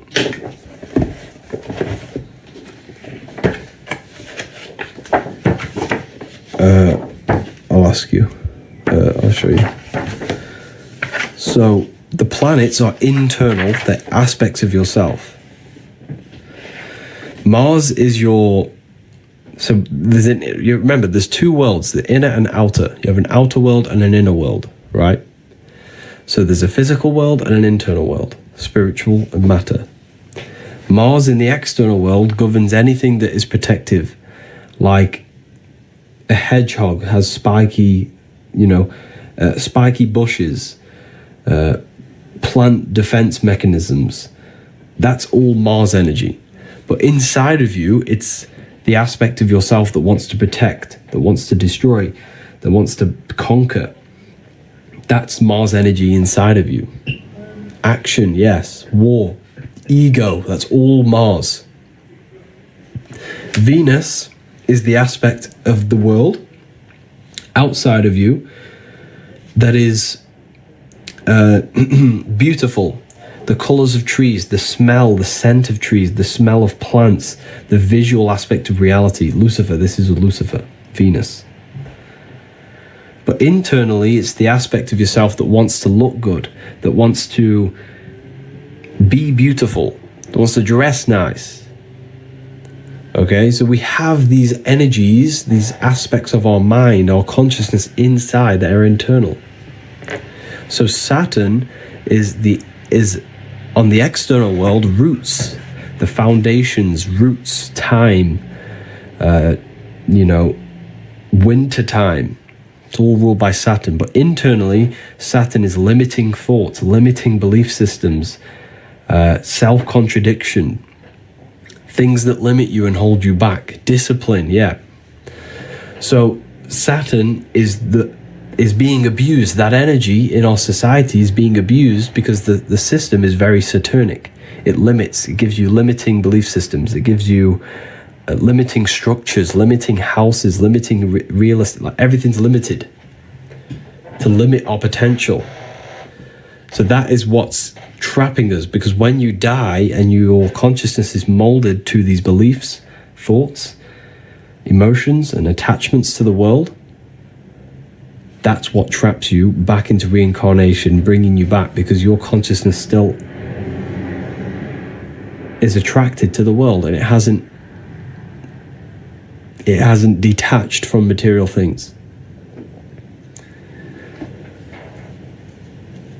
That right there that I've just told you is probably the one of the deepest things someone could tell you. Like that, and that's a part of the book. I teach you all of that in volume 2. But you have no clue how deep it gets. It gets real deep, and it's so important that we learn it.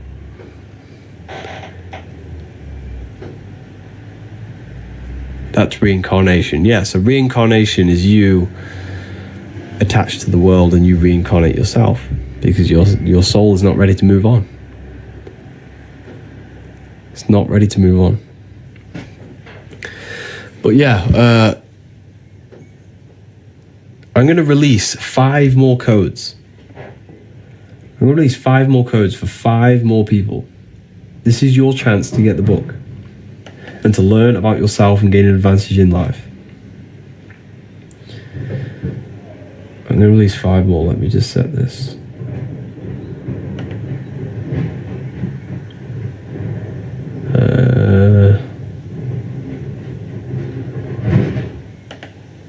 Okay.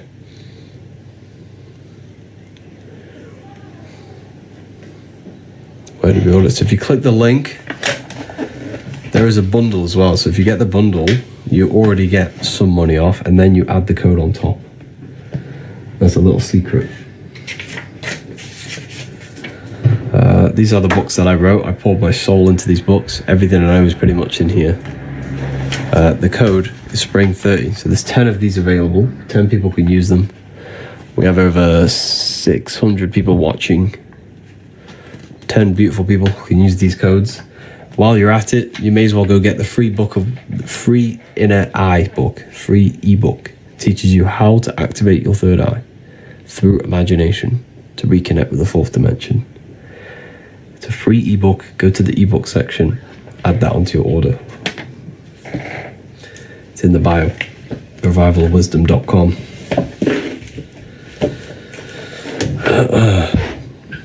How can I get the book? Just go to the bio. It's right there.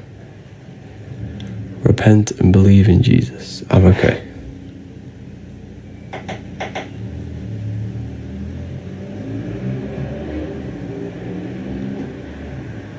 To relive the same life over and over? No.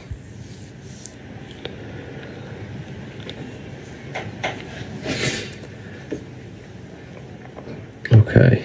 2 of them have just been used. That was quick.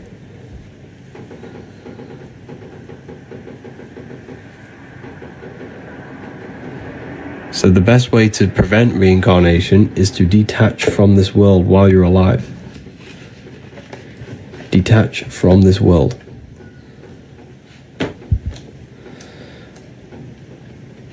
You have to detach from this world.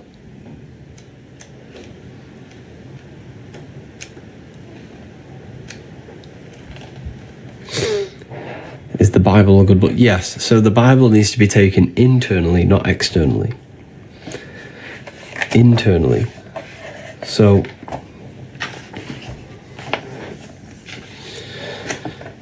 the story of Jesus is symbolic of a process that happens inside your own body, inside yourself. You're saying I should detach. Yes. So mentally and emotionally detach from the external world. That's occultism. Yes, the word occult just means hidden. Anything that's hidden. Your thoughts are occult. Your emotions are occult. Energy is occult. So if you've ever studied energy and science, you are an occultist. And it just means hidden. Okay? So Christ, oil. Jesus was in Nazareth. Then he goes down to Bethlehem. Down the Jordan River. The Jordan River represents your spinal cord. Every religion has a sacred river, and that river is your spinal cord. Every religion. Every religion has a sacred river. The Egyptians, it's the River Nile. The Christians, it's the Jordan River. Every religion has a sacred river. Why? Because this is where the cerebrospinal fluid flows down your spine. So every single month is called cerebrospinal fluid, CSF. You can do your research on this. And it's released down your spinal cord. This is Jesus coming down the Jordan River from Nazareth to Jerusalem. Okay?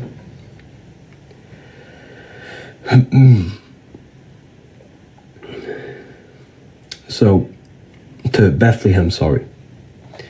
And then Joseph and Mary are waiting for Jesus' return. Joseph and Mary, Joseph, male, Mary, female. Pineal gland and pituitary gland in your brain. Because these are the two glands in your brain that secrete this fluid and push the fluid down the spine. So Joseph and Mary are waiting in Nazareth at the top of the Jordan River. And when Jesus comes back up the Jordan River, back to Nazareth, back to Joseph and Mary, what happens? He's crucified in a place called Golgotha, which translates to a place in the skull. So it's all about raising the cerebrospinal fluid down the spine and raising it back up through Kundalini awakening. You raise it up the 33 vertebrae on the back of your spine. This is why Jesus dies at 33. John 3:3. This is not a coincidence. Unless you are born again, you cannot see the kingdom of God. You're born again when you activate these brain cells in your brain. It feels like light entering your brain. I'm sure some people have had a Kundalini awakening. Okay. This is why the Freemasons have 33 degrees, because there are 33 vertebrae on the back of your spine. You have to raise the oil to your brain. To your brain. Okay. This is also found in Jacob's ladder. Jacob places his head on a rock and he sees a ladder up to heaven. He took a rock and he's laid his head on it. Jacob had a dream. He dreamt there was a ladder on the ground that reached up to heaven. The ladder is your spinal cord. He saw the angels of God going up and down the ladder. That's your spinal. There's electricity. Electricity is an angel that helps God. God is your consciousness in your brain. The angels are helpers of God. Electricity up and down the spinal cord. Your nervous system.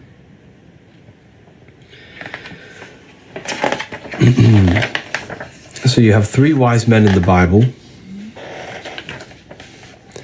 The three wise men from the East. And like I said, the Freemasons, if I show you here, they always place the East at the top and the West at the bottom.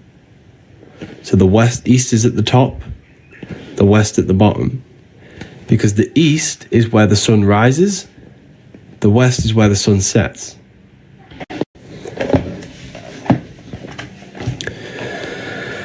So the East represents the light. Where's the light of your body? The Bible tells you. The Bible tells you. Where is it gone? It's here somewhere. I'm sure it is. But the Bible says, the light of the body is the eye. And if thy eye be single, thy whole body shall be full of light. Just trying to find the verse for you. It's here somewhere. I just can't figure out where it is.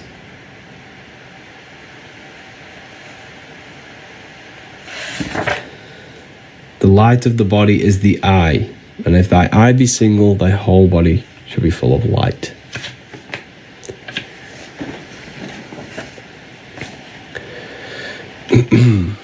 So the East is where the light is, the eye, the mind's eye, the third eye, whatever you want to call it. The three wise men from the East are the three glands in your brain. You have the pineal gland, the pituitary gland, and the thalamus. Thalamus produces dopamine. The pineal gland produces melatonin, a hormone that rejuvenates red blood cells, slows aging, prevents systems from failure within the body. Pituitary gland releases serotonin, a natural mood stabilizer. These are the three wise men from the East who give presents to Jesus. They give presents to Jesus. So the Bible is speaking metaphorically about human anatomy and about your body.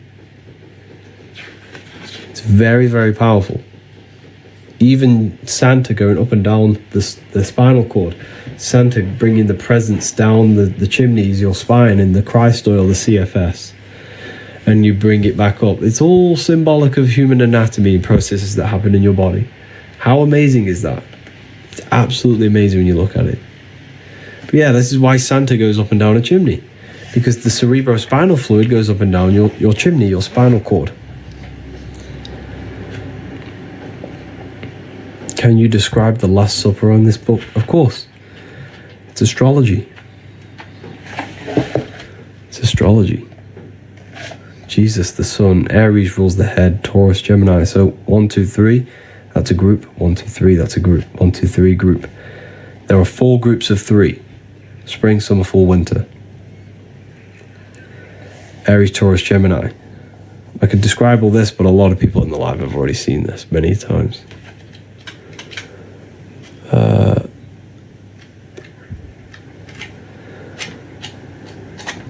Like literally the whole thing is symbolic of astrology, numerology, human anatomy, and human psychology. That is what the Bible is about. It's about you. Not Jesus, it's about you. What's going on inside this body of yours and that mind. Why would it matter anything else? If something's not benefiting your understanding of this life, you know, first time here, wow, yeah, you've just heard a lot of information. Welcome. Welcome. So yeah, this is the astrology. Because if I show you this,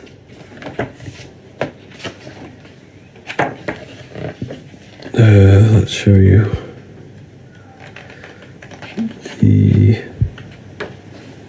yeah.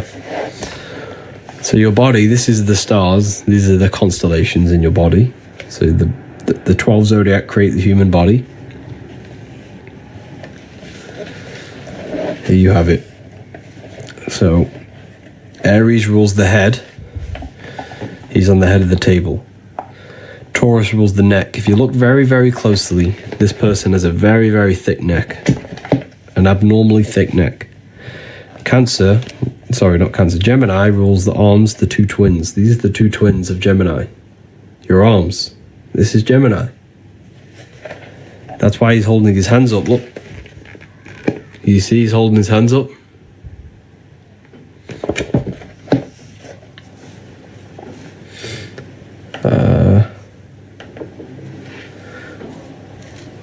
Holding his hands up. Then you have Cancer. If you look very, very closely, he has a knife in his hand, holding it backwards. It's like this. Very closely, he's got a knife there. Because Cancer's a crab. And they pinch. They cut you. Then you have Leo, the lion, showing dominance when your elbow and you have a clenched fist, showing dominance. Leo's the lion, dominance. Virgo, he's pointing very closely. He's pointing at her neck. That there's no Adam's apple. This is a woman. He's pointing, saying, this is a woman, there's no Adam's apple. It's Virgo, the virgin. Then you have the sun. Jesus gives and takes, one hand down, one hand open. Red and blue for opposites. Red tap, blue tap. Roses are red, violets are blue. A red siren and a blue siren on your police car. Everything's red and blue to do with opposites. Democrats and Republicans, red and blue. Then you have fall. This is Libra. Libra rules the balancing core, your abs. Core, this is the center of gravity in your body. All to do with balance, and this is the balancing of the sun. This is why he's holding his arms out, balanced like this. He's holding his arms out. Balancing of the sun and the balancing of your body. So this is all astrology. The whole thing. You know, this is a very, very symbolic of astrology. Jesus is the sun. That's why he has the sun on his head.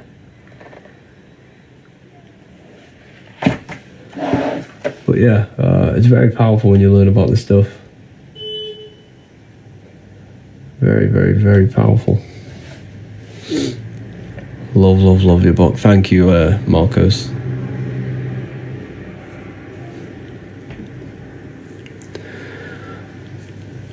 Ordered volume 1 yesterday. Amazing. Your life's going to change. The 13th. The 13th is you. Jesus is the 13th. 4. 3 plus 1 is 4. You have fourfold. Mental, emotional, physical, spiritual. 4 bodies of consciousness.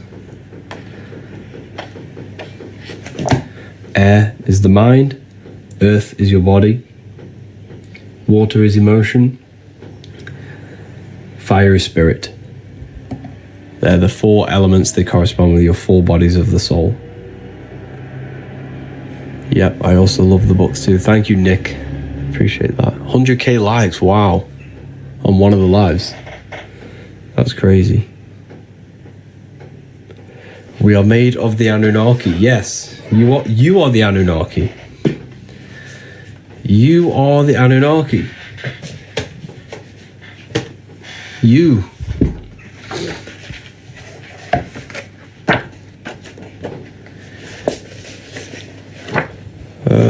You're literally everything. Anu, the god of the sky. Ki, the god of the earth. Anu was the god of the sky, came down to Ki, and they married. And they gave birth to the Anunnaki. Spirit and matter came together to produce you. You came down from the sky. You are the sky god. This is what you need to understand. Your astral body is where you came from. You are the sky god. You came from the stars. This is why you are a star, sister and mister. Fraudster. Stir means star. You are a star. You come from above.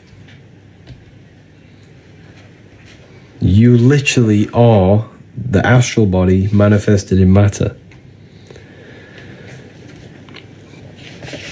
It's amazing.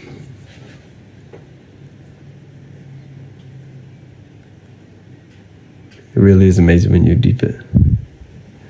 Truth mixed with lies. Okay. You think that. That's okay.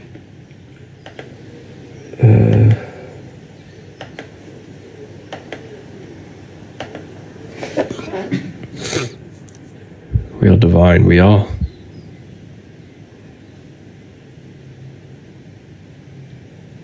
Very divine.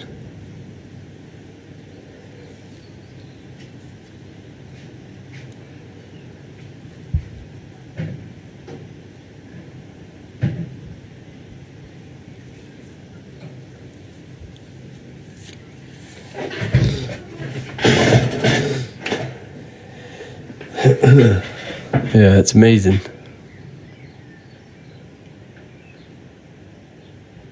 We're just here to remember, yeah.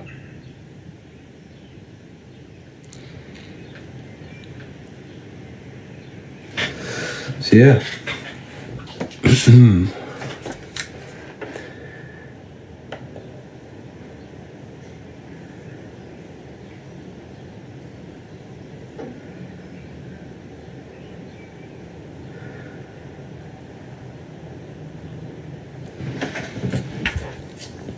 The number 7. 6 is the number of matter. 7 is the number of completion of creation.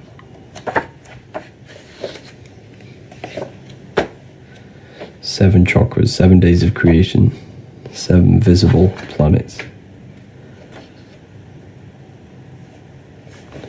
So like I was saying earlier, you just have to study the small to see the bigger.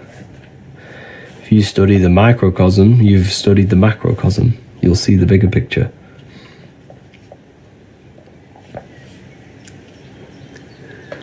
Sacred geometry, yeah. But geometry is one of the secrets about geometry. You know, we think geometry is something outside. We think geometry is something outside of us, right? But geometry is not outside of you. Geometry is your brain's codes on how to decode matter into reality. Why? Because everything you see is produced by your brain. not outside of you. Nothing is outside of you. It's what you need to understand. There is nothing outside of you. It's an illusion produced by your brain. The only thing that actually exists is the mind. And in essence, that doesn't actually exist if you turn it off. So this is why on computers you have 0 and 1. 0, nothingness. On and off. When you turn off the mind, the universe shuts off. There's nothingness.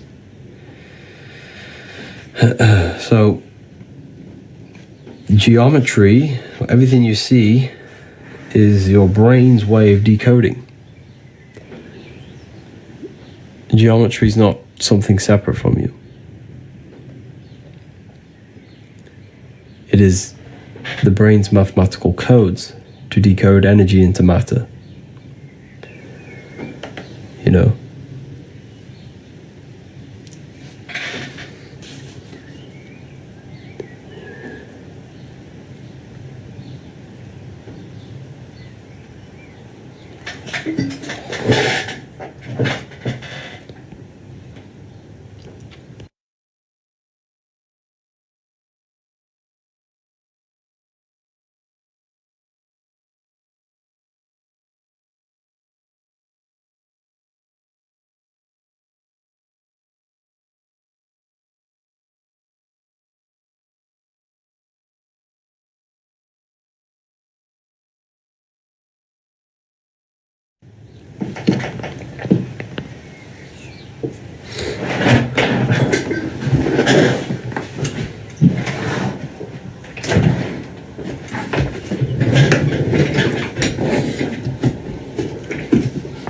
Yeah.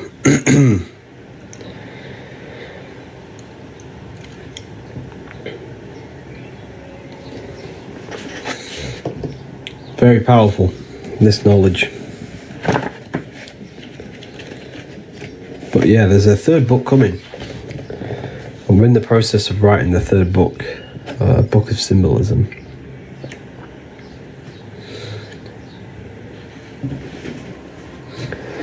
You're not lying, but people are ignorant to the truth. Yes, they are.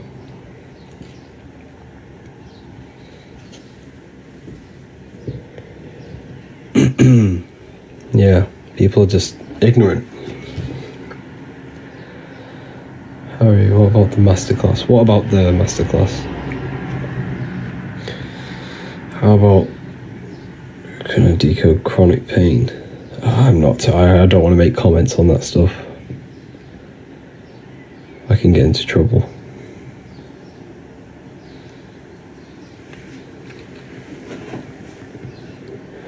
Opinion on the Baphomet. The Baphomet is a symbol, like anything. Everything's a symbol.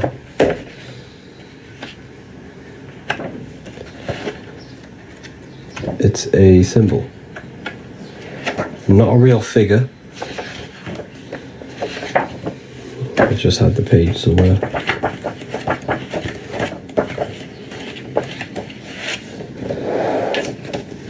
If you look at the Baphomet, right? You have fire, air, wings, air, fish gills for water, earth, fire, air, water, earth. Water is emotion, air is the mind, fire is the spirit, earth is the body. You have the moon, represents the internal world. Is the internal world controlling you, or are you controlling it? As above, so below. Are your thoughts and emotions, are you a slave to them, or are you actually creating them? Are they reactions or commands? The internal world needs to be commands, not reactions. So this is all symbolic of that. It's a symbol. And this is the lower nature of man, the goat, the animal instinctual nature. It tells us to hate, steal, and rob. This is the higher nature, the spiritual nature. This also represents Capricorn, the goat. Capricorn represents Saturn, limitation, the lower self.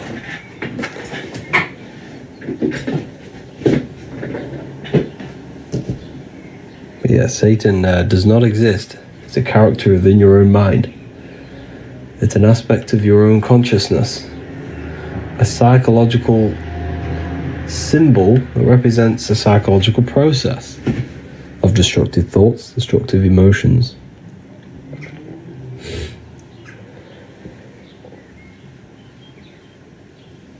Why are you sharing this information? Most would keep to themselves. Good question. Because I believe everyone should know their power. Everyone should gain their personal power. And if you think this is deep, the text you see right in front of you is a lot more deeper.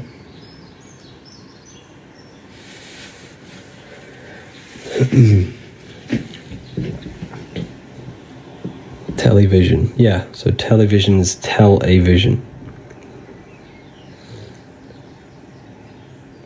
Tele means like communication or traveling.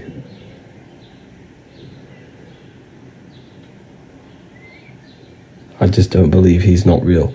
That's fine. But when you realize that no one's worshipping Satan, the Satan doesn't exist. Satan is it's just an aspect of yourself. The universe is mental. The only thing that exists is your mind.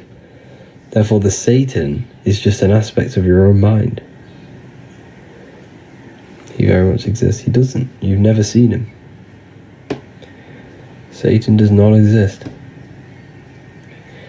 The Satan voice that tells you to do things is not Satan, it's your own mind.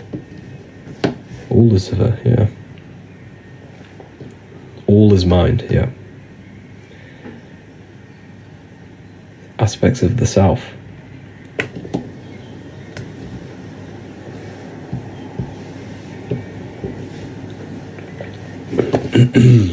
But yeah, it's crazy. Repressed, rejected parts of the self, Satan. Yeah, exactly. Limiting beliefs, suppressed emotions, hate, anger. This is all satanic energy, satanic thoughts, destruction. All internal. The best thing you could possibly do in life is never blame anyone for everything. For anything. Everything's your fault. Until you take 100% accountability for your life, literally it's the best thing you could possibly do. There's nothing outside of you. Everything is your fault. Don't blame anyone else for anything. Blame yourself. Even if it wasn't you. Blame yourself for being part of that thing. Blame yourself for being part of that friend who did something to you. It's all yourself. You caused the destruction. Satan did not. Don't blame don't blame Satan for the bad things in your life.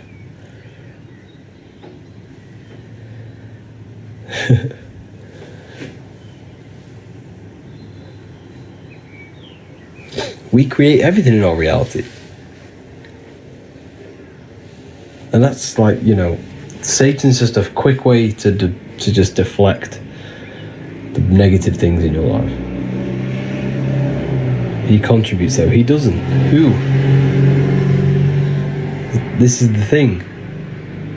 Satan doesn't contribute towards anything. Satan is a symbol. It's demons. You have to, everything's your mind. Your life is your mind pushed outwards. So it's just a materialization of your thoughts.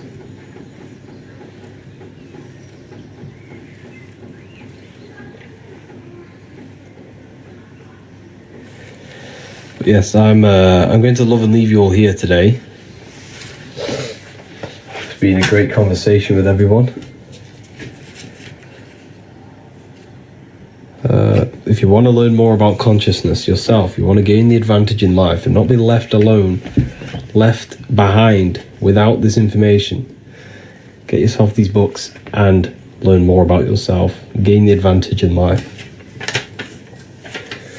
These books will change your life. The books that I wrote, they're in my bio. You can get this one in PDF. It's very affordable. Even if you get the PDF version, this will change your life. But yeah, it's been an amazing talk, everyone. It's good connecting with you all. When's the symbolism book out? The symbolism book will be maybe a month or two. You wrote them. Yes, I wrote these books. My name here, right here. Harry B. Joseph. Harry B. Joseph. This book is full of symbolism. Yeah, the next book is on symbolism. Book of Symbolism. Can we pre-order? Maybe, yes, in the next few weeks, hopefully. I'm going to try and set something up. But hopefully I can... I'll keep you all updated with that. But make sure you're in the Telegram or something. Because Telegram, I can directly, directly contact you.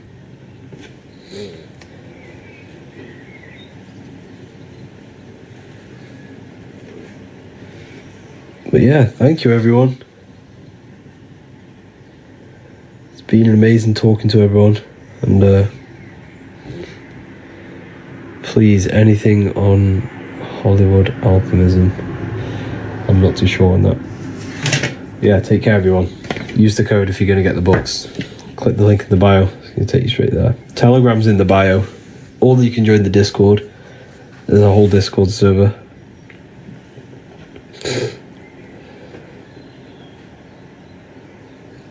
But yeah, take care everyone. Have an amazing day. Can't find your free ebook. It's on the ebook section. Click the select button. As soon as you go on the website, there's a select button. Click the select button, go to ebooks, and it will take you to the ebook section. There's a free book on how to activate your third.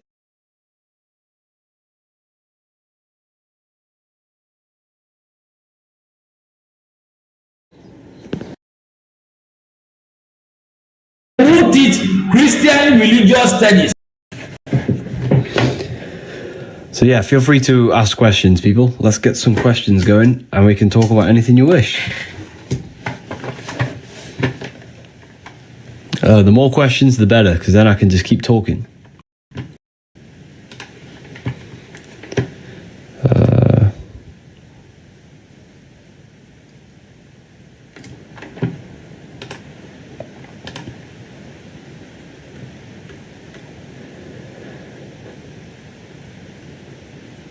How can we find our purpose?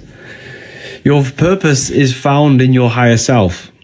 Now, when I say higher self, I don't want to seem like this cringe spiritual thing, but each one of us has a higher self, a potential of our highest state of being, where we are doing everything that we know we should be doing.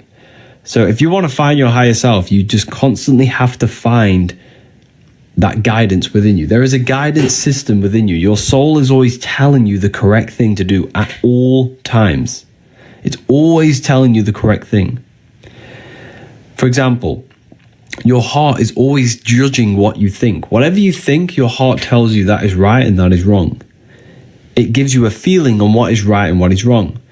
So if you want to find your purpose, you have to constantly say yes to the inner guidance. Every time you say no to the inner guidance, you are pulling yourself away from your life purpose. Each one of us has a purpose in this life. Your life has a great meaning. We're part of this beautiful experience we call life. So if you want to find your life purpose, you have to constantly say yes to your heart's guidance, to your soul's guidance. It's always telling you the correct thing. There's always something inside of you saying, I should be doing this, but I'm actually watching TikTok, or I should be doing this, or I'm actually doing this. There's a guidance telling you not to masturbate. There's a guidance telling you not to do these bad things. So you always know the correct thing to do at all times. You know you shouldn't waste time. When we waste time, we have a feeling within us. Well, I do anyways. Thoughts become reality. Yes, what you become what you think about. You become what you think about. Because our soul speaks to us through emotion. Emotion is the language of your soul, and thought is the language of the mind. So it's the emotion that is teaching you the correct thing. Emotions are a guidance system in this life. If you have a negative emotion of fear, that is your soul telling you need to overcome this so you can become stronger. If you have a emotion of jealousy, this is your soul telling you where you need to be. So emotions are always guiding you in this life. Always. Emotions are a guidance system.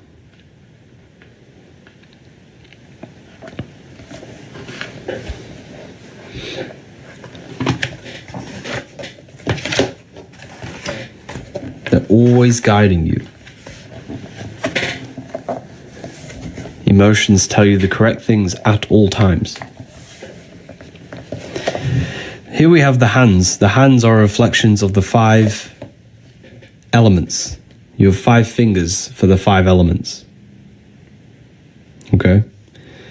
So these 5 elements are corresponding with your hands. Now they're also corresponding with your skull. Your earth is the jaw. Water goes in the mouth, air goes in the nose, fire's light goes in the eyes, and spirit is your 3rd eye. So your jaw, your whole skull is showing you the order of the elements. This is how beautifully designed the world is and your body is. It's a sacred creation. Look at your skull. You can't deny this. You cannot deny this. Okay.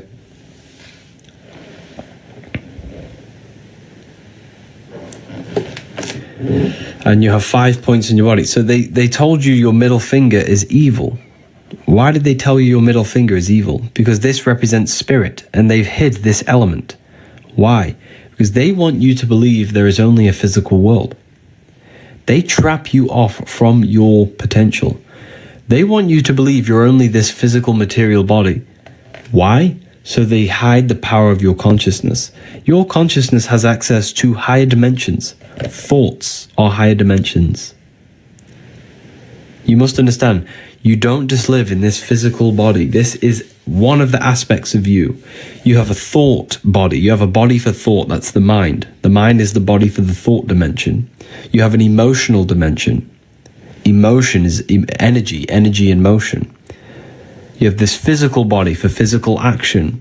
So you must understand, these things don't just exist in the physical world. They've told you that your thoughts are physical, emotions are physical, and your body is physical, and everything's just physical. Why? Because they hide the connections to the higher dimensions. These dimensions shape and mold this physical dimension. Everything they do is to brainwash you into believing there's only a material world. That's literally what they do.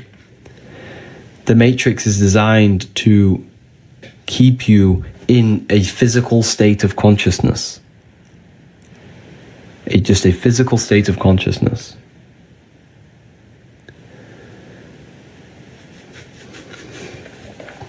Yeah, church. Church is one of the biggest scams there is.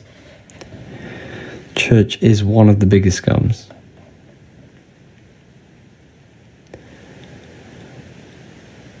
Yes, ether is spirit. Ether is spirit. So they demonize your middle finger so that they make you scared. Oh, well, because they've hid this element. They've hid the ether. This is why this is always the highest. This is the highest finger, because ether is the highest element. All of the 4 elements are created out of ether. This is the most important element. So your body's showing you the elements. Ether is what you breathe. Ether, you breathe ether. That's what breath. Look at the word breath. Breath. Ether.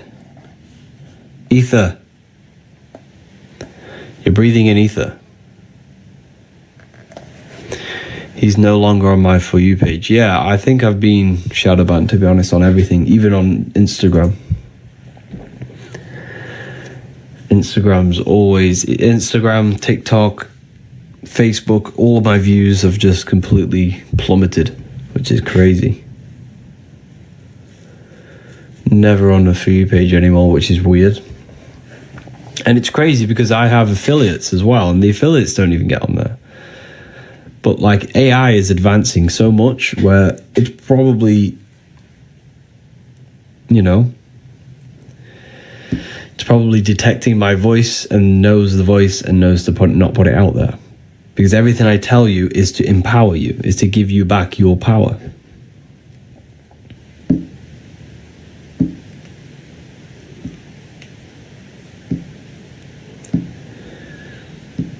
You know, everything I teach is to give you back your own power.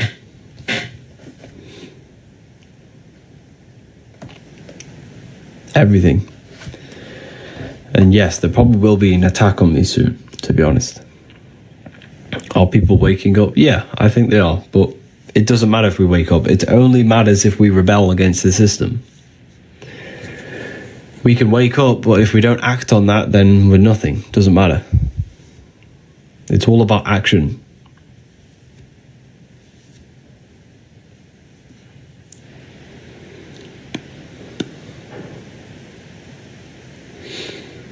You know, so the system is it's designed to keep you trapped in your physical body. They don't want you accessing higher dimensions of consciousness.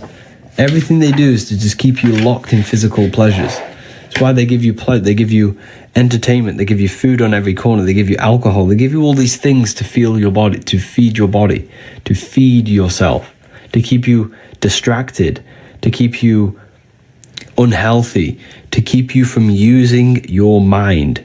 Your mind is the most powerful force in the whole universe, and you have access to it. You know, if you learn how the mind works, how this consciousness functions inside of you, you can use this power to create empires. You can use this mind to create anything you wish. And that's the one thing they hide from you.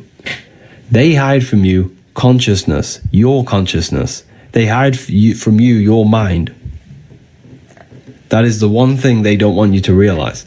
They're not trying to hide God. They're not trying to hide anything else but yourself. They don't want you to realize that you create reality. You don't observe reality. You create it. You are the creator of reality.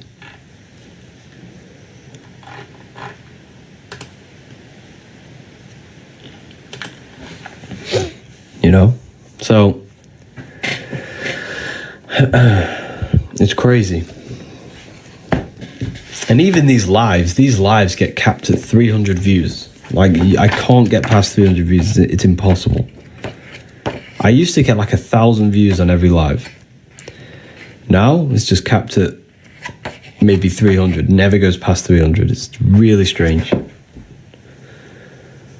So I've had many attempts to take down this account, take down Instagram, everything. But yeah, ask questions, people. I can't speak here forever. I need questions so I can speak and have a topic.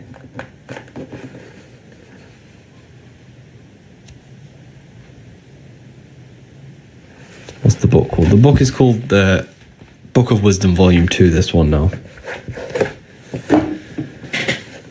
Astral projecting.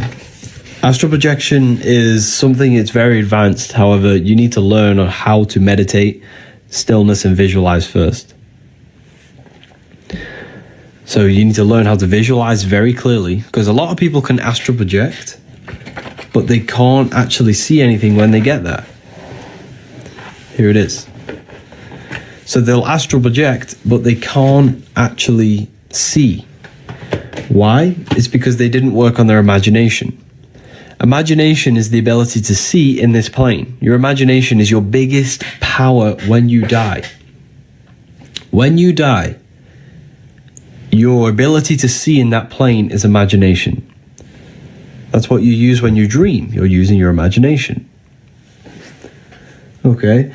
Now, if you observe yourself just as you wake back up from your dream, you will realize that you are shifting from a dimension from within your middle of the brain. You can feel it. Just observe it. I can observe myself falling back and turning back to my physical body from a dream. You can feel it. You fall out of your imagination. That's what you're using when you dream. It's your subconscious imagination. But dreams are very, they're personal. You're not in the collective astral plane. You're in your personal mind. You're only in your mind. But when you astral project, you're actually entering the collective subconscious. You're entering the collective astral plane, which means there are other souls, there are other thought forms, there are other beings in this plane. Okay. So a dream and astral projection are separate, are very different. Okay, they're very different. Let's keep tapping the screen, everyone. Let's get this to 50k likes if we can. Let's get this to 50k likes. So when you dream, you're in your own personal subconscious mind. But when you astral project, you're entering the collective mind, the collective subconscious. Is astral projection easy to do? It's not easy. Well, it can become easy once you know and understand how it works. However, you won't just do it straight away. There are many different things that can block your astral projection, which is limiting beliefs, fear, suppressed emotions. These things can stop you from leaving your body. Most people, I had this myself when I first started astral projecting, that when you leave the body, you start to fear. And that fear pulls you down. It pulls you back into your physical form. Astral projection is a powerful, powerful way to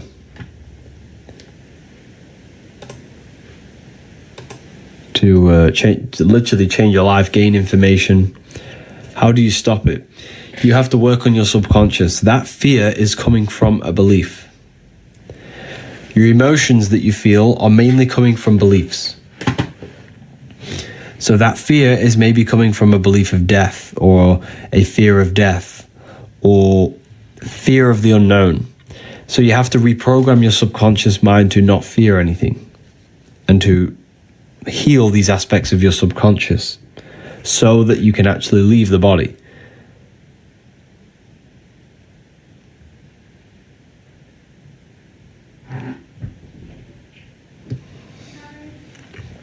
So it's yeah. But in this book, I literally teach you everything about astral projection, pretty much. The etheric body. Here we have the Egyptian showing you astral projection. Astral projection. This is the Egyptians. This is some more information on it.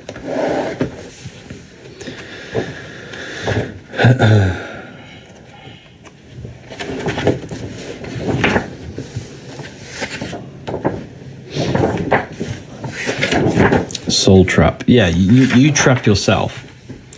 There is no external person trying to trap your soul. So a lot of people say the moon traps their soul, right? A lot of people say the moon is a soul trap. Saturn and the moon are working together to trap your soul, which is in a way true, but they're not trapping your soul externally. It's yourself. You trap your own soul. Okay? So what we need to understand is that the cosmology is showing you this. So if I show you this, right? Here we have the cosmology. We have the Earth, the Moon, Mercury, Venus, Sun, Mars, Jupiter, Saturn, the stars. So the Moon represents the lower astral plane. This is the lower astral plane. This governs the lower astral plane. What is the astral plane? The astral plane is the dimension of imagination. So when you dream, you use this imagination. Okay?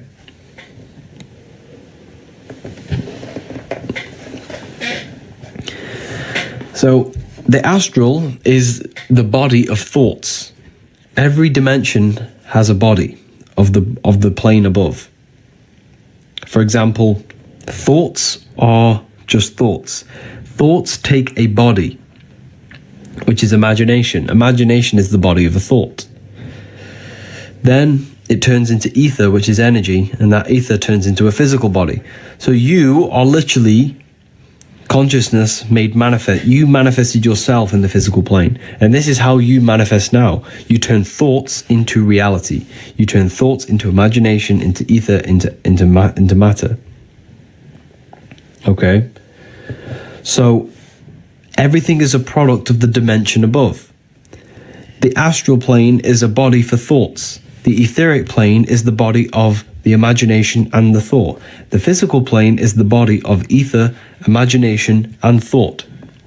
So this physical plane, look around you, everything began as thought.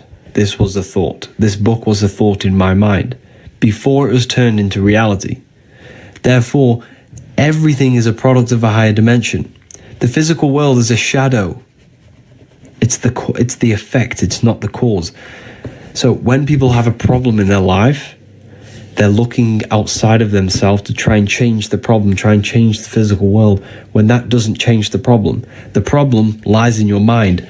If you want to change your reality, you have to change the mind. Because mind and physical reality are directly connected. This is why we say mind over matter. This is why the Freemasons show you the compass over the square, showing you circles over squares, which is spirit over matter, invisible over the visible. The invisible creates the visible. The Bible tells you that. All things seen come from the unseen. Mind creates matter. They're not separate. So science tells you mind and matter are separate. Science tells you that you and the universe are separate. But all of this is interconnected. Your consciousness holds power over this material world. This is the secret that they cannot let you find out. It's this simple, that you are the co-creator of reality. You are literally projecting reality, and thoughts and emotions are commands. They should not be reactions. So what's the first thing they tell you when you're in school? They give you a board with all these smiley faces and emojis on them, teaching you about the different emotions that you feel when you're in. I remember doing this as a child in school. They tell you their reactions. That's the first thing they tell you. They're not reactions. Thoughts and emotions should not be reactions. They should be commands to create. You should feel the reality as if you already have it. You should think the reality, and you will create it. Because your internal state of consciousness projects the outside world, and they don't want you knowing this. So this is why the government is called a government, because they govern your mind, the architect of reality. They govern the mental body, and through information and belief systems. They have to install information and belief systems into you, because that's what creates your reality. So this is why they shove you in school for 12, 18 years, to shove belief systems in the mind, to limit the mind, so that it's programming of your mind, because your mind creates your reality. Therefore, if they limit your mind, they limit your ability to create. And that's what you are, a creative force. A small version of God. The ancients knew this. The ancients all knew this. Of course they knew this. That's why they showed Jesus in your brain. They show Jesus in the brain. They always show God in the brain. Because God is your creative power of consciousness. Okay? This What, in paintings? Yes. So these ancient people who were Christians knew the esoteric meaning and the hidden meanings behind Christianity and the Bible. The Bible teaches you about this. You just have to read it in the correct way. So the ancients all knew this. They still teach this today, but just in secret societies. This isn't information given out to the population. This is given out to people who are CEOs of big companies, celebrities, because the people who actually use the mind are worthy of finding out this knowledge. But I'm here to try and give this information to everyone. It's all symbols, yes. They hide this knowledge in symbolism, because symbolism is not letters. Symbolism only speaks to the people who have the knowledge to read the symbols. You know? So it's consciousness. That's what they hide. And when you actually sit there and play around with your consciousness, you'll figure many, many different things out. Many, many different things. Keep liking the stream, everyone. Let's get this to 50k likes if we can. That would be amazing. Feel free to ask questions as well. So religion gives you this deity outside of you, such as Jesus, Allah, Buddha. So you worship them, and the reason why they worship them is to hide your power. They want you to not use your own consciousness and not figure out that consciousness is connected to God. But instead, they give you a man in the sky to worship to try and change your life. I promise you, closing your hands and praying to, some man in the sky will never ever change your reality. And in fact, prayer is an ancient form of reprogramming your subconscious mind. So prayer, why do we put our hands together? Does anyone know why we put the hands together in prayer? It's because your body's directly connected. Your body is an extension of your brains. By placing your hands together, you are connecting the brain hemispheres. And when the brain hemispheres are aligned, you can access consciousness. Because when these two brains are not working together, and they're working against each other, you can't really access consciousness. So when you align them, you can then access consciousness or the subconscious. So this is an ancient form of meditation. This is why we close our hands together. Because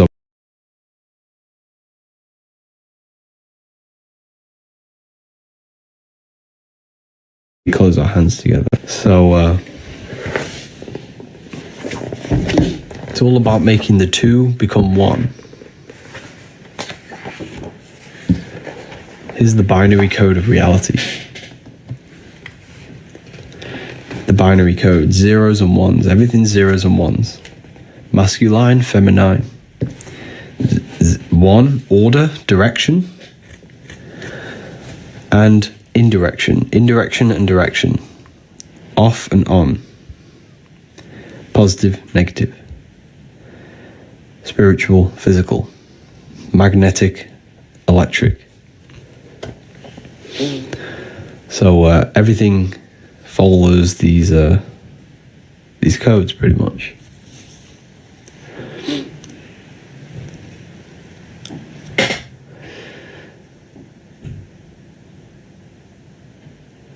Yeah, let's get this to 50k likes if we can. That would be amazing.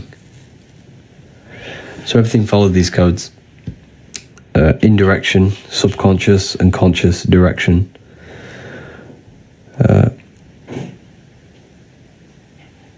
Subconscious and conscious.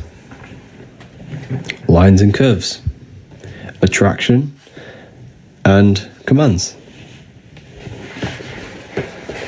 So everything followed these. This is the binary code. Zeros and ones. zeros and ones. So this represents the subconscious mind. Feminine is subconscious and man is conscious mind. So females, they speak subconsciously. If they are hungry, they will say, "Are you hungry?" But when a man is hungry, they say, "We're getting food." So they speak subconsciously, we speak consciously. Men and feminine. Yin and yang. They are both needed, both equal. So the subconscious is the womb of the conscious mind. So whatever you mold your subconscious with your belief system, memory, that molds your conscious mind, what you think about. So if you study how the conscious and subconscious mind work and how they work together, you can actually study how the male and female relationship is meant to be. You can literally just study these things and you'll see how your relationship with your partner is meant to function. And you can start to understand your partner and how they think.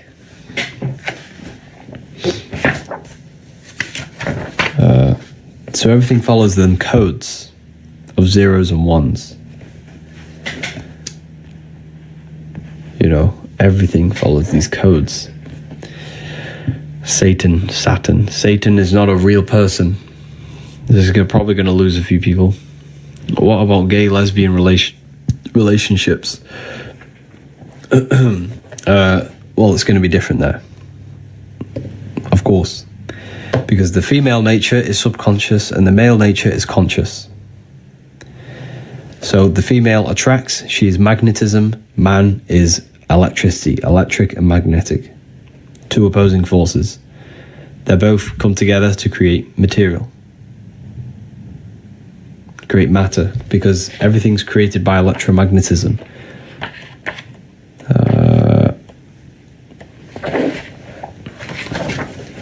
Everything's created by electromagnetism. These are the atoms, positive and negative. This is why we have day, night, hot, cold, summer, winter. Everything's dualistic because the atom that creates this world is dualistic in nature. Is dualistic. It's the pineal gland. This is why Buddha has a pine cone on his head. He wears a pine cone. This is why the Indians have a red dot on their forehead. It's all to do with the pineal gland. Why? Because the pineal gland is not the third eye. A lot of people think the pineal gland's the third eye. It's not. The pineal gland is not the third eye. Now, let me explain. Your body is a receiver, and modern science is starting to figure this out, which I've been saying this for a very, very long time. And I don't need scientific evidence because I know myself. See, the problem with science is because they're trying to measure everything. They're trying to measure everything that's possibly measurable, which is the physical world. But you can't measure things that exist beyond the physical world, which is thoughts, emotions. These things exist in consciousness. You can't measure these things. And the only way you can actually measure them is have direct experience with them. I've been saying for over 2 years now that consciousness exists beyond the physical world. And modern science is starting to figure this out. And the reason why I know this is because I've had experiences with myself. I've had direct experiences with myself, with consciousness, with imagination, and altering my consciousness and playing around with it myself. So once you figure this out, your body is now a receiver. Your body's like a radio. It's like a radio that receives a frequency. And that radio is your pineal gland. This is what picks up consciousness, awareness, life, whatever you want to call it, the observer, the being inside of you. When you close your eyes, there is a being inside of you. There's a voice. There's a force when you close your eyes. And that is what's picking it up. This is the receiver of consciousness. So when this pineal gland is blocked through bad habits, smoking, a blocked pineal gland, a calcified pineal gland, this is why they give you fluoride and all these things in the tap water to cut off your connection to your consciousness. They don't want you using it.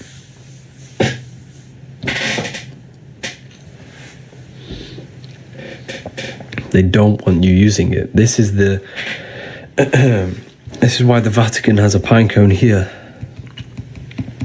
on the dome shape. I'd have to get a picture up. But above this pine cone, there's like a dome above it, which represents your head, and the pine cone's in the middle, because the pine cone's in the middle of your brain, which is the pineal gland, which has physoluminescent, crystalline, jagged-shaped cells. So, what are crystals? Does anyone know what crystals do? Crystals are used in your phone. They're used in radios, they're used in your phone, and what they do is receive frequency. They transmit frequency. They are a radio receiver. So you have a pineal gland in the middle of your brain filled with crystals. Why? Because it's a receiver of consciousness, light. Your consciousness is pure light. It's metaphysical.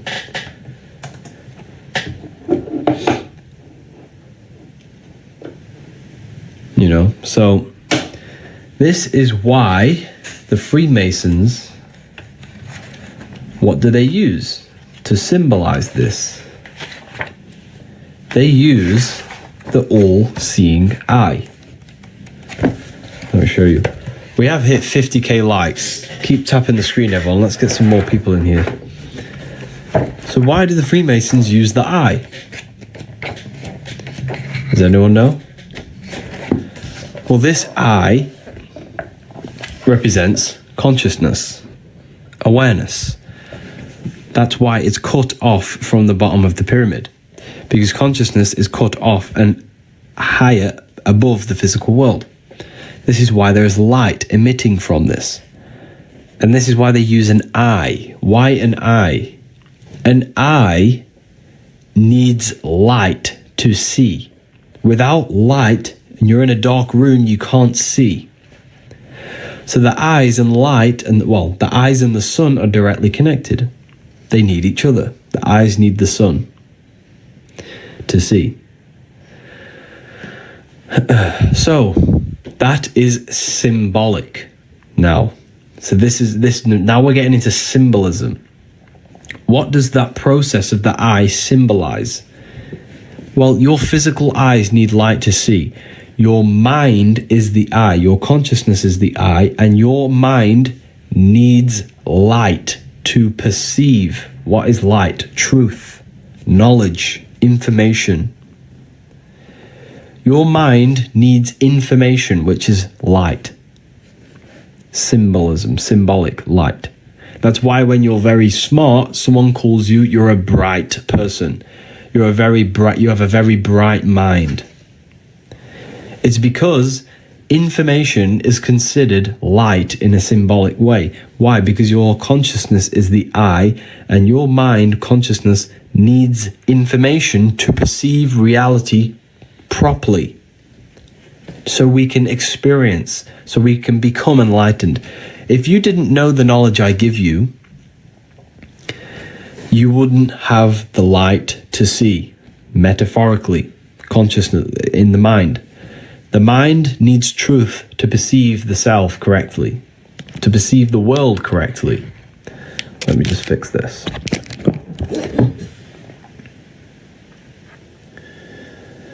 You see? So the Freemasons use the eye to symbolize this process. The process of the mind needing information. We need information to perceive. So you are the temple. Your head is the heavens. Your heels are the hell. Heels touch the physical earth. Head connect to the stars, the heavens. So the head is where heaven is. The head is where consciousness is.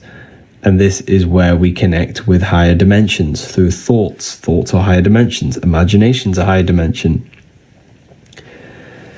So the head has access to this. This is why your body's the temple. Your body is a temple and it holds in consciousness. Holds in consciousness. Keep tapping the screen, everyone. Let's get some more people in here. Let's get some more likes. Is everyone following along? Is this okay? Now it also represents climbing to higher understanding in this symbol here.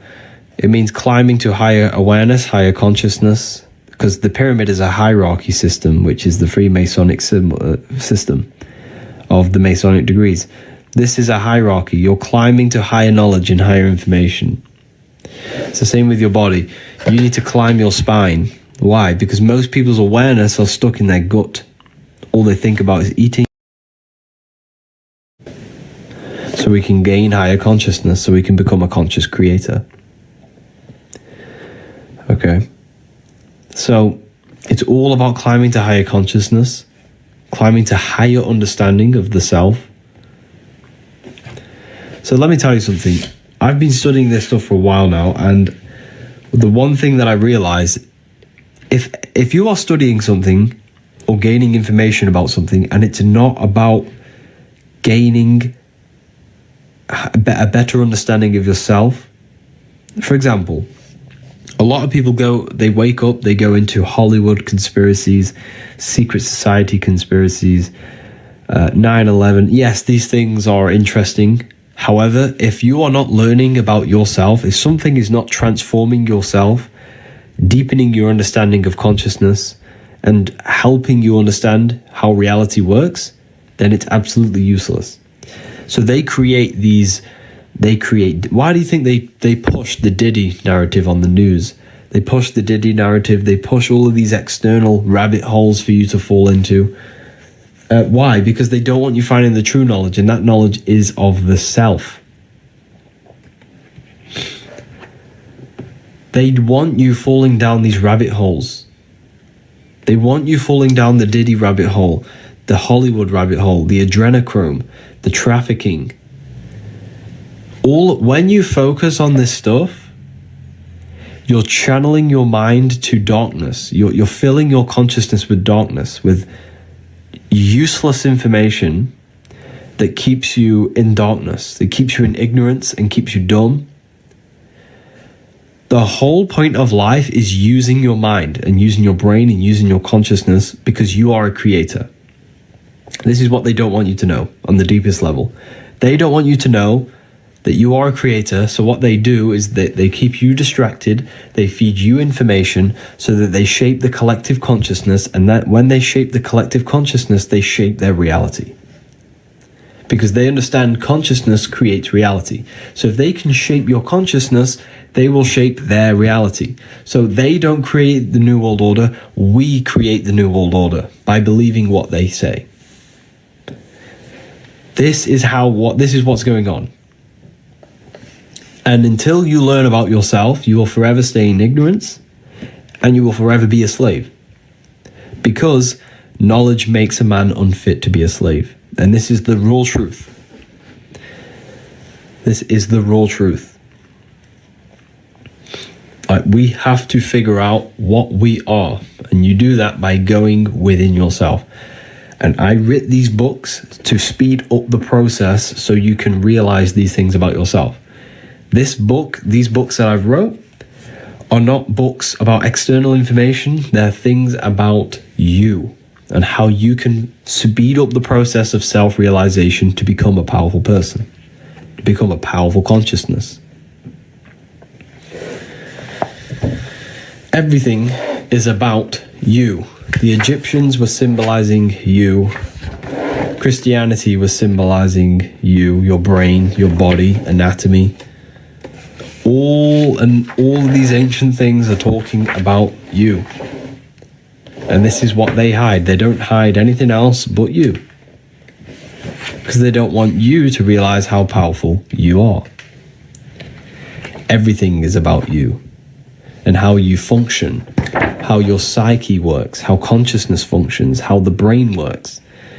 So they send us to school so that we don't figure out these things about ourselves, and they make you learn about external things.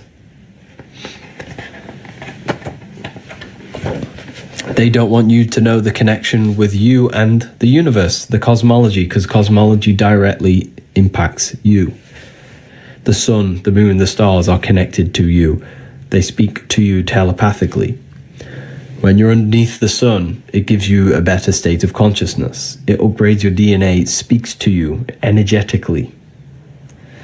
When people say astrology is crazy, then they've never stood underneath the sun. That's why you feel better in the summer or in the sun, because these things are energy. They emit light frequency to you. You are directly connected to these heavens above us. So everything above our head is spirit. Everything down here is matter. So the Freemasons, you are showing this. You see how the light is at the top and the death is at the bottom? So they've got the casket with death, because matter is death to Freemasons. Matter is considered death. Why? Because you live in matter, you live in illusion, you hide the truth, because matter conceals. They call the physical world the veil. Freemasons, Kabbalists, they call the physical world the veil, because it hides. What does it hide? It hides consciousness. It hides the planes that create this world. It hides thoughts, it hides emotions. So when you look at me, when you look at a body, you see their body, but you don't see their internal world. That internal world is what creates the external world. So this is death.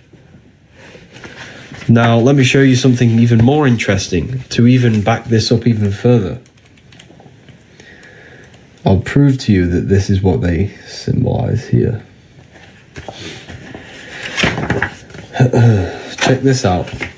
This is pretty mind-blowing.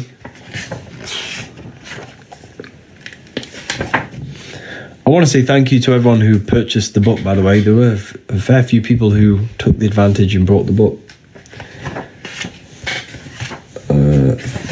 Let me show you this. Where is this page?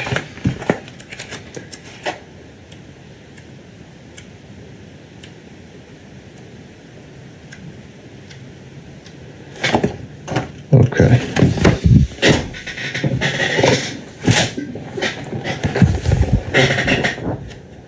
So the Freemasons always place the West and the East here. See this, the ladder? See how they have the East and the West and a ladder to the heavens, right? The East is where the sun rises. This is light. The West is where the sun sets, which is darkness. So the physical world down here, the plane, the Masonic checkerboard represents duality, living in illusion. When you think you're this material body, you live in illusion, which is the West, the darkness. And the East is the light, where the sun and the stars and the moon are, representing awakening. When you no longer live in ignorance. Where you no longer live in the illusion of thinking you are this material body. You are something far more powerful. You are literally using a piece of technology to function in this 3D world. So you have the East and the West. The three wise men from the East in the Bible.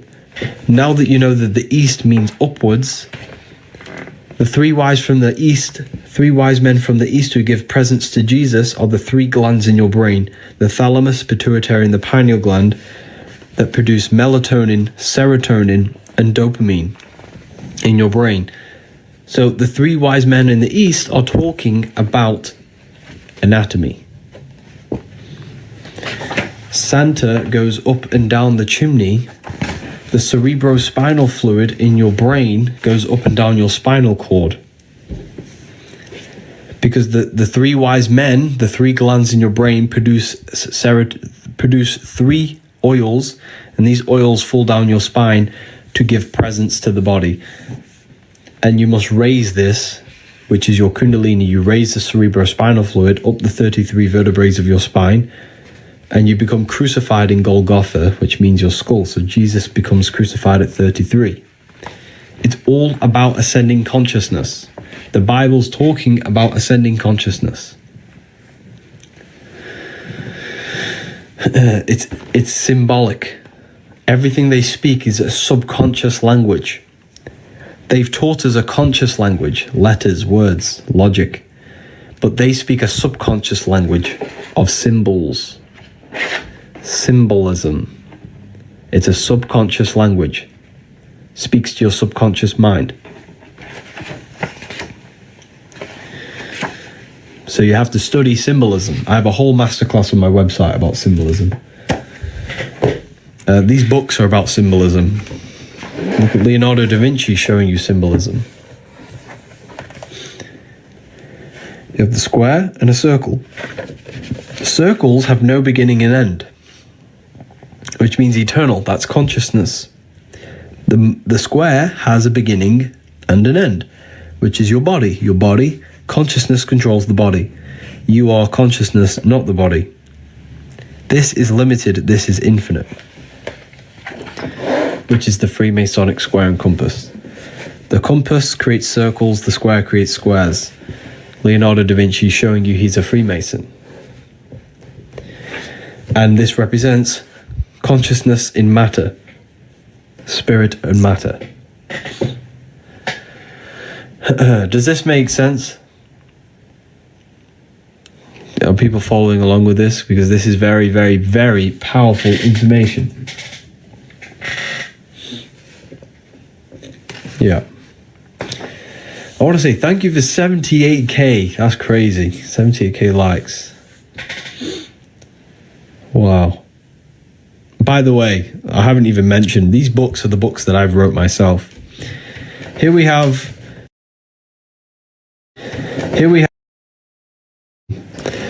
Jesus gives out and teaches the Gospels to 12 disciples, and the 12 disciples then go out to the rest of the world and teach the world. Well, this is anatomy. You have 12 cranial nerves in your brain, and your mind controls the 12 cranial nerves to control the body. All symbolic. All symbolic. Okay. Listen, people, I can give 10 people a coupon code. 10 beautiful people can get a coupon code. Would you like me to create a coupon so people can save some money on the books? Let's get it to 100k. Yeah, that'd be amazing if we get it to 100k. Because these books are powerful. But don't get me wrong, they're expensive books. But these are not just books. This is a whole revolution in your life. This is a whole new beginning in your life. Okay, so we have volume 2 here, is what we're talking about. So if you want to gain the advantage in life, you want to start to learn about consciousness, yourself, symbolism, and these things that give you power.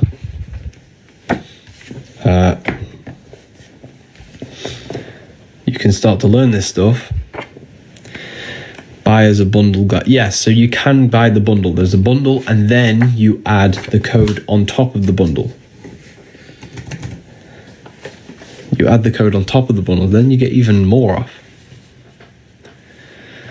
Okay, so I want to say thank you to Madonna Willingham for purchasing Volume 1.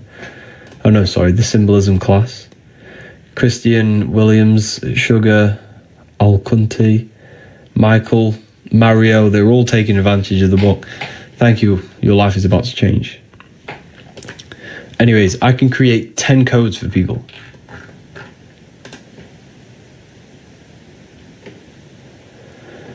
I can create 10 codes for people. Explain Saturn. Yes, we'll talk about Saturn in a second. Let me just give out these 10 codes. I'm going to give you a 20% discount code a coupon. In fact, no. I'm going to give you a 40% code. 40%, but there's only 10 of them.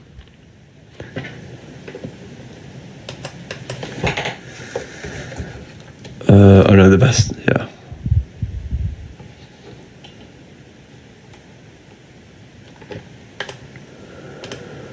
Okay. Is everyone ready? Because you'll have to be quick with this.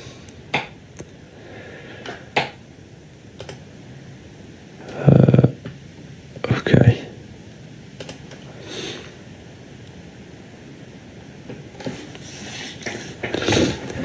I think I wrote it here when I did it the other day. No.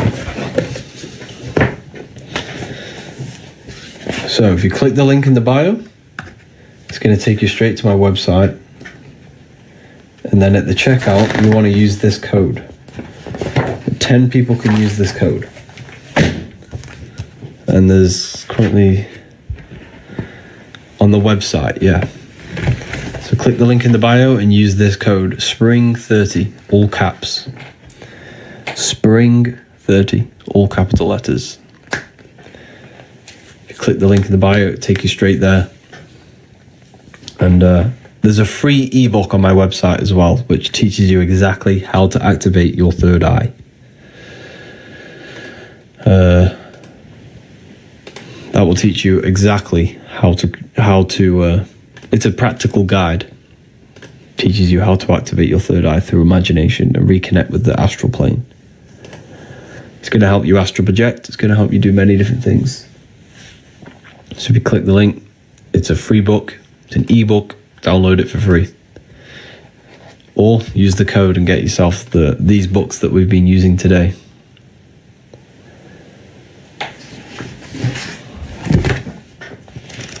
Okay, let's carry on.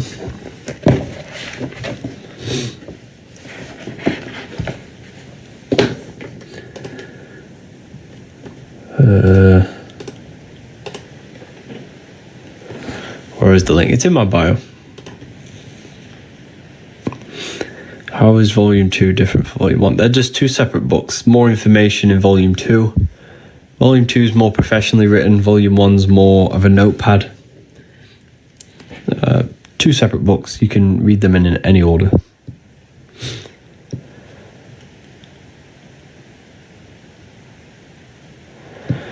Okay.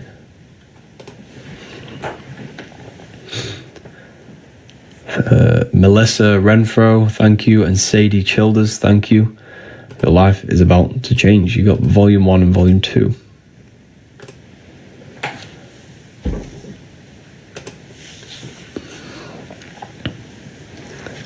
Where is the free link? Just go to the website and click on ebooks.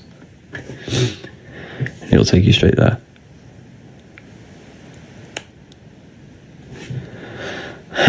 So this is Libra. Libra represents the setting sun, or the half rising sun. Okay, because Libra is the balance between the summer and the winter solstice, which means the balance between the hot and the cold, between the summer and the winter. It's balance in the middle. Is there PDF? Yes, we have Volume 1 as PDF. We don't have Volume 2 as PDF.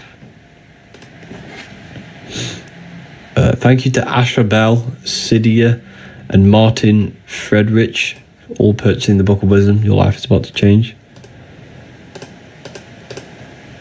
Melissa, Madonna.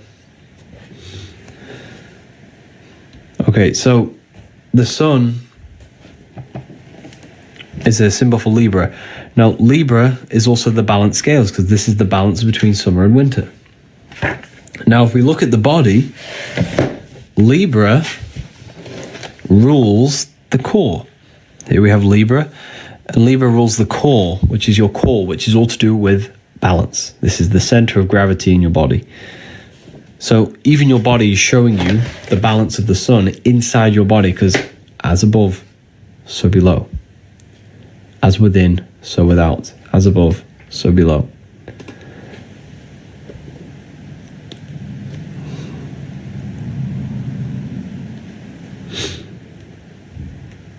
As above, so below. This is why you have 12 cell salts in your body.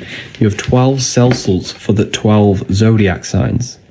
So each one of us are mineral deficient in 3 cell salts. Because we do not have 3 zodiac signs. Because we were in the womb, you were in your mother's womb for 9 months. Months, moon. M-O-N means moon. Month. 28-day moon cycles. And you were in the moon, well, the womb, for 9 months, not 12. Therefore, you're mineral deficient in 3 zodiac signs. And here we have the different cell salts.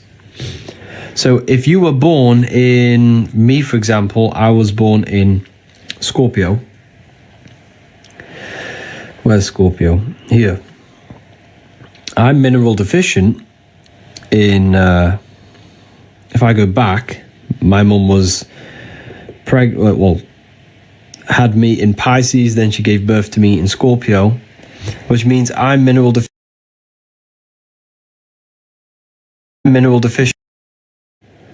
Okay. Yes, you can learn about this in Volume 1. We have Volume 1 as a PDF, a digital version. Let's go to the website and you can go get it. And you can use the code on that. There's actually 1 code left.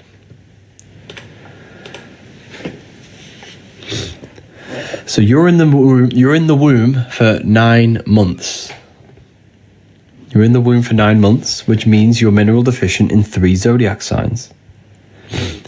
So for me personally, I'm mineral deficient in Sagittarius, Capricorn, and Aquarius, which means I'm mineral deficient in sodium chloride, lime phosphate, and silica. I need to eat foods with high amounts of these in.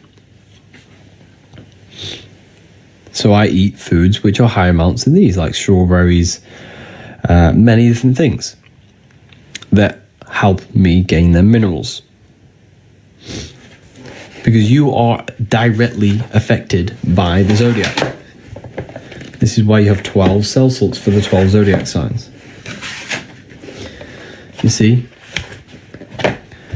12 zodiac give you the 12 cranial nerves, the 12 systems in your body, and the 12 cell salts. The 7 planets create the 7 chakras, the 7 metals, the 7 days of the week. Sunday for the sun, Friday is Venus, Saturday's for Saturn, and Thursday is for Jupiter. Monday's for the moon, Sunday's for the sun, and the 7 colors. So everything's interconnected. Everything is connected. You are a smaller version of the universe.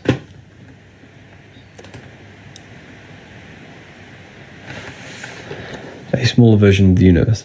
And if you want to learn more about the cell salts, there is a book by George W. Carey called God-Man, The Word Made Flesh. I'm pretty sure it's that one. Hold on.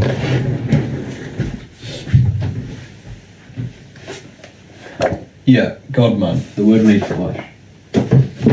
He speaks about them in there. So basically, these books that I've written are all, every page is a new page, every page is a new topic, and every page is a new topic, and it's basically the combination of all my knowledge syncretized together. So here we're talking about the energy field, the armor of God. Here we're talking about your soul and your heart, the intellect and the brain and the emotions, and how they function together. Here we're talking about the flow of energy, how to mentally direct it, balancing the mind and the heart. So if you do this gesture in Christianity, right? In Christianity, they say to do this, it represents, Christ and the Father, the Son, the Holy Spirit, right? Yeah, they want you to believe that, but what you need to understand is that God is inside of you, not something external.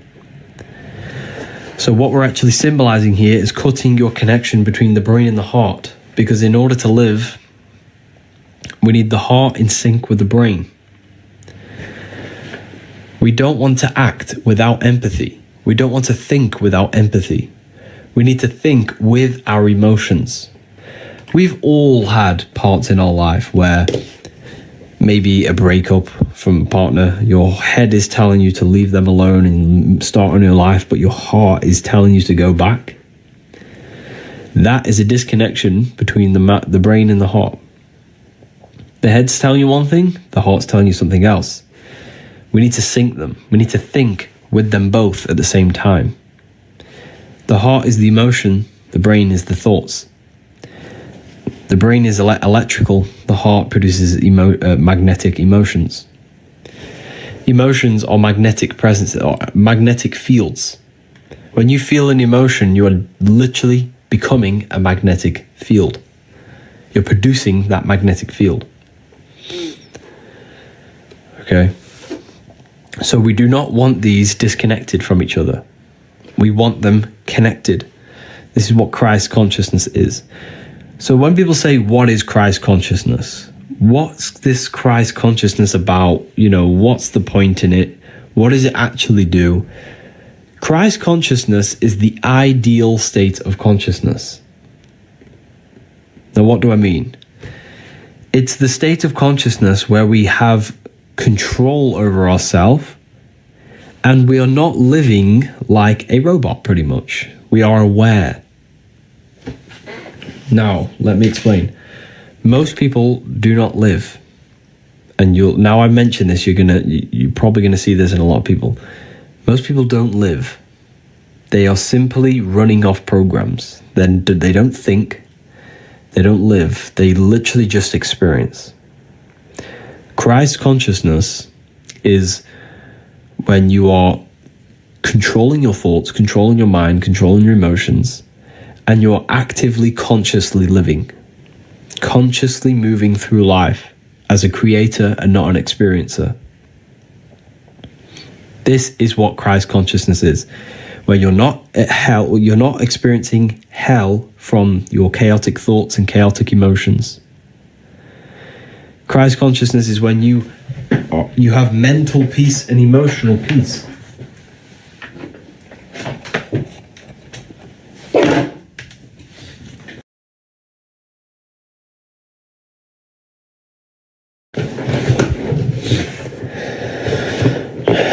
Does that make sense? I want to say thank you to everyone who purchased the book. You got George, Anya, Maria, Leanne, Kevin Parker, Sherry Adams, Graham, Peter, Neve, Bethany Markle. Thank you, everyone. Your life is about to change. When you read them books, it's a new, you've gained the advantage in life.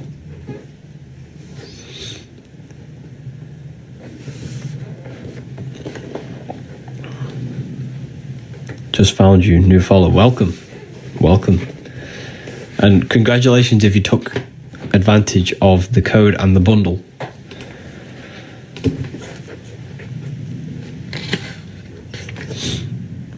So this is what we're looking at. We're looking at combining these two aspects of ourselves.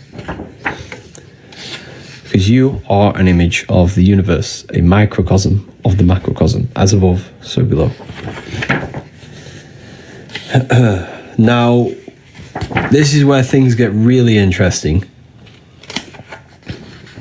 Things get really interesting in this part of the book on how we have 4 bodies of consciousness and not one.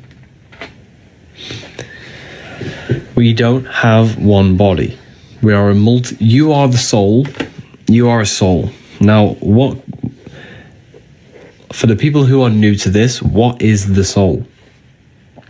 The soul is you. It's not your name, your job, your reputation. So think of it like this. The best way I could describe what the soul is and how you can find it. So let's say you're struggling from depression. If you're struggling from depression, you have the negative thoughts and the negative, the negative mind. Who is the one that's experiencing the trauma of them thoughts? Who is the one? the mind is not suffering because the mind's producing the negative thoughts. Who's the one actually feeling the horrible feeling? That's the soul. The soul is the one buried beneath the thoughts, the one who's experiencing the thoughts, experiencing the body, experiencing the senses, experiencing what you'll see. So the soul is the one who's suffering from the negative thoughts and feeling them. The soul feels. It's emotion. So that's what the soul is. The soul is you. The soul is you. And the soul is incarnated in 4 bodies, which is what we call in the occult the tetragrammaton. The tetragrammaton. The tetragrammaton is a very deep topic, and it goes on for a very long time, and I could talk about it forever. The tetragrammaton means it's just the 4 aspects of God. However, they're not separate. They're literally you. You are the 4 aspects of God. The soul is God. So the soul is an emotion. No, the soul speaks the language of emotion, just like the mind speaks the language of thoughts. Your body speaks the language of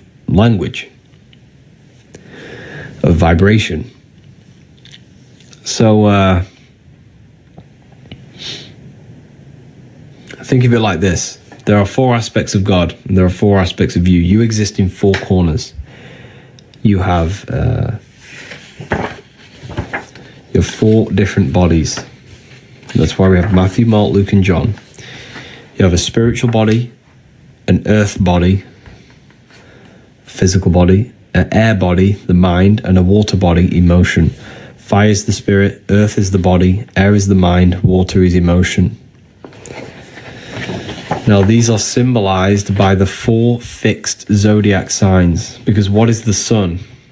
The sun gives power and life to the earth. Your soul gives power and life to your body, as above, so below. The sun is your soul. In fact, the sun used to be called Sol, which then got turned into soul. It just means life force, life. The sun gives life to everything. As above, so below. The sun in the sky is a macrocosm of your microcosm soul. So the sun has its 12 disciples, the 12 zodiac signs. And there are 4 fixed signs. Taurus is the middle of spring. Leo is the middle of summer. Scorpio is slap bang in the middle of autumn, and Aquarius is the middle of winter. So these are the 4 fixed signs. Taurus is an earth sign, your body. Scorpio is a water sign, emotion. Leo is a fire sign, the spirit. Aquarius is an air sign, the mind. So now this is why we have these 4 symbols in the Gospels. Here you see Jesus with a man, Aquarius, an eagle, Scorpio, a lion, Leo, and a bull, Taurus. Here you see them here. This is called the 4 aspects of God. And these are the 4 bodies of your consciousness, the 4 bodies of your soul. This is why Jesus is the Son of God. He's the Son, the soul. So what this is portraying in each one of these Gospels, Mark talks about the spiritual aspect of Jesus. Luke talks about the earthly body of Jesus. Matthew talks about the mental aspect of Jesus. And John talks about the emotional aspect of Jesus. This is when Jesus turns water into wine. Mark is when Jesus transforms death and resurrection. So this is all symbolic. It's all talking about your 4 bodies. You have 4 bodies, not one. You are the tetragrammaton. And to take this even further, we even have this in Ezekiel's vision. Ezekiel in the Bible had a vision. And he saw in Ezekiel 1:10 The four faces of God. He saw the face of a lion, the face of an ox, which is Taurus, the face of an eagle, and the face of a man. The man, the lion, the ox, the eagle. Aquarius, Scorpio, Taurus, Aquarius, Leo, Taurus, Scorpio. Why is it made so confusing? Because there is layers to symbolism. There are different layers. So this and this, like, in order to crack this code in the Bible, you have to understand layers of symbolism. So first of all, you have to understand how each body, this is air. Air corresponds with mind. Water corresponds with emotion. Fire corresponds with spirit. And earth corresponds with body. So that's the first layer of the code. Then you have to go to the zodiac. Then you have to look at the four fixed signs and look at what sign they are. So Aquarius is air, which is mind. Leo is fire, which is spirit. Then you go to the Bible. Then you can see that you're actually looking at the four different bodies of consciousness, which is the tetragrammaton, which is the word Yahweh. 4. 1, 2, 3, 4. Because you are fourfold. That's why they demonized the number 13. 13 adds up to 4. You're the fourfold of God. You are the small version of God. Okay. Thank you to James Marshall for purchasing both Book of Wisdom Volume 1 and Volume 2. You are the tetragrammaton. You are all things. You are the sun, the moon, the stars, everything in one.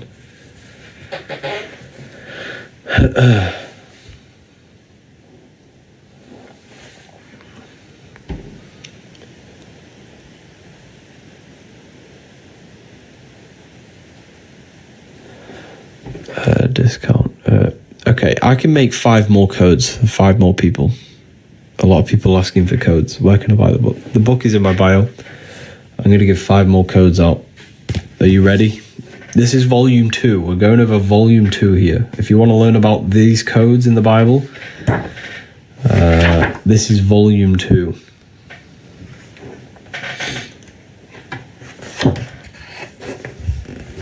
Okay, people ready? We'll go talk over Saturn after this. We're going to talk over Saturn. I bought both books. What's the difference? No difference. Well, yeah, of course. There's a big difference between them both.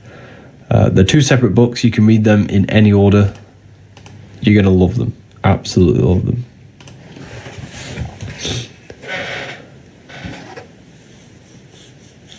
Here you go. Spring 30, all caps. When is volume 3? So I'm currently working on the 3rd book. It's not volume 3, but it's a book on symbolism. It's called the Book of Symbolism. And that book is really, it's going to be next level.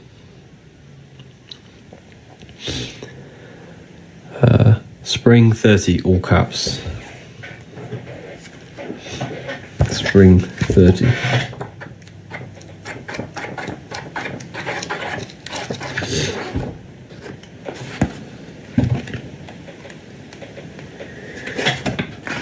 Okay. Here we have it again. Aries, Taurus, Gemini, Cancer, Leo, Virgo.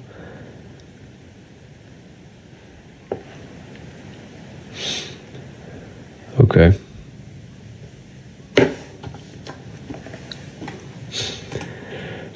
So 5 people can use them codes. One's just being used by Matik Belair. He just got the bundle. Thanks, I just got volume 1 PDF. Amazing. Volume 1's really good, honestly. If you just want a PDF and an ebook, it's perfect for that.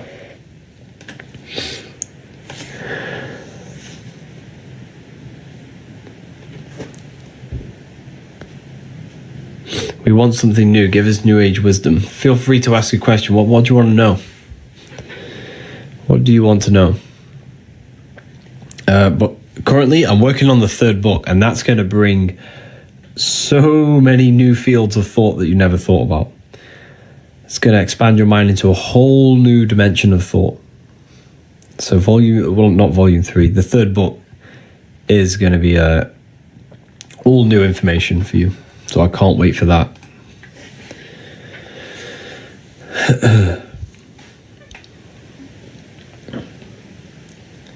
Hi, could you please elaborate on 0 point and vortex, please? So 0 point energy is ether.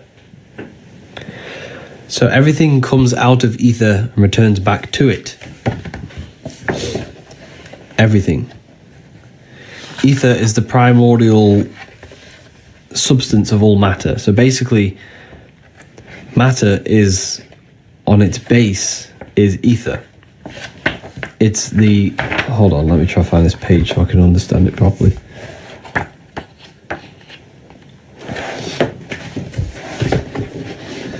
Ether is the base of all matter. All matter falls down into ether. Ether is the presence, the middle of an electromagnetic field.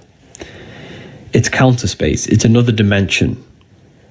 And everything comes out of the other dimension and returns back to the other dimension. This is how this field works. It comes out and then back in on itself, just like an apple. An apple does this. So ether is 0 point energy. It's coming out of ether and returning back to it. Everything comes out in the physical plane and returns back to ether.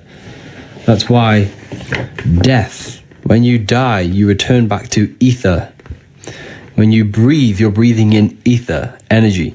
Earth, ether. Weather. All things are produced by the ether, the energy field, the connecting source of all things.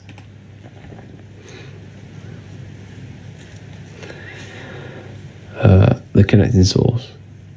Yeah, let's get this to 130k likes. That'd be amazing. Let's get this to 130k. That would be crazy.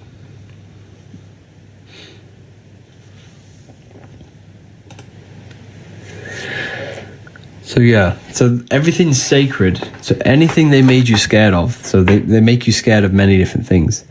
The word sacred rearranged is scared. So all of these symbols they make you scared of, they make you scared of this, they make you scared of many different symbols, are sacred. They want you scared of the sacred thing.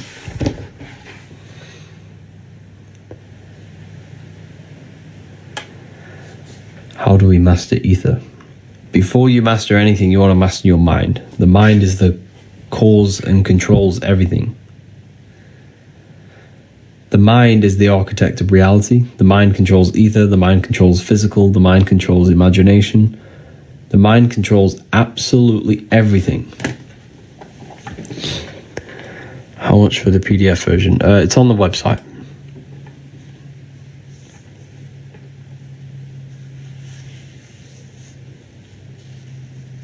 So the mind is the architect of reality.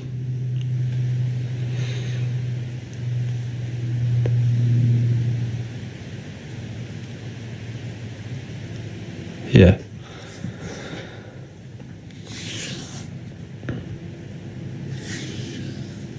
Does the book explain after death? When you die, you return to the astral plane, your imagination.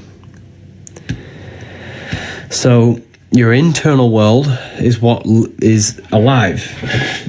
Your body's not actually alive. It's being fed by your soul, being fed by your consciousness. So it's the internal world creates the external world. So your internal world is what survives death. It's your internal state of consciousness. Now this is where things get a bit deep. I talk about this in volume 1, where we have to detach from things outside of us. We do not want our internal world connected to the external world in any way before we die. Because when we die, we do not want to have mental addictions. We don't want to have desires for physical things. We don't want to have addictions to sex, to smoking, to food, all of these things. We don't want any connections to the world. So we have to work on preparing for death now. This is what the Emerald Tablet says. The Emerald Tablet says, the mastery of the soul is the only thing that counts in the end. So everything in this matrix is to keep you attached to the physical world. They get you addicted in many different ways. Addicted to physical things, addicted to your phone, addicted to food, sex, lust, material, clothes, cars, all these endless illusions. Because when you die, you're left with your internal world, and your internal world needs to be detached from these things. We don't want to carry these heavy things to the afterlife, to the astral plane. The astral plane is the screen in your mind that allows you to vision things. Now, you see this screen very vividly when you go on a psychedelic trip.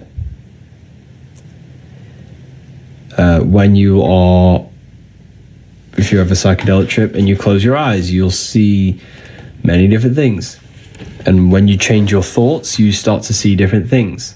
Why? Because thoughts control the astral plane.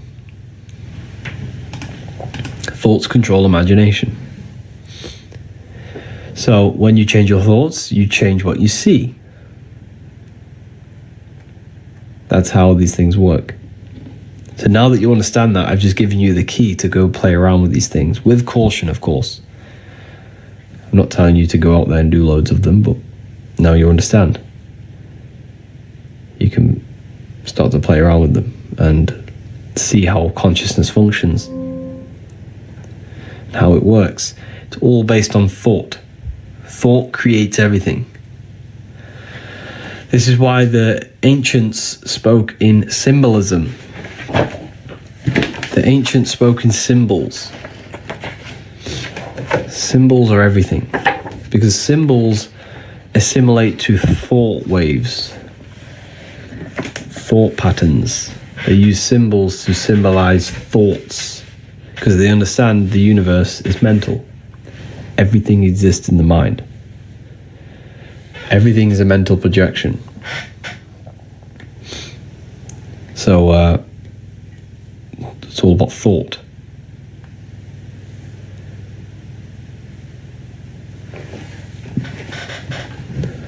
Does that make sense? Oh, by the way, there was 2 codes left.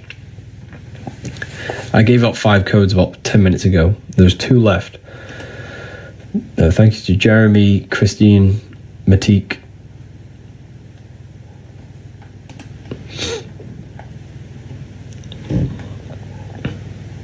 Feel free to ask questions, people. 117k, that's crazy. It's a lot of likes.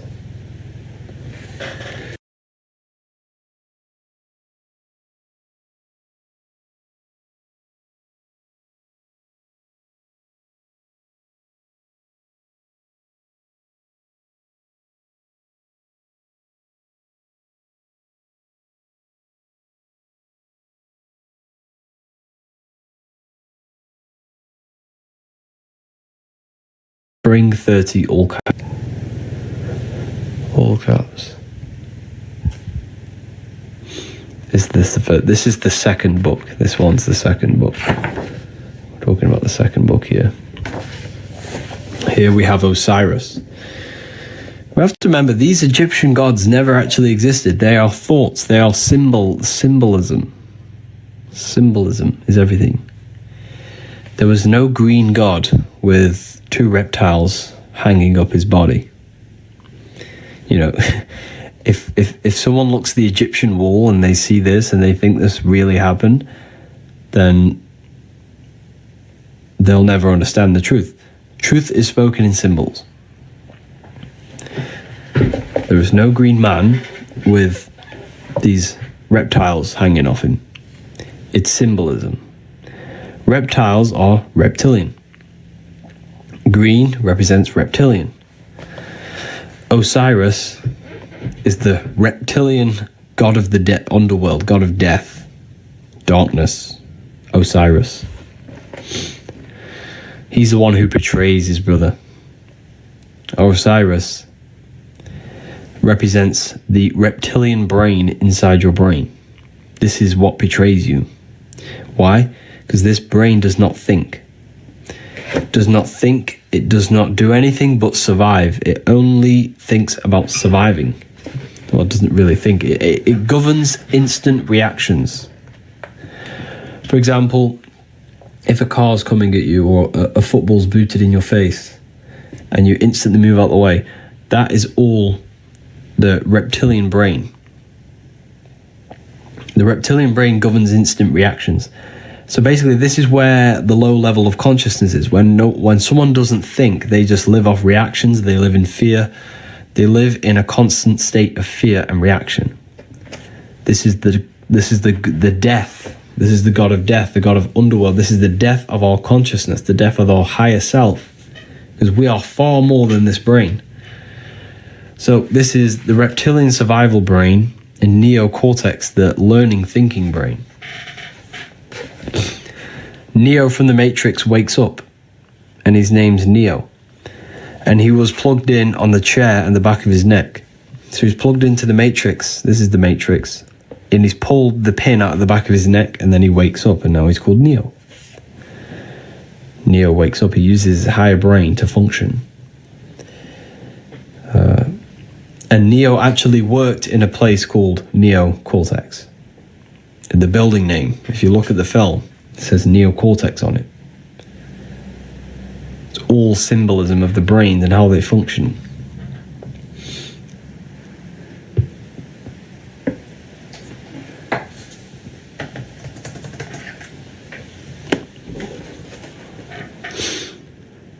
It's very powerful.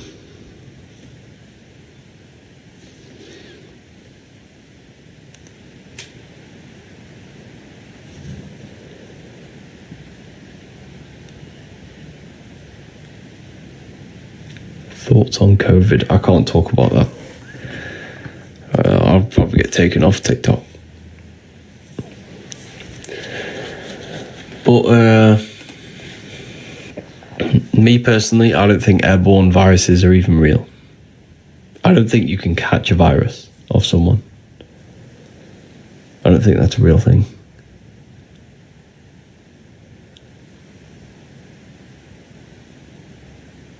Me personally.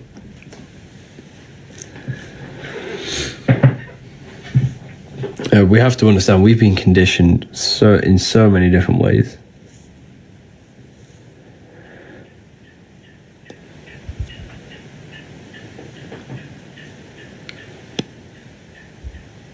All fear propaganda. Yeah, exactly. It is. It's all fear propaganda. How to raise your vibration. Don't focus on raising your vibration. Focus on trying to control thoughts. Control the mind. When you gain control over the mind, you can pretty much control anything. How can I purchase the book? Click the link in the bio. It'll take you straight to my website. This is Book of Wisdom, Volume 2.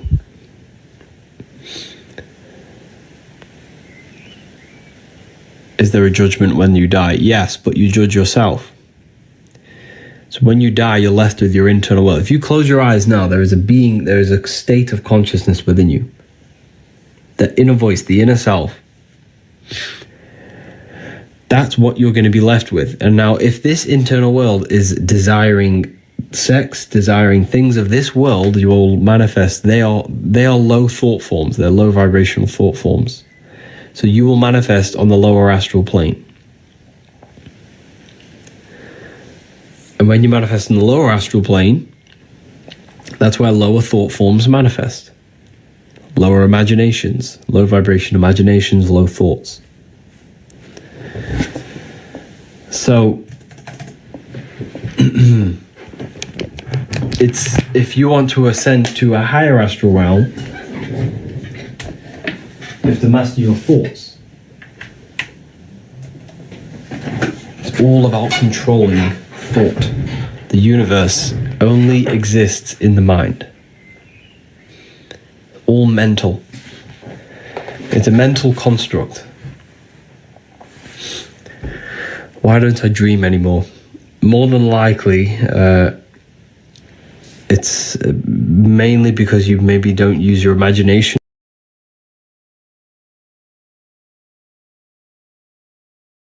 Imagination guide on my websites for free. That will help you reconnect with your imagination. When you reconnect with your imagination, you do imagination meditations before bed, you will more than likely have a lot more dreams.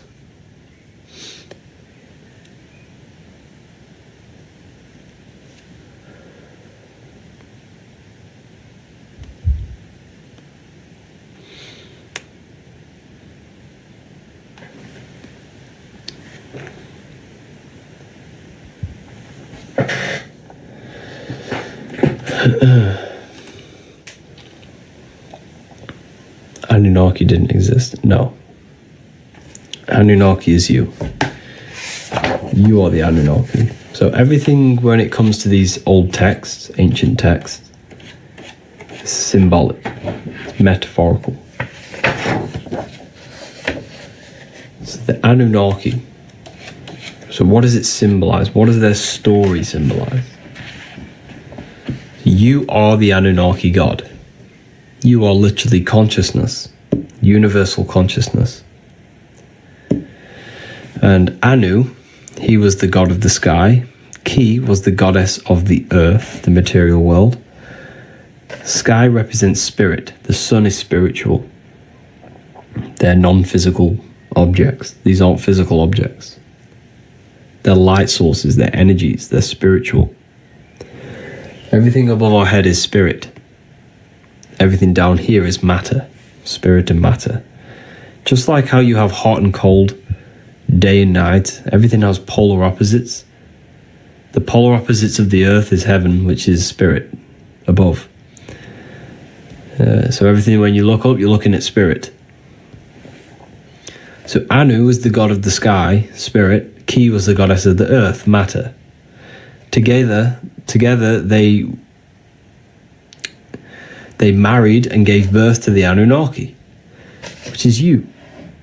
You are the Anunnaki. You are spirit and matter. You are heaven and earth combined. You have an internal world. Close your eyes. You have consciousness, thoughts, emotions, internal world, imagination. And you have an external world, this body you have.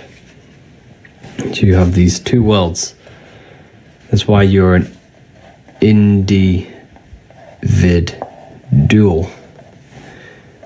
You're dual. Two worlds.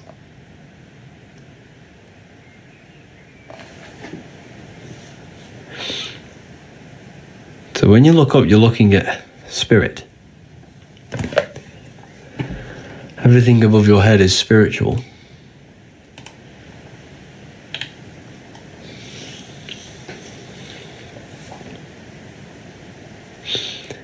Guys, you are not God. When I say you are God, I don't mean your name, your job, your reputation, your job, these things you identify yourself with. But I mean the pure essence of consciousness within you is God. And you'll never understand that until you connect with it.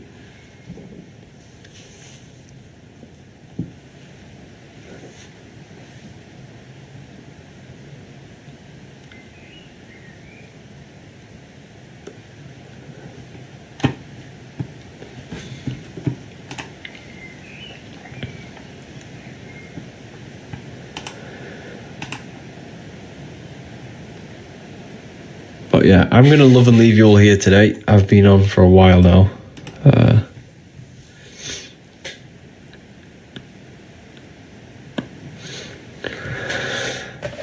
I appreciate you all. And thank you for coming on. I hope you all learned something today. And yeah, have an amazing day. All the links are in the bio for the book and the university. Thank you, everyone. Make sure to drop a follow.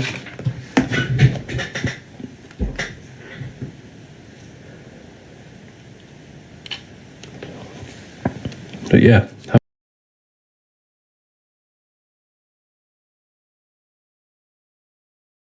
Religions were made to hide the truth about yourself, God, and the universe. You see, religion teaches there is a God separate from you. He created the universe separate from himself. They did this to truly disconnect you from consciousness, from God, and from yourself. Now let me explain. It's going to be very difficult to understand this from a left hemisphere dominated perception. The left hemisphere sees everything individual. The right hemisphere sees the whole. For example, if you're walking through a woods, the left hemisphere sees individual trees, leaves, twigs, and branches. The right hemisphere sees the interconnectedness of the whole woods. We've been trained our whole life to be trapped in the left hemisphere, to think logically, scientifically, with evidence. This way of thinking traps you in illusion, division, and separateness from everything. Plus, in science, they teach you the universe exists outside of you. You exist in a universe, and the universe exists whether you exist or not. This is completely false. You are the universe experiencing itself. There is only one person in the universe. There is only one awareness in the universe, and that is God. That is your consciousness, not your name, your job, your reputation, your thoughts, your beliefs. That is not God. God is the infinite awareness that you are, the alertness, the essence of life. You are an individual. You have a dual nature, an inner world, consciousness, and an outer world, this physical body. The inner world is the immortal, consciousness, awareness. This physical reality is for the immortal within us to experience and enjoy. And the immortal consciousness, the immortal self, the individualized expression of the only thing that is truly real, which is God, consciousness, is seeking a way to understand itself through infinite vantage points. The same consciousness inside of you, inside of the dog, the squirrel, the plants, the stars, the same awareness is in absolutely everything. Only the right hemisphere can see this connection. The universe is one mind separated into the infinite bodies and life forms. This is why scientists tell you that the universe is forever expanding. It's truth in plain sight, because the universe is the mind, and the mind is always seeking more vantage points to understand itself. And the mind is always expanding into new realms of thought. The mind cannot be filled up. It does not exist in space. However, human awareness, human consciousness is very sacred. And the reason why I say that is because humans possess a two-way consciousness, unlike a dog, an animal, or a squirrel, for example. The dog looks in the mirror. It is not aware of itself. It doesn't look in the mirror and see that it needs to improve something. However, humans, we can look in the mirror and say, who am I? Where do I come from? And I need to change this aspect of me. I'm lacking in this area. Dogs do not have this awareness. They function only on their immediate surroundings, on survival and instinct. Human awareness is special because we have the ability to reflect on the self. We can question our consciousness. We can question, who am I? Where do I come from? And where am I going after this? The human mind has no limitation. We can surpass our animal nature and rise to a godly nature. This is the whole purpose of reaching Christ consciousness, which is just an ideal consciousness where we have control over self and we know who we truly are. Humans have been given the tools to awaken. Our five senses are locked only to perceive the physical world, but the mind holds the gateway to understand the unseen aspects of reality. The mind holds the secrets to the universe and consciousness. We just have to study ourselves to understand God. We are all individualized aspects of consciousness. There is only one pure consciousness in the universe, but we're fractaled into infinite life forms, experiencing this consciousness in a different form, molding this consciousness into individual egos and individualized consciousness. Me and you are made of the same fabric. However, I have thought different things, believed different things, experienced different things, which has conditioned my consciousness to be my own individualized aspect of God. And that's what makes me, me, and you, you. God is the creative power within us to turn thoughts into physical reality, to create things. We are a creator. Each one of us is a miniature earth, creating and building in this physical 3D reality.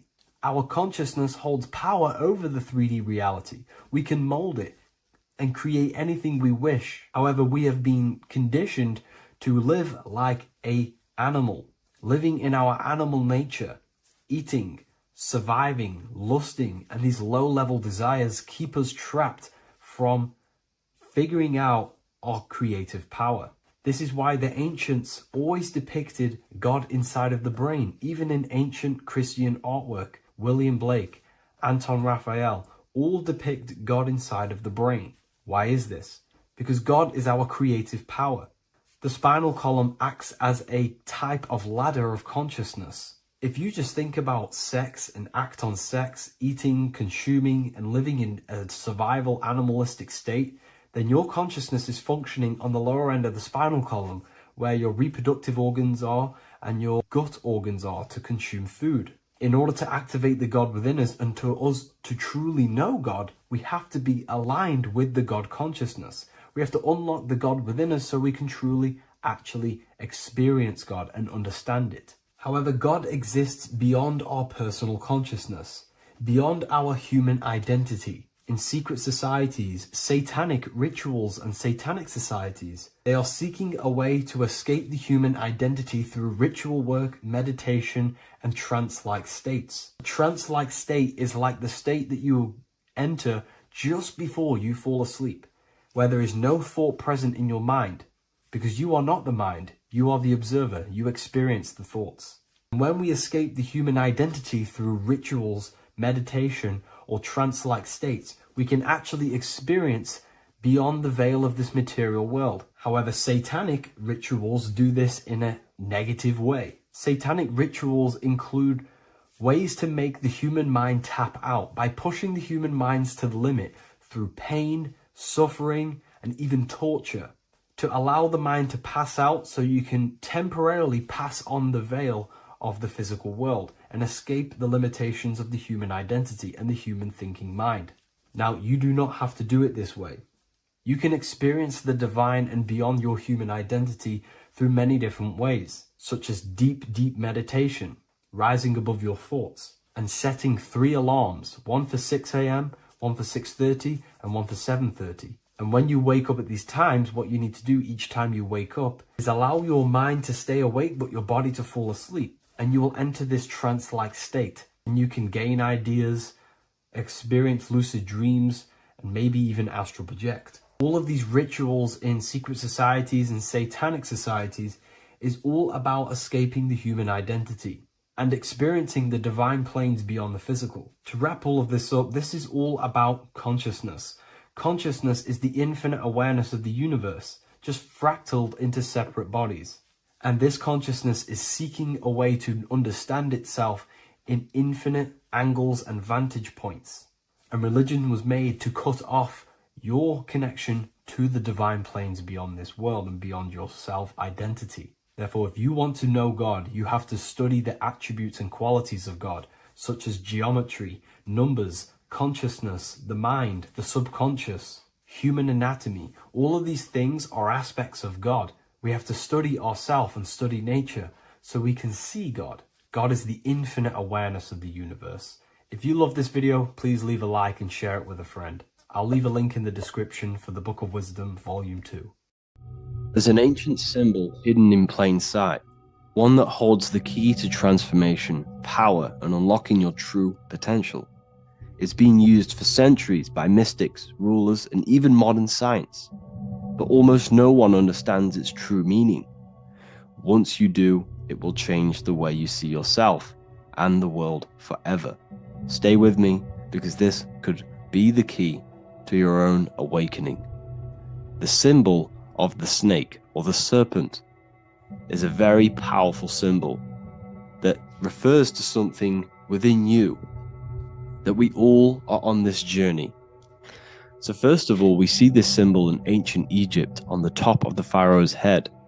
We also see this with Buddha, with the snake on top of the Buddha's head and below. We also see this in Rome, with the Roman god Mercury holding the staff with the snake. We see this in Adam and Eve's story with the snake tempting Eve. We even see this today on the medical facility. But what does this mean? Why is this symbol being used for thousands and thousands and thousands of years? It has a very deep esoteric meaning.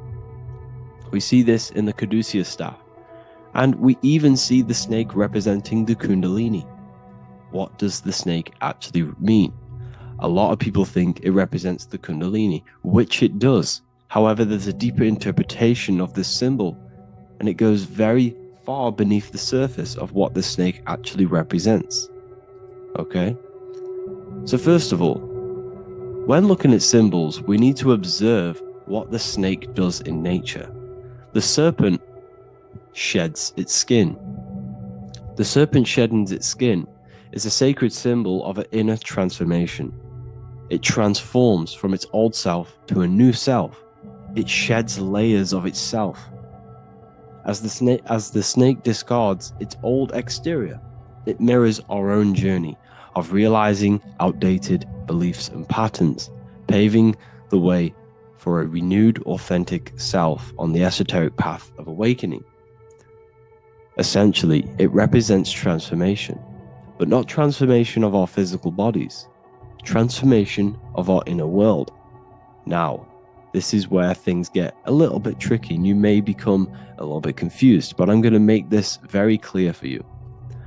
The snake symbol or any symbol can be used for different contexts. For example, the Kundalini. We see the snake representing the Kundalini. We all know that energy can't be destroyed, only transferred.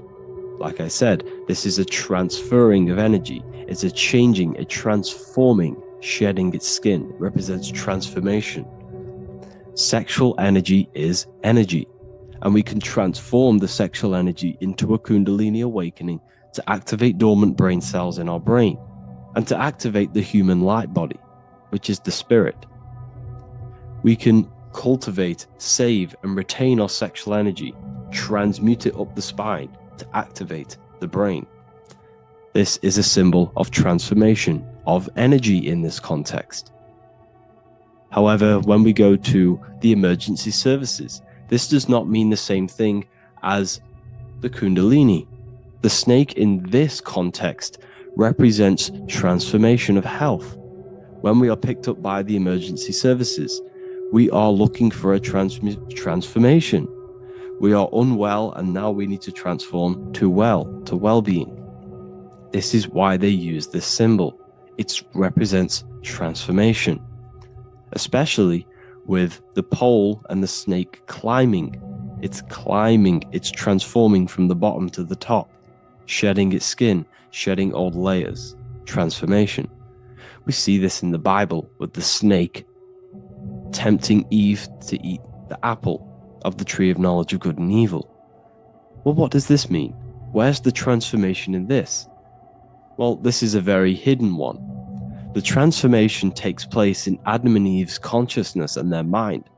They go from a pure, whole state of consciousness, from being tempted by the snake, and they eat it and they transform into knowing the good and evil, into the dualistic ways of thinking and the dualistic meaning of this world. Let me rephrase that. They understand the dualism of this world, and they now understand the two good and bad ways of thinking. They know the knowledge of good and evil, of duality. They shifted from a whole state of consciousness into their consciousness being split into good and evil. This represents the journey of every single soul that incarnates into this world, including yourself. When you were a child, you were whole. You had no understanding of good and evil. But as you grew older, you eaten the fruit. You grew to understand the knowledge of good and evil. Your consciousness split from a whole into a separate and divided way of thinking and divided understanding of the world. We suppressed aspects of ourselves to fit in with society norms. And we just limited ourselves with limiting belief systems. We knew the knowledge of good and evil. Our consciousness split from a whole state. This is what Adam and Eve is symbolic of. We see this with the Roman god Mercury, with the snake. Mercury represents intellect, communication. He's always flying in the air, which represents the air, the mind, the intellect. He's holding the snake to represent transformation of the mind. This is what we call mental alchemy, turning base metals into gold, turning the unenlightened aspects of our mind into enlightened ones, turning our negativity into power and control. We see this with Buddha, and Buddha is all to do with transformation of the inner world, transformation of the mind and the soul and the emotions. And it also represents the Kundalini. We see this in ancient Egypt. We always see the snake on the head, representing the place where the third eye is, representing the intellect or the mind's eye, the third eye, whatever you want to call it. This is the place of the invisible intelligence within us. This is our mind or intellect. And this is the transmutation of the mind. This is why the snake is on the head, representing the transformation of the mind, going from the unenlightened into the enlightened, going from the uncontrolled to the controlled mind, so that we can control the very fabric of reality. I've kind of just given that away.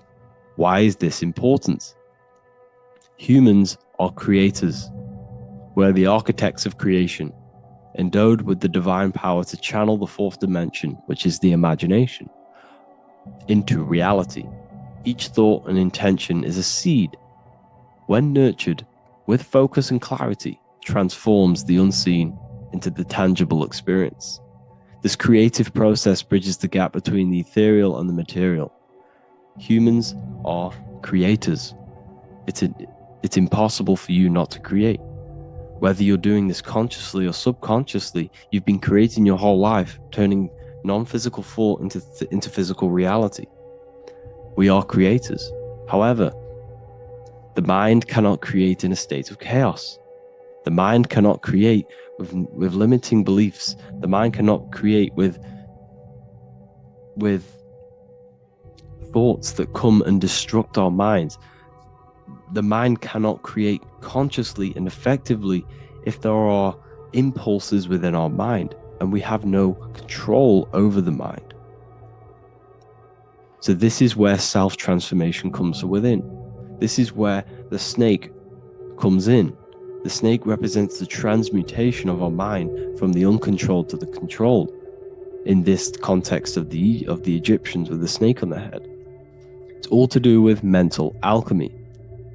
In the occult tradition, the mind is seen as a delicate instrument that demands constant vigilance. Left unchecked, it reverts to archaic and destructive thinking patterns. Like a finely honed blade, it must be continually sharpened through discipline and self-refinement.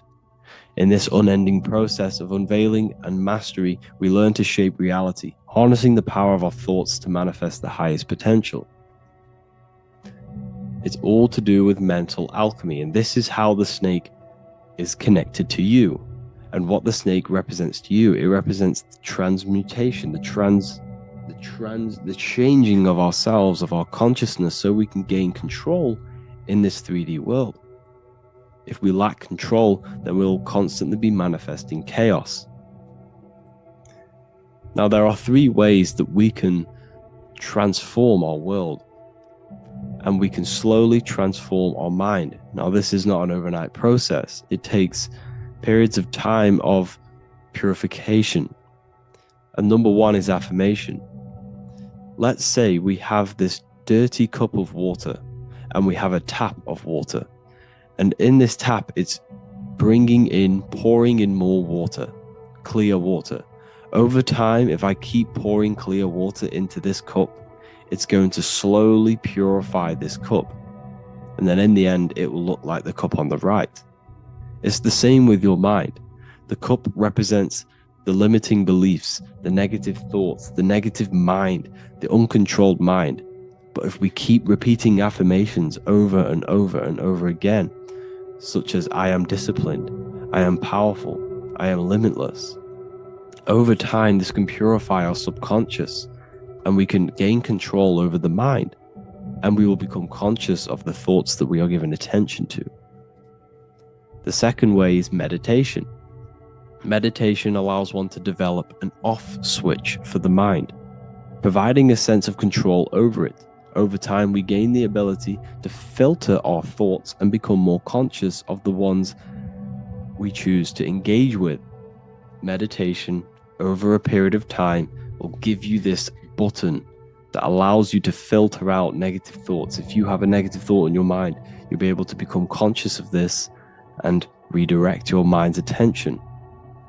This is all about self-control, because remember, we become what we think about.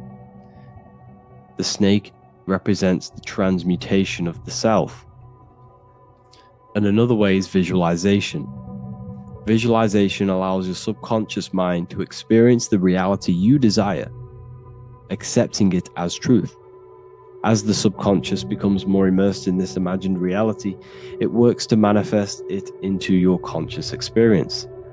Your visual eye, visual eye. You're using the mind's eye to see and mold your future. That's what imagination is for, to create in your future. You can become your future now in your imagination. And this can slowly purify your consciousness, slowly purify your mind, which will then, if you do all three of these over periods of time, you will see great transformation from the inside out.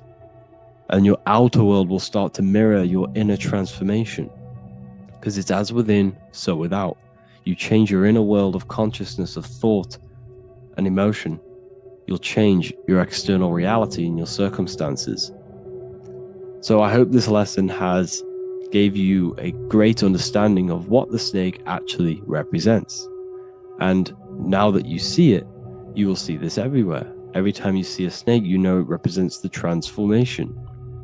So please, if you can, leave a like, comment, and subscribe, and turn on the alerts to make sure you never miss a video. And if you have any video suggestions, feel free to make a comment and I can make a lecture on it.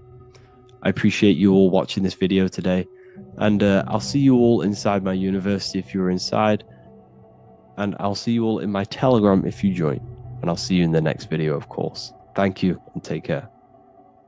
You're living in 4 planes of existence right now, but most people are only aware of one. And that's why they feel lost, disconnected, and stuck in cycles they can't explain. If you don't understand the blueprint of reality, you'll keep trying to fix the physical, while the real causes lie in the unseen dimensions that you have direct access to. You must understand is that the universe only exists in the mind. Everything is a projection of consciousness. Therefore, consciousness produces everything. Our internal world is consciousness. Our external world is this physical body, physical world. Everything is an externalization of consciousness. For example, this was a thought. Now it's made physical. But before this was invented, it was existing in someone's mind, in consciousness, invisible. Then it was made manifest, made physical. So everything in this physical plane is the effect. The cause is consciousness, mind, the mental plane. So now I'm going to explain these different dimensions of consciousness. You don't just exist in this physical plane. The physical plane, in fact, is the lowest plane there is. It's the illusionary plane. So first of all, we have the Buddhic plane. This is the nothingness. So think of it like this. Absolute nothingness. If you turn off thoughts, there is nothingness. This is the void. And out of the void springs infinite potential, which is the mental plane.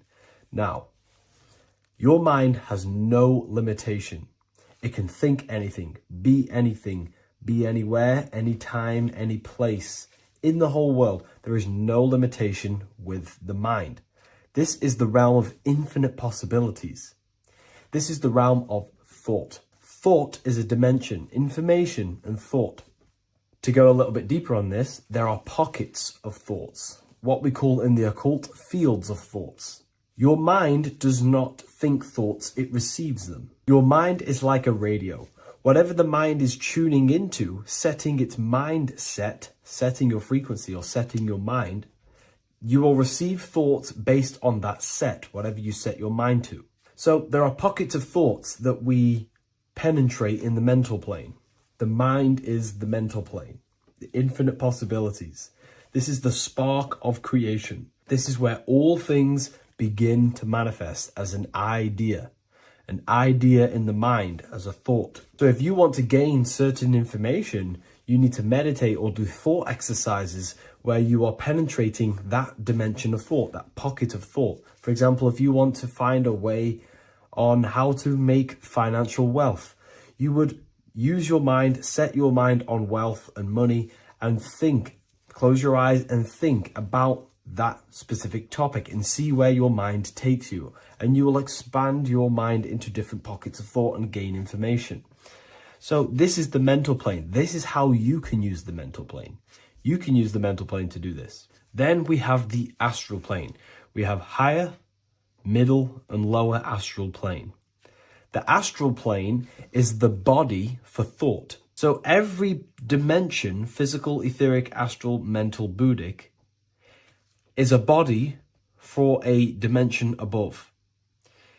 Each dimension below is a product of the dimension above. So for example, the astral plane is imagination. This is the lucidic realm of imagination.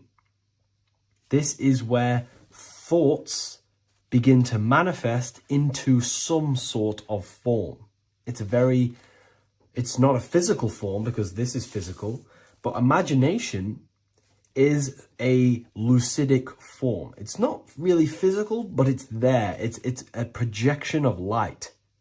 It's astral matter condensed by the willpower of the mind. So depending on the vibration of that thought will depend whether it manifests in the higher astral plane, middle astral plane, and lower astral plane. If you think about more material things and visualize material things, this will manifest on the lower astral plane because material matter is low vibration. Now that does not mean it's evil, that does not mean it's bad, okay? It just means low vibration just means more material. But if you think and imagine more spiritual things, this manifests on the higher astral plane. So the astral plane is the screen in your mind that allows you to vision an apple, that allows you to vision anything. It's that mental projection that's inside of your mind. Now this is what we call the third eye. It's an eye because the eye is the mind, and the mind can see into the astral plane. It perceives this spiritual world, this lucidic realm that we have access to. This is where also infinite potential takes place. This is the realm of spirits, demons, jinns, whatever you want to call them. Spiritual entities exist in this because this is where thought forms manifest into form. This is where thoughts create bodies. Think of it like this. The mental plane is a thought of a chair. The astral plane is the imagination of that chair and all of the different possible chairs that could possibly be. The etheric plane is the energy double of that chair. And the physical plane is the physical chair. So as you can see, the higher we go up, the more formless and lucidic it is. The lower we go down planes, the more dense it becomes. This is formless and this is form. Everything manifests through this process. This highlighter is down here in the physical plane, but the idea began in the mental plane. Everything begins in consciousness before it creates a physical body. It goes through this process. Therefore, if you want to start to mold and create your own reality and create things in your world, you can use these planes to your advantage. You can use your mind to do mental thinking exercises by closing your eyes and expanding your mind into a different pocket of thought to gain wisdom, gain information, gain downloads. The way you do that is simply get into a meditative state, close your eyes, pick a topic that you want to think about and see where your mind takes you, but always remain centered on that topic. And you can do this for maybe an hour or two or half an hour, and your mind will take you places where you will unlock information. You can even use this to make decisions in your life. Think of the topic and see where your mind takes you. You'll gain information. This is how you use the mental plane for ideas. The astral plane is imagination. You have to reconnect with your imagination very vividly. Your imagination, your consciousness is infinite. It's not a three-dimensional plane. It's an infinite plane. You can think and make form anything in your consciousness, in your imagination. You can think anything and you can imagine anything in the most vast details. You just have to reconnect with your imagination. I have a free book on my website. I'll leave the link in the description. It's an ebook. It's called Activating the Inner Eye. This is going to help you reconnect with your imagination. It's a practical guide on how to imagine. So once you know how to use the mental plane and astral plane, thought and imagination, you pretty much need to use the physical plane to take physical action with this physical body that you have and start to manifest these desires you have in the higher planes. Now, it's very important that we master the mind, because the mind is the very fabric of reality. We become what we think about. Your life is a product of every thought you thought in the past. It is the mind that directs the flow of consciousness. And wherever this consciousness is flowing is what you will create in your life. Consciousness is the most potent force in the universe, and the mind is pretty much the universe in a microcosm form. It is infinite potential, and your mind will continue to expand into new realms of thought forever and ever and ever. You are eternal. You are not this physical body down here. You are consciousness, literally dreaming that you are in this physical body. So everything begins with the mind. We need to be conscious of the thoughts that enter our mental field of consciousness. There is a level of self-awareness that you can reach where you can become conscious of pretty much every single thought that enters your mental field.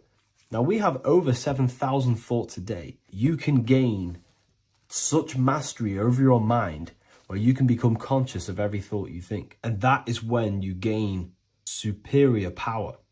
Because when the mind is fully under control of self, you can direct the mind's potent force into a specific goal. Most people's minds are dualistic. They want something, but their mind is thinking something else. They have limiting belief systems. They have the little voice that comes in and says, you can't do this, you're a failure. That is a fractaled mind. The mind needs to be singular. It needs to be on your team and not an enemy. Do not let your own mind take away your power. Your mind should be on your team, giving you power, giving you the best possible thoughts and the best possible beliefs. When the mind is in this condition and on your team and not taking away your power through the destructive thoughts, it becomes a potent, powerful force used for manifestation to create anything. And the way we get the mind on your team is through constant meditation to learn how to control the mind and turn it on and off. Subconscious reprogramming through visualization, affirmations, cultivating emotions associated with your goal. All these three ways we can reprogram the mind slowly over time so that it becomes powerful and becomes on your team and doesn't give you negative contradicting thoughts. When the mind is fully aligned on one thing, it can create massive empires and things in your physical reality. So I hope this video helps, and I'll see you in the next one. Tension we've experienced throughout our lives is stored somewhere within the nervous system. Over time, if this trauma or tension is not released, it can manifest as a physical alignment, such as back pain, joint aches, and even disease in specific areas of the body. Trauma can literally heal your body, remove trauma, yoga can heal your body and remove trauma from the nervous system. Yoga also allows the etheric body to circulate energy around the body. Now, etheric body, this is the body, a subtle energetic body. So think of it like this, right? Not many people know what the etheric body is. I'm going to make it very simple for you. You know, when you walk into your house, think of your house that you grew up in right now. You have a mental blueprint of that house inside your mind. That mental blueprint of your house that you grew up in, or the house that you have now, that mental blueprint is in the imagination. It's also energy. That is energy. It's astral, ether. That is what your etheric body is. Your etheric body is your mind's map of the body. It's an energetic map in the mind. Okay? That's what your etheric body is. So you have an etheric body. You have an etheric body for this whole world. You can mesmerize your city, kind of, or your area. You can mesmerize your streets. You know where everything leads. That map you have in your mind that's the etheric plane. This is very deep. Yeah, this is very deep. This is deep knowledge that I'm giving you. That's the etheric plane. Now think of the collective consciousness. The collective consciousness all has a map of this world inside their minds. That's the etheric plane. And you can access this plane through astral projection. You see? That's what we're talking about. This is the level of deepness that these books go into. Time ain't real, money ain't. Yeah, I agree. I definitely agree. There's just an infinite now. It's an algorithm. This world is technically a simulation. What else can it be, I guess? Other than a simulation. Well, your body's the simulation. Your body produces your body is a piece of technology, your brain, and it produces a simulation of this world. So you're not experiencing the world, you're experiencing your nervous system and your brain. You know, when you touch something, this is what I'm feeling is just an electrical impulse going through my nervous system to my brain. I'm not actually feeling and interacting with reality. I'm feeling my nervous system. So you're only experiencing reality through your body. Your body is a piece of technology. And your consciousness is in the body. So think of it. Who's the one experiencing reality? Who is the one seeing? You don't think about this. The eyes look, but who's looking at the image? The eyes look, but who's seeing? That's consciousness. That's why this is why I use this symbol on volume 2. This is very symbolic. This is your consciousness peering into the physical world. This is why symbolism is so powerful.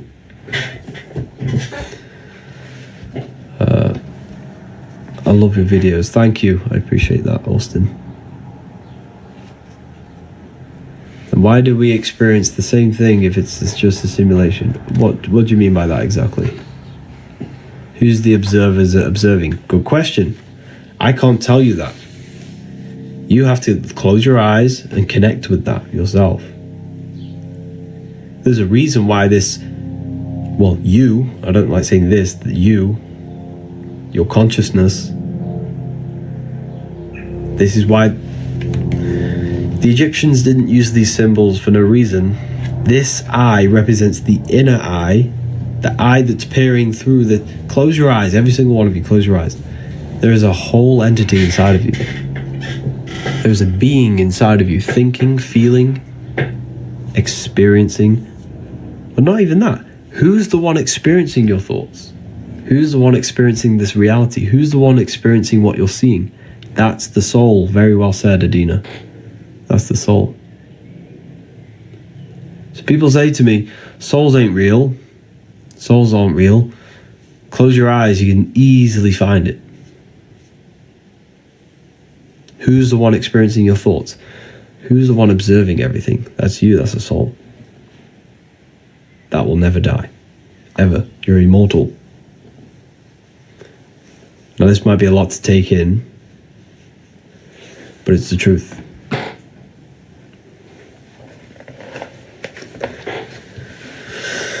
Wisdom code isn't working. Yeah, I think they're being used up. Do you want me to make some more? They were used very quick.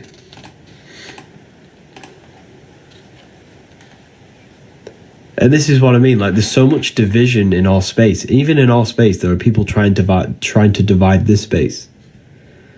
There are people commenting under my stuff saying, white people have no souls and white people this, and we all have souls. If you have a mind, you have a soul. Because who's the one experiencing the mind? Who's the one experiencing the thoughts? So be careful who you get your information from. If someone is not telling you to go within yourself, they're not telling you anything. The only truth is inside yourself. And when you read this book, it helps you speed up the process and realize of what you are, who you are, your powers, your connection to the universe. Most of the knowledge I tell you is not even knowledge, it's self-realization. Wisdom 40 isn't working. The code was wisdom, all caps, but I can create 5 more if people want it. I can create 5 more codes if people wish. Soul transcends, yeah. Please do. I want to. Okay.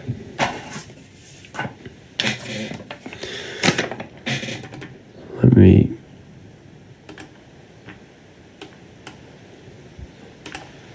Here you go. Wisdom, all caps. Wisdom, all caps. You can get volume. This is volume 1 we're going over. You can get this as a PDF if you wish.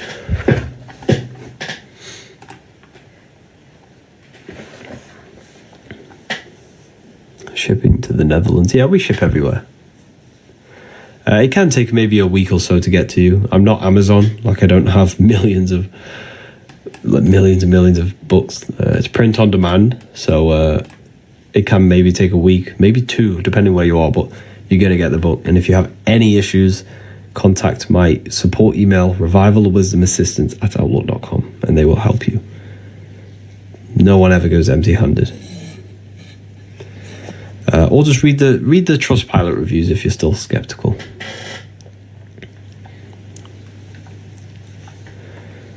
Mine shipped in a week. Amazing, Christine. Have you got it? Which is better, volume 1?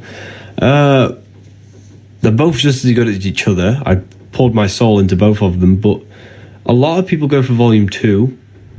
It just depends. A lot of people go for volume 2 because it's bigger and there's more pages, but the information inside of both of them is just as powerful. Both life-changing. Thank you, Violet.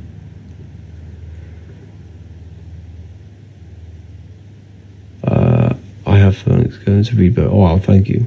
Honestly, Harry, I love you. Thank you. I appreciate that. Who was Thoth? Good question. This is volume 2 now. If I go over to that. Right. I'll show you volume 2. Hold on. Oh. So this is the paperback version. It's quite thick. I can't really show the other page. Anyways, let's get straight to it. Someone was asking about Thoth, the Egyptians. I can go over that for you. So the Egyptian gods are all symbolic, all symbolism. Thoth is the ibis bird, right? An ibis. So everything is symbolism. So when you look at symbolism, right, we're looking at something very deep. The ibis bird is known for its diligent, perceptive search for food in the mud. Represents a metaphor for human pursuit of wisdom and truth. That's why Thoth was the god of wisdom with an ibis bird, because the ibis is a diligent and perceptive, it searches for food in the mud, which represents the searching of wisdom and truth. Thoth was the god of wisdom and truth. He was the preserver of the records, the preserver of wisdom. He holds the wisdom. So this is symbolic as well. So this is the Egyptian god Thoth. So the bird's behavior searches for darkness. It searches in the darkness and murkiness for nourishment. Symbolizes the process of seeking truth and the unknown and the unseen aspects of existence. This is all what Thoth was representing. So if you look at the ibis bird, it looks like the sternum. Just like how the ram sphinx in Karnak, Egypt looks like the hippocampus in the brain. And we have more of them here in Egypt. All of them are symbolism of the hippocampus. This is Amun Ra. And what's very interesting with Amun Ra is in the word RAM, which is random access memory in computers. And if we look at the hippocampus in the brain, this is all to do with memory. This is all to do with memory. So this is symbolic of memory. And this is the Lamb of God. This is why Jesus has the Lamb of God. This is the Lamb of God. Your brain's the Lamb of God. The brain's the Lamb of God. Here again, we have human anatomy. We have the Hindu god Ganesh, again, human anatomy. We have Osiris, the god of the underworld. He's the god of the underworld. The underworld is your reptilian brain, because we have these three sacred brains. We have the neocortex, the limbic system, and the reptilian brain. This is why Neo from the Matrix wakes up. He's plugged in on the back of the neck on the Matrix. On the back of the neck, he's plugged out the Matrix. Have you ever watched the Matrix? He's plugged out in the back of the neck, the reptilian brain, and then what's he called? He's called Neo for the neocortex. He wakes up and uses the higher brain. The higher brain. The brain that critically thinks, that learns and expands. This is why he's depicted with reptilians, Osiris. Because Osiris is the reptilian brain. And if we observe this is literally all symbolism for this. All symbolism. You know, this is all symbolism as well. Everything with the Egyptians is human anatomy. This is curves. Curves are feminine. That's why the feminine body is curvy. Lines are masculine. Masculine. The word masculine, masculine. Feminine, feminine. The feminine body creates the human body in 9 moon cycles. Moon is womb. So you have lines, masculine, curves, feminine. Feminine brain, left brain, masculine. This is the perception of the eyes.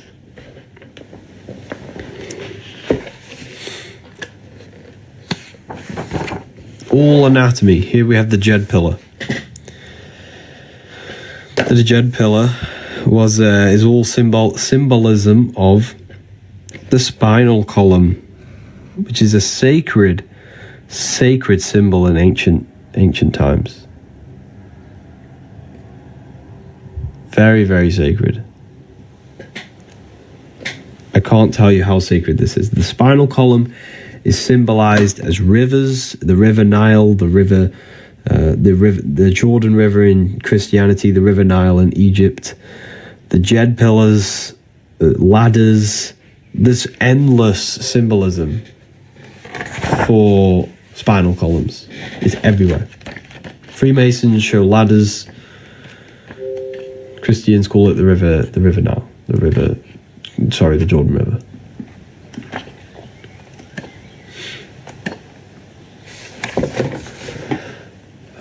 I want to say, sorry, I haven't said thank you to anyone who has actually created an order. I want to say thank you to Ismaya, Karanja, Daryl, Nancy, Martha, Sundus, Sophia, Dennis, Bongsuri, Carl. All of your lives are about to change, and your perspective on life, you're about to gain the advantage. Why don't you sell it on Amazon? Because the reason why I don't sell it on Amazon is because I see a Dutch version. Yeah, we have a Dutch version, but not volume 2 just yet.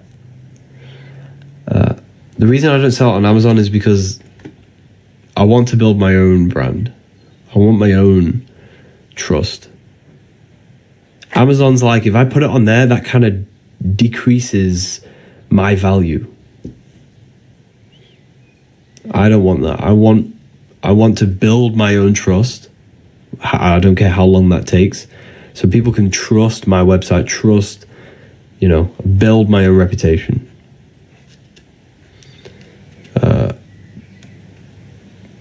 I don't want to just give it away and sell my soul to Amazon.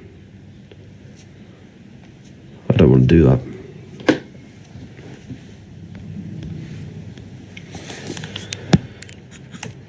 What does amen really mean? Amen's a sun god. Jesus is the sun. 12 disciples, 12 zodiac signs.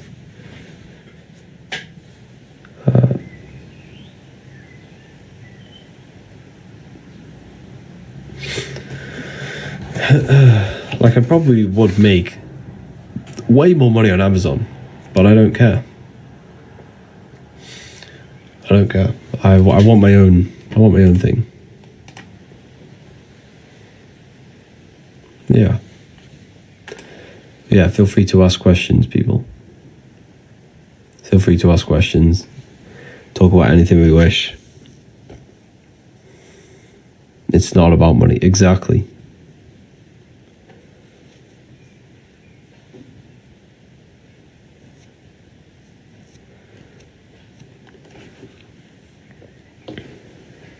Yeah, the only place I sell it is my website. There's so many scammers out there. So many scammers, fake versions. It's actually a shame. And I'm actually getting legal advice to take these people down. There's so many people trying to scam on my book. Some people are buying books, not getting sent anything, got scammed, and then they try and contact me like it was me who sold it them. The only place I sell my book is revivalwisdom.com. Anywhere else is a scam.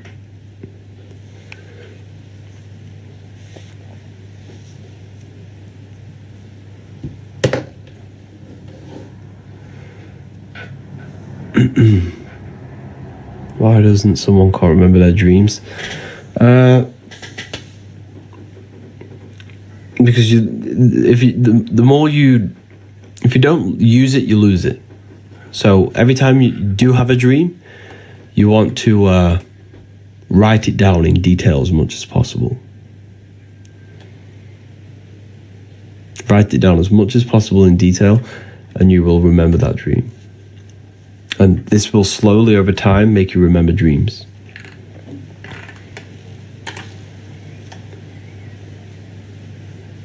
Why do I love singing at night? I don't know. Are the Anunnaki real?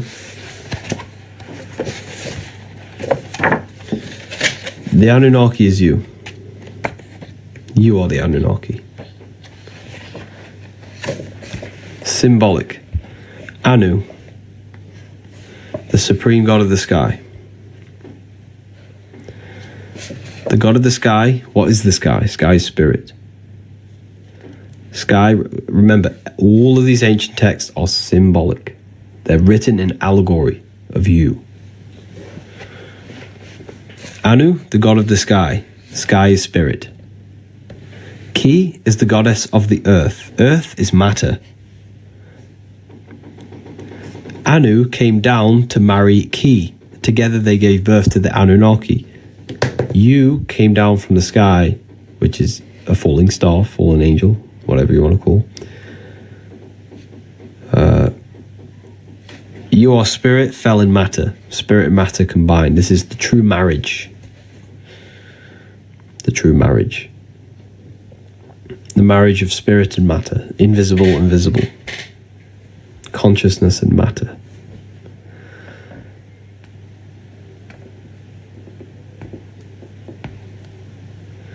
And you are the Anunnaki. You are the God. You're the God of the sky. What is the sky? Spirit, astral plane. This is where you come from. Type in on Google William Blake paintings. Type in ancient paintings from ancient Christian paintings. You will see the same symbolism of angels flying in the sky. It's all about the astral plane and the stars. Everything above you is astral. This is where a lot of people are going to lose me. But everything above your head is not physical. It's literally spiritual. Type in ancient Christian artwork. They're all showing you the astral plane above you. They're all showing you the astral plane.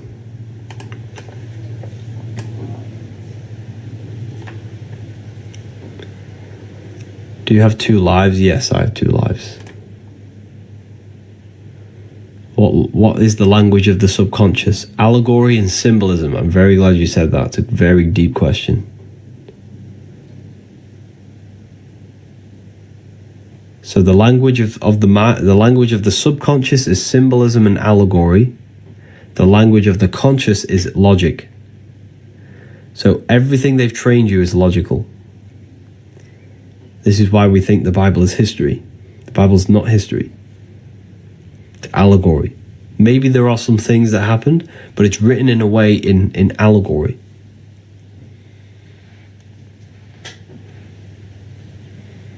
Good question, though. That was a really good question. I was telling my friend about the battle between me, and the journey is hard. Yeah, very well said, son. There's a battle in our mind. That's the battle in the Bible. It's the battle in every ancient book. The battle's all inside. The battle's in the mind. The battlefield's in the mind, and Jesus and Satan are just two ways of thinking. The two voices in our head. The one that tells to love, and the one that tells to destruct. We all have these two voices. We just have to find the balance in between them. Yeah, the battle between good and evil is inside you.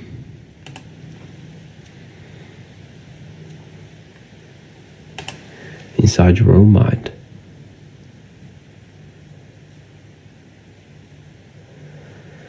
Does hell exist? In a sense, yes. In a sense, technically, in the astral plane, there is a lower astral plane, and there's higher, middle, lower. It's so your imagination, right? If you use your imagination to imagine sex, you're now using the lower astral plane. It's a low vibrational thought. But if you're imagining love, if you're imagining higher vibrational thoughts, that's the higher astral plane. It's a higher thought. So when you die, you're left with your internal world. If you close your eyes, that's what you're left with, your internal. And this is one of the biggest secrets that I tell you all the time. Your biggest power when you die is imagination. It's the biggest power. The biggest power you have when you die is imagination.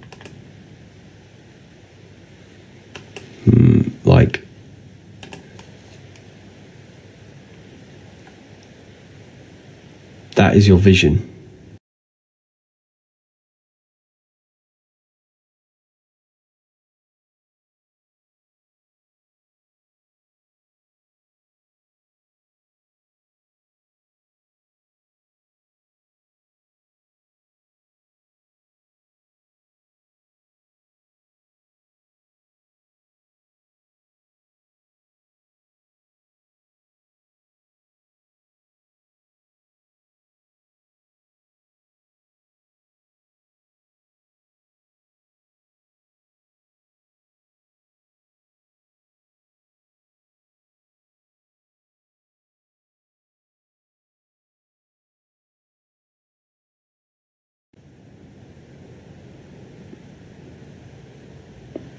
I knew something was wrong. Yeah, so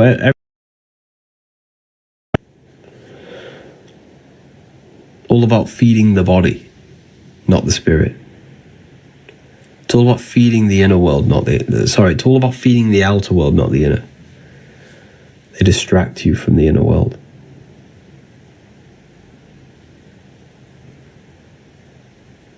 Like, the whole system is to feed your body, not your mind, not your internal world.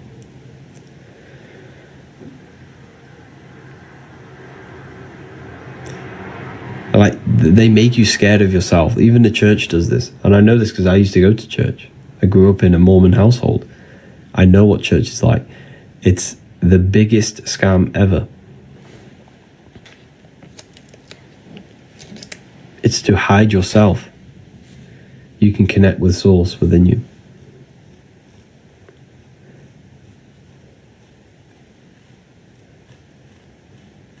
Because you don't need to go to a church. The Bible tells you, you are the temple of God. The Bible says that. You are the temple of God. You don't need to go to a temple to go worship God. The God's inside of you. You are the temple. You got to go inside the temple to worship God by closing your eyes and going inside your mind. That's where God is. That very spark of consciousness you are within every single one of us. Jesus tells you, you are the temple of God. You are the sacred temple. You know the side of that head of yours? What's it called? What's the side of your head region called? A temple.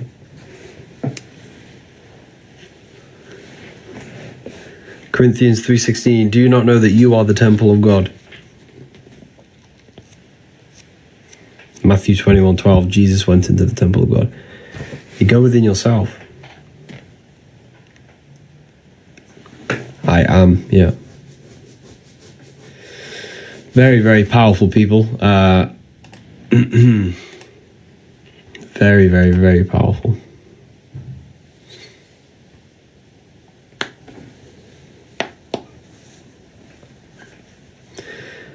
But yes, I'm going to love and leave you all here today. I have a haircut in half an hour. Is there any last questions before I go?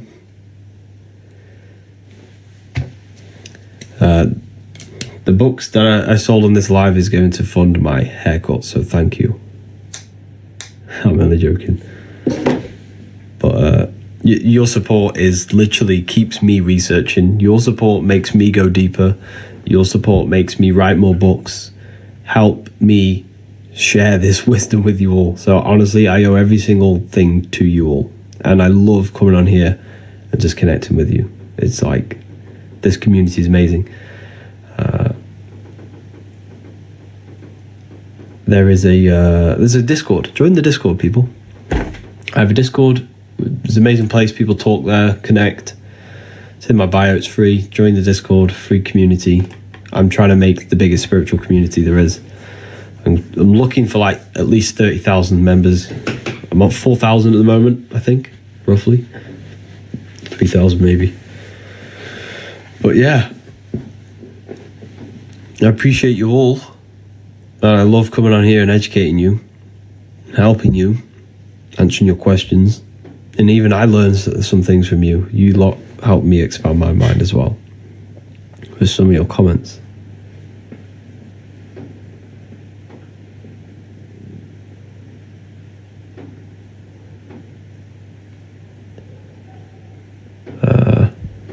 But yeah.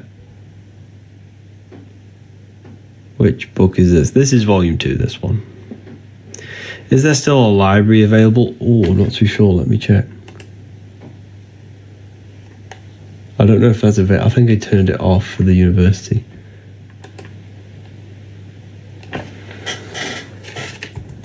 Let's have a look.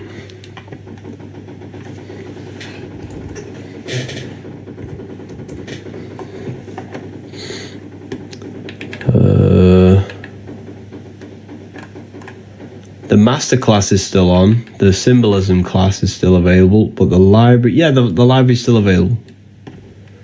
But everything else is all inside the university. So like the numerology course, the health course, sexual alchemy course, the lecture section, self-mastery, all inside the university.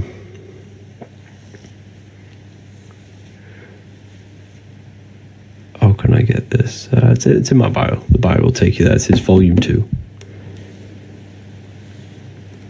Yeah, I'll see you inside the Discord. And if you're in the university, I'll see you all on the weekend. We have a live lecture, live discussion on Sunday. But I will be going live probably again tomorrow.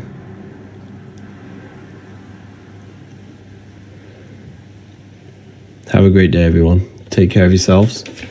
And use this code if you're going to get anything. Wisdom, all caps. Have an amazing day. Take care. Goodbye, everyone. Thank you all.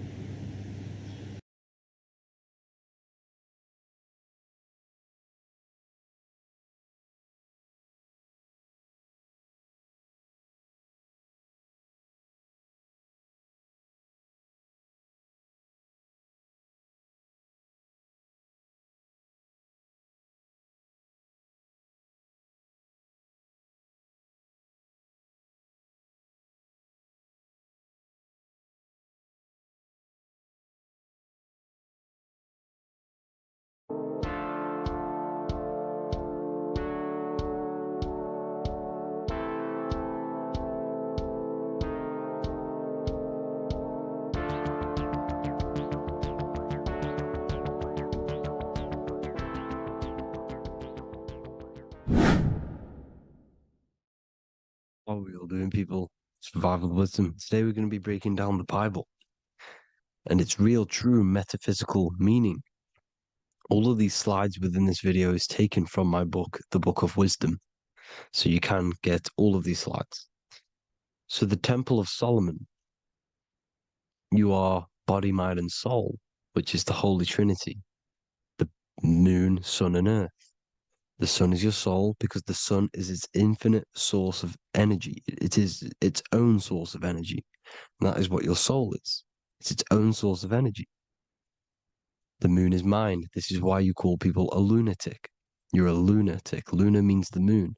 And inside of your mind, you have a specific mood. Mood is moon. And mind in German is Mond. And the word Mond means moon. And earth is your physical body because your body contains of the four elements, the four physical elements. Well, the Temple of Solomon is the temple of the soul and the mon, the soul and the mon, the soul and the mind. And it's the temple of the Holy Spirit in the Bible. Everything leads back to one singular point in the center of the brain. The brain is not the mind. It's mind over matter. Okay? The brain is the physical manifestation of the mind. The brain is the electrical computer which decodes the light waves given to it by the mind. This is why everything in the body leads back to one singular point. And we'll go over this in a minute. But this is controlling the physical body. This is the within. If you rearrange within, it spells high twin because within you is your twin, your true self. And it's just an entity in the center of the mind. And if you shut your eyes, you can feel it. Your awareness is in the center of the brain. So there's just an empty chamber in the center of the two cherubs, the two brains. They are two separate brains. They're two hemispheres. And the empty chamber, when scientists chop it up and see it's just an empty chamber, well, because you can't see in that plane of reality. You cannot see the mind. You cannot see thoughts. It is invisible to the human eyes, to the visible light spectrum, to the two eyes. The reason why we call it the third eye in the center of the brain, it's not the third eye, it's your true self. It's the mind and soul. It's an eye because it does see. It's the all-seeing eye that you always see here. There's some Masonic artwork showing the two pillars, the two cherubs, the two hemispheres of the brain, and the inner eye. This is the eye that sees all things. What do I mean by seeing all things? Not physically. It sees the mind. It's what, because your soul is watching the mind. You can observe the mind. You are not the mind. And if you meditate deeply enough, you can go beyond the mind. It's the all-seeing eye. It sees the mind. It sees what emotions you're feeling. It sees what you're thinking. It sees what you're seeing with the two eyes. It's the all-seeing eye. It sees all things. It's omnipresent. It's everywhere. Because the mind can be anywhere. The mind can switch itself into any place it wants. There is no limitations with the mind. So there is two hemispheres in the brain. And in the Bible, there is a quote saying the most holy place between the two cherubs. The two cherubs is the two hemispheres of the brain, and the most holy place is between them, which is what the Masonic artwork is showing. This is the all-seeing eye, the soul and the mind in the center of the brain. And you will not see this with the two eyes. So when scientists come to seeing the empty chamber in the center of the brain, they wonder because they do not understand the occult side of the world. They do not understand the layers of reality. How the two eyes, everything physical comes from the unseen. Everything seen comes from the unseen. Now, the two hemispheres of the brain play a major role in our lives. The right hemisphere is the artist. The left hemisphere is the scientist. The right hemisphere controls the left side of the body. The left hemisphere controls the right side. So there's a crossover. Now, the right hemisphere is to do with your feminine energy, creativity, unification, metaphors, visualization, intuition. The left hemisphere is to do with sequencing, facts, materialistic details, language, and logic. So they keep us normally trapped within the male aspect of our mind, which is the left hemisphere. You know, if you listen to Spotify, Apple Music, and radio, they're all tuned to 440 hertz, which shuts down the right side of the brain, makes you left brain dominant. And we learn, well, 90% of people learn to write with their right hand. They're taught to learn with their right hand, which is to do with the left brain. You see, so we are being trapped within this left side of the brain, which is all to do with logic, thinking logical, not creative. You know, very analytic. But the right side of the brain is to do with your creativity.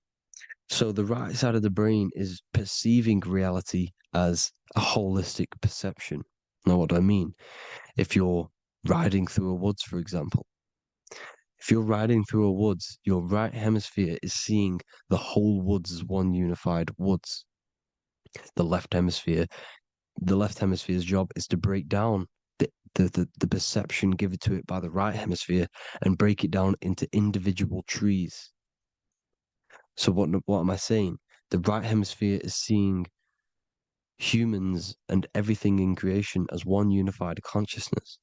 The left hemisphere is seeing individual egos. This is why the left hemisphere is the place of the ego, the right hemisphere is to do with the higher self. They're both needed, though. I'm not saying one's better than the other. It's balance. Now, they don't want you to see the unified picture, perception of creation. They want you to think everything is individual, everything doesn't come from the one, because all things come from the one. And we experience the two in this reality, dualism. In order to understand the one, we have to experience the two to advance. So, anyways, let's get away from the two hemispheres. The right hemisphere, like I said, is to do with the higher self. And this is why in John 21:6, it says, cast the net onto the right-hand side of the boat and you will find fish. Meaning, cast your energy, cast your perception into the right hemisphere of the brain, and you will find God, unification, and higher self. You will see things from a unified perspective. How we are all one, because we are all the same consciousness. The same spark that is in me is in you. This is why I am you and you are me. We are all the all-seeing eyes of God, just split up into individual bodies. We are all made up of the same essence, consciousness. And that consciousness, that mind and soul, is in the center of the brain. You are just in different avatars. And until we see this, we'll forever be divided and conquered. Until we figure this out as a collective consciousness, we will forever be divided and conquered and ruled over. This is why the Bible says, ye are gods. You are the sons of the Most High, because we are. We are the Word made flesh. We are God made flesh. Mark 16:19. So then after the Lord had spoken unto them, he was received up into heaven. Head is heaven, H-E-A, and sat on the right hand of God. God is the consciousness in the center of the brain. Heaven is the head, and the right hand of God is the right hemisphere of the brain, meaning he sees things in unification, creativity, intuition, the higher mind, the higher brain. When Moses crosses the Red Sea is the corpus callosum, moving from the left to the right hemisphere of the brain to see unified perception of reality. Head, H-E-A, heaven, same root word. This is why the ancients always depict God in the center of the brain. Here you see ancient Christian artwork showing God in the center of the brain, the light. Here you see it here. Here you see Ganesh, an Indian god, which is the brain. Here you see the Father, the Son, and the Holy Spirit in the dome, the brain. This is the brain, because you are God made flesh. That's what consciousness is. The upper room where Jesus meets the 12 disciples. It's the upper brain on the upper room. The upper room is the chamber, the empty chamber in the center of the brain. That's the room. And the 12 disciples are the 12 cranial nerves in the brain, which pretty much rule the body, all the cranial nerves. The tree of life, the cardiovascular system. This is why in Genesis it says the tree of life was in the midst of the garden. Midst meaning middle, because the middle of the body is the cardiovascular system, which is controlling all of the systems in the body. The tree of knowledge of good and evil is the nervous system. It's the spine and brain. This is what's detecting good and evil. The brain is the electrical computer with the left and the right hemisphere, decoding the dualistic world, decoding the light waves given to it by the external world. It is an electromagnetic computer. It is artificial intelligence. It is very intelligent, the brain and the nervous system, the human body as a whole. But the tree of knowledge of good and evil is the nervous system, because it is the tree that detects good and evil, makes you learn good and evil in this dualistic reality. Here you see Adam and Eve around the tree of knowledge of good and evil. Adam and Eve, male and female energies, with the serpent in the tree, and the tree of knowledge of good and evil. Well, this is the spine, the brain, and the serpent is the kundalini up the spine. The serpent is the S.